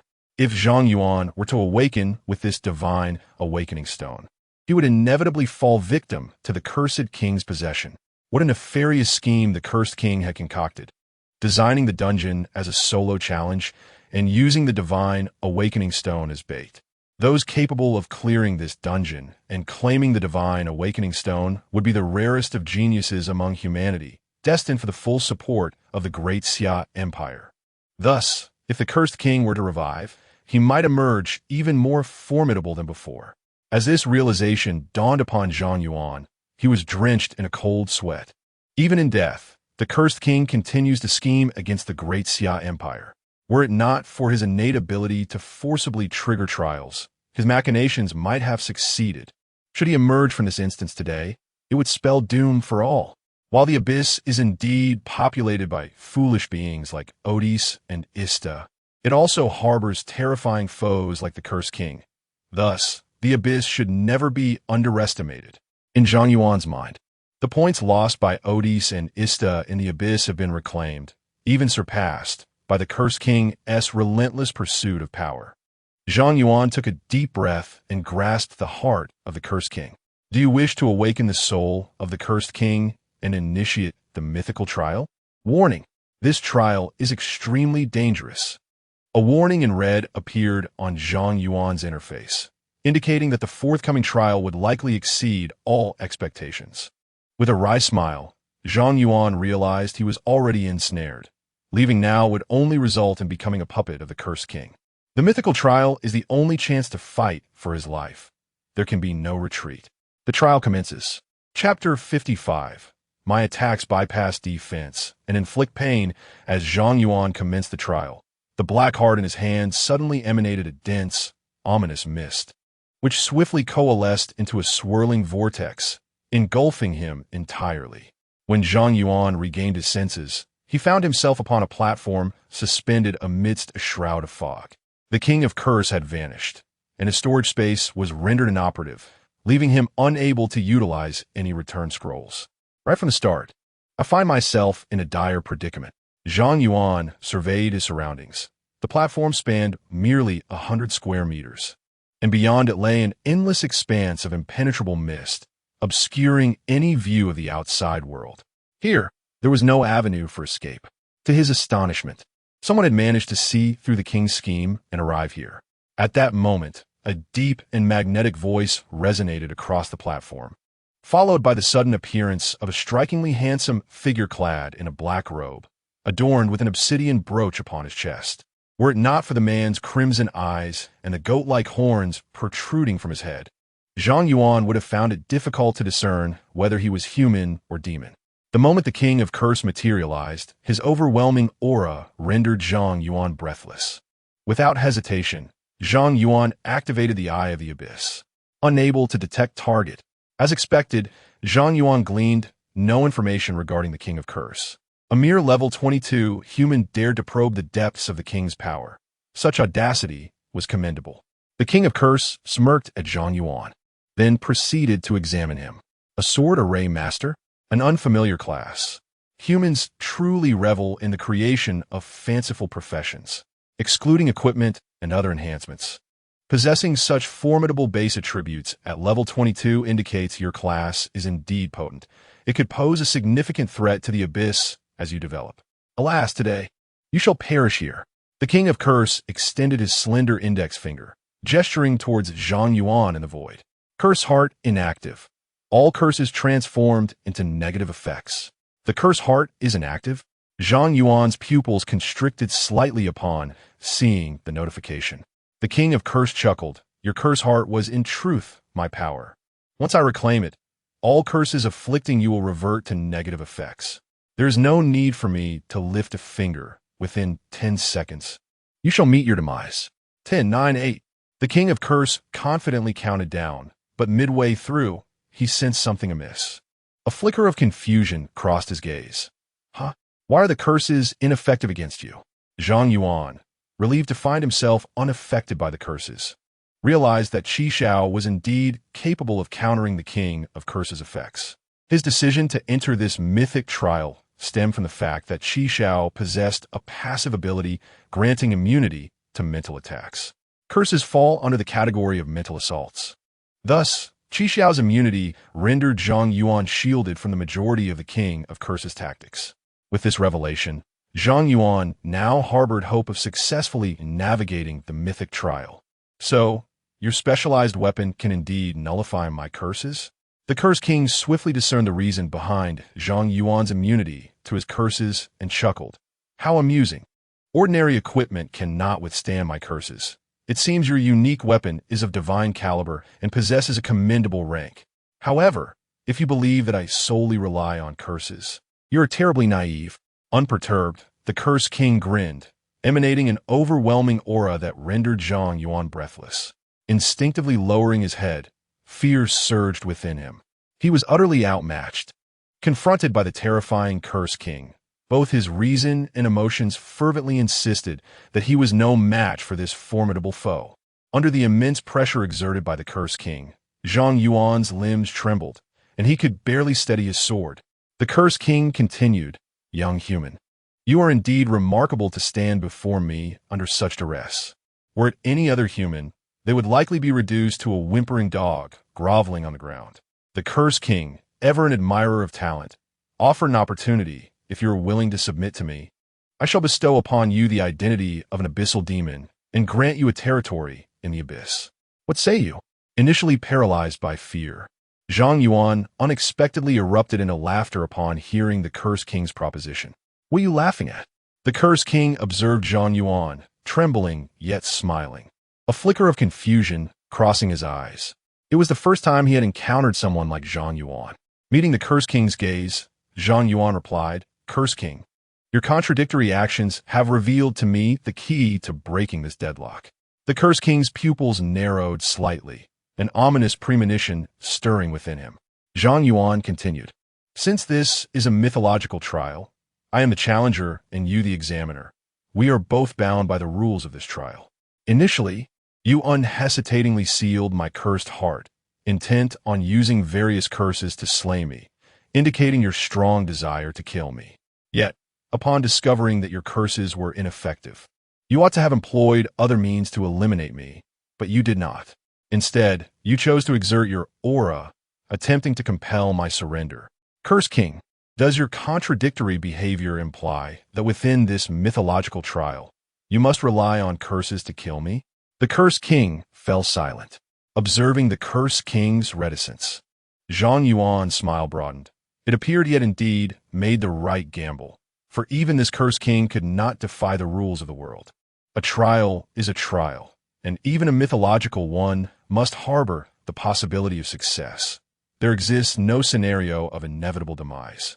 My Qi Xiao is the key to overcoming this trial. As his words faded, the sword formation space opened, and Qi Xiao hovered before Zhang Yuan. Red waves of energy dispersing the surrounding miasma of curses. He, ha ha ha. Impressive, truly remarkable. The Curse King suddenly burst into laughter, exclaiming, "It has been ages since I encountered someone so intriguing. It appears that your arrival here is no mere coincidence. You are indeed correct. This trial of myth is, in fact, a trial of curses. Regardless of the methods employed, should you endure the curse of this king, there exists a possibility, albeit a slim one, that you may pass the trial. A mere possibility." The Curse King grinned at Zhang Yuan, stating that to surpass the trial, one must first vanquish him. Yet even though the king's power has dwindled to less than a fraction of its former glory, you are but a level 22 novice. No matter how fervently you exert yourself, it is likely you cannot breach even the king's defenses. I need only to patiently wear down the durability of your equipment to bring about your demise." Suddenly, Zhang Yuan burst into laughter. "Curse King, how unfortunate for you." The Curse King was taken aback. "What is it that you find so amusing?" Zhang Yuan shook his head and, with a tone of derision, replied, "Perhaps it is simply fate that I and your abyssal demons are destined to be at odds. How fortuitous it is that my attacks disregard defenses and are rather painful." In an instant, Qi Xiao vanished, and, around the Curse King, 10 sword formations materialized. Qi Xiao, Zhan Lu, and 8 iron swords surged forth from 10 distinct directions, all aimed at the Curse King. Chapter 56. The limits of human capability. Qi Xiao and Zhan Lu simultaneously struck the Curse King, wielding a staggering 280 mental power, and combining the formidable attack power of their 2 specialized weapons, which amounted to 4,000, along with a 152 critical damage bonus and a 21-fold damage increase. The result was an astonishing 60 million in damage, minus 63, 984, 211. Such terrifying damage left the Cursed King momentarily dazed. Concurrently, 8 iron swords, benefiting from the critical and damage enhancements granted by Qi Xiao and Zhan Lu, followed suit, landing another blow on the cursed king. -1, 279, 680. Yet another chain of damage numbers, totaling 127,000, erupted from the cursed king. Having endured 2 consecutive nuclear-level attacks, the cursed king was compelled to yield his defensive skill, retreating from Zhang Yuan in astonishment. "What kind of damage is this, kid? I warned you it would hurt." Zhang Yuan replied with a light chuckle, once more directing his sword towards the cursed king. The 8 iron swords created a diversion, allowing Qi Xiao and Zhang Lu to launch their main offensive. In this trial dungeon, the cursed king was restricted from using any attack skills outside of curses, and given that he was merely a remnant soul, his power was but a fraction of its former glory. Evading Zhang Yuan's onslaught was proving to be a formidable challenge. Xiao Strack, dealing -47, 988, 158. Zhang Lu followed with -15, 996, 052. The iron swords landed hits as well, dealing -159, 960. A continuous stream of damage numbers erupted from the cursed king, causing him to break into a sweat. "Impossible. Impossible. You can disregard my defenses. But how can your damage be so high?" The cursed king was thoroughly unnerved by Zhang Yuan's assault. He had initially believed that even if Zhang Yuan depleted his weapon's durability, he would not be able to whittle down the cursed king's health. Yet, it now appeared that before Zhang Yuan's weapons reached their limit, the cursed king would exhaust all his own vitality first. As the cursed king reeled from shock, he was struck by 2 more sword strikes, his breath quickening. "You little brat, do not get too full of yourself," he roared, immediately casting various curses upon himself, enhancing all his attributes. Boss Phase 2. Soon, Zhang Yuan found it increasingly difficult to match the cursed king's speed. The cursed king hovered in the air, looking down at Zhang Yuan. "Heck, kid, I must admit, your damage is indeed impressive. If this continues, you may very well wear me down. But alas, your flying swords are too slow. As long as I'm swift enough, you will be unable to strike me." Zhang Yuan's gaze sharpened as he withdrew his flying swords into the sword array space, only to unleash them around the cursed king.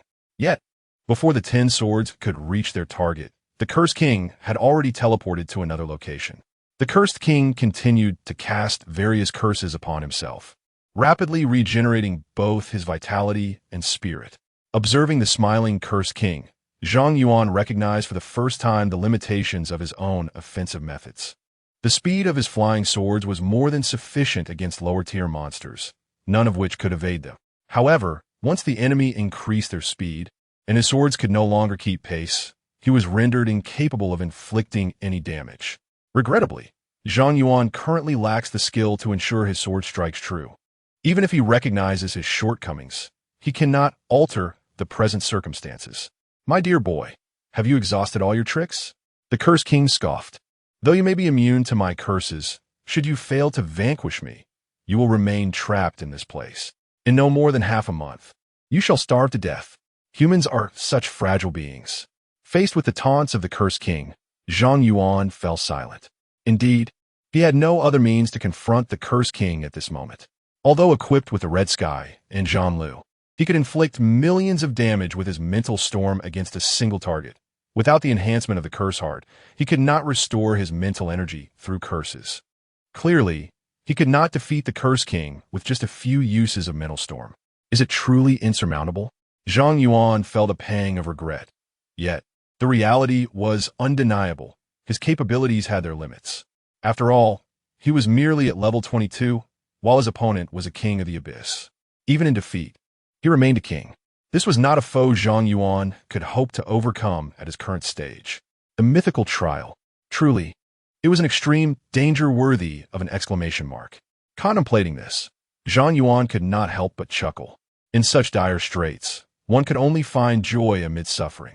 To still be able to laugh in such a predicament, one must admit, you are rather optimistic.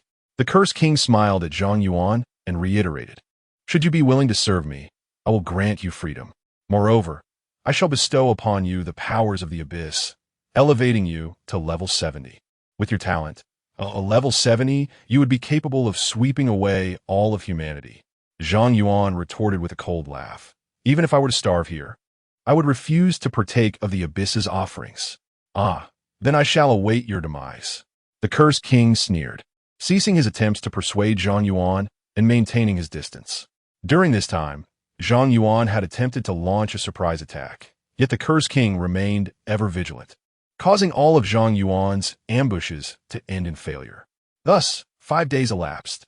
Zhang Yuan lay on the ground, utterly depleted, hunger gnawing at him. The pangs of hunger and thirst were gradually eroding his will. My boy, after merely 5 days, are you already on the verge of collapse? The cursed king mocked as he observed Zhang Yuan sprawled on the ground. What use is your remarkable talent if it leads to your demise? Humans are inherently flawed creatures, with fleeting lifespans. Without sustenance, you perish, and without water, you perish even faster. Moreover, you are prone to untimely deaths. Yet, it is you fragile beings who occupy all the sunlight in this world. How profoundly unfair it is to the abyss. Zhang Yuan, the capabilities of humanity are finite. Perhaps you should reconsider your existence as a human? Zhang Yuan remained unfazed, responding with a weak yet defiant smile. What am I deaf here? I have already brought the blade of the cursed king and the divine awakening stone into this realm. No one shall ever tread upon this instance again. Your plans shall crumble, and you shall be eternally confined in this place, accompanied only by my lifeless remains. Cursed king, I may have lost, but you have not triumphed either. The cursed king fell silent, clearly struck by Zhang Yuan's words. In truth, while the cursed king was enhancing himself with the power of curses, he had already conceived 100 ways to exploit the vulnerabilities of the dungeon and counter Zhang Yuan. All he needed to do was envelop his fist with cursed energy and engage Zhang Yuan in close combat, which would qualify as a curse attack. Although curses were ineffective against Zhang Yuan, given his attributes, even a basic attack could potentially lead to Zhang Yuan's demise. Yet, he refrained from taking action, for he had also contemplated the consequences of Zhang Yuan's assertions. Now, with the heart of curses, the blade of the cursed king, and the divine awakening stones all in Zhang Yuan's possession, even if someone were to successfully navigate the tomb of the king dungeon in the future, they would never acquire the divine awakening stones, leaving him eternally trapped in this realm. Observing the cursed king's silence, Zhang Yuan chuckled lightly, weakly suggesting, "Cursed king, you assert that humanity is frail. I concede that, but how about we compare our will and courage? You, a sovereign of the abyss, do you possess the audacity to perish alongside a nameless wretch such as myself?" Chapter 57. The demonic pact, the cursed king had never anticipated that he would one day be cornered by a mere human youth to such an extent. Yet, the reality was that if he wished to escape this confinement, Zhang Yuan must not perish. However, the cursed king was not willing to concede defeat so easily and coldly remarked, "You humans are nothing but cowards, fearful of death. No matter how eloquently you speak, it cannot mask your innate terror of mortality and your desperate desire for survival. I am eager to see whether you truly fear death." In response to the cursed king's taunts, Zhang Yuan merely smiled and closed his eyes to conserve his strength. Of course, he dreaded death. Hence, he envisioned it as an eternal slumber, one from which he would never awaken. 3 days passed, and Zhang Yuan's physical condition had deteriorated significantly. He was barely clinging to life. The cursed king observed Zhang Yuan lying on the ground and was momentarily taken aback. He had not expected Zhang Yuan to withstand the dread of death and the instinct to survive. Now that Zhang Yuan had completely lost consciousness, the cursed king realized that if he did not act soon, Zhang Yuan would undoubtedly perish, and he himself would be eternally trapped in this narrow trial realm. The cursed king was a creature of patience, capable of waiting for decades or even centuries for his plans to unfold. But he could not accept the prospect of being confined here forever. "You are indeed formidable," the cursed king cursed under his breath, ultimately deciding to restore Zhang Yuan's cursed heart and bestow upon him a series of lethal curses: hunger, dehydration, reviving him to full vitality. Zhang Yuan opened his eyes once more. Although he still felt an overwhelming urge for sustenance, his body had regained its vigor. He stood up, grinning at the cursed king. "It appears that I have triumphed after all. You dare not perish alongside me. The cursed king retorted, Are you not concerned that I possess other means of resurrection? Then I shall simply die. Zhang Yuan shrugged. Do I have any other options? The cursed king proposed, I have offered you a chance to join the abyss. I could grant you the title of duke, elevating you to a position of power within the abyss. Zhang Yuan countered, I've already stated, I will not join the abyss. TSK. Even after facing death, you remain obstinate, the cursed king exclaimed, then continued, Very well, let us each take a step back. Shall we? Zhang Yuan raised an eyebrow. You first. The cursed king replied, I will concede defeat and allow you to pass this mythic trial. But only if you agree to sign a demonic pact with me. A demonic pact. Zhang Yuan's gaze sharpened. He had heard of such agreements.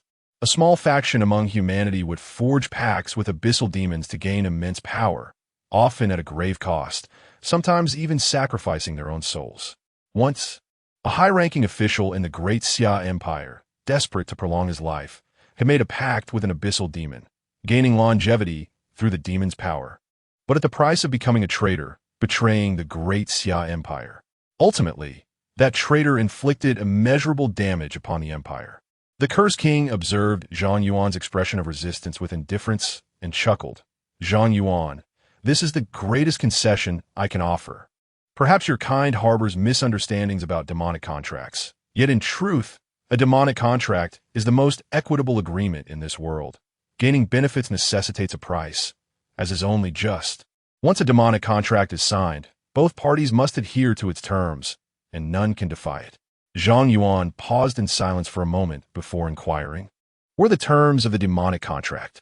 The cursed king opened his palm, and a violet flame ignited in its center, coalescing into a parchment inscribed with demonic script. The scroll then floated before Zhang Yuan. Take a look for yourself. Zhang Yuan immediately employed the abyssal eye on the parchment. Cursed King's contract. Contract demon. Artist. Contract subject. Zhang Yuan. Terms. The Cursed King artist shall concede in the mythical trial, allowing Zhang Yuan to pass, and in return, Zhang Yuan must allocate 50 of the experience he earns until level 70 to artists. 50% experience? Why don't you just seize it? Zhang Yuan exclaimed, unable to restrain his frustration upon reading the terms. He required over 1 million experience points just to level up once, and the demands would only escalate. The prospect of sharing half with artists made him shudder at the thought of the arduous journey ahead. Artist scoffed, Boy, we abyssal demons have always sought fair trade. The rewards you obtain from clearing the mythical instance are entirely worth the 50 experience you owe me, and in fact, I am asking for less. Zhang Yuan retorted, If I reach level 70, does that mean you will resurrect on that day? Artist did not conceal his intentions, stating, You ought to be aware of our current circumstances. Naturally, I will return, or else I could not offer you salvation. After contemplating for a while, Zhang Yuan acknowledged that while resurrecting the Cursed King posed significant risks. By that time, he would also be at level 70, likely possessing 10 specialized weapons, all fully refined. The peak form of the Cursed King might not necessarily be his match. With that thought, Zhang Yuan turned to Artis. If this is the entirety of the contract, then I am willing to sign. Artis sneered. Humph, do not conflate me with those trivial demons who play deceitful games. I am above such tactics when it comes to the terms of a demonic contract. Though Zhang Yuan harbored doubts about Arides' words, he found himself with no other options. Do you wish to enter into a demonic contract with the Cursed King, Artis? Note, Artis was once the Demon King, and entering into a contract with him may result in unforeseen consequences. Confirm. Zhang Yuan chose to sign the contract, and the hovering parchment was instantly reduced to ashes by the flames. Contract activated. A notification appeared indicating the contract's activation, and then flames engulfed Arides' entire being. Bathed in fire, Artis grinned at Zhang Yuan. Zhang Yuan, I anticipate the day you reach level 70. By then, I shall return in my full glory. And I wonder if you will be able to thwart me then? Zhang Yuan, Arides, I shall undoubtedly thwart you. He chuckled. Let's await the outcome. Arides was consumed by flames, reduced to ashes. Successfully vanquished the remnant soul of the Cursed King, gaining 10,000,000 experience points, minus 50. Acquired a level 1 awakening stone, divine, and the heart of the cursed king, divine. Heart of the cursed king, divine. The curses inflicted upon oneself are transformed into beneficial effects. All attacks carry the curse attribute, randomly imposing an unpurifiable curse upon the target, excluding the bearer, without equipment level restrictions, and does not occupy an equipment slot. Completed the mythical trial, earning the title, Cursed King. Cursed King title, unique all attributes 10,000, capable of commanding abyssal creatures of the mental domain. Ding. Achievement conspire with the king detected. Reward, awakening of divine talent. Congratulations, host, on awakening the divine talent. Abyssal Monarch. Abyssal Monarch. For each abyssal creature slain, all four-dimensional attributes are permanently enhanced by 1 point. Cleared the King's Burial Ground dungeon. Acquired 2 divine stones. Acquired 1 profession-specific skill scroll. Acquired 1,000 basic skill scrolls. Chapter 58. A bountiful harvest. A multitude of reward notifications flooded the panel, nearly blinding Zhang Yuan. He promptly checked his current attributes. Name, Zhang Yuan. Title, Curse King. Occupation, Sword Formation Master. Unique, Level, 24-22. 00. Strength, 12,860.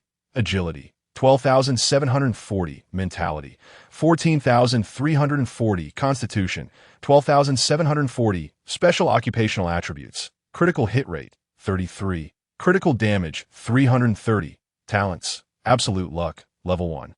I am the Sword Immortal, level 2. Abyssal Eye, fearless body, I am legend, Abyssal Monarch. Equipment, Iron Sword Box, 1010. Divine Sword Chi Shao, Divine Sword Zhang Lu. Imperial First Class Merit Badge, Curse Necklace, Curse Ring, Curse Band, Heart of the Curse King, Blade of the Curse King. Skills, Sword Formation, level 5. Sword Control, level 5. Sword Formation Space, Attribute Conversion, level 5. Poison Resistance, level 10. Mental Storm, Wind Control, Blocking, Intuition. Destiny, 6 destinies at this moment. Zhang Yuan's attributes had become so exaggerated that he resembled a humanoid boss, his combat prowess amplified several-fold. Was this the reward for the mythical trial? To his astonishment, it was a title. Zhang Yuan couldn't help but reflect on how rare titles were, akin to interchangeable talents, and immensely beneficial. As for the newly awakened Abyssal Monarch divine talent, Zhang Yuan could hardly fathom the terrifying extent to which his attributes would grow while slaughtering monsters en masse on the Abyss battlefield. The strong remained strong. Despite being only level 24, Zhang Yuan found the gap between himself and ordinary practitioners widening without him even realizing it. After surveying the substantial rewards, Zhang Yuan eagerly retrieved his exclusive skill scroll. A practitioner could learn a maximum of 3 exclusive skills before reaching level 30. And the Sword Formation Master's Sword Formation Space and Attribute Conversion had provided Zhang Yuan with tremendous assistance in practical combat. Now, he was greatly anticipating what the final exclusive skill would be before he reached level 30. Using the exclusive skill scroll, he obtained, skill acquired, Sword Intent Acceleration, level 1. Sword Intent Acceleration, level 1 increases flying sword speed by 100, accelerating the flying sword's speed. Why hadn't this skill come to him sooner? Zhang Yuan couldn't help but curse under his breath upon acquiring this new exclusive skill. If he had possessed this ability earlier, he wouldn't have endured such torment from the Curse King for so long. Nevertheless, despite his complaints, this new skill addressed a significant pain point for Zhang Yuan, which was indeed a cause for celebration. After utilizing the exclusive skill scroll, Zhang Yuan took out the junior skill scrolls. Before reaching level 30, in addition to the 3 exclusive skills, practitioners could also learn 5 general skills. Zhang Yuan had acquired 1,000 skill scrolls within this dungeon, sufficient to fully learn all general skills. With 1,000 junior skill scrolls, he was bound to obtain some useful skills, wasn't he? Zhang Yuan had no intention of departing from the trial space. Instead, he settled down and began utilizing the basic skill scrolls. A multitude of these scrolls cascaded down, illuminating the surroundings with flashes of white light. Acquired skill, Culinary Mastery, Level 10. Culinary Mastery, Level 10. The food prepared is exceptionally delicious. Acquired Skill, Poison Mastery, Level 10. Poison Mastery, Level 10. Poison damage increased by 100. Acquired Skill, Medical Mastery, Level 10. Potion Enhancement, Level 10. Healing effects of potions increased by 100. Acquired Skill, Hidden Weapon Mastery, Level 10. Hidden Weapon Mastery, Level 10. Damage of projectiles increased by 100. After depleting several hundred basic skill scrolls, Zhang Yuan had obtained 4 rather inconsequential universal skills. The inherent drawback of universal skills became apparent here. With poor luck, one might acquire skills of little value. However, upon reviewing the description of the Hidden Weapon Mastery, a thought sparked in Zhang Yuan's mind. He promptly retrieved a test wooden dummy from his storage space to assess the damage. With a thrust of an iron sword, he pierced through the dummy. Minus 389, 439, nearly 400,000 in damage. Ordinarily, without equipping the Qi Xiao and the Zhanlu, the damage of an iron sword under a talent multiplier of 20 times should hover around 370,000. Yet now, the damage was a staggering 390,000, precisely translating to a 21 times damage increase. This was indeed beneficial. Zhang Yuan calculated in his mind, discovering that his flying sword could indeed trigger the effects of Hidden Weapon Mastery.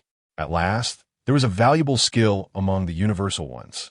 Once he had organized his newly acquired equipment, talents, and skills, Zhang Yuan eagerly rubbed his hands together in anticipation of the main event of this harvest. 2 divine stones and 2 new specialized weapons awaited him. He retrieved the Fate Compass from his storage space and placed the 2 newly acquired divine stones within it. A double draw. The 2 divine stones transformed into luminous specks within the Fate Compass, as a plethora of cards swirled inside. Suddenly, the array within the compass glowed a vibrant red. 2 red cards emblazoned with azure swords shot forth, ultimately morphing into 2 divine swords of Zhanlu. The Zhanlu within the sword array space surged forth, merging with the new swords, unleashing an overwhelming aura that engulfed Zhang Yuan as if he were submerged in an ocean. Divine Sword Zhanlu, exclusive tier 3 attack power 3000, damage 300, automatically protects the wielder, immunity to water attribute attacks. Damage inflicted by the wielder converts into a temporary shield lasting 1 minute. No equipment level restrictions. Artifact Quest. Locate the Zhanlu Stone. 01. Note. One of the 10 legendary swords, guardian against evil, cleansing the world. Gasp. Zhang Yuan could not help but draw in a sharp breath upon witnessing the new attributes of Zhanlu. The ability to convert inflicted damage into a temporary shield was a divine skill for other damage-dealing professions. But for Zhang Yuan, it felt akin to wielding an extraordinary power. Zhang Yuan's damage had already escalated to a staggering degree. With the combined efforts of Qi Xiao and Zhanlu, the damage was measured in the hundreds of millions, equating to an immense shield value. Zhang Yuan could hardly fathom that after unleashing a single basic attack, there was anyone left capable of slaying him. One must acknowledge that the specialized weapon truly lives up to its name. Even without reaching full refinement, its attributes were already astonishing. It was difficult to imagine the terrifying statistics these specialized weapons would exhibit once fully refined. Zhang Yuan felt quite pleased with the attributes of his 3rd-tier refined Zhanlu. However, he had never heard of the Zhanlu stones required for the Divine Artifact quest, leading him to temporarily set aside this task. After organizing his spoils, the thrill of victory faded, and Zhang Yuan was suddenly struck by an unbearable hunger and thirst. He promptly retrieved provisions and water from his storage space. Indulging in hearty consumption, sated and fulfilled, Zhang Yuan finally departed from the dungeon. However, as soon as he emerged, he was met with an overwhelming scent of blood permeating the air. Distant roars echoed around him. In response, a sword formation swiftly materialized, with 10 iron swords appearing out of thin air and encircling Zhang Yuan. Chapter 59. The Sacred Ground for Attribute Enhancement. A volley of arrows sliced through the air, only to be severed by Zhang Yuan's iron sword. He turned his gaze towards the source of the arrows and beheld several abyssal monsters charging towards him. Utilizing the Eye of the Abyss, he discerned Abyssal Archer, Elite. Level, 35. Strength, 12,000. Agility, 15,000. Mentality, 3,000. Constitution, 5,000. Skills, Demon Breaking Arrow. Triple Shot, Hellhound. Level, 30. Strength, 2,000. Agility, 10,000. Mentality, 500. Constitution, 3,000. Skills, Sprint, Hellish Howl. The Abyssal Archers, realizing their initial assault had failed, drew their bows once more. Yet, before they could release their arrows, Zhang Yuan's flying sword transformed them into mere pincushions. Successfully killed Abyssal Archer, experience 30,000 minus 50. Successfully killed Hellhound, experience 20,000 minus 50. Acquired Abyssal Archer's Heart 1. Hellhound's Teeth 2. Cursed King's Blade Artifact Quest 1990 10000. Abyssal Monarch S Talent activated. Permanent 8 to all attributes. A cascade of notifications flickered across his interface. But before Zhang Yuan could fully absorb the information, a distant scream pierced the air. Someone was under attack.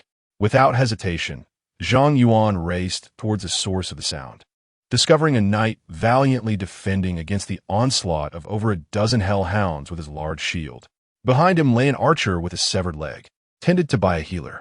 Zhang Yuan could clearly see remnants of human clothing and flesh clinging to the jaws of several hellhounds, unmistakably indicating they had just feasted on human prey. Beasts! Zhang Yuan scoffed coldly, unleashing his flying sword. The hellhounds had no time to howl in agony before they were all transformed into Zhang Yuan's experience points. Cursed King's Blade Artifact Quest 1996 10000. Abyssal Monarch 6 to all attributes. The trio, besieged moments before, gazed at Zhang Yuan with gratitude. Thank you. Had it not been for your timely intervention, we would surely have perished here today. Zhang Yuan inquired, what transpired? Is this not the rear of the Daxia Empire's defensive line? The knight, taken aback by Zhang Yuan's apparent ignorance, replied, the Abyssal Army has breached our first line of defense. The main forces have retreated to the second line. So soon? Zhang Yuan's expression shifted slightly. The Daxia Empire had established 3 major defensive lines on the Abyssal battlefield, known as the 3 strongholds. The first stronghold lay deep within the battlefield, less than 100 kilometers from the Abyssal entrance. The second was positioned at the edge of the battlefield, 500 kilometers from the Abyssal entrance. The tomb of the king's dungeon resided between the first and second strongholds. The third stronghold marked the border of the Daxia Empire. Should it fall, the Abyssal forces would surge forward, dragging the entire empire into the throes of war. Zhang Yuankai had only entered the burial ground of the king for a mere 8 days, and the first stronghold had already succumbed to defeat. How brutal was this war? A flicker of fear crossed the knight's eyes as he continued. This war is exceedingly fierce. A demon of Duke level has emerged from the abyss, and even Elderby has sustained grave injuries. Had it not been for the timely rescue of the war god, Elderby might have perished on the battlefield. Zhang Yuan's expression shifted dramatically. Elderby was injured?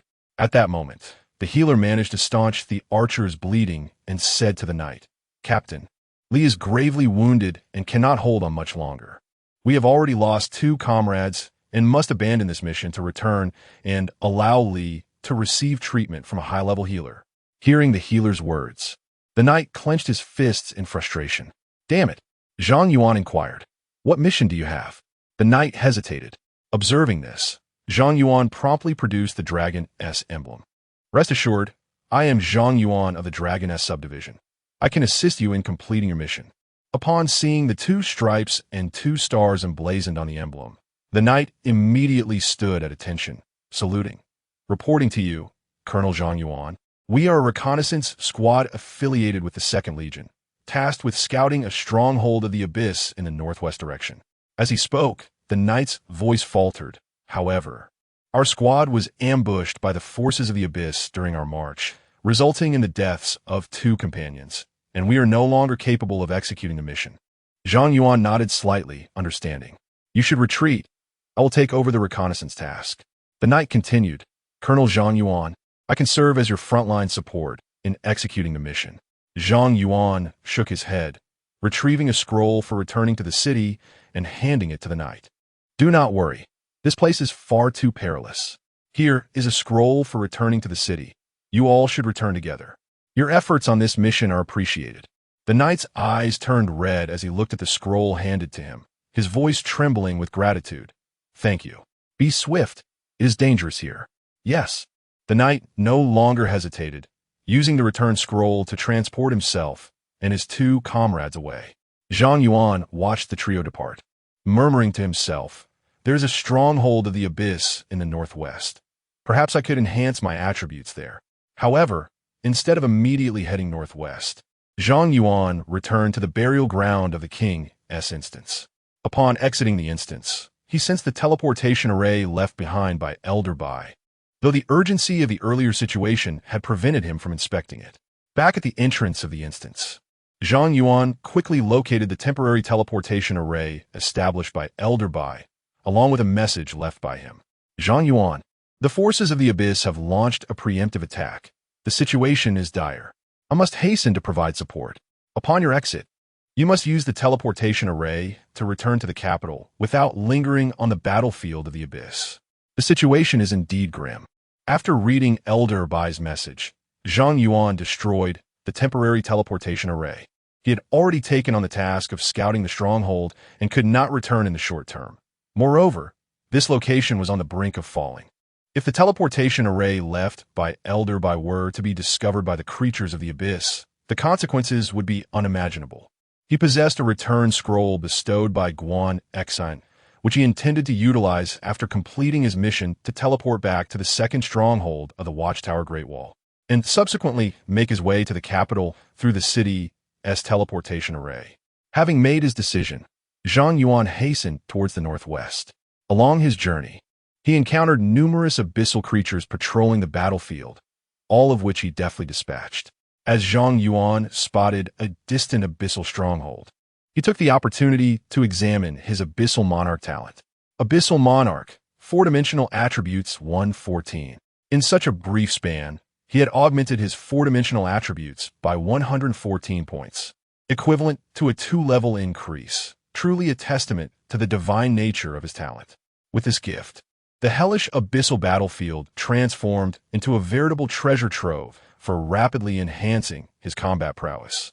A glimmer of excitement flickered in Zhang Yuan's eyes as he gazed at the abyssal stronghold ahead, perceiving it as a mere collection of attribute points.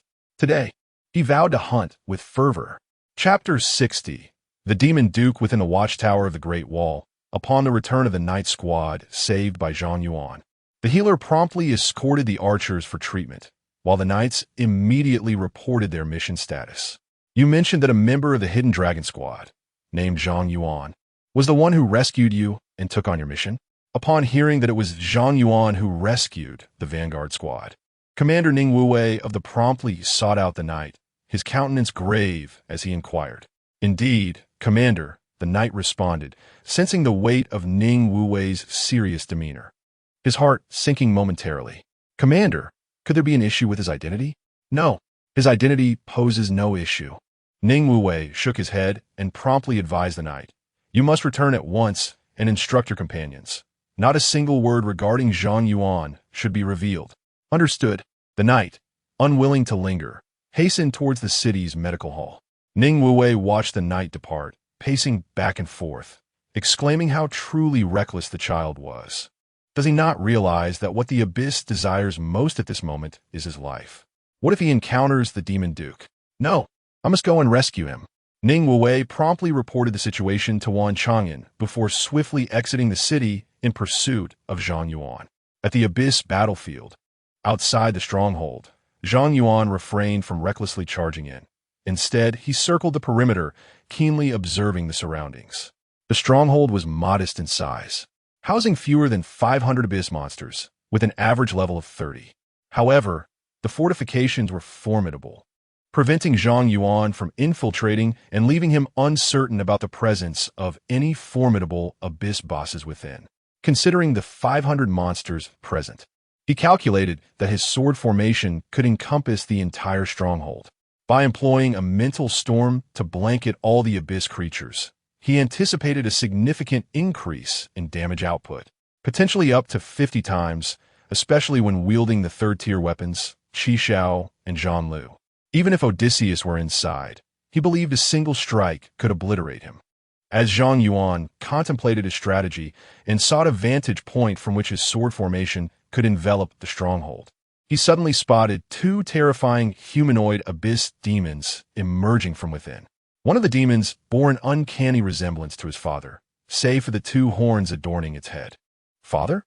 Zhang Yuan was taken aback, still unable to comprehend the situation when the abyssal demon, resembling his father, uttered a few words to another abyssal demon and then vanished in an instant.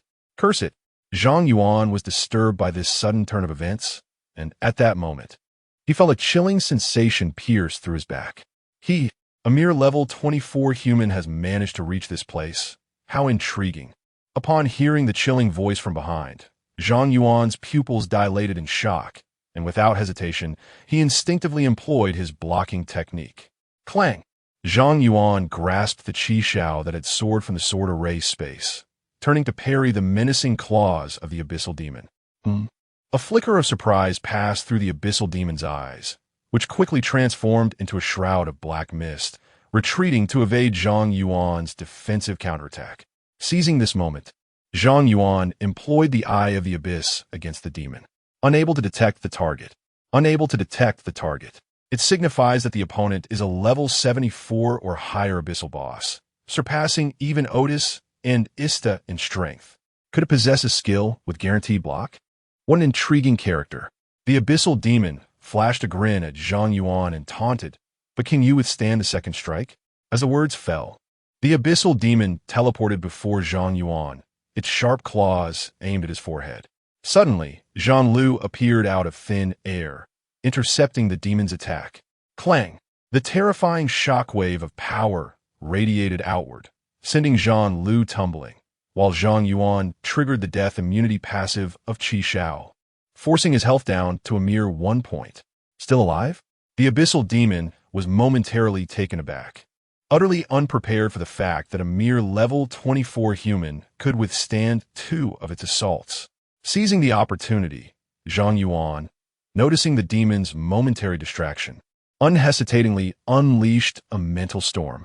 Sensing the imminent threat, the abyssal demon's expression shifted slightly. However, it was too late to evade, and it could only raise its cloak to envelop itself. Boom! The horrific mental storm erupted within a radius of 500 meters, annihilating the entire stronghold in an instant. Successfully killed abyssal archer, experience 30,000, minus 50. Successfully killed abyssal warrior, experience 30,000, minus 50.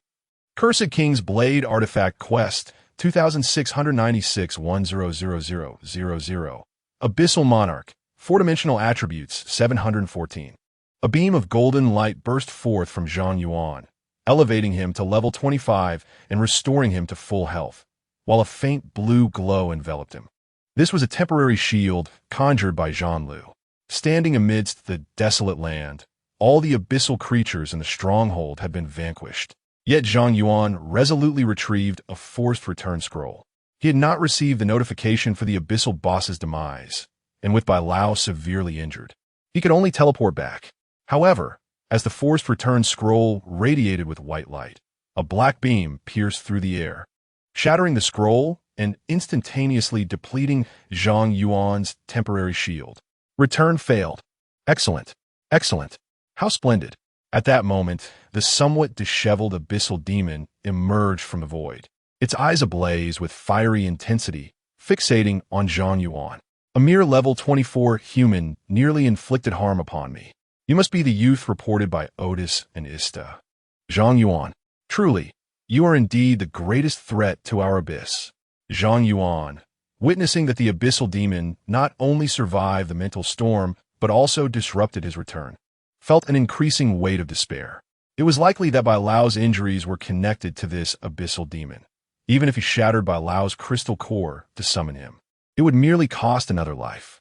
Truly, escaping the tiger's den only to enter the wolf's lair. I am indeed a most unfortunate soul. Zhang Yuan frantically pondered. seeking any means of survival within his current capabilities. Zhang Yuan, move aside. At that moment, a thunderous roar reverberated from a distance as Ning Wuwei, wielding a golden-purple spear, charged at the abyssal demon with astonishing speed. Forbidden technique, God-slaying spear. A terrifying power erupted from the tip of Ning Wuwei's spear, striking toward the abyssal demon with a force capable of shattering the heavens and earth. The atmosphere shifted ominously. Is this the might of Instructor Ning? Such terrifying power. Zhang Yuan, witnessing the spear thrust, felt as if he had glimpsed the ultimate essence of the weapon. This strike could obliterate Odysseus. The abyssal demon turned its gaze toward the oncoming spear, a flicker of mockery gleaming in its crimson eyes, as if to say, an ant shaking a tree. Faced with Ning Wuwei's full-force assault, the abyssal demon merely extended a single finger. Zhang Yuan noticed the demon's expression and immediately realized that it might possess the means to counter Ning Wuwei's blow. Without hesitation, he summoned the Qishao Zhanlu and 8 iron swords, launching them toward the demon's back. The intent of the swords accelerated. 10 beams of sword light pierced through the air. TSK. The abyssal demon, perceiving Zhang Yuan's simultaneous attack, displayed a flicker of displeasure in its eyes. After a moment of contemplation, it decided to employ a skill to block Ning Wuwei's assault while enduring Zhang Yuan's strike. After all, Zhang Yuan was only at level 25. The terrifying forbidden technique had already been utilized, and his current basic attack would not inflict significant damage. With this thought, the demon lightly tapped the tip of Ning Wuwei's spear with its finger. Ding! A melodious sound resonated as a spatial ripple emerged between the demon's finger and Ning Wuwei's spear, expanding outward. Skill: Nullification. Ning Wuwei's attack immediately lost all its damage. What? Ning Wuwei's expression changed drastically. Meanwhile, the 10 flying swords struck the abyssal demon simultaneously. -4960179886. What? The abyssal demon's expression shifted dramatically. Chapter 61. I do not wish to die. A series of terrifying numbers, too numerous to count within a fleeting moment, erupted forth, nearly terrifying the soul of the abyss demon into oblivion. He scarcely dared to retaliate against Ning Wuwei, immediately transforming into a cloud of shadow to retreat, distancing himself from Zhang Yuan. Seizing this opportunity, Ning Wuwei positioned himself protectively before Zhang Yuan, inquiring, "Are you unharmed?" Instructor Ning, had you arrived even a moment later, it would have spelled trouble for me, Zhang Yuan replied. You reckless lad, why must you provoke someone like the demon Duke Daithas? Ning Wuwei's gaze remained fixated on the distant figure of Daithas, an expression of deep apprehension in his eyes. He tossed a return scroll to Zhang Yuan, urging, I will hold him off. You must seek an opportunity to escape the battlefield and teleport away. Noticing the slight tremor in Ning Wuwei's hand as he gripped his weapon, Zhang Yuan asked, Instructor, is he truly that formidable? Formidable does not even begin to describe it. Ning Wuwei replied, his demeanor tense. Daithas is one of the 7 great dukes of the abyss. It was he who severely injured Bai Lao. Is he truly that fierce? Zhang Yuan's expression shifted, understanding that while he knew the abyss demon was powerful, he had not anticipated the extent of Daithas' might. From afar, Daithas' wounds began to mend, his chilling gaze fixated on Zhang Yuan. Zhang Yuan, to possess such terrifying damage at merely level 25. You are indeed not to be spared. With a thunderous roar, Daithas unleashed an overwhelming aura. Ning Wuwei's expression shifted dramatically, gritting his teeth as he warned, he is coming. Zhang Yuan, I will do everything within my power to create an opportunity for your escape. You must flee. Instructor, you need not concern yourself with me. Just go, Zhang Yuan pleaded. Ning Wuwei's voice rose in anger. What nonsense are you spouting? Zhang Yuan, you are the hope of Daxia. You cannot selfishly perish here. Instructor, after enduring Ning Wuwei's scathing rebuke, Zhang Yuan's expression grew exceedingly complex. I apologize. It seems I was overly arrogant. He had believed that after conquering the mythical trial, he possessed sufficient capability to ensure his own survival on the abyss battlefield. Yet, In the presence of a top-tier powerhouse, he now recognized his profound helplessness. "This is not your fault. Seek revenge for me in the future," Ning Wuwei urged, clutching his spear tightly, his gaze unwaveringly fixed on the surging aura of Daithas, taking a step forward rather than retreating. "Daithas, if you wish to kill Zhang Yuan, you must first step over my corpse." In this battle, he had resolved himself to die. "You two shall not escape today." Daithas roared, enveloped in a terrifying black radiance, causing the very earth to tremble violently. However, the next instant, Daithas suddenly shuddered, a look of fear dawning in his eyes. His aura began to plummet drastically. "No, this cannot be. Is this the curse of the Curse King?" Daithas realized that he had been afflicted by 11 curses, one of which was a rapidly debilitating divine curse, and panic ensued. His gaze bore down on Zhang Yuan as he bellowed in a frenzy. "What have you done to me? How do you possess the power of the Curse King?" "The power of the Curse King?" Zhang Yuan initially froze, then recalled the equipment he had obtained after successfully completing the mythical trial. Cursed King's Heart. Divine level. The curse effect applied to oneself transforms into a positive effect. All attacks carry the curse attribute. Randomly applying an unpurifiable curse to the target, excluding the bearer. No equipment level restriction. Does not occupy an equipment slot. At that moment, Zhang Yuan did not perceive the curse attribute of the Cursed King's Heart as particularly formidable. He even regarded this skill as somewhat superfluous, unworthy of its divine rank. However, judging by the performance of Disaz, he seemed to have entirely underestimated the curse effects of the Cursed King's Heart. As the curse of the Cursed King took effect, Disaz's aura weakened progressively, soon diminishing to a state even weaker than that of Odysseus. "What has transpired?"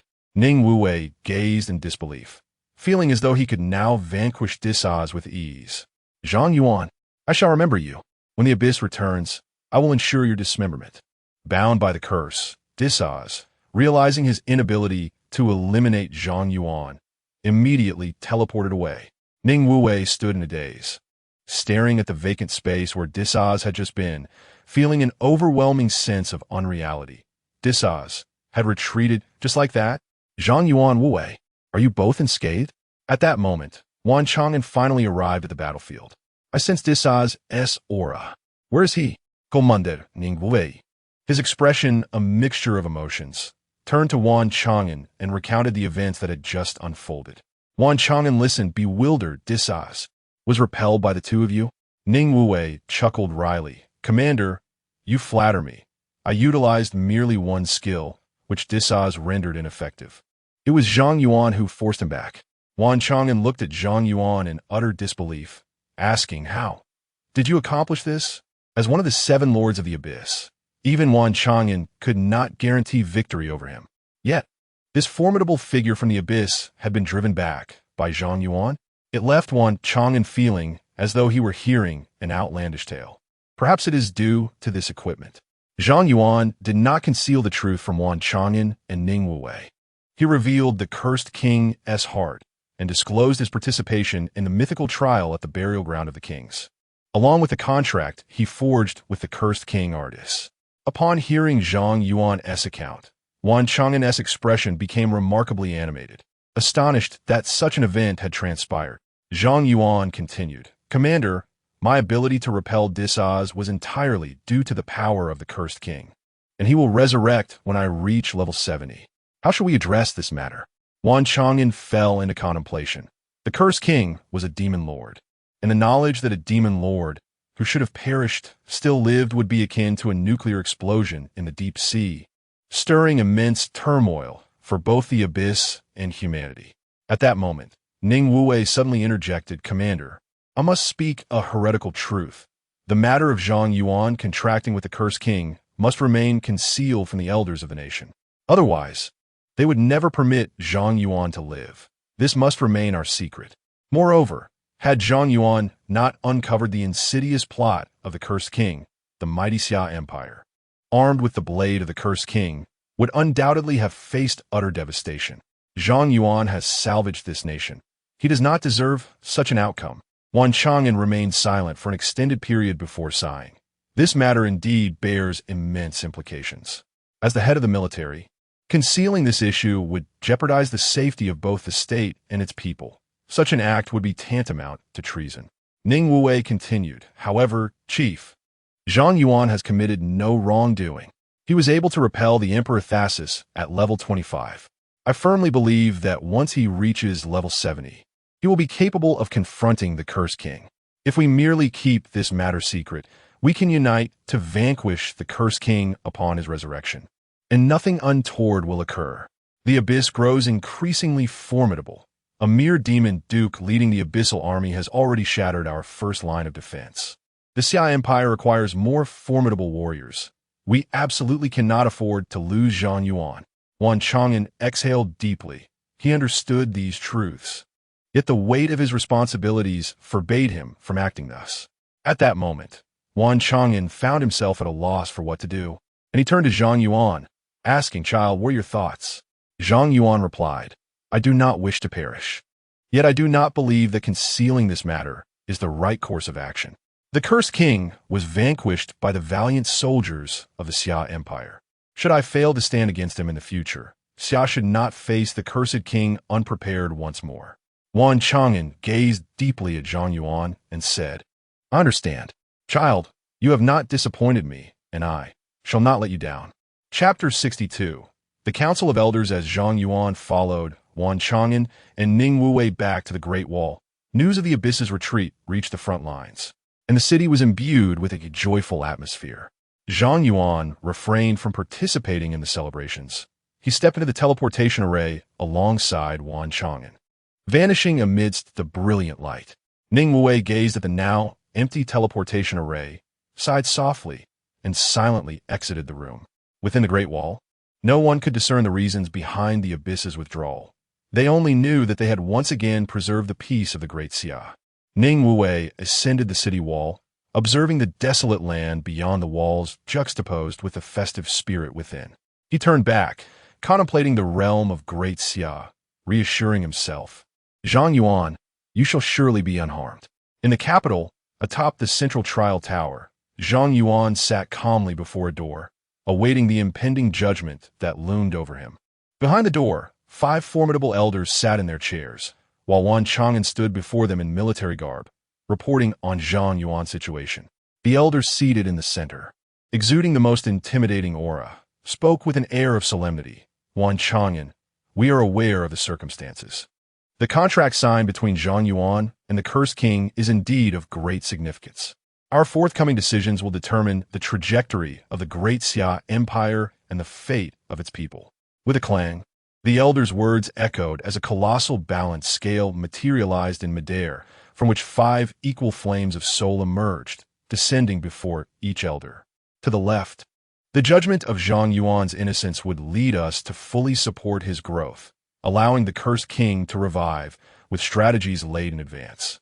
Should Zhang Yuan falter against the Cursed King, the might of the nation would converge to eradicate him. To the right, Zhang Yuan would be deemed guilty, sentenced to death, and the Cursed King would be snuffed out in his cradle, preventing the Great Xia Empire from succumbing to the Abyss once more. "Esteemed elders, cast your votes." The central elder proclaimed. Without hesitation, one elder propelled his flame to the right side of the scale, declaring, "The Cursed King has already inflicted grievous losses upon the Great Xia Empire. We have yet to recover our vitality, and we cannot endure another descent of the Cursed King." "I second that," another elder echoed, moving his flame to the right. "While Zhang Yuan is undoubtedly a prodigy, we must prioritize the safety of the millions of Great Xia citizens. We cannot jeopardize them for the sake of a single individual." With 2 flames now on the right, the scale tilted decisively. Wan Chang'an clenched his fists in response. If another elder were to cast their vote to the right, Zhang Yuan would surely face execution, and no one could save him.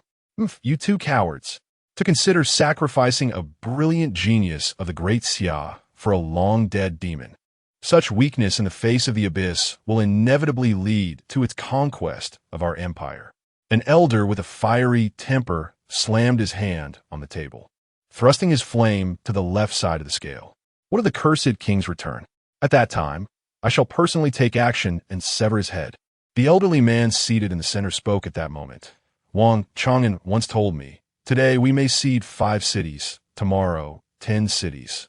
Then we shall find a night of peaceful slumber. Yet upon surveying the surroundings, the abyss looms ever closer. Yielding to the abyss is akin to stoking a fire with kindling. As long as the fuel endures, the flame shall never extinguish. Within the abyss dwells not merely one cursed king, yet we possess only a single Zhang Yuan, whose talents warrant us wagering the fate of our nation. With that, the elder placed the soul flame before him onto the left side of the balance. Clang! The scales regained their equilibrium, and all eyes turned to the elder in the far corner, whose white hair belied a youthful visage, and who had been meditating in silence throughout the meeting. Since the commencement of this assembly, he had remained mute. Now, the pivotal vote determining Zhang Yuan's fate rested in his hands. Oldly, it is time to cast your vote, the central elder stated. The elder, surnamedly, slightly opened his eyes and replied with a smile. Naturally, I shall support Zhang Yuan. With that, the elderly placed his soul flame directly onto the left side of the balance. Clang! The scales tipped decisively to the left. Seeing this, Wan Chang'an felt a weight lift from his heart. The verdict was rendered. Zhang Yuan was innocent. The central elder announced the result matter-of-factly, then added, "The next agenda item is to deliberate on how to cultivate Zhang Yuan and what measures we should adopt should he fail." Hold on. An elder advocating Zhang Yuan's guilt interrupted the proceedings, turning to Elder Li. Old Li, I have no objections to the voting outcome.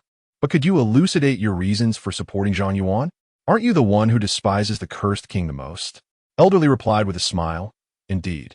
I harbor a deep-seated hatred for the cursed king. I would gladly flay him alive, drink his blood, and then descend into the abyss to eradicate all demons of the cursed lineage. Then why did you vote left?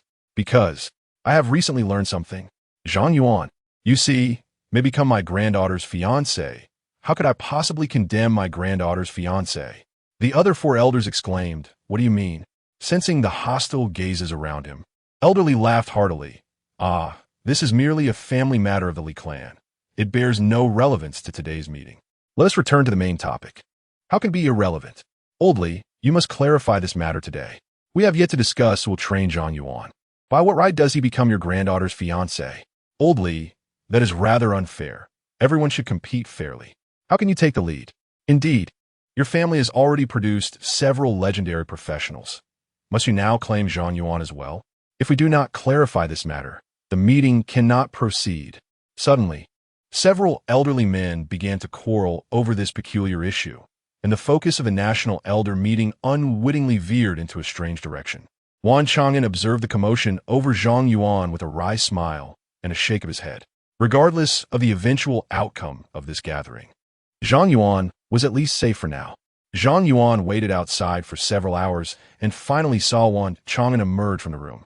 He immediately stood up and inquired, "Chief, what was the outcome?" Wan Chang'an replied with a smile, "The elders have decided to place their bets on you, Zhang Yuan. The curse of the king will henceforth be your responsibility to resolve." Zhang Yuan's eyes sparkled with determination as he responded, "Yes. Do not feel overly pressured. Instead, focus on gradually enhancing your abilities." Wan Chang'an gently patted Zhang Yuan's shoulder and said, "Let us proceed. The esteemed elders have numerous matters to deliberate. I shall first escort you to Kyoto University for your accommodation, and, in passing, bestow upon you a reward." Zhang Yuan was taken aback. A reward? In the recent victory against the Abyssal Army, you were the chief contributor. However, due to certain peculiar circumstances, we are unable to publicly acknowledge your merit. Therefore, we intend to provide you with a tangible reward. Let us proceed. Chapter 63, Dormitory No. 0 Wan Chang'an transported Zhang Yuan directly to the entrance of Kyoto University from the Central Training Tower. As the capital of the great Xia Empire, Kyoto City is the most bustling metropolis within the empire, and Kyoto University occupies a prime location in the city's heart. A towering gate, several dozen meters high, stands majestically amidst the urban landscape, and Zhang Yuan felt an overwhelming sense of insignificance merely standing before it. Is this truly the foremost institution of the Great Xia? How grand it is! Zhang Yuan's eyes were filled with awe. He had heard countless legends about Kyoto University during his high school years, and had seen numerous photographs of its grandeur. Yet, standing before its gates, he was still struck by an endless sense of wonder. This portal alone seemed to encapsulate boundless energy. Wan Chang'an remarked to Zhang Yuan, "Half of the elite masters of the great Xia Empire hail from Kyoto University. The president of this university can even stand shoulder to shoulder with the esteemed elders of the nation. Zhang Yuan, this institution harbors numerous formidable talents, and opportunities abound. If you wish to confront the cursed king, you will undoubtedly require the assistance of Kyoto University. Once you enroll, you must not become complacent." Zhang Yuan nodded in agreement. Wan Chang'an patted Zhang Yuan's shoulder, stating, "Professor Qingyun has already completed your enrollment procedures, so there is no need for you to check in.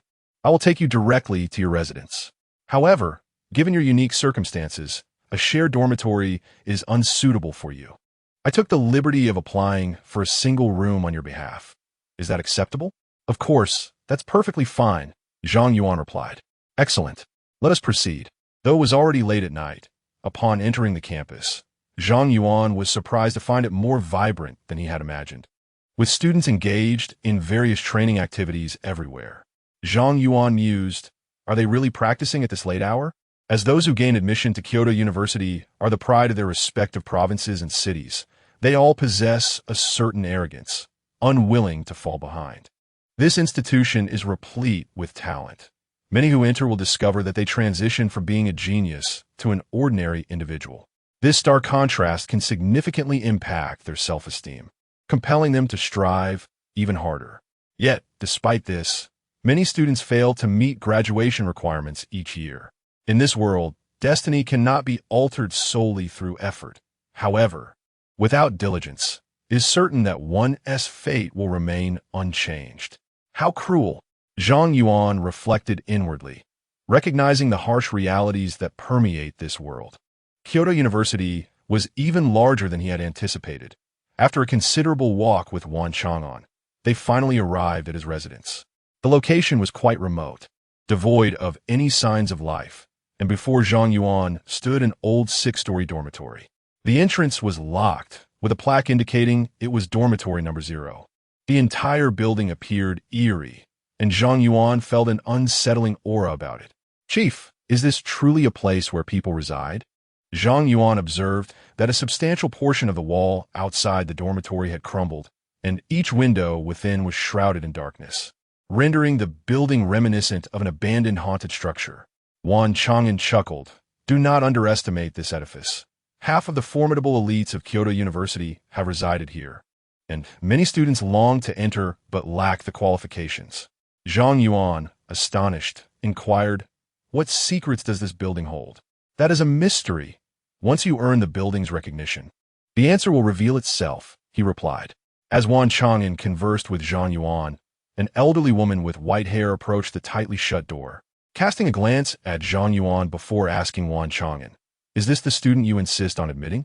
Wan Chang'an addressed her with utmost respect. "Indeed, Neopapa. I entrust this child to you." Zhang Yuan, witnessing Wan Chang'an's courtesy towards the elderly woman, activated his abyssal eye, only to discover he could not discern her presence. She was a formidable being of level 75 or higher. It was evident that Kyoto University was indeed impressive, with even a mere dormitory matron possessing such prowess. Neopapa scrutinized Zhang Yuan carefully before unlocking the dormitory door, stating to Wan Chang'an, "On account of your reputation, I shall make an exception and allow this child to reside in Building 0. However, should he fail to meet expectations, I shall not hesitate to evict him. Rest assured, he will not disappoint you," Wan Chang'an assured her with a smile, then turned to Zhang Yuan. "Neopapa will guide you inside. There has been much happening lately. Take the time to rest, and should you have any questions, feel free to ask her. I must take my leave now. Someone will bring your identification card tomorrow." "Wait, Chief," Zhang Yuan called out hastily. "What about my reward?" Wan Chang'an replied with a grin, "Silly boy, gaining entry to Building 0 is your reward." After uttering this cryptic statement, he walked away, vanishing into the night. "Come along, lad. Do not linger idly here," Neopapa said with a hint of impatience. Zhang Yuan snapped back to reality, nodding slightly in agreement. Upon entering Building 0 with Neopapa, he discovered an entrance to a dungeon within the hallway. This was a unique secret realm associated with Building 0. To reside here long-term, one must venture into that dungeon to earn rent. Niu remarked nonchalantly. However, considering it is your first day, tonight's rent is waived. What lies within that dungeon? Zhang Yuan inquired, intrigued. Only bosses, formidable bosses. Neo Papa replied as she led Zhang Yuan to the second floor, where aside from rooms 203 and 208, all others were vacant. Choose one for yourself, she instructed. Zhang Yuan surveyed the hallway and pointed to the farthest room. Room 210. That one will do. Very well. Neo Papa retrieved a jet black key from her waist and handed it to Zhang Yuan, advising, Room 210 is now yours. As long as you can pay the rent. No one may enter without your permission, not even the old countryman. Do you have any further questions? No, I do not. Very well. I appreciate children who are succinct. Have a good rest tonight. Granny Nyo nodded and turned to leave. Zhang Yuan unlocked the dormitory door and entered the room. Contrary to the dilapidated exterior of the building, the interior was remarkably clean and tidy. Even the bed exuded a scent reminiscent of sunshine, complemented by a private bathroom with hot water available around the clock. It was far better than he had anticipated. Zhang Yuan felt quite satisfied with the dormitory. After closing the door, he sat on the bed, and a notification suddenly appeared on his interface. Entering a special domain, experience 10 second, minus 50. Upon seeing the notification, a flicker of astonishment crossed Zhang Yuan's eyes. Experience gained while idling? Chapter 64. The secret realm of the stars. This was the first time Zhang Yuan encountered the phenomenon of gaining experience through idle play. Earning 10 experience points per second may seem modest. Yet upon further calculation, it amounts to 36,000 experience points per hour. If he were to rest in this room for 8 hours, he would accumulate a staggering 288,000 experience points. He is currently at level 25, and to ascend to level 26, he requires 5 million experience points. Considering the experience allocated to the Cursed King, it implies that he merely needs to rest here for 34 days to naturally elevate to level 26. For Zhang Yuan, the pace of advancement may seem somewhat sluggish. However, this is attributable to his capability of soloing high-level nightmarish dungeons. Yet, for the average practitioner, achieving a level increase from 25 to 26 within a month is indeed a commendable rate of progression. Moreover, the experience offered here comes at no cost. It is no wonder that half of the extraordinary talents at Kyoto University emerge from building number 0. Even idling can yield experience. As long as one resides here long enough, even a pig can ascend to divinity. Zhang Yuan was pleasantly surprised to encounter such an unexpected delight upon his arrival, eagerly anticipating his future university life. Shortly after settling onto the soft bed, a wave of profound drowsiness enveloped him. After days of relentless battles against the Cursed King and the Demon Duke, his body had succumbed to utter exhaustion. After a great yawn, Zhang Yuan succumbed to sleep.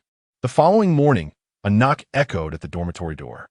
Bleary-eyed, Zhang Yuan opened the door to find Grandma Neo standing there, holding a stack of clothes and an identification card. Here are your school uniform and identity card. Take good care of them. Remember, your identity card at Kyoto University will serve as your lifelong identification. All your personal records will be inscribed on this card, so ensure it's safekeeping. Furthermore, transactions at Kyoto University do not involve cash. Regardless of what you wish to purchase, you will require points. Currently, your identity card holds 100 points generously bestowed by the university. Zhang Yuan accepted the uniform and identity card, inquiring, how may I earn points? Completing courses, clearing internal dungeons, and undertaking campus tasks all yield corresponding points. Naturally, if one possesses the cunning, one may also seize points from others. Zhang Yuan was astonished. Is it truly possible to pilfer points from others? Can the school permit such occurrences? Grandma Nyo remarked gently. The school encourages healthy competition. However, there are boundaries to such rivalry. If your points do not reach 100, they cannot be seized. Zhang Yuan swiftly absorbed this information and expressed his gratitude, saying, I understand now. Thank you, Grandma Nyo. This knowledge was initially conveyed during the opening ceremony and the orientation for new students. I heard from Xiao Yuan that you did not participate in the new student training, hence I felt compelled to elaborate. Nevertheless, points merely serve as a form of currency within Kyoto University. They cannot be utilized for rent in dormitory number 0.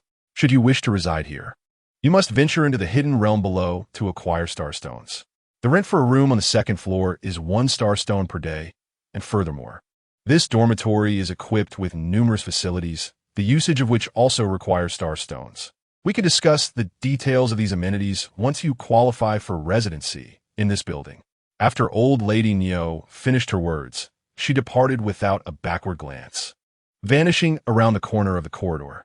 Earning points and starstones, Zhang Yuan never anticipated that his first task upon entering university would revolve around making money. He shook his head with a smile and descended to the first floor, where he noticed a golden-haired youth clad in red armor, exuding an aura of icy composure, standing at the entrance of the dungeon in the hallway. The young man cast a fleeting glance at Zhang Yuan without offering a greeting and promptly teleported into the secret realm dungeon. Was he also a resident of this building? He appeared rather formidable. Zhang Yuan mumbled to himself as he approached the entrance of the dungeon and activated the Abyssal Eye. Star Secret Realm. Level: None. Difficulty: Normal Hard Nightmare. Note: the quantity of starstones obtained varies with the dungeon's difficulty. Nightmare difficulty. Without hesitation, Zhang Yuan opted for the nightmare setting and was transported into the dungeon. Old Lady Neo emerged from a nearby corner, seemingly unperturbed by the occurrence, shaking her head as she remarked, "Honestly, every resident of this building chooses the nightmare difficulty on their first attempt. This dungeon is not like those mundane ones outside. Well, it's good to temper the arrogance of these prodigies." Upon entering the dungeon, Zhang Yuan found himself in a vast grassland beneath a starry sky. The heavens were adorned with countless stars, and the prairie stretched endlessly before him. Merely standing on the grass invigorated him, filling his heart with serenity. What a stunning dungeon! Zhang Yuan sighed in admiration, surveying his surroundings, and soon discovered 3 armored humanoid monsters standing beneath the celestial expanse not far away. Star Knight Boss. Level: 25. Strength: 15,000. Agility: 15,000. Mentality: 15,000. Stamina: 15,000. Skills: Stellar Charge, Star Guard, Oath of the Stars. 3 level 25 humanoid bosses. Yet their attributes surpassed those of the level 30 hidden boss, the Rakshasa King. Even for nightmare difficulty, was the challenge level not somewhat exaggerated? Zhang Yuan gazed at the 3 humanoid bosses, unable to suppress his criticism. With such difficulty, could anyone aside from him truly conquer this dungeon? With a mix of curiosity and determination, Zhang Yuan utilized his weapon, Qi Shao, to claim the heads of the 3 Star Knights. Successfully defeated Star Knight, experience 100. 000, minus 50.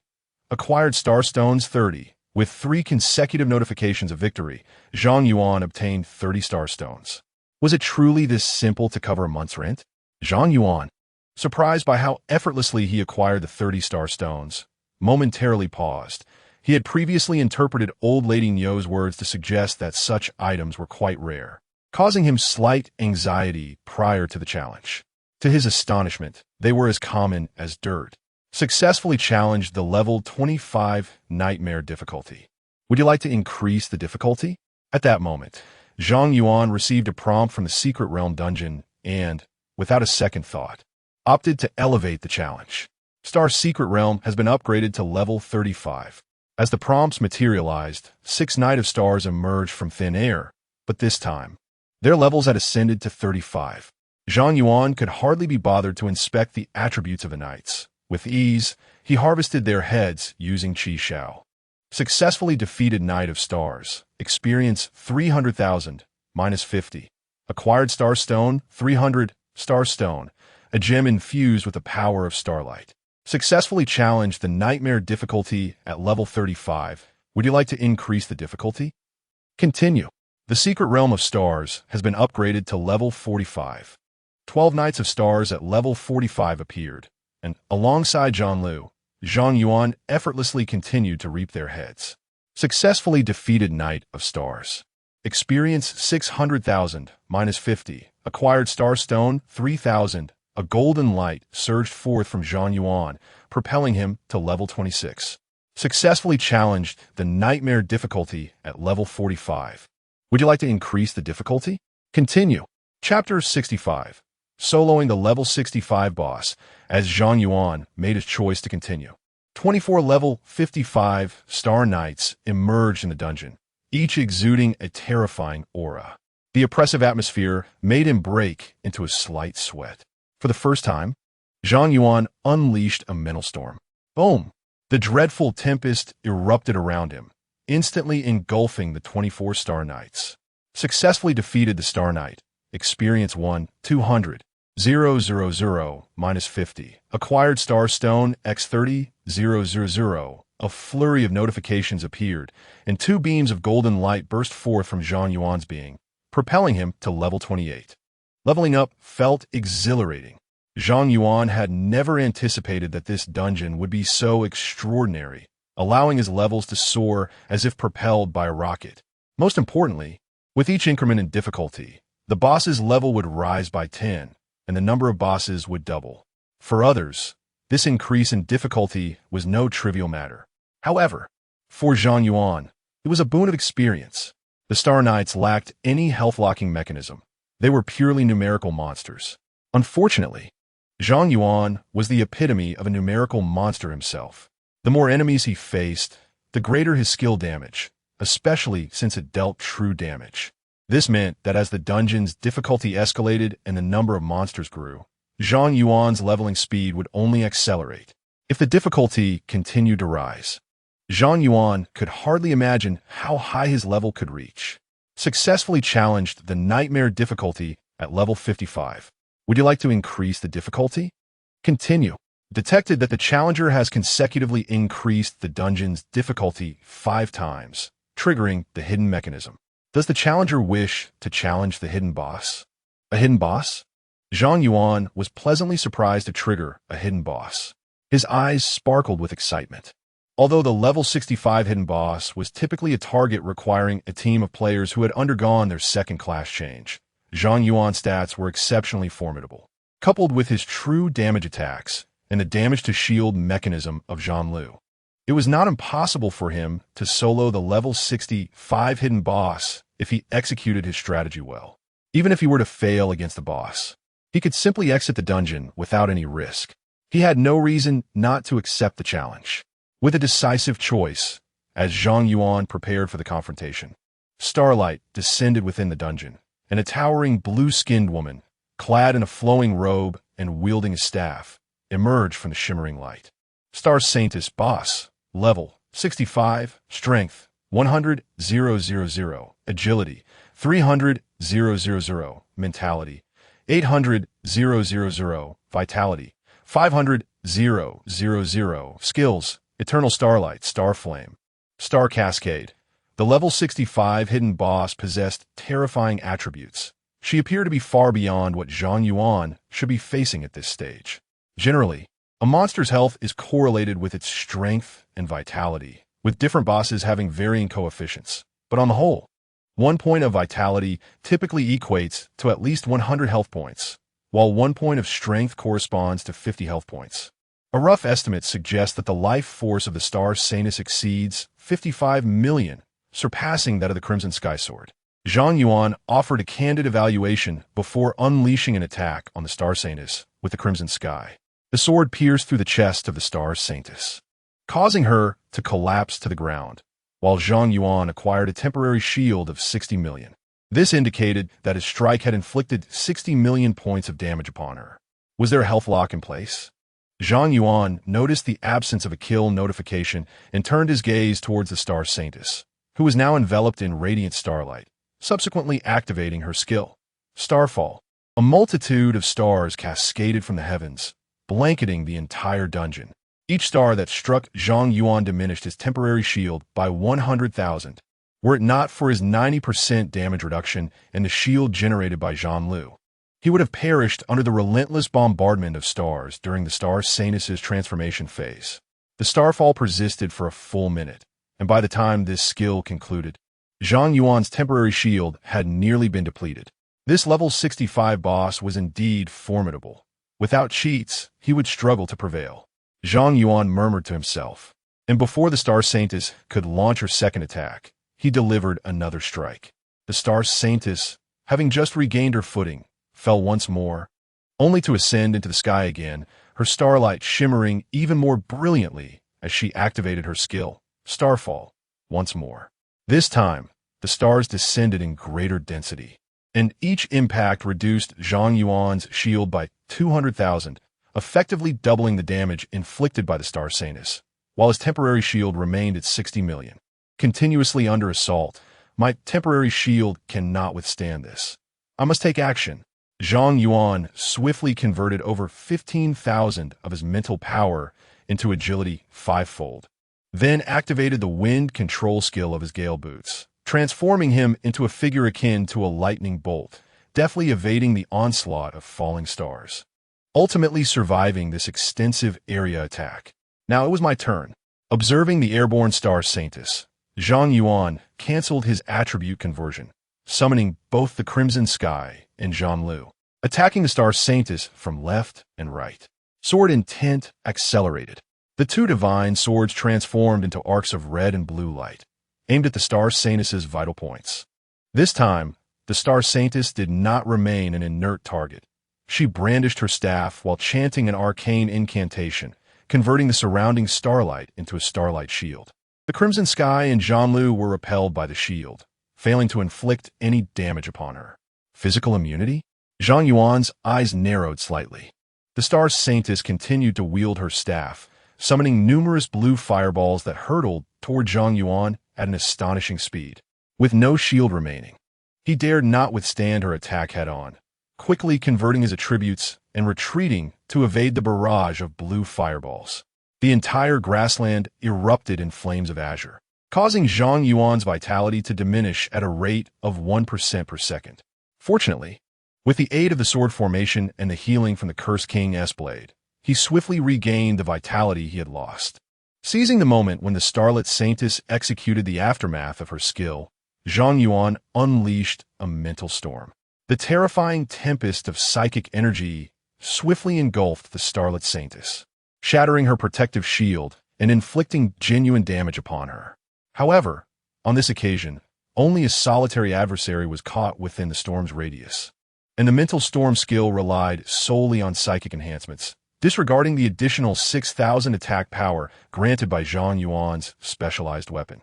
Consequently, he inflicted a total of 44 million damage upon the Starlit Saintess. Remarkably, she did not succumb immediately. Rather, her anger provoked her to unleash the Starfall once more. This boss is certainly resilient, Zhang Yuan remarked, unable to restrain his sarcasm upon witnessing the Saintess's continued existence. Nonetheless, it must be acknowledged that this Starlit Saintess is a level 65 hidden boss. If she could be effortlessly defeated by a mere level 28 Zhang Yuan, she would hardly be worthy of her rank. As a multitude of stars descended, Zhang Yuan first employed an attribute conversion to evade the impending assault, and once the cooldown from Mental Storm had elapsed, he unleashed it again. Boom! The Starlit Saintess was propelled away by the force of the storm, letting out a shriek before disintegrating into starlight. Successfully defeated the Starlit Saintess. Experience 8,000,000 minus 50. Acquired Star Crystal X1. Star Crystal, a crystal condensed from the power of the Star God. Only those who have garnered the Star God's recognition may possess it, rendering it exceedingly precious. Chapter 66. The Robe of the Star God. Finally, it is over. Zhang Yuan sighed with relief as the notification of his victory appeared on screen. Although he had faced numerous bosses above level 70, he had always benefited from the mechanics of his weapons. The Star Maiden, however, was the first high-level boss he had ever vanquished. While he was still savoring the experience of defeating the boss, the dungeon was suddenly enveloped in starlight, capturing Zhang Yuan's full attention. Due to your outstanding performance, the Star God has cast a glance upon you. Will you accept the blessing of the Star God? Note, you can only receive the blessing from one deity at a time. A blessing from a deity?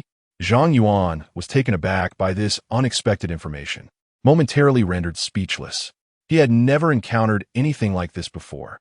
However, he quickly made up his mind and chose to accept the blessing without hesitation. Regardless of the star god's strength, the mere notion of divine blessing stirred something within him. As Zhang Yuan confirmed his acceptance, the star crystals in his storage space soared outwards, absorbing the radiant light from the dungeon. At that moment, the Great Xia Empire transitioned from day to night, with countless stars flickering in the sky, showering starlight across the land. Anyone illuminated by the celestial radiance found their experience points surging across the nation. All practitioners were awestruck by this extraordinary phenomenon. In the Zero dormitory, Granny Nyo, who was guarding the entrance to the secret realm, suddenly stood up, her face a mask of astonishment as she gazed at the dungeon. The star god has descended? Has someone received the blessing of the star god? Is it Wang Haoran or Zhang Yuan? At this moment, only those two were present in the star realm, making them the only candidates for divine blessing. Granny Nyo trembled with excitement. How many years had it been? The star god had finally bestowed blessings once more. As she reveled in her elation, the star crystals in the dungeon absorbed all the starlight and then returned the celestial energy to Zhang Yuan. You have received the blessing of the star god. All attributes increased. The power of the star god has been tainted by the demon god. Blessing failed. What is happening? Initially anticipating the potency of the divine blessing, Zhang Yuan was taken aback by the failure. It then dawned upon him that this was due to the demonic contract he had signed with Artis. The Curse King was surely behind this deception. Cold sweat trickled down his back. Had it not been for this divine blessing revealing the Curse King's hidden scheme, he would have been utterly defeated when he confronted the Curse King at level 70. Yet, upon realizing the Curse King's plot, a frown crossed Zhang Yuan's face. If the demon god could corrupt even a divine blessing, what means did he possess to rid himself of the demonic curse? Clang! At that moment, the star crystal fell to the ground, and the celestial phenomenon dissipated, restoring daylight to the sky. Zhang Yuan picked up the star crystal, observing the cracks on its surface emanating dark energy, muttering, "It seems that the rank of the demon god surpasses that of the star god. If I wish to defeat the Curse King, I must find a deity of higher rank than the demon god before reaching level 70 and obtain their blessing. It is indeed a formidable task." Zhang Yuan chuckled bitterly. Just as he was about to retract the crystal of the stars into his storage space and depart from this instance, a beam of starlight descended from the heavens. In the next moment, the starlight coalesced into a robe of celestial radiance, absorbing the power of the crystal of the stars. Celestial robe of the star deity, divine level capable of storing divine power, increases the favorability of deities by 50, no equipment level restrictions. Power of the star deity unleashes the wrath of the star deity, delivering a devastating strike, usable once, can be recharged with the crystal of the stars. Divine attire? Zhang Yuan was taken aback upon witnessing the celestial robe of the star deity materialize before him. He had not anticipated such a twist of fate. To unleash the wrath of the star deity. Could it be that the Cursed King's petty scheming has provoked the star deity's ire? Upon reading the description of the power of the star deity, Zhang Yuan couldn't help but laugh. Although he had been thwarted from receiving divine blessings due to the Cursed King's interference, he had, as a result, acquired an artifact of immense power. As the ancient saying goes, a blessing in disguise. Zhang Yuan eagerly donned the celestial robe, which enveloped him entirely, vanishing from sight. Although invisible to the naked eye, he could feel a formidable force coursing through him, ready to be unleashed at his will. With this power of the star deity, should I encounter the Emperor of Death again, I should be able to vanquish him, shouldn't I? As Zhang Yuan teleported out of the secret realm, the excited Elder Neo rushed towards him, inquiring, "Zhang Yuan, have you received the blessing of the star deity?" Zhang Yuan shook his head. "Unfortunately, no." "Then it must be Wang Haoran," Elder Neo murmured. Just then, the instance illuminated again, revealing a golden-haired youth clad in crimson armor. "Kid, follow me." Without waiting for the golden-haired youth to speak, Elder Neo eagerly grasped his hand and dragged him upstairs. "What a peculiar old woman," Zhang Yuan remarked quietly, observing Elder Neo's animated demeanor. Nevertheless, he paid it no mind, exiting the dormitory and contacting Chen Yun. "Teacher Chen, I have arrived at Kyoto University." "Yes." The war god informed me yesterday. Please come to the academic affairs office. I am here. All right. Zhang Yuan ended the communication and proceeded directly to the office. He had not participated in the freshman training and was thus unaware of which college he belonged to. These matters required consultation with Zhang Yuan. The door to the academic affairs office was ajar, and Zhang Yuan was inside, attending to a pile of documents. Zhang Yuan approached the entrance and knocked gently. Teacher. Zhang Yuan, you arrived just in time. I have just completed your enrollment procedures. Once you select your college, you will officially become a student of Kyoto University. Zhang Yuan inquired, Teacher, what colleges are available? Zhang Yuan replied, Generally speaking, during the freshman training, we categorize students into over 10 different colleges based on their traits and performances. Additionally, students who exhibit particularly outstanding capabilities may be recommended to various hidden colleges. However, the acceptance of students into these hidden colleges is beyond the jurisdiction of the Academic Affairs Office. Although you did not participate in the freshman training, your remarkable performance in the college entrance examination is sufficient for me to recommend you directly to a hidden academy. Zhang Yuan inquired, Teacher, which is the most prestigious hidden academy? Naturally, if one has the opportunity to choose an academy, one should select the finest. Zhang Yuan smiled warmly at Zhang Yuan, not surprised by his response. In truth, the hidden academies cannot be ranked in terms of strength. Their training methodologies merely differ. After all, every genius is unique, and perhaps a talent from Academy A may flourish more in Academy B. Considering your situation, I would recommend 3 hidden academies. The first is Xianlong Academy, led by the vice president of our school.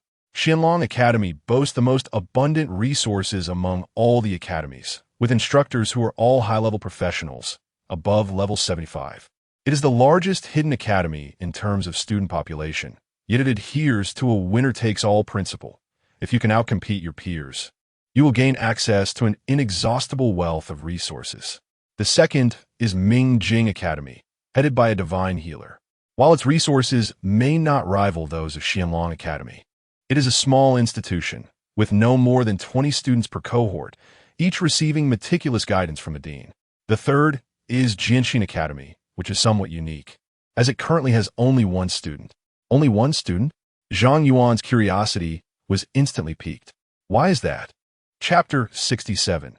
The most powerful teacher at Kyoto University, Zhang Yuan, the esteemed Yi Qing-song, the head of the Jianxin Academy, is undoubtedly the most formidable individual at Kyoto University. However, his temperament is rather eccentric. He selects his students not based on their innate talent, but rather on a whimsical connection. In truth, I would not particularly advise you to pursue Jianxin Academy. Why is that? At Jianxin Academy, there exists but a solitary instructor, Yi Qing-song, who not only possesses an insatiable fondness for alcohol, but also revels in the role of a negligent overseer, managing to evade nearly 90% of his classes throughout the year. In the Sword Heart Academy, the solitary student has been attending for a year, yet he has scarcely encountered Yi Qing-song, relying primarily on self-study to hone his skills. This Sword Heart Academy possesses a certain allure. Upon hearing Zhang Yuan's introduction, Zhang Yuan was not disheartened. Rather, his interest was significantly piqued.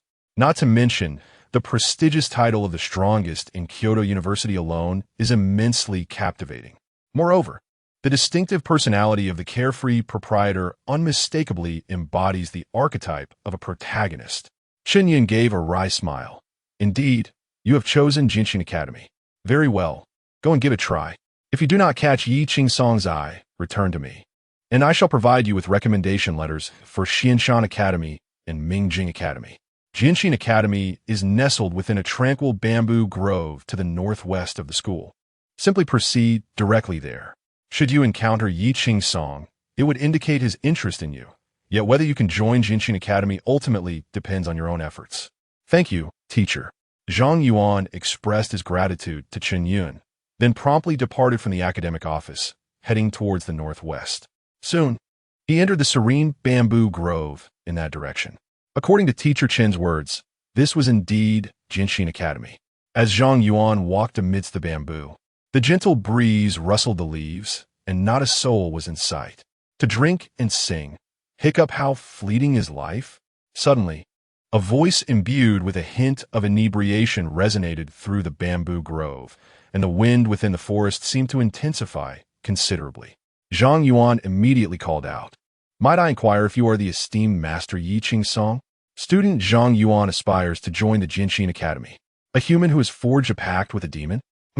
I have no fondness for such beings. You may leave. Upon hearing Yi Qing-song's response, Zhang Yuan's expression shifted slightly. The fact that he had entered into a contract with the Cursed King had gone unnoticed even by the war god Wan Chang'an.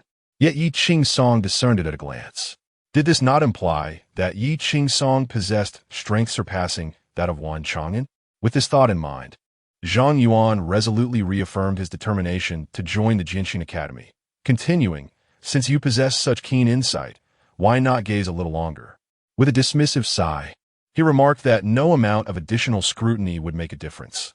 The foul odor emanating from you was overwhelmingly pungent, tainting my desire for wine. It is best you depart at once. I apologize for my rudeness, esteemed senior. Zhang Yuan's gaze sharpened, and he immediately unleashed a formation of swords. 10 flying blades erupting from their spatial confines to recklessly slash at the surrounding bamboo, wreaking havoc upon the environment. Anger reverberated from deep within the bamboo grove, proclaiming, "Firstly, the bamboo has done you no harm. Secondly, you shall not desecrate this sanctuary." A formidable sword energy sliced through the air, causing Zhang Yuan's gaze to sharpen. He swiftly maneuvered a flying sword to deflect the menacing force, executing a flawless block. Was it truly a skill that guaranteed such perfection? Young man, relying too heavily on skills is not a commendable trait. After Yi Qing-song's critique, 3 more sword energies sliced through the air. Zhang Yuan, not daring to be complacent, transformed all his mental energy into strength and agility through attribute conversion. He then grasped an iron sword with his bare hands, using only his eyes to deflect the 3 sword energies. It was a rather mediocre performance, and Yi Qing-song commented once more, Following that, 6 sword energies swept through the bamboo forest, piercing the air. So swift, Zhang Yuan felt his eyes struggle to keep pace with the speed of the sword energies. Recalling his experience of perfect blocking in the Rakshasa King dungeon, he barely managed to deflect the 6 sword energies. Interesting, young man. Deactivate your attribute conversion skill and try utilizing your sword manipulation technique. After Yi Qing-song spoke, another sword energy surged forth. Zhang Yuan canceled the attribute conversion and commanded 10 flying swords to actively counter the sword energy. Clang! As 8 of the flying sword were sent flying by the sword energy, Zhang Yuan expertly blocked the energy with a 9th sword. Once more, 3 additional sword energies attacked. Zhang Yuan, for the first time, focused intently, tracking the traces of the sword energies while maneuvering the flying swords to block. Clang! Clang! Clang! With a series of crisp sounds, Zhang Yuan managed to deflect the 3 sword energies using only 6 flying swords. The final attempt, from deep within the bamboo grove. 6 sword energies, now several times faster than before, shot out. Zhang Yuan's expression shifted slightly as he hurriedly maneuvered the flying swords to block. Unfortunately, he only managed to intercept 3 of the sword energies, while the remaining 3 struck him, dissipating into gentle breezes. The bamboo forest fell into silence. "Senior," Zhang Yuan called out, but received no response from Yi Qing-song. Had he failed? Disappointment washed over him, yet he quickly accepted the reality of his defeat. His inability to block the 6 sword energies stemmed from his own lack of strength. He could not blame others for it. He resolved to strive harder in the future. Regaining his composure, he turned to leave, only to suddenly hear snoring emanating from deep within the bamboo grove. "This is..."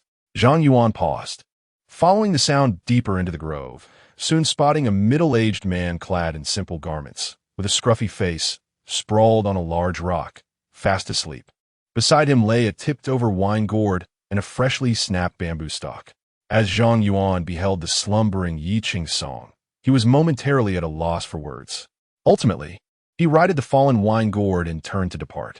"Young man," Yi Qing-song began to mumble in his sleep, "within 3 days, acquire a heart of the Ice Sovereign, and summon Wang Haoran to attend class in the western outskirts of the capital.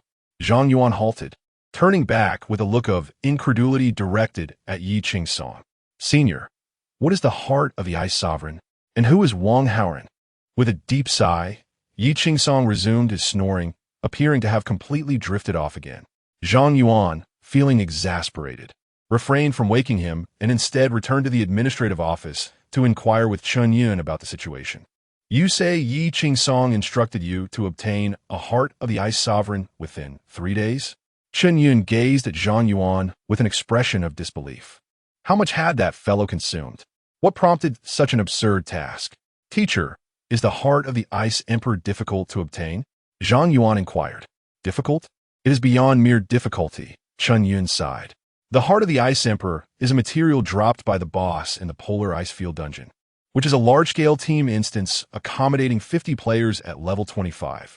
If I recall correctly, you're only level 21.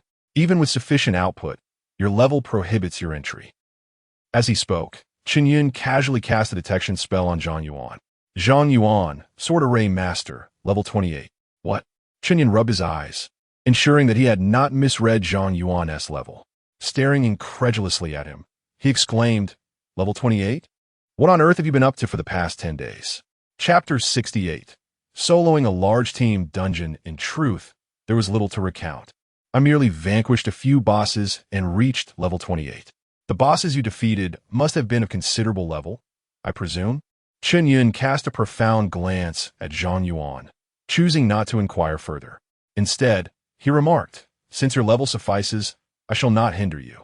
The Polar Icefield Dungeon is located in the central hall of the school, a venue common to all faculties. However, each challenge necessitates a fee of 500 points. Do you possess enough points?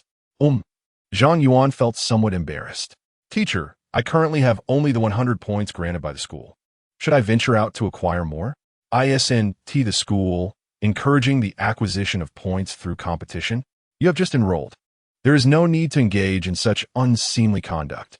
I will personally sponsor you with 1,000 points. Thank you, teacher. No need for thanks. Off you go.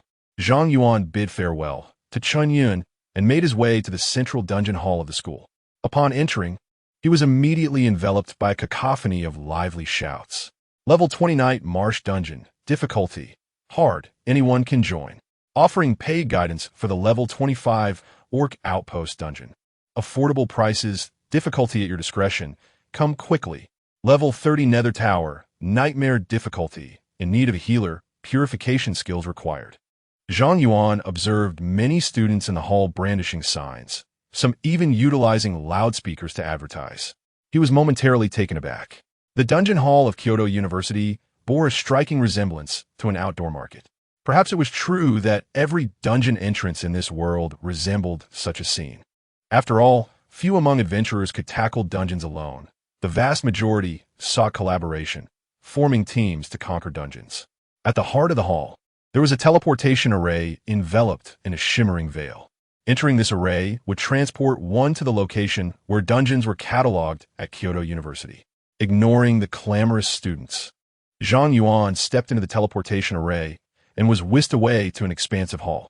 Surrounding this hall were numerous dungeon entrances, each adorned with a luminescent screen displaying pertinent information about the dungeon, including the top 10 ranked teams within that dungeon. Additionally, before each dungeon entrance stood an identity verification station. By placing one's identification card upon it, the requisite points for challenging the dungeon would be deducted, granting access. Truly, Kyoto University was remarkable. Even the public dungeons were so plentiful. Zhang Yuan conducted a cursory survey of the dungeons within the hall, from level 20 to 60. Each tier boasted at least 3 dungeons. Even students from the ordinary faculties at Kyoto University could easily level up to 60 without venturing into the wilderness. Zhang Yuan approached the entrance to the Polar Icefield Dungeon and reviewed the information displayed. Polar Icefield Dungeon, level 25, capacity 50. Note, the maximum level of challengers cannot exceed 30. Each challenge requires the payment of 500 points.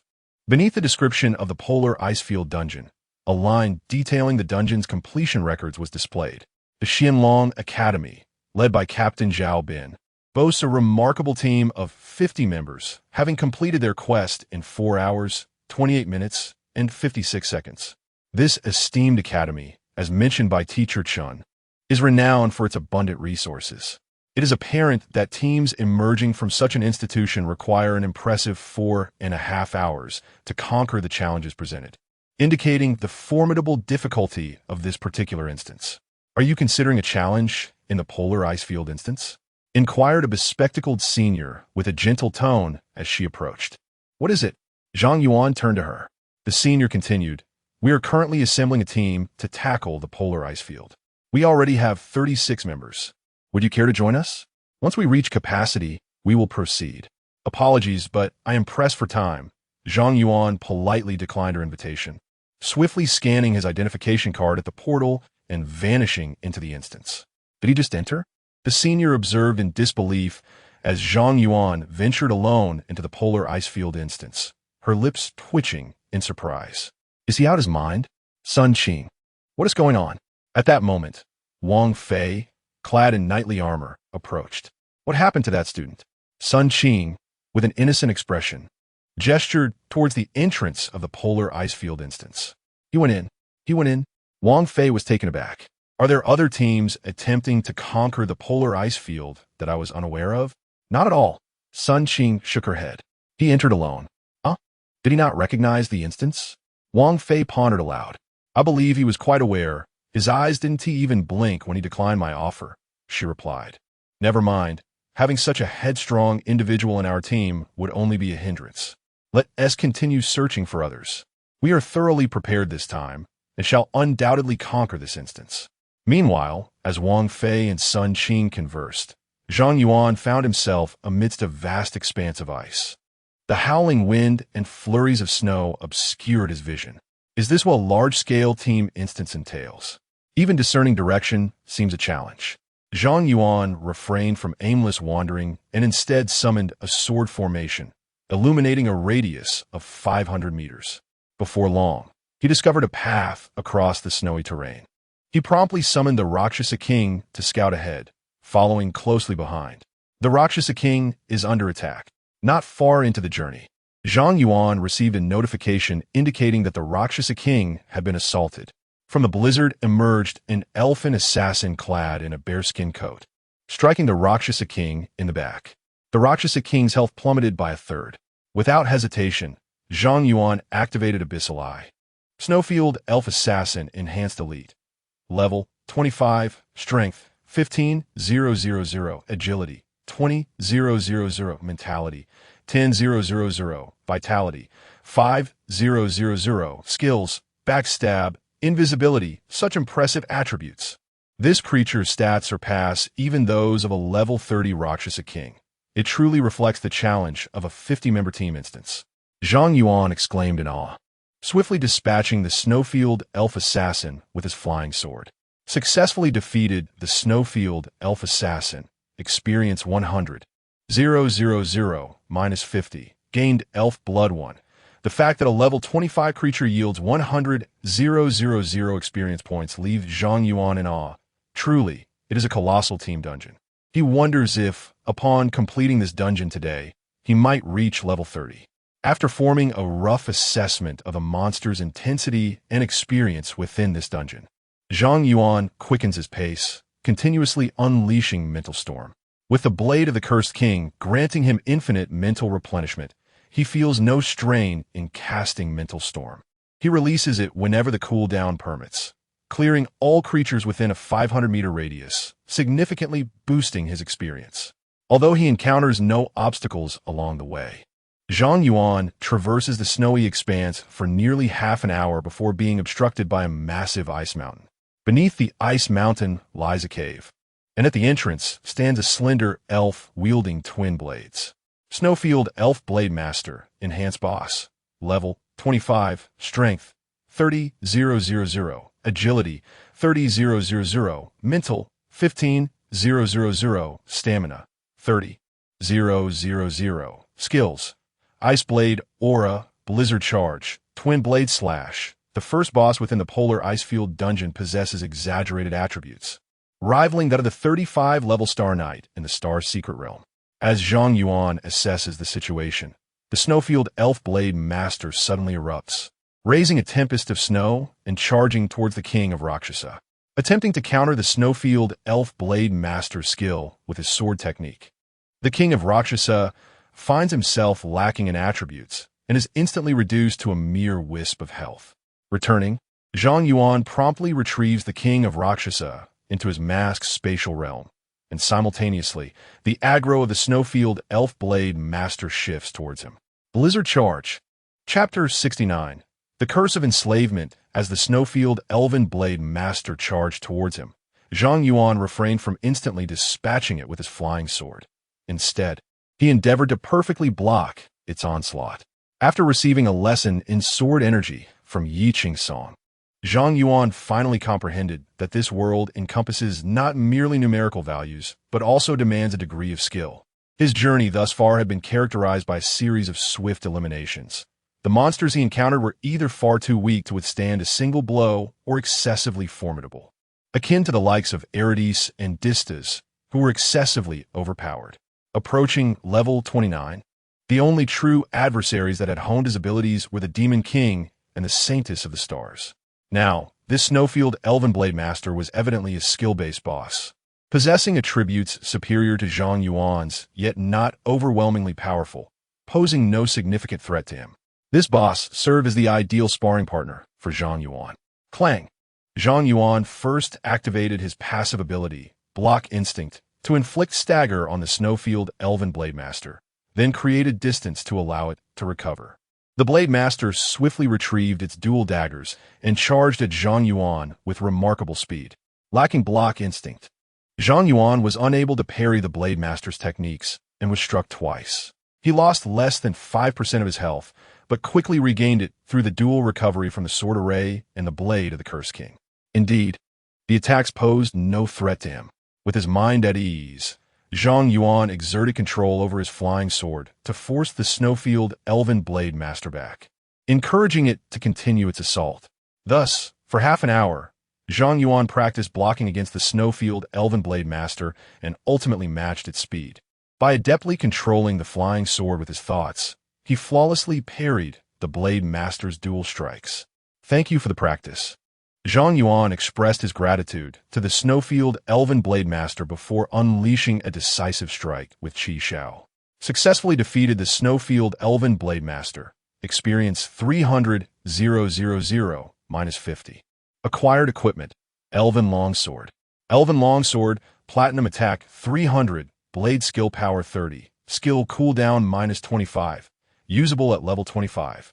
A golden light erupted from within Zhang Yuan, elevating him to level 29. After vanquishing the guardian of the cave, he summoned the Demon King once more and followed it into the cavern. This cave proved to be even more intricate than Zhang Yuan had anticipated. With a labyrinth of interwoven passages, some routes interconnected while others led to dead ends. Lacking any effective strategy, he was left to navigate through trial and error. Moreover, the cave concealed a multitude of invisible elven assassins that could ambush him unexpectedly. In a fully staffed team of 50, the advantage of numbers would be severely curtailed within the narrow confines of the cave. If the team lacked a few exceptionally equipped and powerful individuals, it would be all too easy for them to face annihilation within the depths. Fortunately, Zhang Yuan himself was among those formidable outputs, rendering the elven assassins no threat to him. The only challenge that could impede Zhang Yuan was the maze-like nature of the cave itself. After nearly an hour traversing the cavern and vanquishing numerous elven creatures, Zhang Yuan finally arrived at an expansive cave reminiscent of a grand palace. At the center of the cavern stood a colossal block of ice, seemingly encasing a female elf. As Zhang Yuan stepped into the cave, the entire structure began to tremble violently, and fissures soon appeared on the surface of the massive ice block, which ultimately shattered. Before him emerged an exquisitely beautiful elf. Ice Elf Queen, world-class boss. Level, Strength, 30,000, Agility, 20,000, Mentality, 80,000, Constitution, 100,000, Skills, Frost Morning, Ice Explosion, Frozen Wilderness. With a level of 30 and terrifying statistics, Zhang Yuan understood why this dungeon was intended for a large team of 50. Confronted by the Ice Elf Queen, it was evident that without top-tier equipment, exceptional leadership, and seamless coordination, even 100 individuals would meet with annihilation. Though you are undeniably beautiful, alas, you are a magic-based boss, which affords me no opportunity to practice perfect blocking. Hence, I must bid you farewell. Having assessed the Ice Elf Queen's attributes, Zhang Yuan refrained from the leniency he had shown against the Snowfield Elf Bladesman. Instead, he initiated a rapid assault with his sword intent. As both Qi Xiao and Zhanlu simultaneously pierced the boss's form, the Ice Elf Queen emitted a piercing scream of agony, her body enveloped in frost, causing the entire cavern to begin freezing. It was the second phase. Zhang Yuan was unfazed by the Ice Elf Queen entering this phase. It would have been peculiar had she not, as she became entirely encased in ice. An enchanting yet ominous melody resonated through the cavern. The Ice Elf Queen unleashes Frost Morning, cursing all team members with a 50 reduction in all attributes. To Zhang Yuan's surprise, this Frost Morning was indeed a curse-type skill. Witnessing his own attributes diminish by 50, he could not help but chuckle as he unleashed his flying sword upon the encased Ice Elf Queen. Qi Xiao broke through the frost enveloping her, while Zhanlu pierced her chest, depleting her health entirely. The effect of the Heart of the Cursed King is triggered.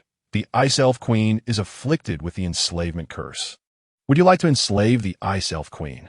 Suddenly, a peculiar message appeared on Zhang Yuan's interface, leaving him momentarily stunned. Enslavement curse? Although he was unaware of the implications of this curse, curiosity overwhelmed him, and he opted for enslavement. The Ice Elf Queen, who should have perished, let out a harrowing scream, and from her chest wound, a torrent of dark mist erupted, enveloping her entirely. It seemed she struggled against the curse imposed upon her, yet her powers were insufficient to halt its encroachment. Soon, her expression grew vacant, her eyes devoid of life. Successfully enslaving the Ice Sprite Queen allows for summoning from the pet space. Acquired Ice Emperor's Heart 1. Zhang Yuan obtained materials dropped by the boss, yet he received no experience. Was it due to my enslavement of the boss? Zhang Yuan glanced at the Ice Sprite Queen in the distance and realized that a peculiar master-servant bond had formed between them. Now, with just a thought, Zhang Yuan could command the Ice Sprite Queen to do anything. Realizing this, a flicker of astonishment crossed Zhang Yuan's eyes. This enslavement curse can subjugate even world-class bosses. Does that mean that in future encounters, as long as he triggers the enslavement curse with an attack, he could transform the boss into his own adorable pet? This curse of the King's Heart is truly extraordinary. Chapter 70. Record refresh. While Zhang Yuan was still counting his spoils, a melodious chime resonated through the hall. Someone had shattered a dungeon record. Quickly, find out which dungeon it is. Over here, the record for the Polar Icefield dungeon has been updated. In an instant, a throng of players surged into the hall, converging at the entrance of the Polar Icefield dungeon.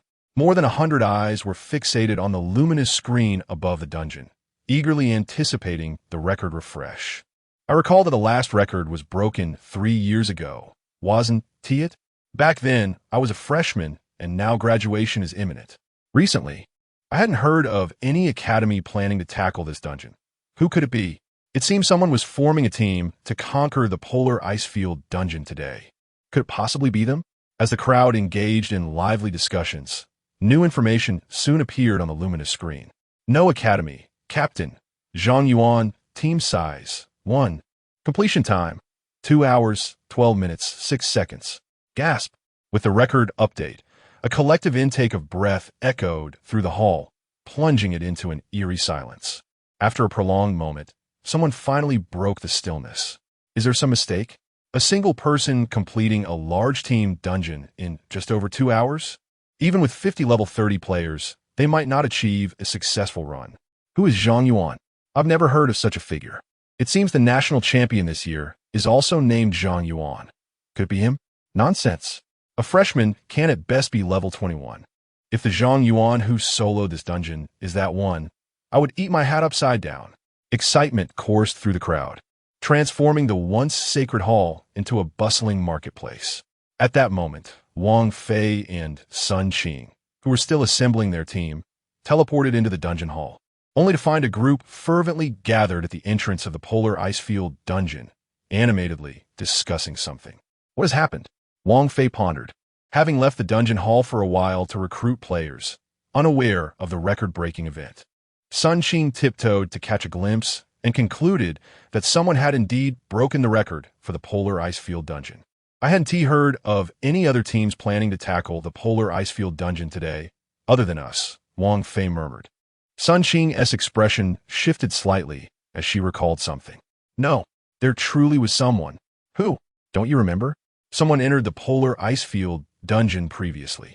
You mean that reckless fool who intended to solo a large team dungeon? How could it possibly be him? Wang Fei chuckled and waved his hand dismissively, not even considering Sun Qing's suggestion, and strode directly towards the crowd. Let's not speculate aimlessly. We'll find out by taking a look. As Wang Fei and Sun Qing finally squeezed to the front of the throng, they were stunned to see Zhang Yuan emerging from the dungeon. "Yes, out. Big shot. Let us be friends. Take me along for a run. I'm open to negotiations. Big shot. I've been in school for 2 years, and I've never cleared the polar ice field dungeon. Please help me." As soon as Zhang Yuan stepped out, he was besieged by the frenzied crowd, and Wang Fei and Sun Qing were instantly jostled away by the enthusiastic throng. Zhang Yuan gazed at the frenzied crowd, a twitch at the corner of his mouth betraying his amusement. He promptly swiped his identity card at the identification terminal before the dungeon entrance, re-entering the instance. He was at it again, soloing once more. Was he truly treating this large team dungeon as a mere leveling ground? Nevertheless, if one possessed the capability to tackle a large team dungeon alone, leveling up would indeed be swift, as one would enjoy the experience typically shared by 50 individuals. Outside the dungeon, discussions among the onlookers were rife, while Wang Fei and Sun Qing exchanged incredulous glances, disbelief etched on their faces. He truly is soloing. Sun Qing, did you employ the detection spell on him earlier? What's his class? I did. He is of an unfamiliar class known as a sword array master. Seemingly a support type. A hidden class, perhaps. He appears to possess the strength of a legendary profession. Such individuals should be cultivated as allies. Let us wait outside for a while. Shouldn't we continue recruiting? What's the point? By the time Zhang Yuan joins our team, numbers will be inconsequential. That is a valid point. While this lively discussion unfolded outside the dungeon, Zhang Yuan had already re-entered the polar ice field instance. Although he had acquired the heart of the ice monarch, the experience offered in this dungeon was substantial, and he could potentially level up to 30 before transitioning his class. Beyond merely leveling, Zhang Yuan had 2 additional objectives for re-entering this dungeon. First, he wished to ascertain whether the boss still resided there after he had enslaved the Ice Spirit Queen. Secondly, upon setting a new record, he received a reward from the school, 10,000 points and 10 credits. Points, naturally, equate to currency, but the crux of the matter lay with the credits. At Kyoto University, graduation necessitates the acquisition of 300 credits, a daunting task, as one might earn merely 1 or even 0. 5 credits upon completing a single course in a semester. Over 4 years, the maximum credits obtainable through coursework is a mere 100, leaving the remaining 200 to be garnered through alternative means, such as breaking school dungeon records or fulfilling tasks and commissions issued by the institution. Zhang Yuan was keen to discover if repeatedly resetting the dungeon record would yield additional credits. If so, he could amass the required credits for graduation in less than a month, all without attending classes. Armed with the experience from his initial dungeon conquest, Zhang Yuan surged forward with renewed vigor, reaching the territory of the Ice Spirit Queen's boss within an hour. In the center of the cavern stood a massive block of ice, yet conspicuously absent was the Ice Spirit Queen. No boss. Zhang Yuan felt a twitch at the corner of his mouth. He had not anticipated that he had indeed captured the dungeon's boss. It is worth noting that resources within each dungeon are exceedingly precious, with 2/3 of global conflicts stemming from a struggle for dungeon resources, while the remaining third is also related to dungeons. In this world, dungeons are akin to oil, and large team dungeons resemble vast oil fields. Zhang Yuan has essentially obliterated a significant national oil field, and should the institution become aware of this, the ensuing chaos would be unimaginable. However, the Ice Fairy Queen is a prize Zhang Yuan has already claimed, and he cannot possibly relinquish it. Resigned to his fate, he thought it best to treat this as a mere gamble. Surely, the school would not demand his life in recompense. Zhang Yuan chose to embrace recklessness and boldly stepped into the boss's domain. With a thunderous roar, the cavern began to tremble, and the surface of the massive ice block was soon adorned with numerous fissures, which promptly shattered with a resounding crash. In the next moment, a message pinged through on Zhang Yuan's communicator. Successfully completed the polar ice field dungeon. Congratulations on setting a new record.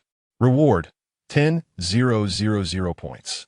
Zhang Yuan had cleared the dungeon in one fell swoop, though this time he received no academic credits, only the 10,000 points.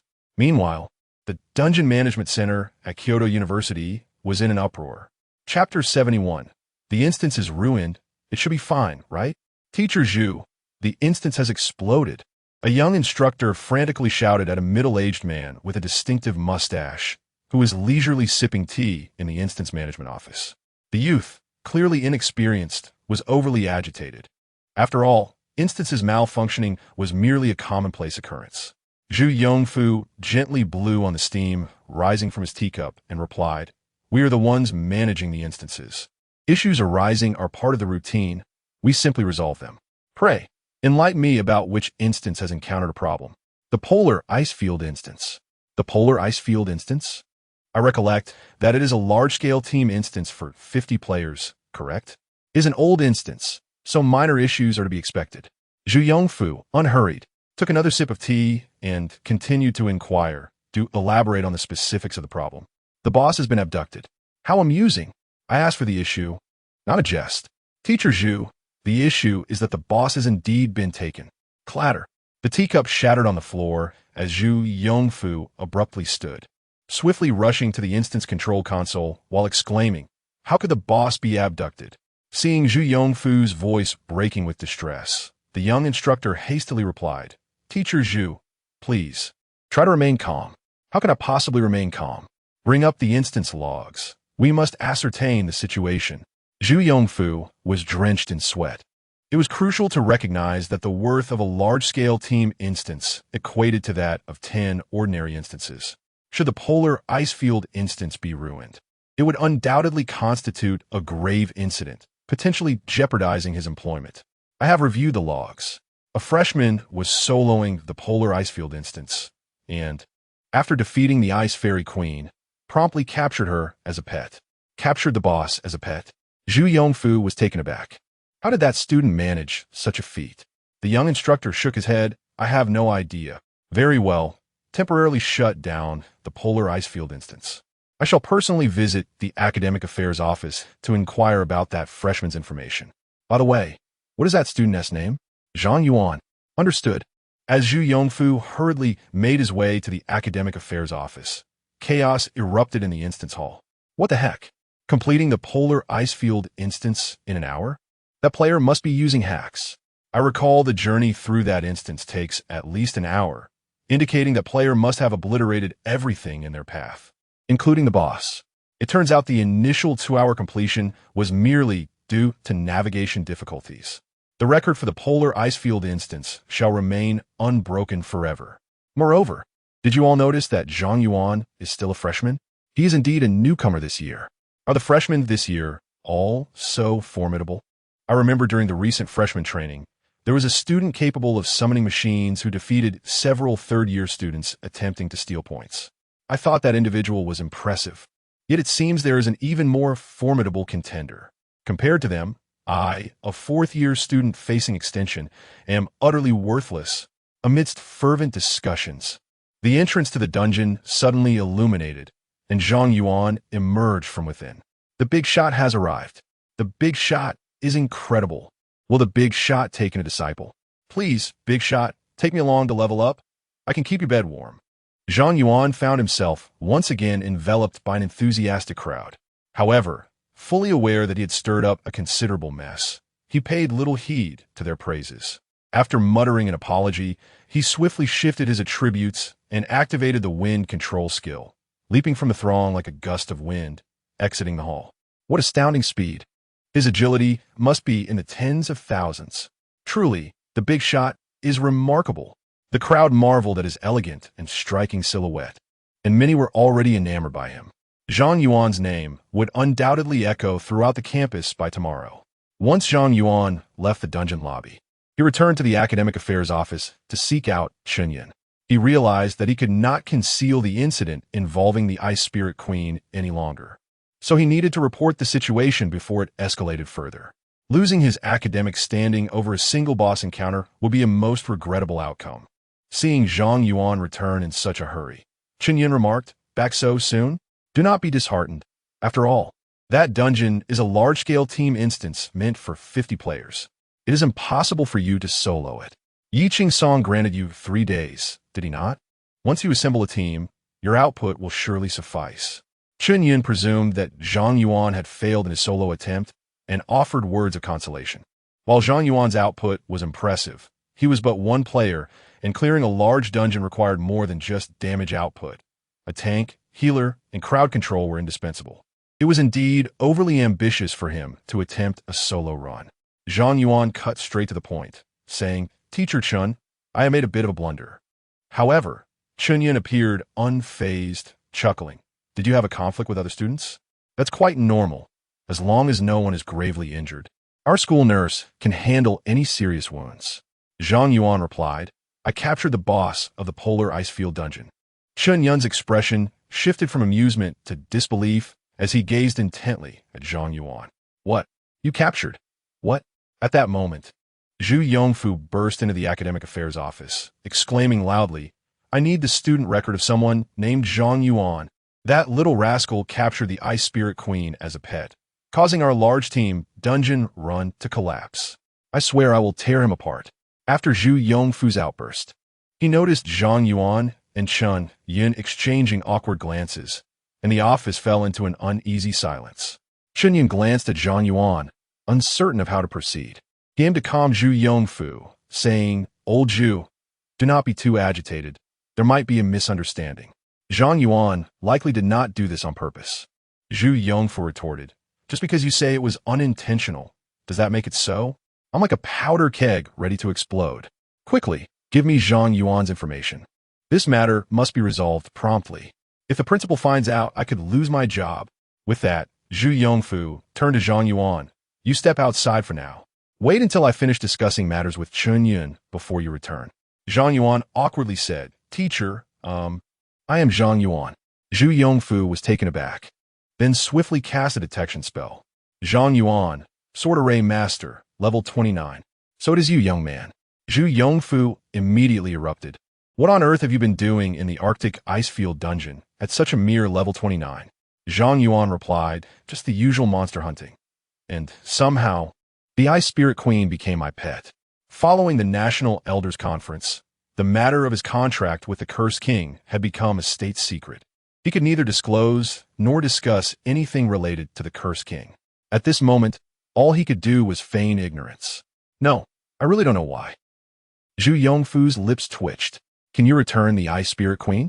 Zhang Yuan shook his head innocently and said, "I'm afraid I cannot." Chapter 72. Campus Competitive League. Are you not going back yet? Zhu Yongfu's lips twitched, and the veins on his forehead bulged.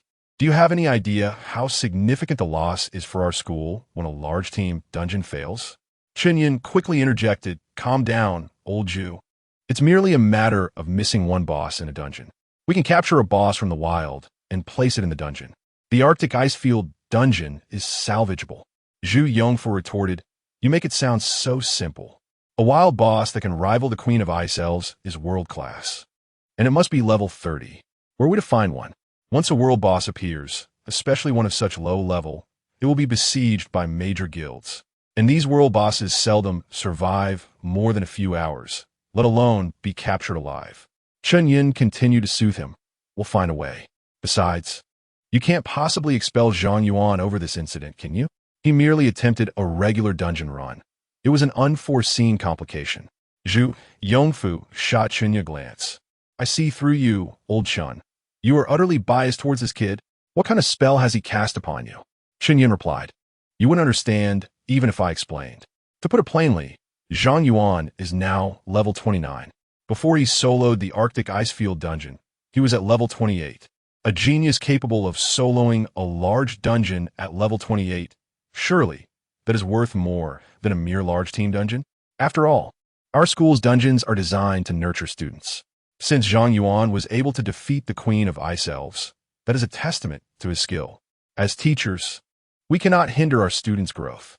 Zhu Yongfu pondered that. Does make some sense, but if this dungeon inexplicably loses its final boss, I will have no explanation for the principal. Chunyin reassured him, rest assured, the principal is also someone who values talent. If you report the matter truthfully, he will not only refrain from punishing you, but might even reward you, considering you have aided Zhang Yuan. As for the Arctic Icefield dungeon, since we cannot find a level 30 world boss, let us first capture an ordinary boss to place in the dungeon. We can then adjust the difficulty of the other monsters. As long as we balance the difficulty of the dungeon, it can be reopened. With a sigh, Zhu Yongfu conceded. It seems that this is the only feasible solution. Seeing the two teachers in such a state, Zhang Yuan felt somewhat embarrassed and asked, "Teachers, do you have any methods for capturing wild bosses? If I encounter a level 30 world boss, I could assist in capturing it." Chunyin shook his head. You need not concern yourself with such matters. Your primary task now is to level up and enhance your strength. If you encounter a wild world boss, you should aim to defeat it. After all, the rewards for slaying each world boss are exceedingly generous. You need not sacrifice those rewards for the sake of the school dungeon. All right. Upon hearing these words, Zhang Yuan chose not to persist any further. The student body would certainly remember the kindness of the two teachers. If there are no other matters at hand, I shall take my leave now. Wait a moment. Young man. At that moment, Zhu Yongfu seemed to have an epiphany and suddenly called out to Zhang Yuan. Do you possess any experience in real combat? Zhang Yuan. Well, I suppose so. After all, he has already taken the lives of several individuals, albeit instantaneously. That should count as genuine combat. Zhu Yongfu's eyes sparkled with excitement. Perfect. The National Campus Competitive League is about to commence, and you can join our training team to represent our school in the matches. Lao Zhu, you are being ridiculous. Chunyin immediately put on a serious expression. The competitors in that tournament were all third-year students, above level 35. Zhang Yuan had just enrolled. How could he possibly participate in such a high-intensity competition? What was the impossibility in that? Zhu Yongfu bent his waist. And this lad was capable of soloing a level 25 large-scale team dungeon. His strength was undoubtedly sufficient. Even in the worst-case scenario, if he had unleashed the Ice Fairy Queen, she would undoubtedly bewilder the students from other schools. This is indeed a commendable achievement that brings honor to the school. Moreover, should Zhang Yuan emerge victorious, he would reap significant benefits for himself. Chunyin sighed and then turned to Zhang Yuan, inquiring about his opinion. Zhang Yuan inquired, "What is the National Campus Competition?" Zhu Yongfu elaborated. It is a competition organized by the Ministry of Education of the Great Xia, in which numerous prestigious universities across the nation participate. Each institution is required to dispatch a team of 5 competitors. In this grand event, thousands of university students from over 1,000 institutions compete on the same stage, ultimately determining the champions in 3 categories: the individual competition, the 3-person team event, and the 5-person team contest. Each champion in these categories is awarded exceptionally generous prizes. My expectations for you are not exceedingly high. Securing a championship in any one of the 3 categories would suffice. Zhang Yuan then inquired, "Surely, Kyoto University must be replete with prodigies? Why then? Have you sought me out?" Zhu Yongfu. Recently, I have received word that several universities have produced exceptionally formidable talents. Although the 5 members of our university training team possess commendable skills, securing the championship this year seems rather daunting. Every year, Kyoto University manages to clinch at least 1 title.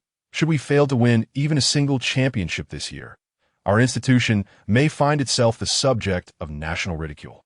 Kyoto University, renowned as the premier institution, consistently attracts the top scorers from various provinces and cities in the college entrance examinations. On paper, Kyoto University indeed boasts the strongest capabilities.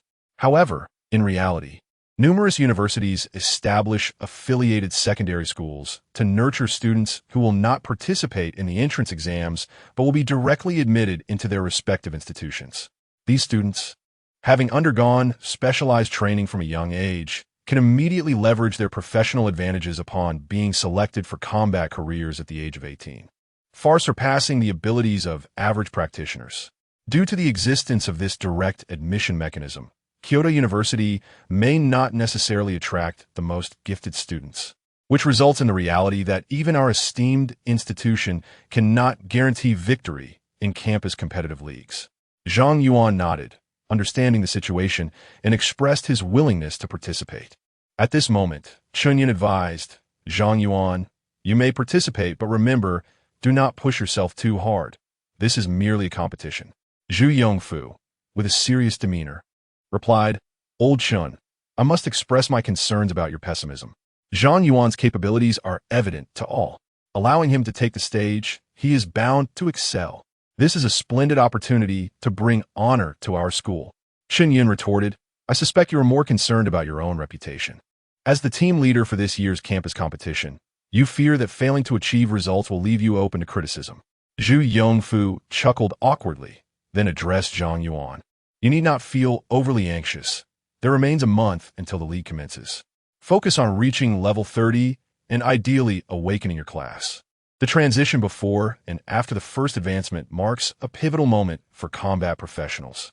With your talent, it should pose no challenge to elevate from level 29 to 30 and complete your class advancement within a month, correct? No problem at all, teacher, Zhang Yuan assured. Chapter 73.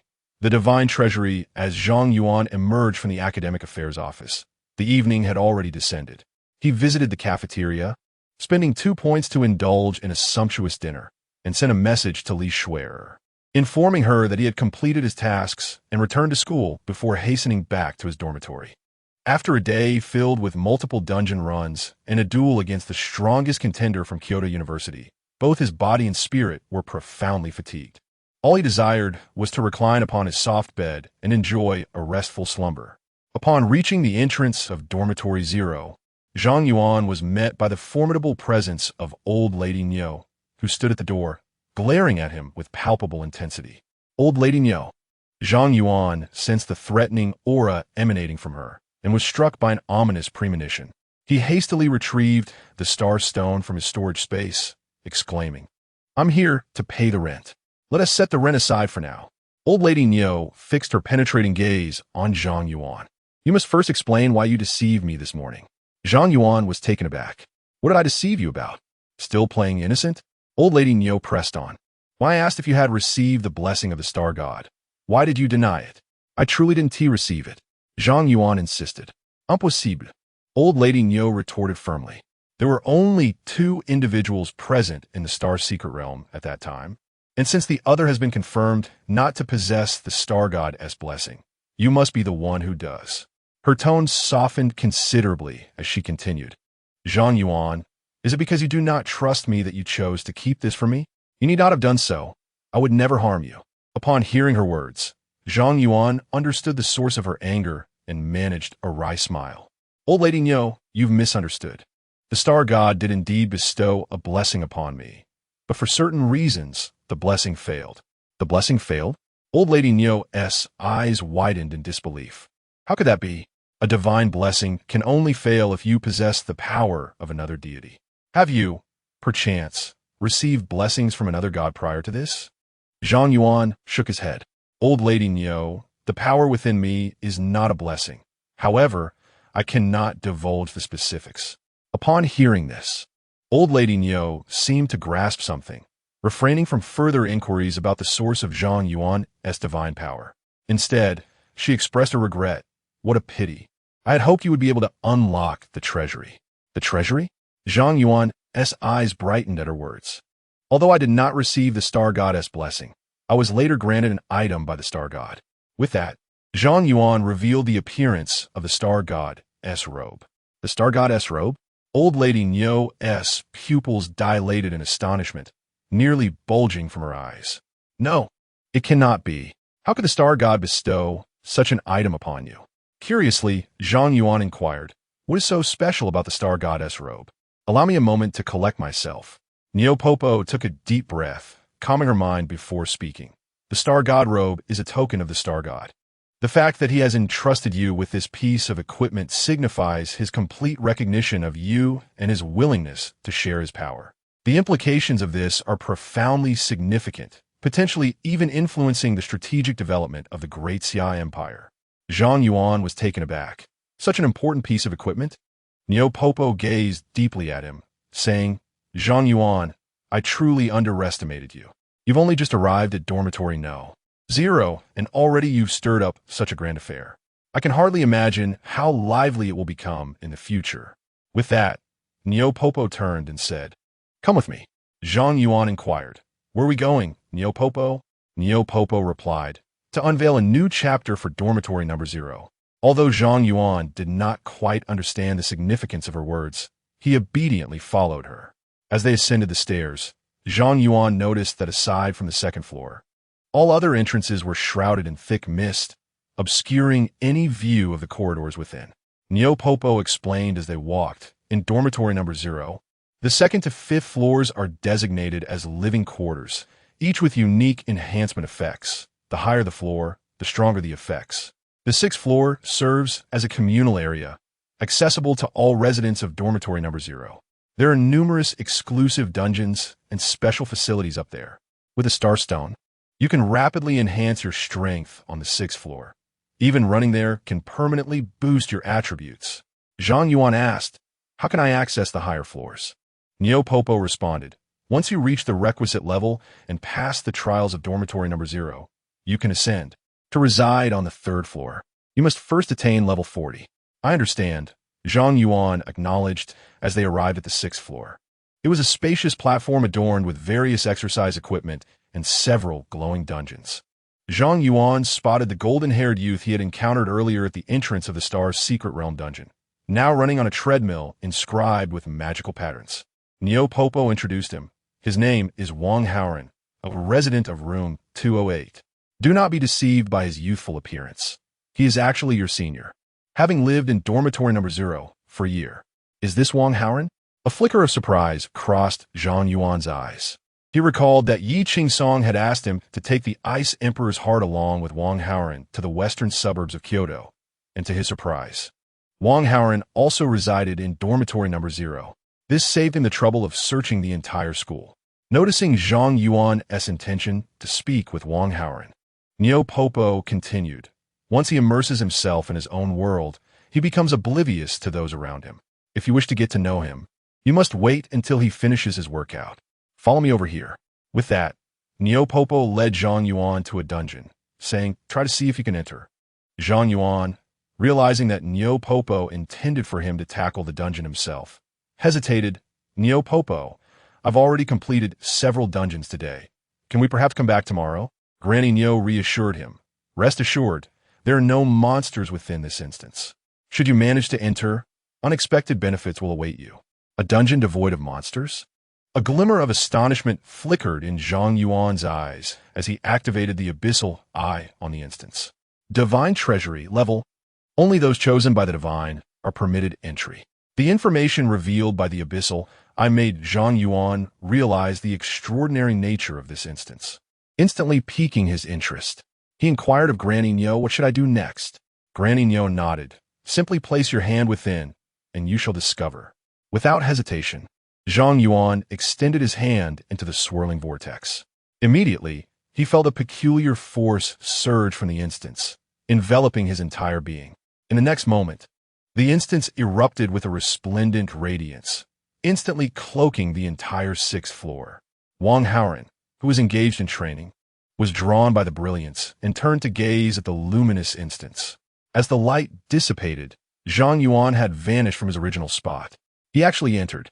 Granny Neo's face was alight with excitement. How many years had it been? At last, someone had activated the Divine Treasury.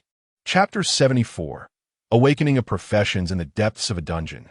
Zhang Yuan found himself within a magnificent hall forged from starlight. Within this ethereal sanctuary floated an array of treasures and materials, each radiating an aura of unfathomable dread. A notification appeared before him, proclaiming congratulations on entering the divine treasury. As the first chosen one to activate this treasury in 30 years, you are entitled to draw one treasure. Before him manifested a prism-like array reminiscent of the Fate Star array. Gradually, a divine stone, exuding a unique energy, coalesced in front of him. The thought of drawing a card from this divine stone sent a jolt of surprise through Zhang Yuan, quickly followed by a surge of exhilaration. If this was akin to drawing a card, could his remarkable luck also be triggered? The prospect thrilled him further. The treasure pool was brimming with invaluable items, likely possessing a baseline equivalent to the highest quality divine stones. If he were to obtain the finest artifact from the divine treasury, he could scarcely contain himself. Unable to suppress his excitement, Zhang Yuan placed the special divine stone into the prism-like Fate Star array. As the stone transformed into a cascade of colorful light, a flurry of cards began to whirl within the array. Unlike the predominantly white cards of the ordinary Fate Star array, Zhang Yuan observed that the majority of cards here shimmered in gold, with a small fraction appearing in red. This divine treasury was indeed extraordinary. In his moment of awe, a vibrant card erupted from the array, accompanied by a colorful stone. First transition awakening stone, divine level. Note, forged from the essence of a deity's power.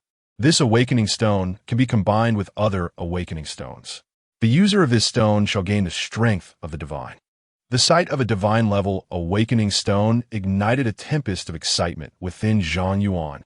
Furthermore, according to the description, it could be used alongside other awakening stones, potentially allowing him to utilize 2 divine awakening stones for a first transition upgrade. Throughout the annals of history, no individual had ever awakened with 2 stones simultaneously, let alone 2 of divine caliber. Zhang Yuan was poised to make history. After a night's rest in the dormitory, he would naturally progress to level 30. The prospect of utilizing both divine awakening stones was beyond his wildest imagination. In that moment, Zhang Yuan was filled with unprecedented anticipation for the dawn that awaited him. As he completed his card draw, he was immediately transported outside the dungeon, where Granny Niu and Wang Haoran awaited him, their faces etched with concern. Zhang Yuan, what did you draw from the treasury? Granny Niu inquired eagerly upon his emergence. Zhang Yuan, feeling no need to conceal his fortune, replied openly, I drew a divine first transition awakening stone. You hit the jackpot on your first draw. Granny Niu's eyes widened in disbelief, her face a canvas of astonishment. A divine first transition awakening stone was indeed a treasure coveted by countless professionals. Zhang Yuan chuckled. It is merely good fortune. What you possess is not simply good luck. In this divine treasury, the odds of drawing the grand prize are less than 1 in 10,000. Old Lady Niu murmured, an aura of resentment from the unfortunate radiating from her. Sensing the melancholy of Old Lady Niu, Zhang Yuan was at a loss for words and promptly shifted the topic. By the way, Old Lady Niu, I noticed that the divine stones used for drawing cards in the dungeon are different from our ordinary divine stones. How can one obtain those special divine stones? Old Lady Niu replied, those are called star divine stones, treasures condensed from the power of the star gods. Before you activate the divine treasury, there is no available channel to acquire star divine stones. However, times have changed. According to the rules of Dormitory 0, there are 2 ways to obtain star divine stones, either by completing the trials of Dormitory 0 or by exchanging ordinary divine stones. 10 ordinary divine stones can be exchanged for 1 star divine stone. The trials of Dormitory 0 will only present themselves during your ascension, and there are only a few opportunities to acquire star divine stones. Therefore, I suggest you save all your divine stones and exchange them for star divine stones. After all, a 10-fold draw with ordinary divine stones may yield nothing but trash, but star divine stones guarantee at least platinum level treasures, with a high probability of obtaining epic level or above treasures. Zhang Yuan pondered 10 divine stones for 1 star divine stone. Such an exchange is a surefire profit for others, but it is different for me. For Zhang Yuan, an ordinary divine stone equated to a specialized weapon. until he had drawn all specialized weapons and refined them to the maximum. Exchanging divine stones for star divine stones would be a substantial loss. Thus, he could only rely on the trials in Dormitory Zero to acquire star divine stones. Nevertheless, Zhang Yuan had no intention of voicing this concern. Instead, he said, "Old Lady Niu, I feel a bit tired and wish to return for some rest. Is there anything else?" "Nothing more. You should hurry back and rest." Old Lady Niu waved her hands and added, "By the way, you no longer need to pay rent. Keep your star divine stones to enhance yourself." "Thank you, Old Lady Niu." Zhang Yuan expressed his gratitude and promptly hurried downstairs, returning to his dormitory. Seeing Zhang Yuan leave, Wang Haoren could not help but ask Old Lady Niu, "Old Lady Niu, may I also draw cards in the Divine Treasury?" Old Lady Niu smiled, "Of course.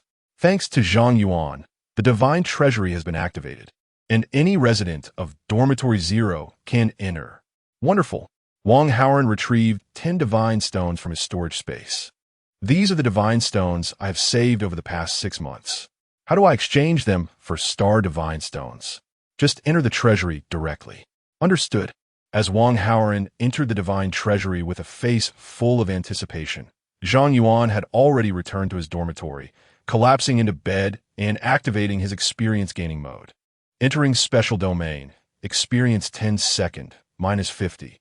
The next morning, a golden light erupted from within Zhang Yuan, and he ascended to level 30. Upon reaching level 30, a prompt appeared before Zhang Yuan, igniting a wave of uncontainable excitement within him. Commence the awakening. The awakening ceremony commenced, and he was instructed to utilize a first-tier awakening stone. As Zhang Yuan opted for the awakening, 2 divine first-tier awakening stones within his storage space began to emanate a radiant glow. He retrieved the stones, which then ascended into the air, shimmering in hues of black and blue. In the next moment, both stones transformed into beams of light that surged into Zhang Yuan's being, filling him with an exhilarating surge of newfound power. Awakening successful. The Sword Array Master has advanced to Sword Master. The first divine awakening stone bestows attributes, elevating the Sword Master to Shadow Sword Master. The second divine awakening stone grants additional attributes, promoting the Shadow Sword Master to Ghostly Sword Master.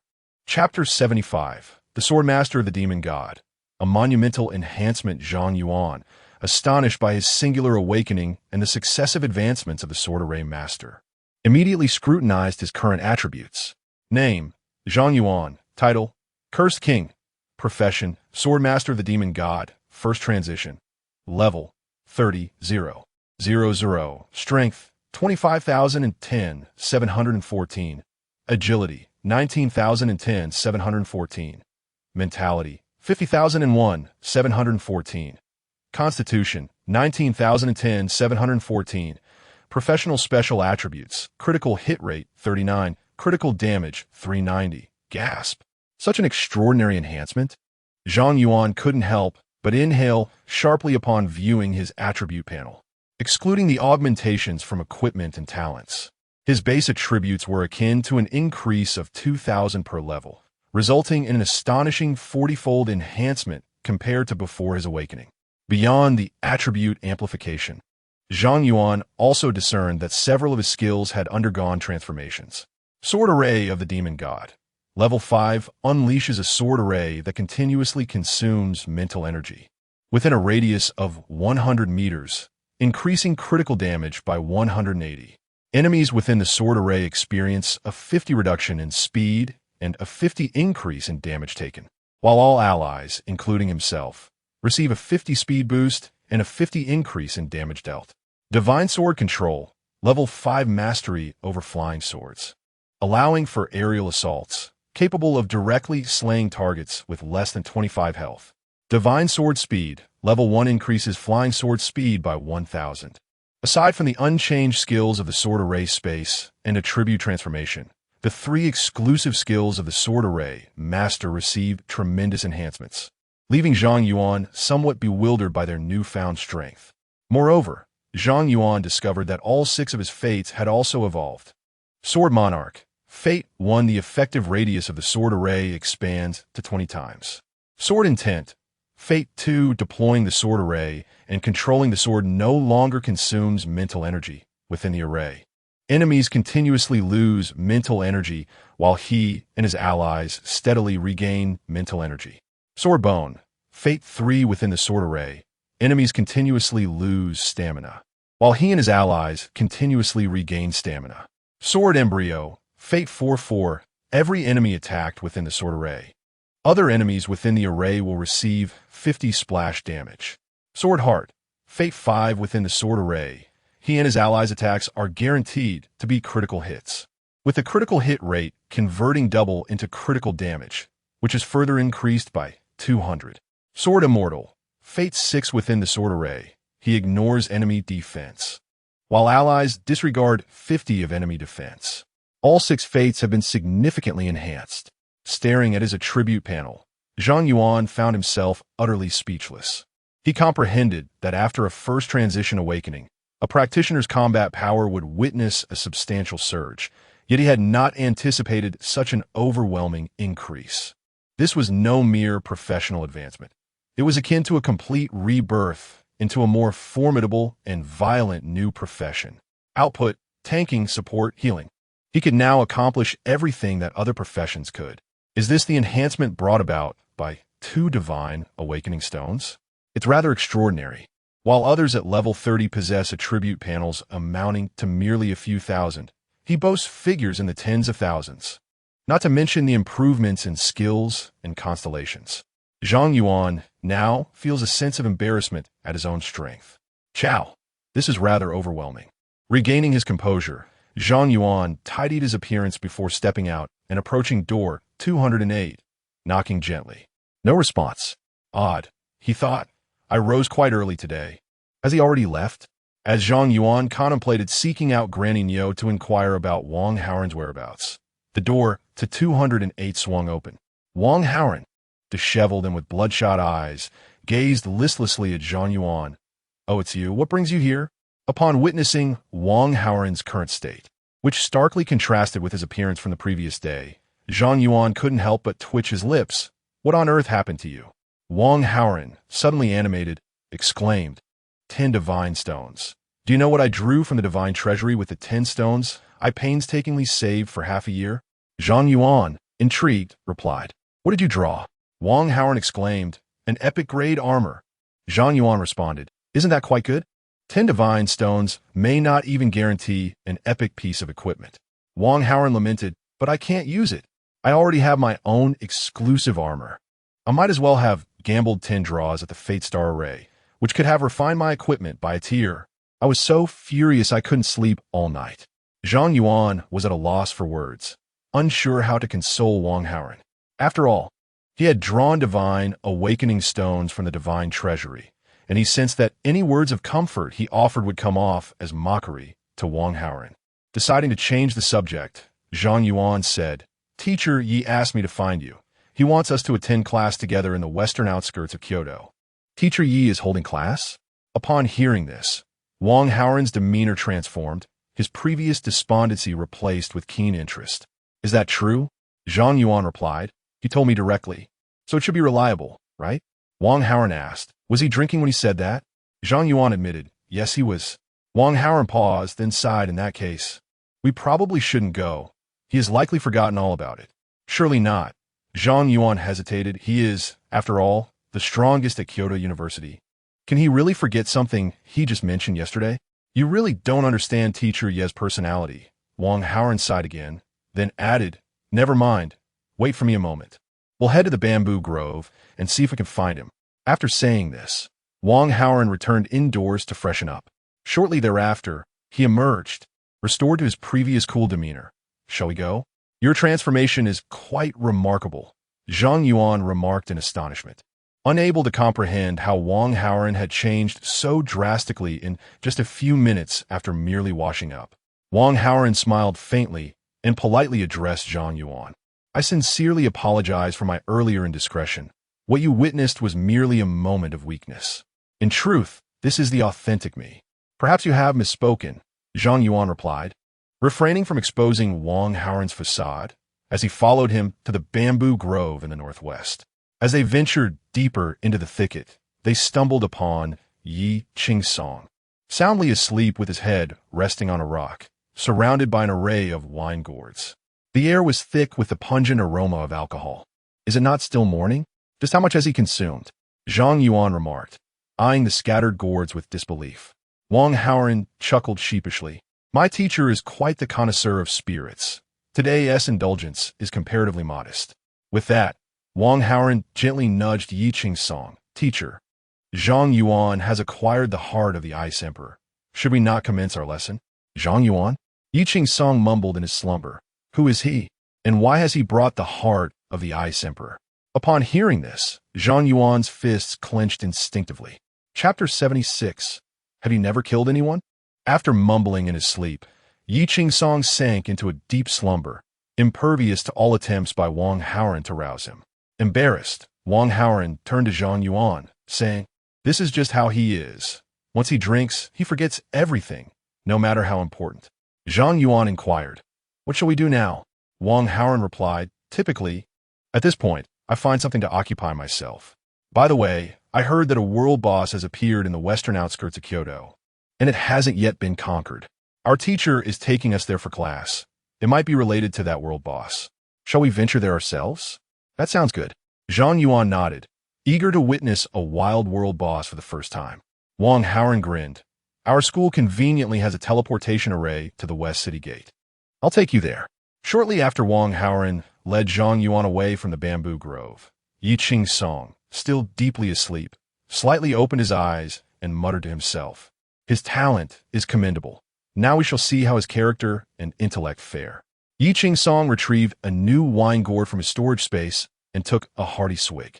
A gentle breeze rustled through the bamboo grove. In the next moment, Yi Qingsong vanished along with the wind. At the western city gate of Kyoto, the towering walls, forged from steel, were not only fortified with barriers cast by master-level array mages, but also concealed numerous cannons within. Should war arise, these walls would be more than sufficient to obliterate any invading foe. Wang Haoren presented his identification card from Kyoto University to the gate guards, who then permitted both him and Zhang Yuan to exit the city. The wilderness outside Kyoto differed greatly from that around Westlake City. Here, the roads were smooth and devoid of any wild monsters. Wang Haoren explained to Zhang Yuan, the city defense forces regularly clear monsters from the area outside the city. Within 10 kilometers of Kyoto, you won't encounter a single wild creature. There is an abandoned town 10 kilometers away, long deserted for 30 years, where monsters are all above level 35. It is said that a world boss was sighted there. Zhang Yuan inquired, intrigued. An abandoned town outside Kyoto? Wang Haoren elaborated. I heard that 30 years ago, an abyssal army invaded the outskirts of Kyoto, and they were stationed in that town. Although the Great Xia eventually repelled the abyssal forces, the town became tainted by their essence and is no longer habitable. Even now, the remnants of that essence have yet to be fully cleansed, making the monsters there significantly more formidable than ordinary wild creatures. Zhang Yuan, you're only at level 30. You might struggle against the monster's attacks. Stay behind me, and I will protect you. Zhang Yuan utilized the Eye of the Abyss to assess Wang Haoren. Wang Haoren, Dragon Swordsman, level 35. You're only level 35 as well. Who knows who will be protecting whom? You don't understand. Despite being level 35, my profession is legendary, a complete embodiment of 0 lives, with mechanics and stats far surpassing those of ordinary classes. Just wait and see my prowess. How fortunate. My profession is merely a constellation warrior, starting with a detrimental 2 lives. Wang Haoren cast a sympathetic glance at Zhang Yuan, patting him on the shoulder in a gesture of comfort. Brother, I understand. Many professions operate this way. Lacking a mechanism for fate, one must draw a fate constellation to gain strength. Sometimes, the world is just that cruel. Numerous hidden occupations, before acquiring a fate constellation, are even weaker than ordinary professions. Indeed, Zhang Yuan sighed. Fortunately, I have reached full fate. Wang Haoren responded. Why have you fallen silent? Leave me be. As the two bantered, they traversed 10 kilometers along a smooth road, arriving at an abandoned town. The moment they stepped into the town, they felt a noticeable drop in temperature. All around them were dilapidated buildings overrun with moss. Even after 30 years, the air still bore a faint scent of the abyss. One could only imagine the extent of the abyss's corruption upon this land. Regaining his composure, Wang Haoren cautioned Zhang Yuan, "We have entered a danger zone. The monsters here tend to hide within those houses, so remain vigilant." "Understood." Zhang Yuan nodded slightly and proceeded to summon a sword array. "Wow." Wang Haoren gazed incredulously at the enhancement attributes displayed on his panel. "Dude, aren't you an output class? Why do you have all these supportive effects?" The enhancements Zhang Yuan provided had elevated Wang Haoren's strength from 0 fate to 6 fate, surpassing even the typical increase associated with 6 fate. "As an output class specializing in formations, it's only natural for me to possess some supportive capabilities," Zhang Yuan replied. "Is that merely a bit?" Wang Haoren's lips twitched as he reevaluated his understanding of this world. Before encountering Zhang Yuan, he believed his profession to be formidable, surpassing 99 of practitioners globally, a sentiment echoed by Teacher Yi. However, after meeting Zhang Yuan, Wang Haoren realized that his profession was akin to that of a primitive man. "It's so unfair, absolutely unjust." While Wang Haoren lamented the inequities of fate, Zhang Yuan's gaze sharpened, sensing an approaching presence. At that moment, 6 practitioners clad in uniform gear and wielding refined weapons emerged from the town, blocking the path of Zhang Yuan and Wang Haoren. One of the mages, holding a staff, stated coolly, "Our Flying Dragon Guild is hunting a world boss in this area. Uninvited guests should leave promptly." Upon hearing the mage's words, Wang Haoren's expression darkened. This wilderness was a public zone, and the world boss did not belong solely to them. Was this not an excessive display of dominance? The mage cast a dispassionate glance at Wang Haoren and Zhang Yuan, offering no further words, and directly commanded the practitioners beside him, "Eliminate them."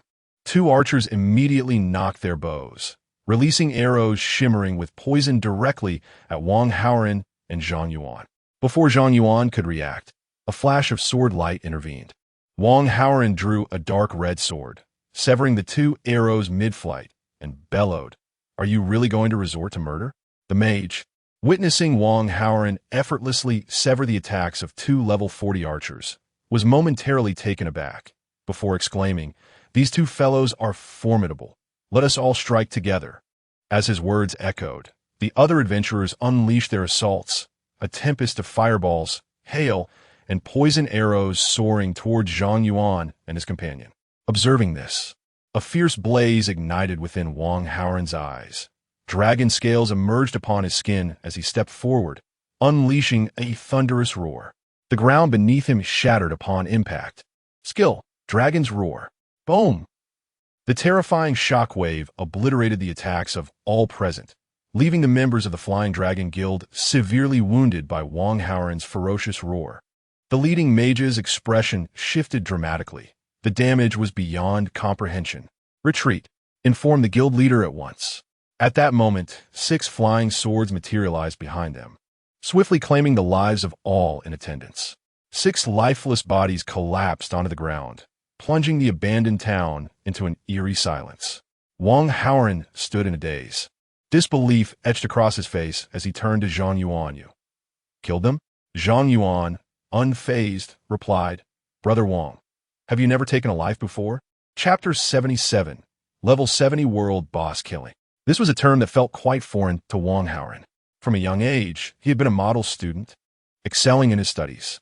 After drawing cards to change his class, he spent his time grinding in dungeons. Even upon gaining admission to Kyoto University, he remained ensconced within the ivory tower of academia.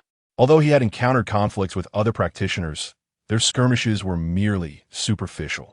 Up until this moment, Wang Haoren had lived a sheltered life, untouched by the harsh realities of the world. Observing Wang Haoren's expression, Zhang Yuan immediately understood that he had never experienced such a situation. He offered some comfort, saying, "It's all right, everyone must face their first time eventually."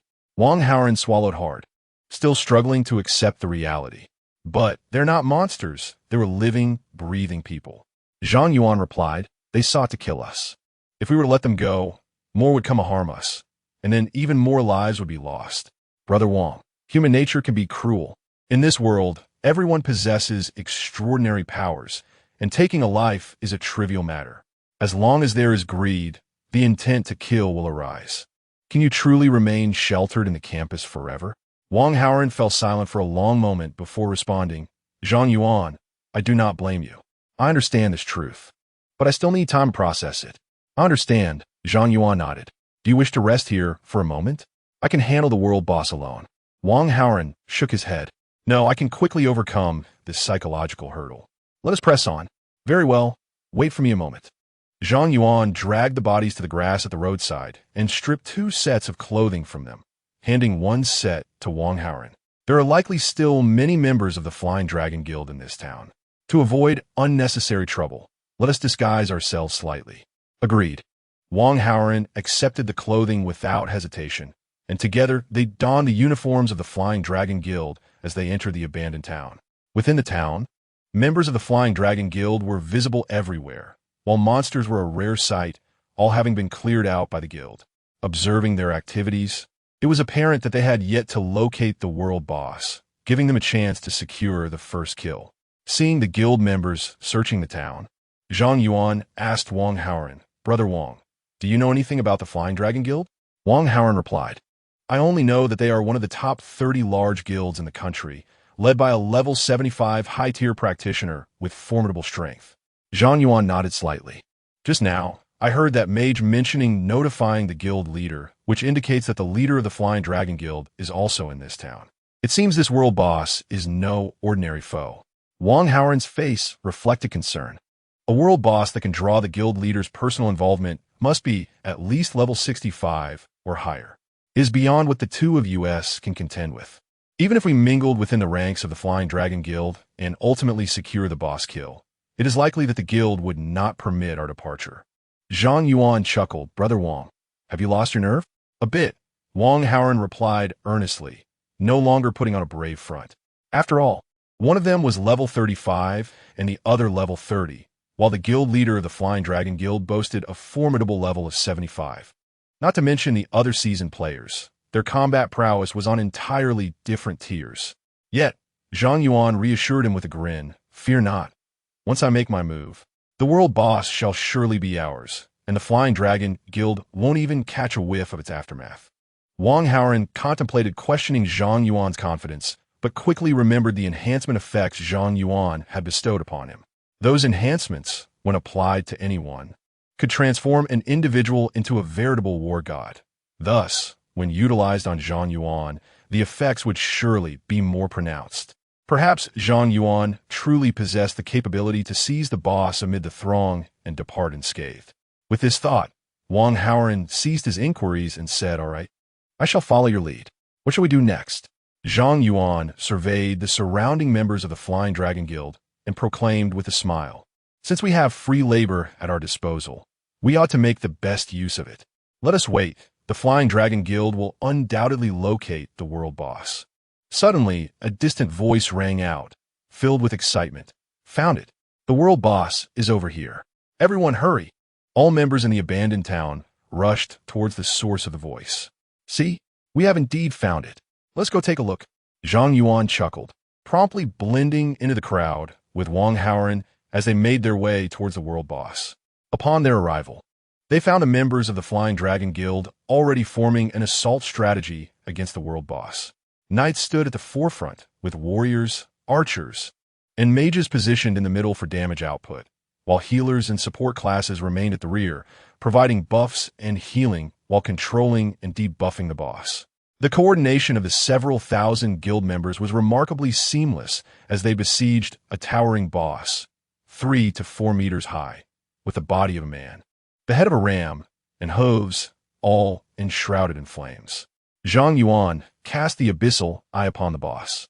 Hellfire Demon Ram, World Boss. Level, 70, Strength, 1200, 000, Agility, 300, 000, Mentality, 200, 000, Stamina, 20, 000, Skills, Demonic Roar, Hellfire, Death Curse, Earthquake.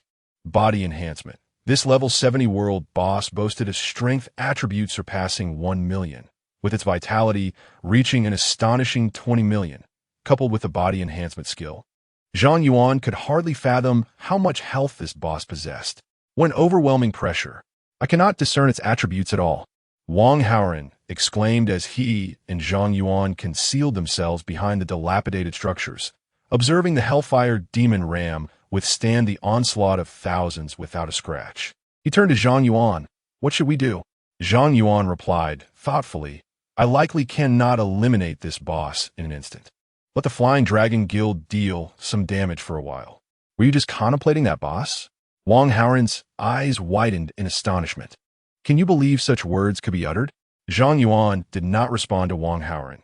Instead, his gaze swept through the ranks of the Flying Dragon Guild, ultimately resting upon a slender figure with a braid, beside whom floated a green spellbook. Mei Wanfeng, Voodoo Sorcerer, level 75. Is that truly the president of the Flying Dragon Guild? A practitioner of poison, no less. Just as Zhang Yuan discerned Mei Wanfeng's information, he observed the spellbook rapidly flipping its pages, and several beams of green light shot forth from it, striking the Hellfire Demon Goat.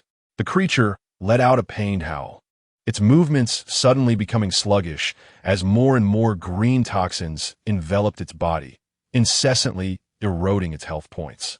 Zhang Yuan once again scanned the Hellfire Demon Goat's information, discovering that the boss's attributes had been reduced by more than half and were continuing to decline. What a ruthless skill.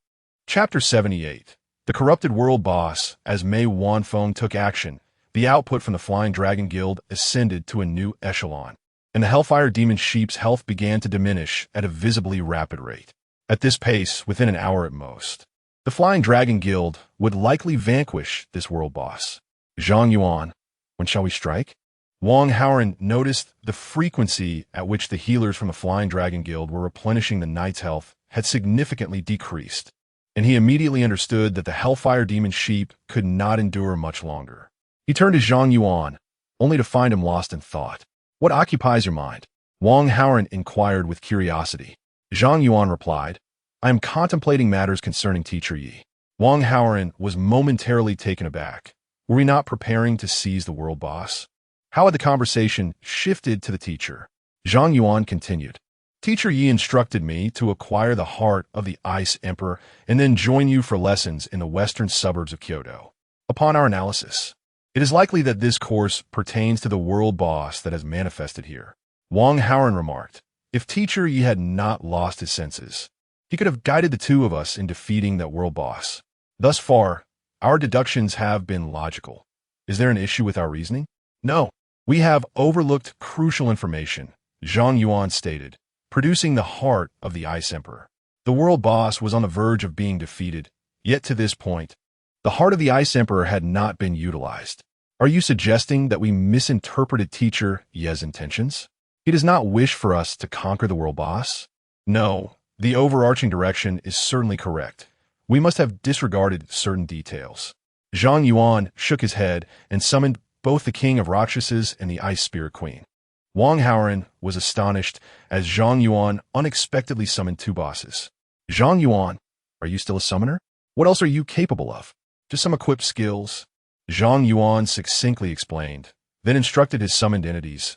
You two search this abandoned town for any suspicious locations. The King of Rakshasas and the Ice Spirit Queen nodded in unison. The former transformed into a shadow and ventured to the left side of the town, while the latter morphed into ice crystals and proceeded to the right, commencing their search. Zhang Yuan continued to conceal himself within the derelict structures, observing the status of the abyssal flame sheep.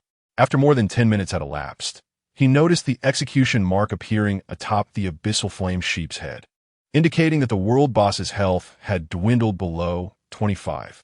Zhang Yuan was poised to deliver the final blow. At that moment, tendrils of black mist began to emerge from the ground beneath the abyssal flame sheep. The creature, having endured relentless assaults, suddenly entered a frenzied state, purging all negative effect from itself, while its attributes surged dramatically. Roar! The sudden outburst of the abyssal flame sheep caught the healers off guard, leading to the knights at the forefront being overwhelmed. The formation of the Flying Dragon Guild was thrown into disarray as the abyssal flame sheep charged into the throng, wreaking havoc. What are the knights doing? Quickly, draw the boss's aggro.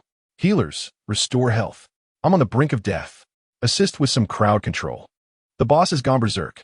In that fleeting moment, the situation underwent a dramatic reversal. The formation of the Flying Dragon Guild was shattered, resulting in numerous casualties. Many adventurers even abandoned their comrades and fled the battlefield. Chaos reigned supreme. What a bunch of useless fools. They can't even hold the boss's aggro. I will keep the boss occupied. All squads, reorganize your formations. Upon witnessing the disarray of the Flying Dragon Guild, Mei Wanfeng issued a stern command, then soared into the air, the pages of his green grimoire flipping wildly. Terrifying mana surged around him, and a green, poisonous cloud slowly began to coalesce in the sky, enveloping the abandoned town in toxic mist. Wang Haoren stared intently at Mei Wanfeng, astonished. This atmosphere. Could he possibly be about to unleash a forbidden poison spell? Zhang Yuan, we must. Before Wang Haoren could finish his sentence, the Hellfire Demon Goat suddenly teleported behind Mei Wanfeng, opening its gaping maw to sever Mei Wanfeng's head in one swift motion. The headless corpse of Mei Wanfeng plummeted from the sky, causing the poisonous cloud to dissipate. The president has been slain. This boss is not right. Everyone flee. Upon witnessing Mei Wanfeng's demise, the members of the Flying Dragon Guild fell into disarray, abandoning their gear as they fled the town in panic.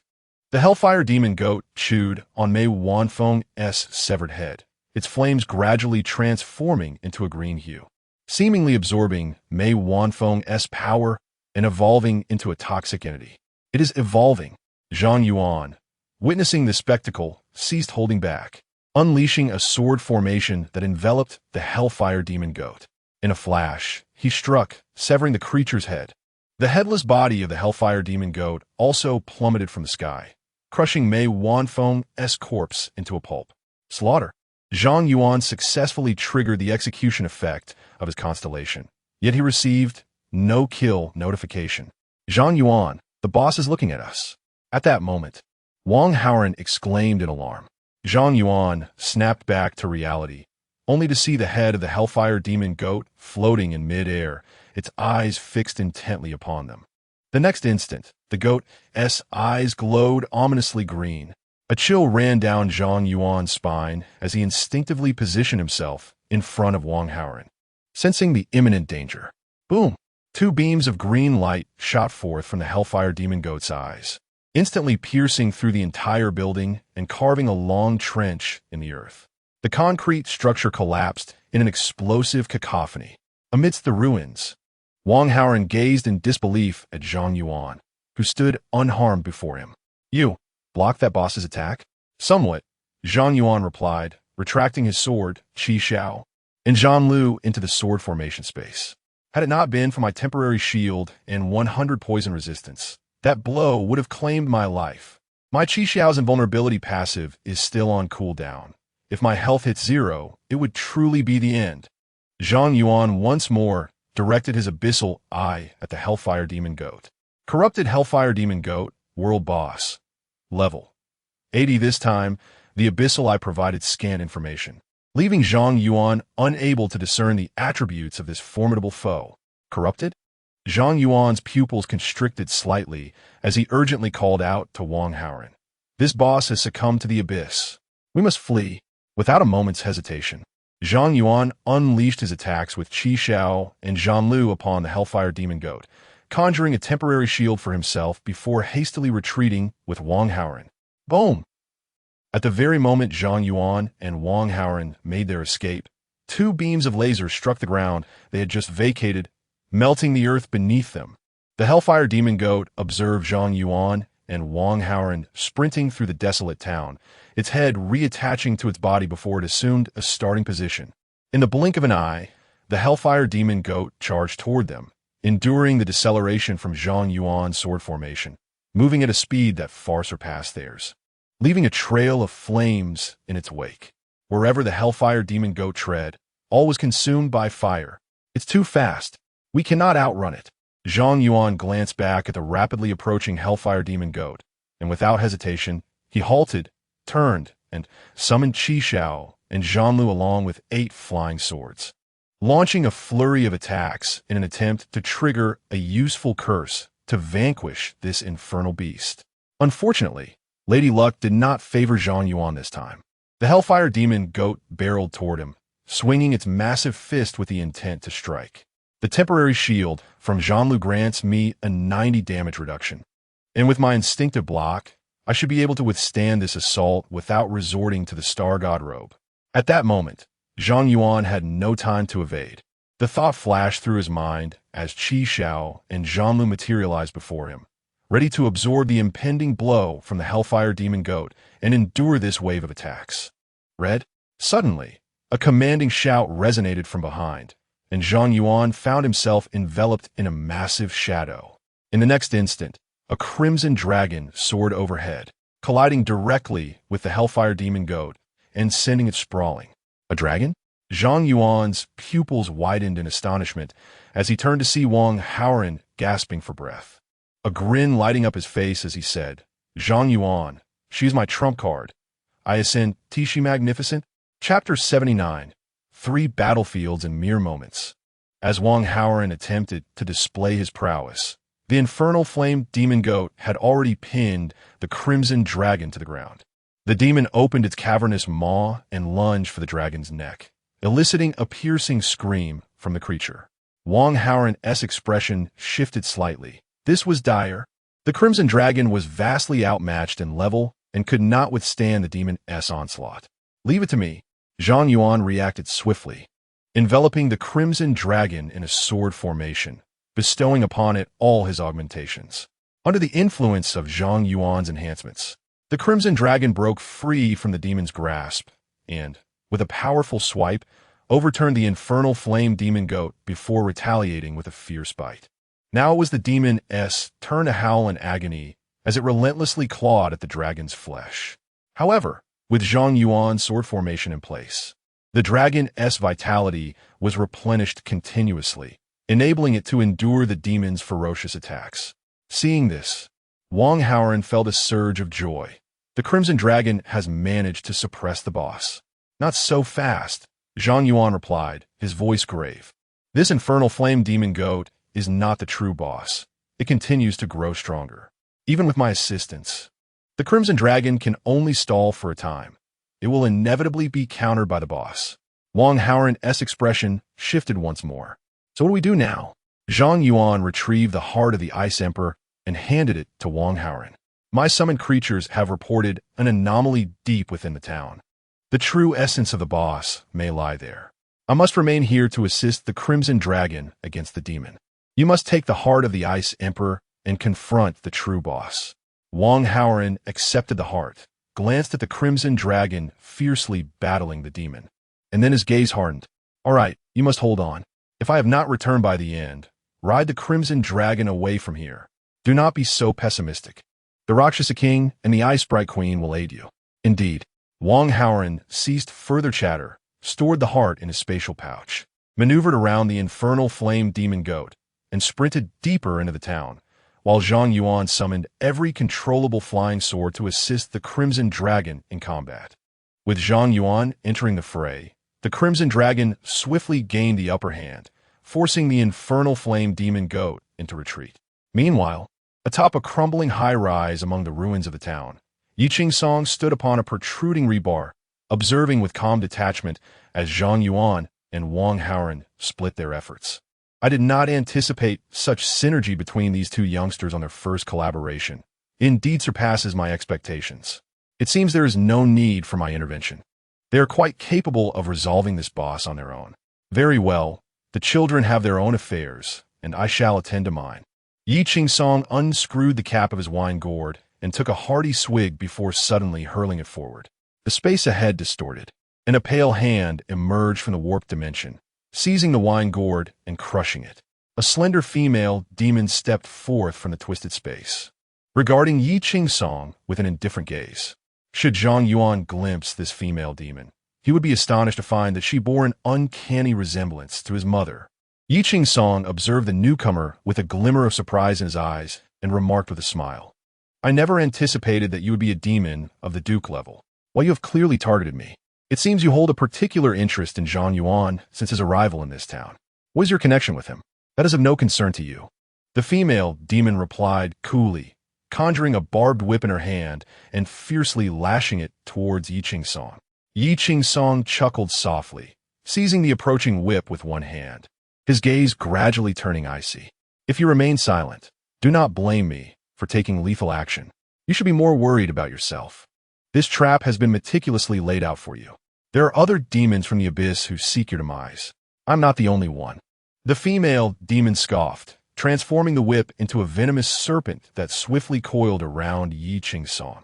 In the next moment, a rift appeared in the space surrounding Yi Song, pulling him in. The plan has succeeded. Yi Song has been transported to the abyss. "You may now proceed," the female demon stated indifferently to the void, casting a fleeting glance at Zhang Yuan below. She lingered in the air for a moment before vanishing. Zhang Yuan, who was engaged in combat with the Hellfire Demon Goat alongside the Red Dragon, sensed something amiss and turned to the spot where the female demon had disappeared, furrowing his brow.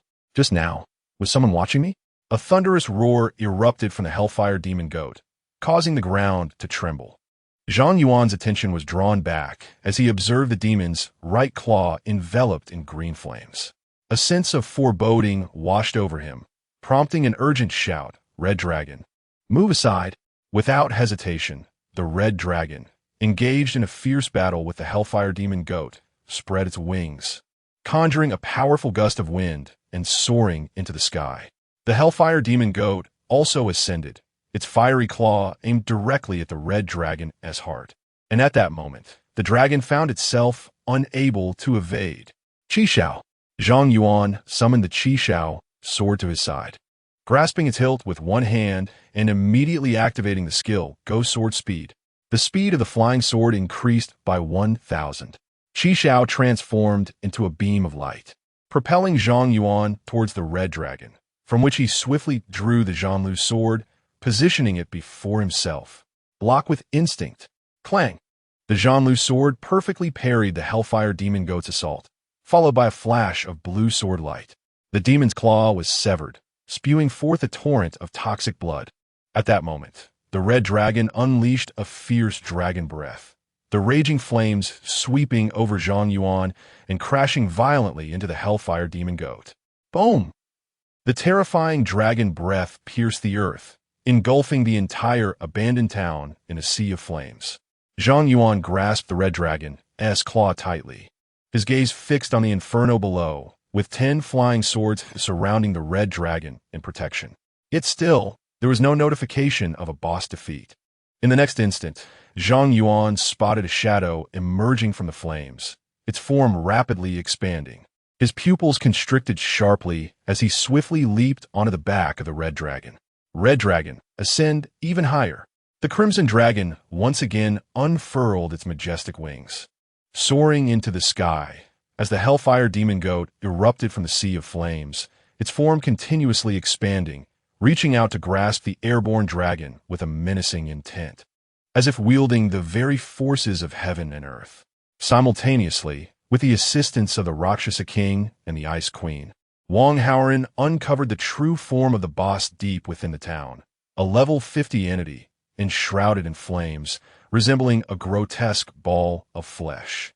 Although this orb of flesh was considerably weaker than the Hellfire Demon Goat, it still emanated a palpable aura of danger in Wang Haoren's eyes. Taking a deep breath, he felt the pressure mounting. Upon discovering the boss's true form, he glanced back at Zhang Yuan and the Crimson Dragon, who were desperately evading the grasp of the Hellfire Demon Goat high above. With determination, he drew forth the heart of the Ice Emperor and his colossal sword, turning to face the blazing orb of flesh. It was clear that a swift resolution was imperative. The Rakshasa King and the Ice Queen immediately entered a state of combat readiness.